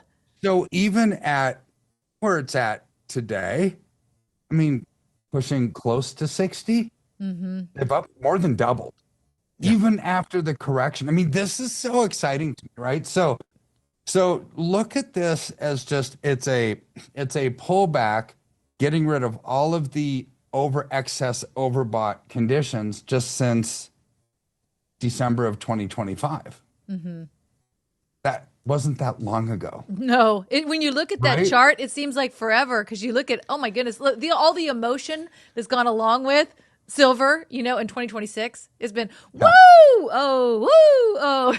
Yeah. It's been up, down. So all that this retracement did, which is pretty normal, right? This is normal, and this is what I want to let everybody know. It basically took away the gains from December of 2025. So how long ago was that? 6 months? Yeah. 6 months. That's it. So this is not the end of the world. This is great. This is a correction. Now it builds the new framework for growth and the bounce up from here, right? So that's Kirk, what I one want. thing I got to interject on this. I've had this 10-ounce piece here at my desk since probably, I don't know, 2020, 2021, something like that. So I don't know what I paid for it, probably $20 or something, an ounce. This is a 10-ounce piece of silver. Any given day, if somebody came in every day and said, how much is this worth? I'd be like, well, for one, it doesn't matter because I'm not selling it. And they asked me the next day, how much is this? Because you look at this chart, those are all days. Any day somebody would have came in and said, hey, do you want to sell this? I've been like, no. If they came in the next day, do you want to sell this? No. Do you want to sell this day? If you go on this chart and you look at like, say December 26, 2025, and then if you came in, and asked me to sell it that day, I'd have said no. And then if you came back in on January the 1st, 2026, it's down, I don't know, a few dollars per ounce. They say, it's down a few dollars an ounce. Do you want to sell this? I've been like, no. And then if you just scale that up, because look where it was, then it's right in front of that giant spike up. And these spikes look kind of big in that, because you're looking at that time frame. Any day in there, because you say, well, what is it worth? If I had a brand new pizza that nobody had taken a slice out of and somebody said, you want to sell it? I know I'm not going to eat it. I've been like, for sure, because this is going to be bad tomorrow. It's going to be bad in an hour. You don't want it. this isn't going to be bad 1,000 years from now. Yeah, that's so This good. isn't going to go bad 100 years from now or 200 years or whenever in the future. So my mind, it's like, no, because what is its worth? This didn't all of a sudden become more valuable. I didn't download a new app onto it, or it's not signed by Trump or, any kind of thing. It's simply just speculation on a screen based on things that are happening in global markets. But this didn't become heavier or bigger or smaller, or nobody cut it in half, or nothing. This has not changed one bit one day since the day that I got it. Now, its perception has, but this is the exact same thing every single day. So in my mind, we have a lot of ounces that are just sitting there, and I bought it everywhere on that chart. We've bought ounces. We've bought ounces everywhere on that chart. And for me, it's irrelevant because it's $300 or it's $500 or it's $600 an ounce, because I'm going to have this forever because it's doing better than this. Yeah. Now, if you want to sit this next to a chart and say, how much was $1 worth along that chart, it's only one way. It's just straight down the whole entire time. So I'm comparing it to that because it could be sitting in the bank with this or doing something else. But it's funny, you have this perception of value, like, what is this worth? It's the same. Nothing has changed. It still has a little piece of plastic around it. It's the exact same thing every single day, so it's not even dirty. But even if it was, it's irrelevant, because the only way this could be worth more is if it would have been like buried in the sand for 1,000 years and then we found it. It might have a cooler story. But other than that, it's just an element. It's an element on the periodic table that has value at an increasing rate every single day with more devices. So I don't know. I kind of look at that chart and I'm like, what difference does it make any given day? This is only going to be worth $300. This is only going to be worth $600 or whatever, because I know what this is doing and I know what the global markets are doing. So whether it's this year or next year or 3 years from now, it's irrelevant. Well, and you're not the only one who thinks like that, right? Because you look at what central banks are doing. Gold, we're not talking about silver, we're talking about gold, but still a precious metal, something that has zero counterparty risk like silver does. Like it's not attached to a currency. There's no political risk. There's no purchasing power risk. There's no exchange rate risk. There's no geopolitical risk. I mean, gold and silver, they are what they are. Mm-hmm. So central banks around the world have gold as the number one owned asset, not the US dollar anymore. So what are they saying? They're saying the same thing that David just said. Like, we don't trust this paper currency anymore. Mm-mm. If they did, they would still have the dollar as the number one holding of central banks globally. It's not. It's now gold. Now, there's one extra step that's being done by central banks around the world, and that's with France. It's like France is always involved in weird geopolitical stuff, right? It's like, sorry if you're French, but it was France in 1971 that said, hey, we need repayment from America and we want it in gold. And Nixon said, no way. We're actually going to change the rules. We're closing the gold window. We're going to pay you back in our US dollars, because Nixon knew the true value of gold. But you know what? So did France. Mm-hmm. That's why France wanted their payment back in gold, and Nixon wouldn't give it to them. So therefore, the gold window closed. Then we became truly a fiat-based money system where you couldn't even exchange internationally with gold anymore. It was only paper dollars, right? So now, as of last week, what did France do? France basically is repatriating its gold. See, this is all part of the de-dollarization of the world, where the rest of the world can't stand the US dollar. They're getting out. They don't trust it. Not just the US dollar, but other currencies. It's paper currencies overall, right? So France pulled $15 billion of gold out of US vaults to bring them home to roost back in France. What does that tell you? It tells us that central banks around the world, like we talked about, I think it was 2 weeks ago, maybe on this show, that central banks aren't a system of currency transactions. It's not the yen and the euro and the dollar. Central bank is a bank. Banks do what? They lend money. How do you lend money? You have to have a collateral. You have to have an asset if you're going to lend anything against it. This is why central banks are allocating into gold, because they see that the system is broken. The system is ending as they know it.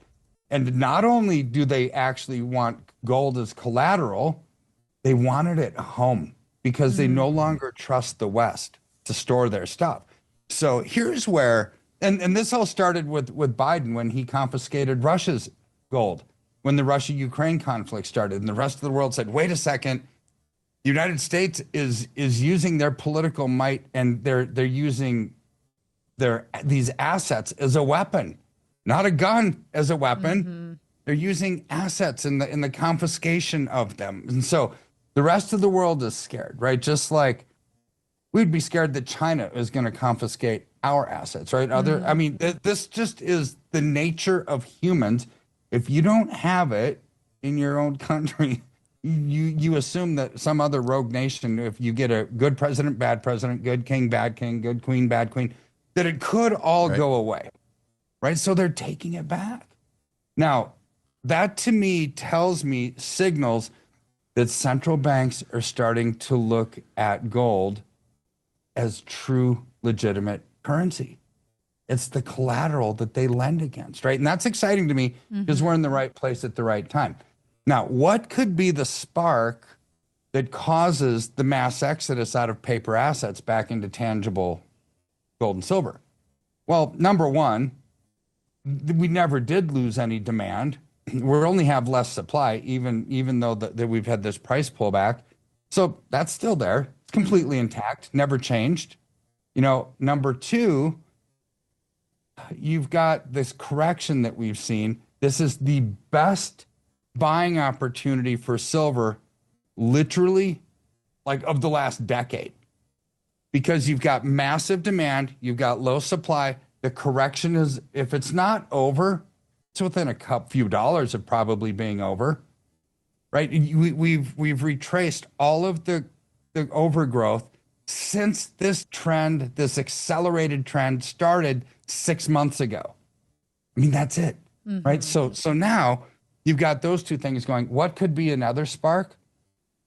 What we talked about a couple weeks ago is the irrational exuberance in AI. Right, you've got all these shares, this AI sector. It caused the S&P 500 to hit an all-time high, but it was only 20 of those 500 shares that caused it. Well, look at the numbers that just came out. This just amplifies what we talked about in warning people. U.S. GDP, 75% of U.S. GDP growth in the first quarter was due to AI. If that doesn't the icing on the cake that this is a bubble, it was 75% of GDP growth in the first quarter of this year. I looked at this story and it's like, man, oh my word. If this isn't the precursor of a bubble bursting, I don't know what is. To have anything be 30% of an economy is big, let alone 75%. Okay, no wonder there's irrational exuberance. No wonder everybody in the world is talking about AI. No wonder these AI shares are going through the ceiling. But that's unsustainable. It's still not a business model that's generating revenue. No. I mean, it's still investment speculation. It's generating wealth, right? It's, people who own these shares. If you get out at the right time, right? Buy low, sell high. Look what's happened to SpaceX. Just like what we talked about. I would never buy an IPO because usually that's the irrational exuberance on the IPO day, and then it corrects after that. And I would buy it like a month or two later if I really like the stock. What's happening to SpaceX? It's come down a lot, 25 to 30% since its IPO just a couple weeks ago, right? And so everybody has a fear of missing out mentality. Same thing that caused a lot of the blow off in silver in January. It was fear of missing out. Now, silver has actual true demand and true limited supply. So it's not a speculative blow off like a stock that might have no value, like something that's paper that has no value. Silver is actually needed, right? So that's not a true speculative blow off, but there certainly was fear of missing out. And people were saying, Kirk, look, it's 70, it's 80, it's $90 an ounce. I missed the boat. Like, okay, go in now. You didn't miss the boat, right? Right. It's like, You got your wish going now. Exactly. Right. So this is where I just want to calm people's nerves and say this correction is normal. It seems big because the growth to get to this point was so extremely out of this world amazing. But this is only taking away 6 months of growth, and the demand hasn't changed. The supply hasn't changed. The fundamentals of this market haven't changed. Allocate into this on a dip. It's a gift.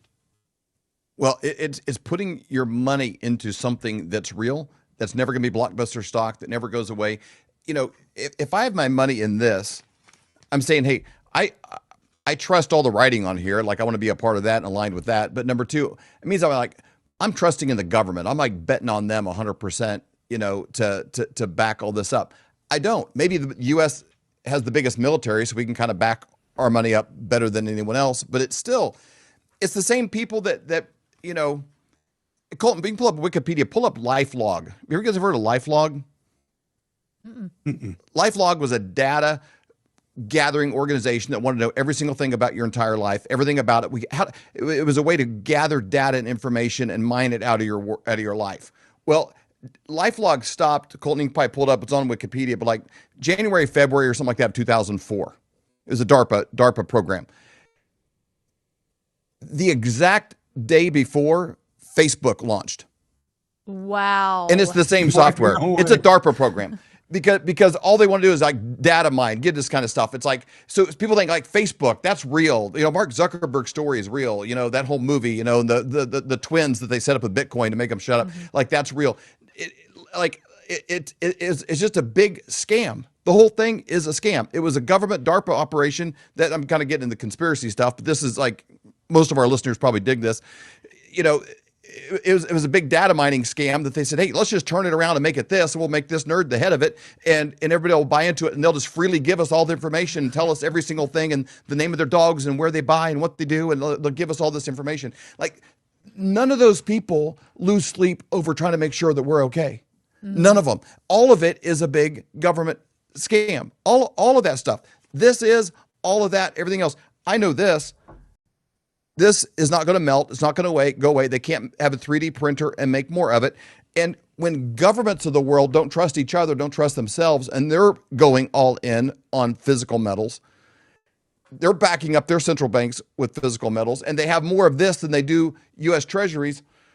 It kind of tells me something. It tells me I want to be in on something real, because they probably know something I don't, because we didn't know LifeLog switched to Facebook, and that's what the whole thing really was. Like, we don't know that. So they probably know something we don't. And when you see them getting out of the currencies, them backing their central banks with physical metals, you're like, you know, if you kind of see all the birds flocking one way, things are going crazy. It's like, wow, there's a storm going on. Maybe they know something I don't know. When you see the government's like, hey, we should probably, you know, get out of this stuff and back it up with physical metals. You see Warren Buffett out of the stock market, biggest cash stockpile. When you see these things, it's like, maybe those people know something we don't, and we don't need to wait 10 years to figure it out. We need to be in a safe place where they cannot work us over and flip us over and do bad things.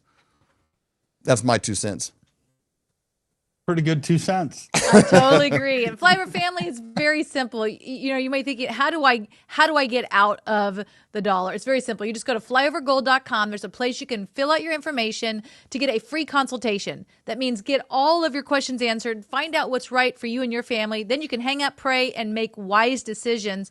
While you're there, you can also, for free, get the book that Dave was talking about earlier, Thriving, not Surviving, Thriving in an Economic Tsunami. It is an unbelievable book. We're so thankful Dr. Kirk is giving it to everyone for free when they go to flyovergold.com and fill out their information. So, Dr. Kirk, thank you so much for all that you've done to help to put people in a great position financially, and for all of the ones in a world that are still of doing fake and faux, you were the real deal. Yes. So thank you so much. If you had a time machine and you could go back to, say, 1930, and you had 1 ounce of gold or a $20 bill, both of those would buy you a complete men's suit, brand new, the shirt, the tie, the belt. Either one would buy you the whole thing. If you had a time machine and then you brought both of those resources into today, 1 ounce of gold could still buy you a full suit at pretty much any men's store in America. The $20 bill, why, it probably only gets you a handkerchief or a pair of socks. How do you get the gold and silver? Well, it's very simple. We have a friend that we've known for over 25 years. In fact, his dad was a mentor of ours, and his name is Dr. Kirk Elliott. And the way that you connect with him is you go to flyovergold.com. It's a website that we set up to make it very simple. All you do is go there, fill out your information, and someone from Dr. Kirk's team will get a hold of you to answer all of your questions. Whatever you have, they can help you out. Or you can simply call 720-605-3900. Again, 720-605-3900 to set up that free consultation. Do it today. You will be so glad that you did.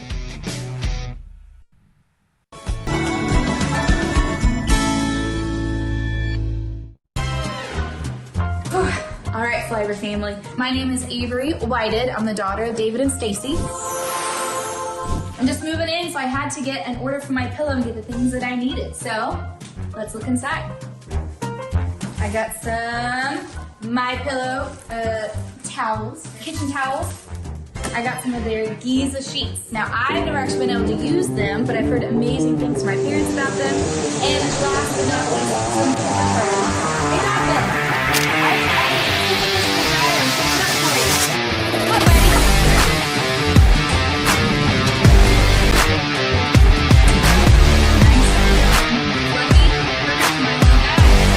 This is Secret America.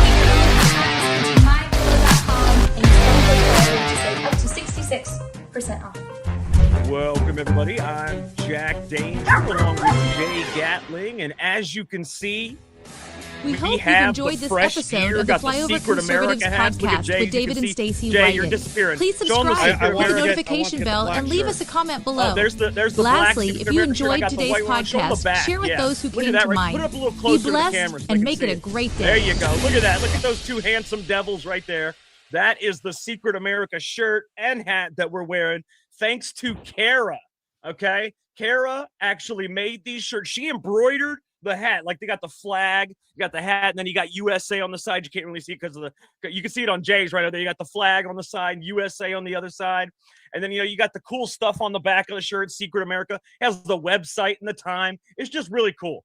So thanks to Kara, StormyBot K, she goes by, at Karamar111 on X. She is awesome. She gave us this gear. She made it, literally made it. This was just a regular white shirt and a black hat. She made this shit. And then she sent it to us. So thank you, Kara. We really appreciate that. Give her a follow. She's awesome. Kara, StormyBot K, at Karamar111. Absolutely awesome. She's one of our great fans like Deb and, Hickser and Raina and all these other people that are just so great fans. We really appreciate that. So thank you. Thank you very much, Kara. Just wanted to get that out of the way. Yeah, Jack, why don't you put Kara's handle in the chat so people can give her a follow? Yeah, okay. Yeah, that's not a good idea. All right. Did he catch that? He didn't catch that. I did. Not a good idea. I caught it. Oh God. Yeah, I caught it. I just chose to ignore it. Go ahead. Tell you what, why don't you put it in there? Because I got to kind of direct things here. You want to put it in the chat for him? All right. I will take care of it. Just give me a second. Thank you very much. But yeah, no, absolutely cool. But let me show you guys our thumbnail real quick. I think you're really going to like this, okay? This is our thumbnail. And as you can see, we're at the Secret America Salon. Justice Barrett goes full liberal. And there she is. Jay is wearing the Secret America apron. You can see he's giving her the rainbow hair color. She wants to be liberal, so we're going to make her liberal. Jay's giving her the snow cone hair color. I'm about to pierce her tongue and nose. As you can see, we're both very happy about it because it's hilarious. You can see we're both smiling. So yeah, make sure, she's a liberal. There's nothing more to be said about that. We're going to talk more about that in a minute. First, though, I want to talk about our sponsor real quick, Max Associates. Guys, you have got July 4th coming up, the 250th anniversary of the United States. This is a once-in-a-lifetime thing. The bicentennial, the 200, was 50 years ago. You're not going to get another huge celebration for another 50 years when we hit 300 years. Now is the time to buy something to show your pride for America and show where you stand. maxassociates.etsy.com. You can go to the website. You can scan the QR code at the top right. They are the #1 place for USA Pride gifts and patriotic apparel. They have some of the best deals. They have absolutely the best deal that you'll ever get. 20% off your order and free shipping anywhere in the United States. You cannot get a better deal than that. They have anything you could possibly want. Anything you see out in the world, you can get on this website, and you can also get better stuff, but you're not going to beat the deal. maxassociates.etsy.com. Make sure you check them out. All right, Jay. So, first of all, for people that saw us giving her the hair, and the piercings, let's go ahead and show them what we did to Justice Barrett and Justice Roberts. We gave them what they wanted. Okay. I am here at the Supreme Court. I'm here with the justices right now.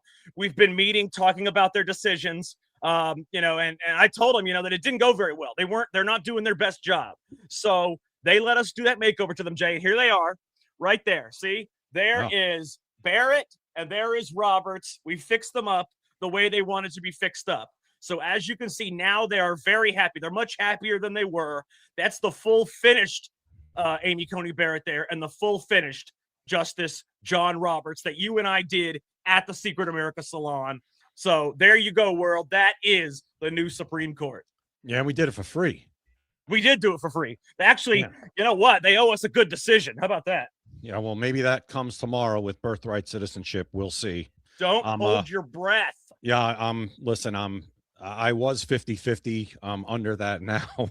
Well, Jay, look, if they don't even have to strike the whole 14th Amendment and all that other stuff. All they have to do, Jay, is just make it to where if one of your parents are an illegal, then you are an illegal. Because if you do it to where both parents are illegals, everybody can understand that. But if you try to make it to where just one parent can be a citizen and that baby gets to be a citizen, that's not going to work, because then illegal mothers, illegal fathers are going to pay Americans to have their babies for them. Oh, that American is a citizen. She's a surrogate. So still has my blood, but yet it comes out of her body. So it's an American citizen. No. You have to strike. If any of your parents, one or both, are illegals, you are an illegal. Yeah, and it'll stop the other thing that, the Chinese have been doing forever, is taking vacations here. Yep. That's even worse to me. That's crazy. The same thing, basically. It's really the same thing. It's crazy. The whole thing. I think when we talk about using the word citizen instead of American people, you say American citizen, and people, well, the Constitution says American people, and I go, yeah, I get it. But you know what, Jack? I think that have you physically read it? Does it say people? Yes, citizen is not mentioned. If I'm going to look into that. Yeah, if the founders could probably go back, they got pretty much almost everything right. And thinking about it 250 years later, it's amazing that almost everything they did is still right. But I think they'd want a mulligan on that one word if they knew how this was going to be twisted and bastardized. Tell me, give me the breakdown of it. What does it say? Just put in 14. It says, it doesn't say citizen. It says it uses both persons and citizens. Listen to this. To this. Okay. All persons born but that's all persons born, not all citizens, but listen to what it says. All persons born or naturalized in the United States and subject to the jurisdiction thereof are citizens of the United States and of the state there wherein they reside. No state shall make any blah, blah, blah, blah, blah, shall abridge the privileges or immunities of citizens, United States, nor shall any state deprive any person. Yeah, I must say that is a big problem. But at the time, Jay, back then, did they think people were going to pay to have babies? No. You don't think about, you cannot foresee future technology and problems. No, right. Again, it's kind of the way I said, like the Second Amendment, it could work no matter what, right? Hey, back then they had muskets. Now it is what it is. Freedom of speech. Back then it was, the Pony Express and newspapers and print that you might get like 3 days That's or 4 days. That's a big problem, man. And now it's the internet. Big problem. It's freedom of speech. But this one word kind of throws that whole big problem thing into question. It throws it into question. I did not know that. I was not aware of that word. And that word right there will allow them to keep birthright citizenship. Had I known that word, You shouldn't even challenge the case. That is going to get thrown out. I'm sorry. I'm glad we're challenging it at least, and maybe you have to, but at the same time, we'll see. Maybe something will surprise us. Listen, maybe something will surprise us tomorrow because, well, the election thing surprised us today. Oh, that was terrible. It surprised us. What was that? Well, listen, the states have the right to make their own election laws, right? Okay, that's fine. But what about federal elections? Why federal elections? That's the entire country, and the entire country decided on election day. That's the entire country. That's the why day. do they get to fuck with federal elections? Yeah, I don't know. Like, I don't understand why when you're talking about House representatives, senators, federal senators, federal House representatives, and the president, I don't understand why a state gets to make up how long we count those ballots for when those are people are representing the federal government. You want to do that for Spencer Pratt in Los Angeles, like they're still counting votes now? Hey, I guess that's up to the states' rights to make their own election laws. But I think this could have been kind of split and said states can make their own election laws for states, for their state elections and local and city, whatever. But when it comes to federal elections, which are senators, House reps, and the president, no, it should be one election day. The votes for those races have to be counted on that day. So, real quick, a side note, Deborah says, where's my hat and t-shirt? Deborah, these were actually given to us free by Kara. She made these and shipped these in. We're still trying to work on the logistics of the shirts and hats that anybody that want them, because we're not selling them to everybody for money. Just anybody that wants one, we're trying to get it to where we can get the cheapest price possible. That way, because we're not making any money on it. We're just going to try to get it to where it's the cheapest price possible. Then we're going to show you where you can buy it and all that stuff. That's what we're trying to do. But it's not easy, man, because shipping is out of this world. The shipping for everything is insanity, man. What the hell is going on with the UPS, USPS, everything? Shipping, Jay, is more expensive than if I drove the shit there. Yeah, no, shipping has always been pretty expensive. It's always been. But now it cuts into your profit margins for sure. Now it's out of this freaking world, though, man. Yeah, well, I've been doing it now for a couple of years. Even Jay, back that shirt, a couple of years was bad. She sent 2 shirts. Oh, she sent 3 shirts, 3 hats. Right. That cost $23 to ship. That couldn't have been more than 1 or 2 pounds. Yeah, that's a lot. Again, like I said, I haven't been doing it for a couple of years. I have no. It sounds like that's absurd to me. It's insanity. And Deborah, I would drive yours to you, but Florida is way too damn hot. I am from Florida, and my God, man. Yeah, right now. You think it's humid outside here? Jesus. It's going to get hot here later in the week. Wednesday, Thursday, Friday here, we're looking at the mid-90s. Speaking of hot, Jay, I'm glad you brought this up. Take a listen to this. I want you to see this. The French authorities are actually blaming America. Paris officials blame Americans and their air conditioning for Europe heat wave that has killed 1,300 people. I want you to take a look at this right here. They are actually blaming Americans. They're blaming Americans and the air conditioning. When really, Jay, what kind of idiot dies from heat? Can't you just go to an air-conditioned building? What idiot dies from heat? What are you doing? In a first world country, which France is supposed to be, I don't know. Even in New York City, when it gets like this week, they will open up, they call them cooling centers. Like for people that don't have air conditioning, they'll open up like big buildings and allow people to go into the air conditioning. They'll just have the air conditioning on for people to just go in and cool off and drink, have some water. But hey, France, why don't you guys try that? Well, I mean, God, the New York Post and their freaking ads. My God. All right. So listen to this. It says, after U.S. tourists mocked France, which is hilarious, mocked France over the lack of air conditioning across the country. What kind of first world country doesn't have air conditioning, by the way? That's what I'm saying. They don't have air conditioning, Jay. They can't condition the air. Don't you have you heard the people that are here for the World Cup? One of the things they're amazed about is that every building they go into, they're like, oh my God, it has air conditioning. I didn't know that was a thing. I didn't know that was a thing either. But see, that's it right there, Jay. What we just said, what we're talking about, everybody out there that has a problem with America, you have no idea what it is like in other countries. You think Paris is much better? They don't have fucking air conditioning. People are dropping like flies. You do not know how good you have it in America. Yeah. Younger generation. You want to know how good you have it in America? Just listen to all the people that are here for the World Cup. I'll tell you how good you have it.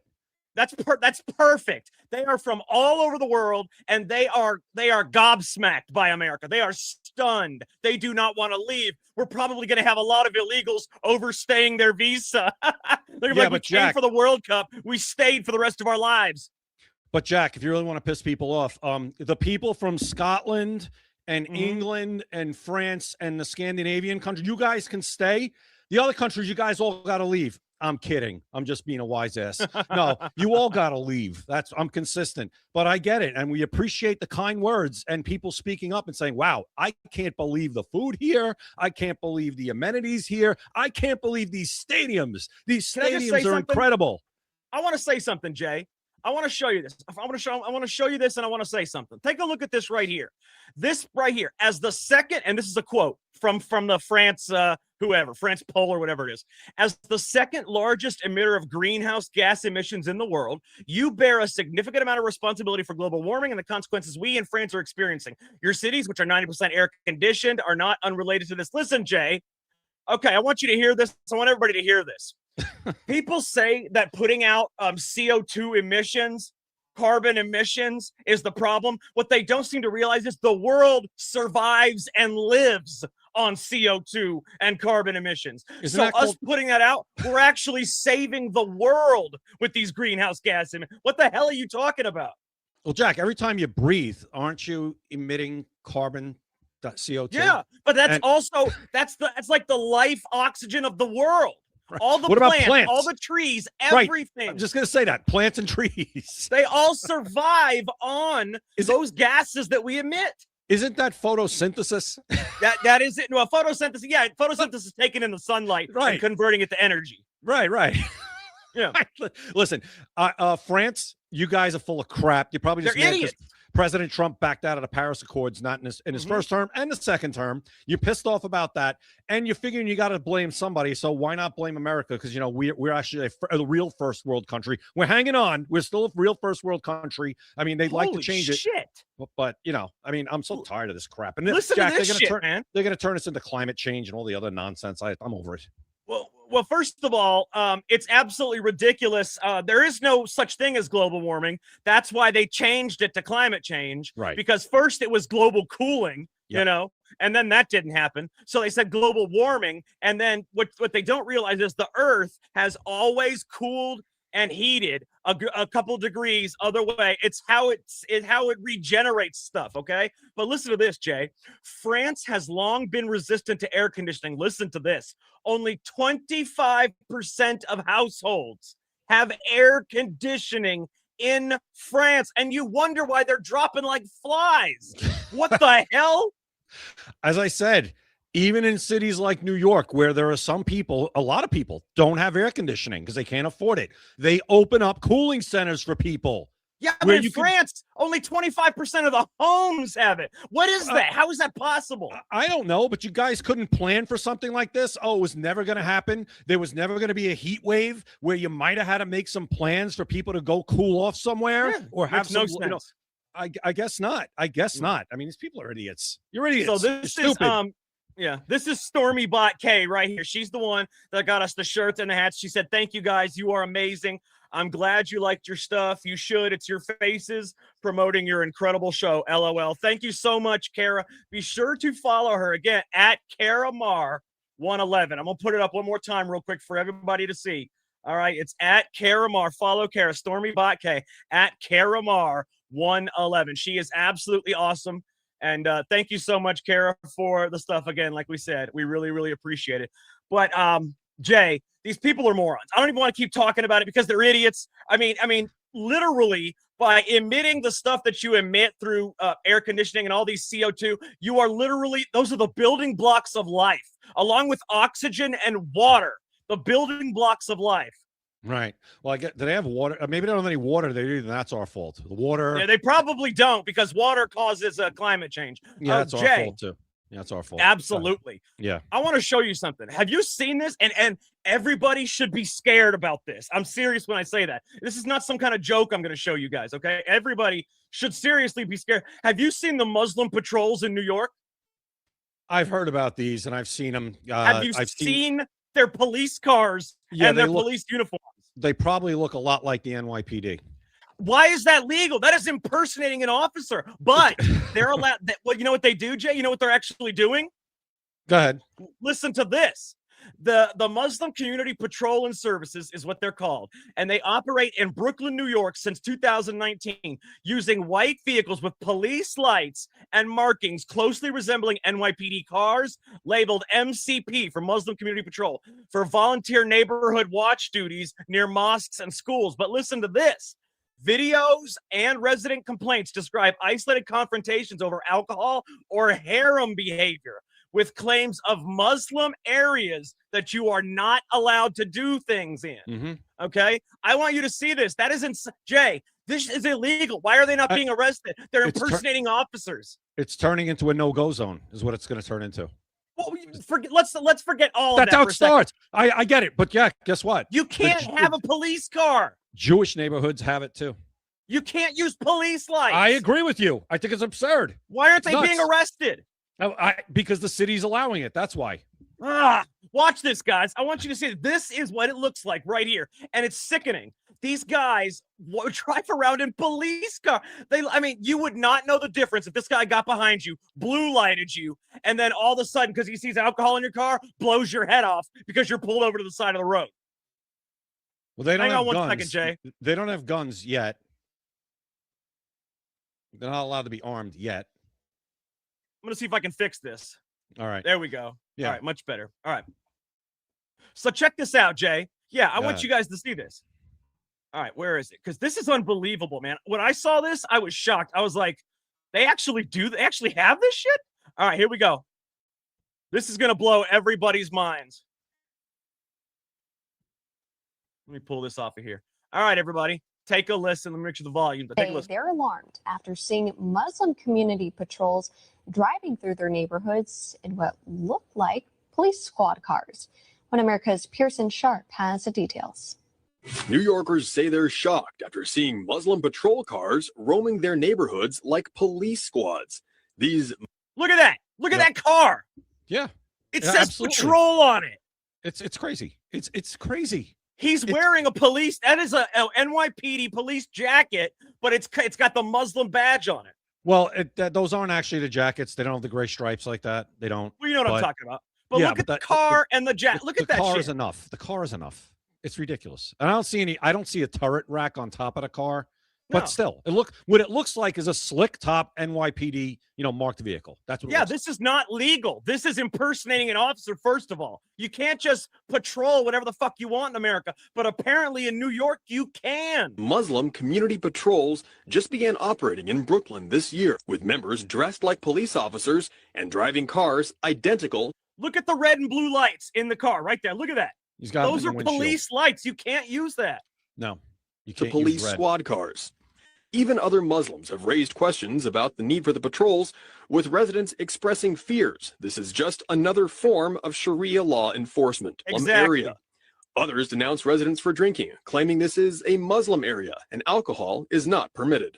There you go. They drive around. If they see anybody drinking, smoking, whatever, they stop, turn their police lights on, and they do not announce themselves as they pretend like they're police. Oh, you can't drink on here. You can't smoke. This is an all-Muslim area. And nothing is done about it, Jay. You know what this is? This is a test. Just like with, you know how COVID did the lockdown test to see how far we could go? Well, Muslims are seeing how far they can push us, Jay. And apparently in New York, you can do anything you want if you're Muslim. I would go tell them to go F themselves if they ever stopped me or tried to tell me to do anything. And this is crazy. I'll guarantee you it is with coordination of the local precinct. I'm almost positive. I guarantee it, but this is illegal. It's sick. They shouldn't be allowed to do this. No, I agree. I don't care who it's coordinated with. It's nuts. It's absolutely Jay, crazy. how would you feel if you're a Palestinian there? And they're Israeli, or if you're an Israeli there and they're whatever the opposite of whatever they are is, how would you feel if you were their enemy and this guy pulls over in a police car like they roam only Muslim area and you're in that area? You would feel like a black person back in the 1920s in a white neighborhood. Or the opposite now.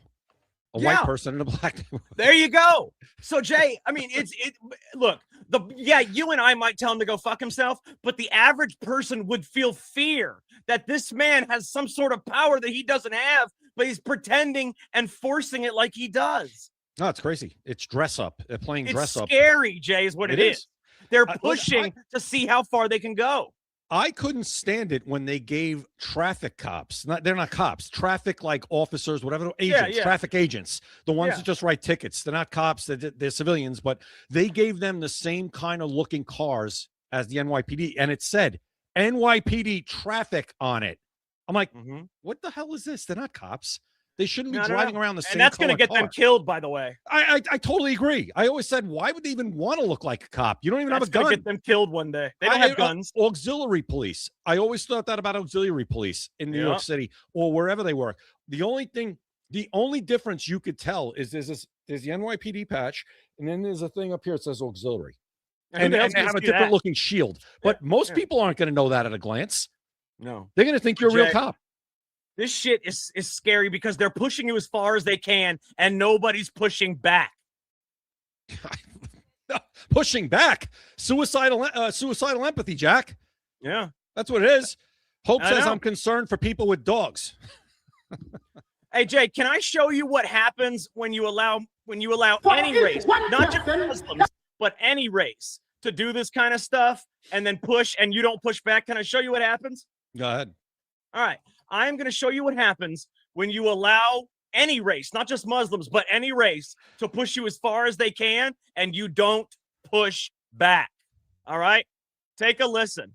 For each one person that is being killed by the taxi industry, we'll give 5 white people. For every one black person you kill, we'll give 5 white people. You kill one of us, we'll kill 5 of you. We'll kill the children, we'll kill the women, we'll kill anything that we find on our way. They kill one of us, we kill how many? They kill one of us, we kill how many? They kill one of us, we kill how many whites? We kill the children, we kill the women, we kill their dogs, we kill their cats, we kill anything that comes to.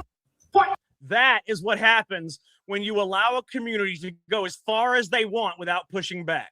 Is that in South Africa? That is in South Africa, where they are slaughtering white Christians right now. Right. And President Trump, remember when he had that guy in the Oval Office? And he actually, I think, cut like money to them just recently. Yeah. Just recently cut money to them. Because remember that day in the Oval Office, says you got to stop this. And he showed like that. He said it's not happening. Well, he said, the guy's like, no, whatever he said, he mumbled. Trump showed him a video. He showed him the video. He showed him the video, like the graves along the side of the road. Yeah. Remember that? Yeah. So, listen, again, suicidal empathy has us where we are today. I don't have it. You don't have it. A lot of people starting to realize it. The people that still have it, they're the useful idiots that are going to be the first to go. You see it happening in the Democrat Party as we speak. It's killing us. And you know, Jay, nobody's pushing back against the black people here in America. They're doing the same thing, and nobody's pushing back. Let me show you what happens when you don't push back against another race in America. Let me show you. By the way, this is a white female. Down! Attempted murder. Oh, it goes for a second.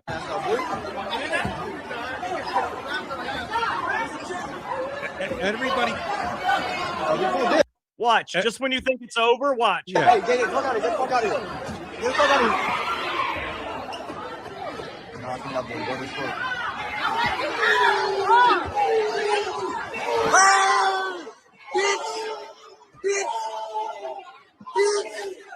Bitch, God.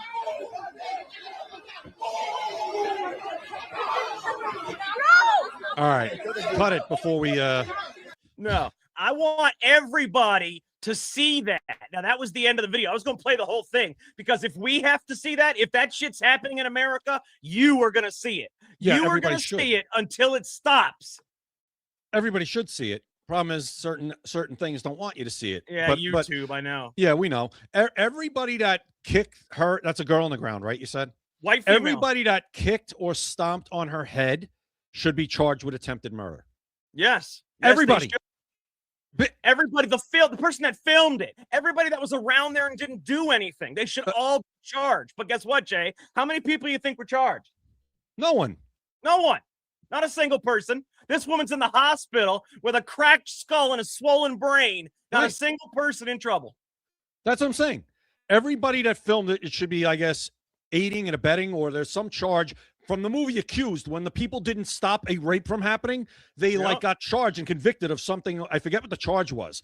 Everybody should be charged with something like that and convicted. And everybody that stepped on her head or kicked her in the head should be charged with attempted murder. Because if you're doing that to somebody's head, you are trying to kill them. Absolutely. And Jay, again, that's what happens when you let a certain people go unchecked. When you let them push and push and you never push back. Let me show you something else. Check this out. This is not violence, but it shows you what happens when you don't push back. Take a look at this. I can't do it. I can't do it. Oh, shit. Now, I'm not going to play the whole thing, but you can get the idea of what's happening. Yeah. All right? Yeah. All right. Have you ever seen a white person do that? When's the last time you saw a white person on film doing that? I've never seen it, but if it happened, that person would be shamed and, but nobody shamed And there's you. way, Jay, listen to this. There is probably maybe 5 times or at least 4 times the amount of white people that there are black people. Yet I don't see any videos of 20 whites beating up a black, but I see thousands of videos of 20 blacks beating up a white. If you did see it, there would be national outrage. And oh my God. And it would be on international news. And guess what? Okay, fine. But it's got to be the same the other way. No, see, then it would be a 24-hour news because they'd never be able to turn it off because that's all there is black on white violence every day. Now there is. Because like you said, it's gone unchecked. Unchecked. And encouraged almost. And no, it's not almost. It's encouraged. You saw the guy. He said, we're going to kill 5 white people. You saw it. For every one they touch of us, 5 of them you saw it. Yeah. Well, in South Africa. Listen, Jack, if these DSAs take over, that's here. You're going to see speeches like that here, like open in public forums where you're going to hear people saying the same thing. Yeah. And no one's going to do anything about it. Nope. And that's Jay, right now, if Muslim people went out on a speech in front of a ton of Muslim people and said, we're going to kill the white man. Okay, we're going to take over America and kill the white man. Nobody would do a single thing about it. They say, but here's the thing. They've been pushing it all the time with anti-Semitism. The Muslims, Louis Farrakhan, go back to them. They've been doing this for decades, and it never got checked. Now it's expanding to everybody else. So take a look at this. That's what I'm talking about. You have to stop this stuff and it goes for everybody. When you don't, and now it spreads like a cancer. Oh yeah, take a look at this. By the way, this is Michigan. This is not Yemen.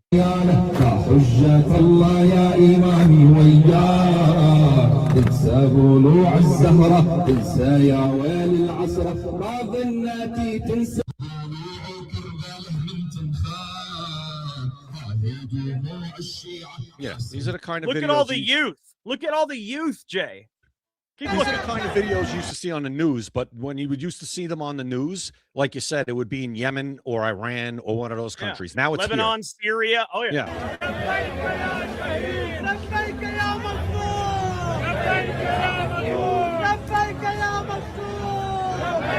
Not an American flag in the bunch.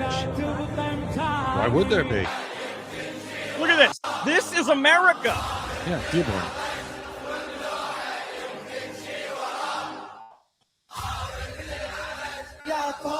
What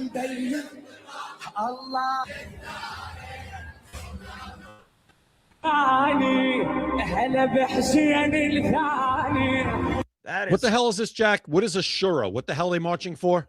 I have no idea. Justice. Oh, justice. It means justice. Marching for Ashura is justice? Yes. Oh, learn something new every day. Yeah. But my God, man. Oh my God. And there's nobody. If I had the power to stop them, they'd be stopped tomorrow. But there's nobody that has the power to stop them that is going to stop them, Jay. This is going to grow until you and I are the minority, and eventually America will be taken over. I know that might sound impossible. It might sound insane. Take a look at the cities they've already taken over. I mean, not just all the residents are Muslim, the entire city council is Muslim. We just said they just voted to allow you to slaughter goats and sheep in your backyard, Jay. That's in America. Yeah. Give it 20 years, Jay. 20 years. That won't take 20 years. Like you and I disagree on the time frames for AI. Here, I think you're going too long. That won't take 20 years. That'll take 10. And it's getting that'll take 10. That I'm telling you right now. That'll take 10 years. And we're one election cycle away from it happening. One. Yeah. One People election don't cycle realize how urgent this is, Jay. This is not some crazy conspiracy dream. This is not 1984, something that's going to happen far off in the future. They are doing it now. They've already taken over some American cities, Minneapolis, Dearborn, and all these others. You know, they've taken over some American cities. They are literally taking over our country. In 10 years, they will outnumber every other race in the country. You think they're a peaceful religion? You think, oh, they're just marching for justice? Wait until they're the majority and they're forcing you to abide by their laws. Wait until they're the majority and the Constitution gets torn up. We're one election away, guys. We are one. The midterms are so important, but presidential wise, we are one presidential election cycle away from not being able to come back. I'm just telling you right now. So if you need something to motivate you to get out and vote because you're not satisfied that the Save America Act hasn't passed, we're all pissed off. We talk about it every day. You got to. This has to get you to get off the couch and go and vote. All right? That's your motivator. We found it here.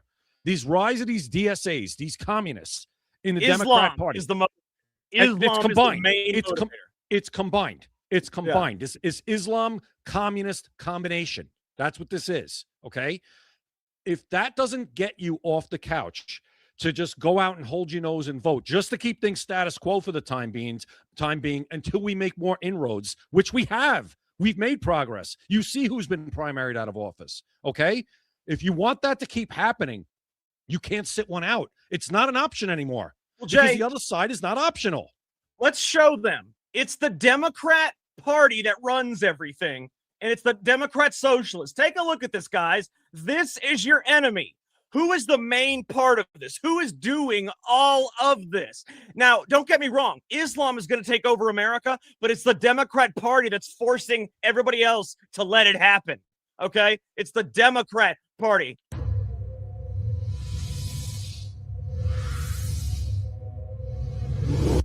Right there. Yeah. That's it right there. There you go. Look at that and get out and vote because you have to. Your country depends on it. If you all right, I said this just before I came onto the show. We get pissed off about these Supreme Court cases. Like Friday, we had a good day with the Supreme Court, right? We had a very good day. Today, not so good. Not really. Not good at all. Nope. But at least when we're waiting for these decisions, we're kind of waiting. We're like, all right, maybe it's going to break our way. Maybe it's not going to break our way. Guess what? If you guys don't get out and vote, and the Supreme Court turns over, Clarence Thomas retires, Alito retires, and a Democrat president gets to appoint their replacement, you won't have to think and be on the edge of your seat waiting for the decision to say if it's going to break our way, because there's going to be no chance for it to break our way. Zero. So I know as bad as it seems right now, where we didn't get this decision we wanted, we kind of got the decision we wanted, we got a good decision here, we're going to get a bad one. At least now you have to kind of think and wait and hope it breaks. You won't have to even wait because you know where it's going to go. It's going to go the wrong way if you don't vote. You're absolutely right. And one of those snakes, one of the heads of the Democrat Party snakes that they're using to destroy America is the LGBTQ. And Islam is the thing that's the urgent need. Islam is taking over America. That is the most urgent warning we can give you. That is the most urgent threat against America. The most immediate is Islam. But LGBTQ is a close second. Take a look at this. All right, take a look at this. This is at the parade. An old man showing his stuff in front of kids. Look at the kids there. What? Look at the guy right there. He's naked. He's naked. There's little kid. Look at the kids right there. Look at them. There's a kid in a stroller. Looking at him. Looking right at him. And His dick. And these parents, Jack, should be arrested. And they allow this, Jay. It's not even just the parents. Our government, the people that are supposed to protect these kids, allow this shit, man. Watch this. Watch this. Okay? This is right after the parade is over. Okay? I want you to see this. Is this at the water fountain? Yes. Yes, it's at the this. water fountain. I saw this. And I want people to take a... Oh, wait, I can't stand this shit, man. All right, take a look at this. I'm going to pull it up because this is something that needs to be seen, okay? Everybody needs to see this. Take a look at this. Look at the kid. Look at the little kid up there. There's a little kid up there wearing a rainbow bathing suit. Look at this. Look at the two kids right there. Look, there's more kids. They're all over the place. There's kids everywhere. Look at them. They're right now. Look at that. That guy's, the woman's naked right there. You know, look at the kids running around, the naked people. They're all pedophiles. Dude, let me tell you something, Jay. Let me tell you something. Every single one of these people are pedophiles and sick, perverted people. They do this because it gets them off. They're allowed to be naked in front of people, in front of children. Exactly. Every single one of these probably have child porn on their computers right now. But guess what, Jay? America does not care anymore. We care. We care. The right cares. But America, the government, especially New York, doesn't care at all. They will let them dangle their dangle in front of the children. They could dangle it like that, and the kid, they wouldn't do nothing. Nothing. Again, another reason. You guys in the middle of the country, right? They call it flyover country. That's the kind of degrading name that Democrats and the left give to you. I thought it was like the heart of America. Right. Meanwhile, exactly. But if you don't want that coming to you, you need to vote. It's sick. That's it. Sick. The only way to stop it right now. The other option, we know what the other option is. Violence. We don't want that. We're not there. But we're almost there. We're right. There's going to be a time, where there's only one way to get out of it at some point. You know that, right? Jay, if it fully gets in, we can't vote our way out of communism. No. You know that. You just hope by that time they haven't completely shredded the Second Amendment and come to your house and try to take your weapons away. I mean, that's going to get real ugly. That to me, Jack, is what will start it. That will start the Civil War. If they try to shred that, and someone is going to fire the first shot, like the shots at Fort Sumter. Someone is going to fire the first shot, and that will start the Civil War. It'll be like what happened at Ruby Ridge. That will start the Civil War. Yeah, when they start coming, if they ever do get their way, and they start coming to your house and demanding, and guys, people in flyover country ain't going to tolerate that. No, nobody here. We're going to form our own militias if that happens. Well, that's what the Constitution says. Well, not if they shred the Second Amendment. Well, no, but listen, they can try. But my point is, good luck. Good luck. Oh, and who are they going to send? They're going to send the police that they wanted to fund. These people are not so Jay. full of crap. If it gets to that point where they shred the Second Amendment, it's because the Muslims have taken over, and they are far more violent than we are. They are willing to die in a suicide bomb vest. They don't care about death. So if they take over and shred the Constitution, they will destroy us because there's too many of them, and they don't care about death. Yes, it's kind of like they take what is it? They take pride actually in dying. Right. Like you think so, it's Jay, a 72 virgin thing. They outnumber us 20-1. So if they take over America and shred the Constitution, what are we going to do? We're going to be their slaves. Nah, not happening. I'll go down. What are you going to do? I'll die. I'll die fighting. You'll have to. That's the only option. I'll die fighting. And that's, have to. I still think Jack, I still think there's way more of us than there are of them. Not by the time they take over. Well, but that's what I'm talking. Well, they won't be able to if we actually just do the simple thing and vote. Thing. We have to stop them. But Jay, we've got the president and the Senate and the House, and we're not stopping this. Like I said, we still have work to do in these other things. We have the right. We don't have the time for this work. Well, no, we don't have the. Here's what we don't have. We don't have the luxury of taking a break. We also don't have the luxury of waiting. Like I said, we have to keep this train rolling. We don't have the luxury of saying, in a couple of years, I hate this Republican. I'm going to wait for a couple of years. We'll let a Democrat get in and we'll wait for a couple of years for a better Republican. No, you don't have that option. What you can do is keep the bad Republican in and then try to primary him out. Well, Jay, that's what you do. Forget that part for a second. Why can't Trump declare an emergency, a national emergency, an invasion, and stop all immigration like he did with COVID, stop all immigration from Muslim countries? Well, he has done that. Remember the Muslim ban? Why can't he do that now? They're taking over our country. He can. I think he actually won that in the Supreme Court. I'm pretty sure he can. Well, it is the most immediate threat that America is facing, Jay. No other threat can take us over or destroy America within 10 years, but Islam can. Well, no, you're right. You're right. And Machine X is saying in the LFA TV chat, Jack, what do you think it is? You guys don't like the Chud the Builders. I don't know Chud the Builder. And Jake Langs, though, and that's what we're going to need when the shit hits the fan. I actually like Chud Builder. I talked to him. He's actually a really cool guy. I don't know him. Jake Lang, to me, is just going to get himself killed. I am not a Jake Lang fan. No offense. I don't hate him, but I don't like him either. They go about it. Chud the Builder was hilarious. I don't know him. He went to jail. I never even know Chud the Builder. It's my ignorance. Sorry. He used to, he's just a white guy that used to bait black guys by saying, the N-word everywhere. But he was a funny guy when I talked to him.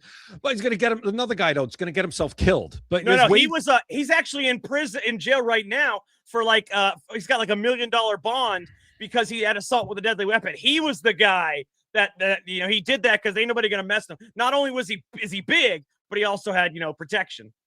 Listen, there's ways to go about this. And I think they go like guys like that. Now he's in jail. What are you going to do from there? Nothing, right? There's ways to go about this. Like Jake Lang, you can't do anything if you're in the ground. And that's where you're going to put yourself. And the way he goes about it, it's over the top to a lot of people. But what's the way to stop this, Jay? If our politicians won't stop it, what can we do? I just said what to do. Vote? They're not doing anything. Yes, it will. Again, you got to look at the big picture. No. I'm saying the politicians aren't doing anything. They have the power. Trump has the power. He has certain powers, yes. And he can stop, at the very least, stop the immigration from the Muslim countries. We talked about this the other day. I think after the midterms, you might see a totally different Trump. You might see Trump on just balls to the wall. I don't care anymore about anything and doing whatever he can. This is I cannot stress this enough when I say this is an immediate threat. Talk to Amy Meck. This is an immediate threat, Jay. Islam, everyone that comes over, Jay, they have 20 kids to R1. Well, we got to throw them out. We can't. That's what I'm saying. The people in power have to do it. Well, anyone that's not an actual American citizen should be subject to removal. If you don't assimilate, you should be subject to removal. But we don't have anybody that will remove these people. Well, certainly not Mark Wayne Mullen. No. And Jay, the people don't realize how immediate this threat is. But forget about removing the people that are already here. Let's at least stop more from coming over. I've said 10 years moratorium on immigration. We need at least 10 years. And if you don't want to do it for all immigration, at least the Muslim countries, at least. I say do it for everybody. Everybody. I'm all for doing it for everybody. Everybody. But the Muslim countries, at least, Jay, they are taking over. People don't realize how big of a threat. Jay, talk for a second. I want to find something. Talk for a second. No, the president does have the ability to literally, I believe the executive authority to shut it down. We're not taking anybody. We're not taking anybody. And I think that's what should happen because there's 70 million people in this country that don't belong here, that are illegal. No. 70 million. Either they overstayed a visa, they crossed illegally, they're a gotaway, they're whatever. There's probably 70 million of them. Not 10, not 15, not 25. They've been telling us there's 10 to 15 million people in this country illegally for the past 30 years. It's impossible. Yep. It's impossible. Yep. So what are you looking for right now? I wanted to show everybody just how urgent this is, okay? Take a look at this. This is in the middle of Texas, and they are doing a show of power. The young people. Remember how I said they have 20 kids to every one of our one? and they're taking over our country. This is just one city in Texas, okay? And they're taking over our country. Take a look.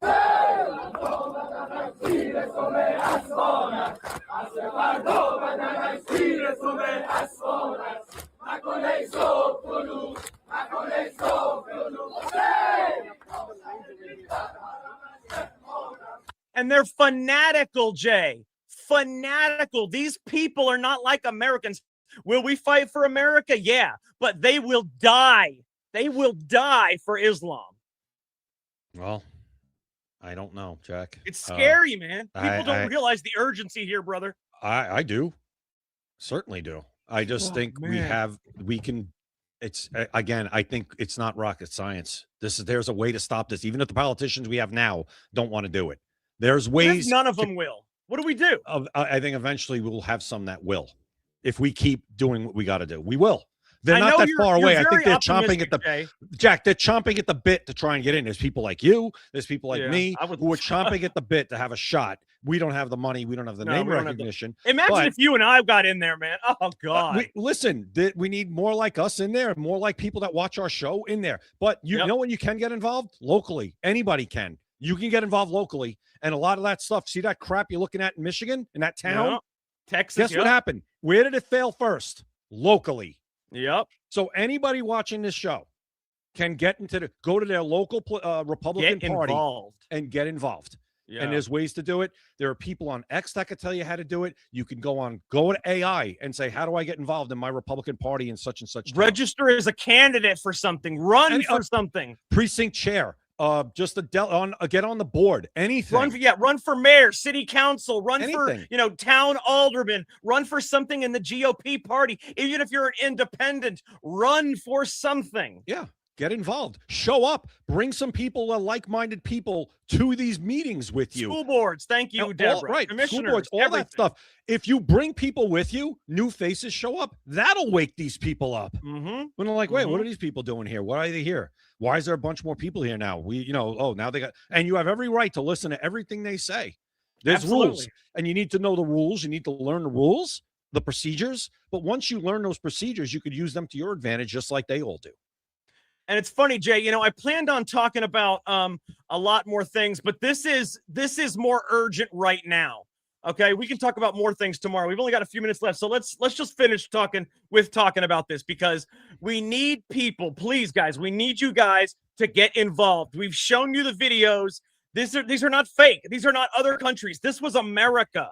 Cities have already been taken over. Okay, our politicians are failing us. They're not stopping immigration from Muslim countries, Islamic countries, not Muslim, but Islamic. They're not stopping them from Islamic countries, and they're not getting the Islamic people out.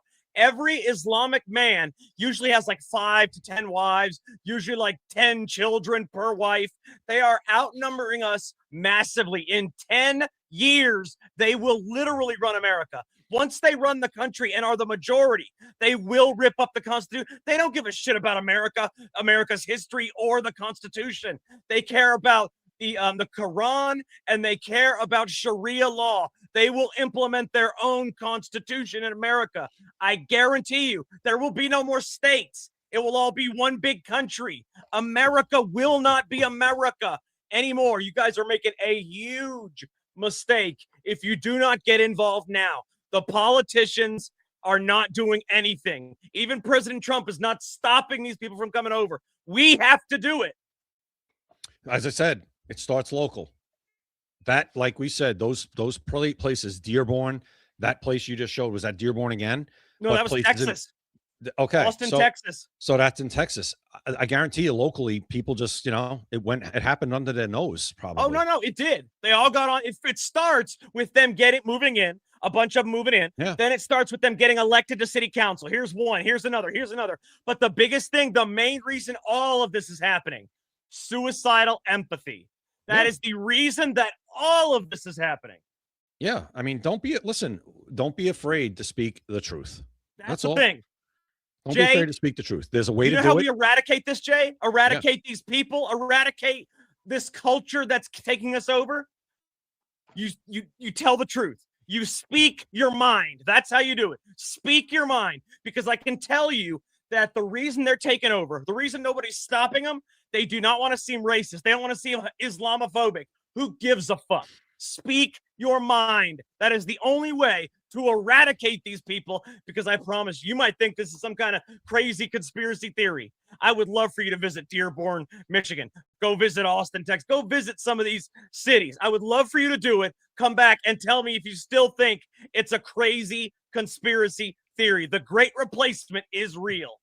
Just like what happened in New York City with these primaries that just happened. I mean, people that think they're immune to that, they are already there where you live waiting.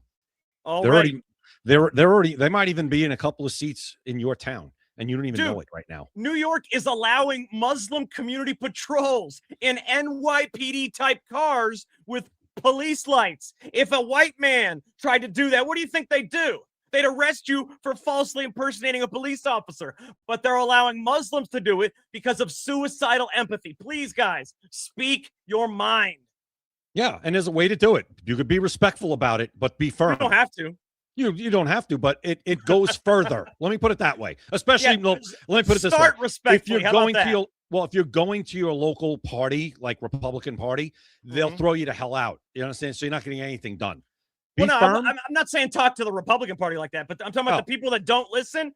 You try first, be respectful. But if that doesn't work, speak your fucking mind. Yeah. Oh, yeah. No, but I'm talking about in a professional setting or in a political setting. You have to certain rules and decorum you have to follow. Even in Congress, it drives me nuts when I see them like questioning like witnesses. I want to scream through the TV and be like, but you can't. They're not allowed to do it. Right? They follow procedure. It sucks, but it is what it is. But as I said, once you learn those procedures, you could use them to your advantage, just like the people against you use them. Hey guys, just so you know, knowledge, like he just said, knowledge is power. If you know more than your opponent, you are already at a massive advantage. Read the rules, read the ordinances, read everything that's about your local area. Read the ordinances, read the procedures, read the point of orders, read all of that stuff. Learn about your area. Have AI sum it up for you if you don't want to read the whole thing. Learn about your area and get involved and speak your mind. We have got to save this country, and it starts locally. Or just go to like a few of them and just learn by watching. Just learn, just observe.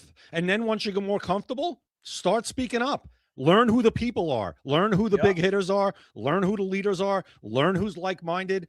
And that's how you start to make a difference and make inroads. That's what I say. That's what there's people on X that I respect who do this stuff. And that's what they say. Just go.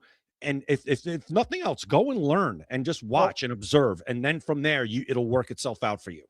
Absolutely. And like Deborah said, you are never too old to do this, and you're never too young to do this. If you're over 18. Do it. Okay. You could be 18, you could be 13, even if you're not running for something. If you're 12 or 13, you're really good into politics and you want to make a difference, go to these meetings, speak your mind. But if you're 18, go ahead. Jack, real quick. I don't know like an official like Republican Party thing that I think you might have to be 18. No. I am part of the Republican Party here. And at the meetings, you can bring whoever the hell you want. Oh, I mean to speak though. Yeah, no, you can speak. I mean, it's not in those kind of settings in local Republican Party meetings. It's more informal. They still have the chair and the people that, say, but when they say it's open, public, open speak, anybody can come talk. Okay. Yeah. Okay. But in order to be part of it, you have to, in order to be like an official, like to run for something, you have to be 18. Yeah, well, actually, to run for something, you might have to be over 18. Like for president, you have to be 35. Right. So I'm talking about the local. Yeah. For local things, you want to check. Most of them are 21. Actually, some of them are 18. Yeah. It just depends. There's so many. That's why I said, if you don't want to read everything, get AI to sum up your local ordinances, procedures, and points of order. You can ask Grok to do it. He will sum it up for you in your local town. Guys, the bottom line about all of this, please get involved. We have to stop the Islamic takeover of America. All right, Jay. Real quick, I just want to mention our sponsor, maxassociates.etsy.com, the #1 place for USA Pride gifts and patriotic apparel. You can scan the QR code at the top right or go to maxassociates.etsy.com. Guys, July 4th, right around the corner. It's next Saturday, guys. This coming Saturday. This coming Saturday is July 4th, the 250th anniversary of the United States. Order from Max Associates now. Get 20% off and free shipping anywhere in the United States. You do not want to miss out on this deal. They have absolutely anything you could ever want for USA gifts or patriotic apparel. Get it now. Show your pride. Show what you stand for. Show who you are. MaxAssociates.etsy.com. Also, guys, make sure you subscribe and follow us. We do this show. We don't ask for any money. We don't ask for donations. We do this show because we want to make a difference. We want to know that we're making a difference. And the way that we know that is if you subscribe and follow us, okay? Our screen name is Secret America TV on every single one of these. X, YouTube, Rumble, Kick, Instagram. Secret America TV, every single one of those. Subscribe, give us a follow. Every subscription helps us. Every subscription helps us a lot. Every follow helps us a lot. We want to know that we're making a difference, and that's how you can show us. Guys, we are live every Monday through Friday at 7 p.m. Eastern. Today's just Monday. We are live the rest of the week, 7 p.m. Eastern. Make sure you do not miss us on X at Secret America TV or on the Live from America TV network, rumble.com/LFA TV. All right, Jay, I think we solved all the problems that we can for one day. So for Jay Gatling, I am Jack Danger. Thank you for watching Secret America. You've been listening to Secret America.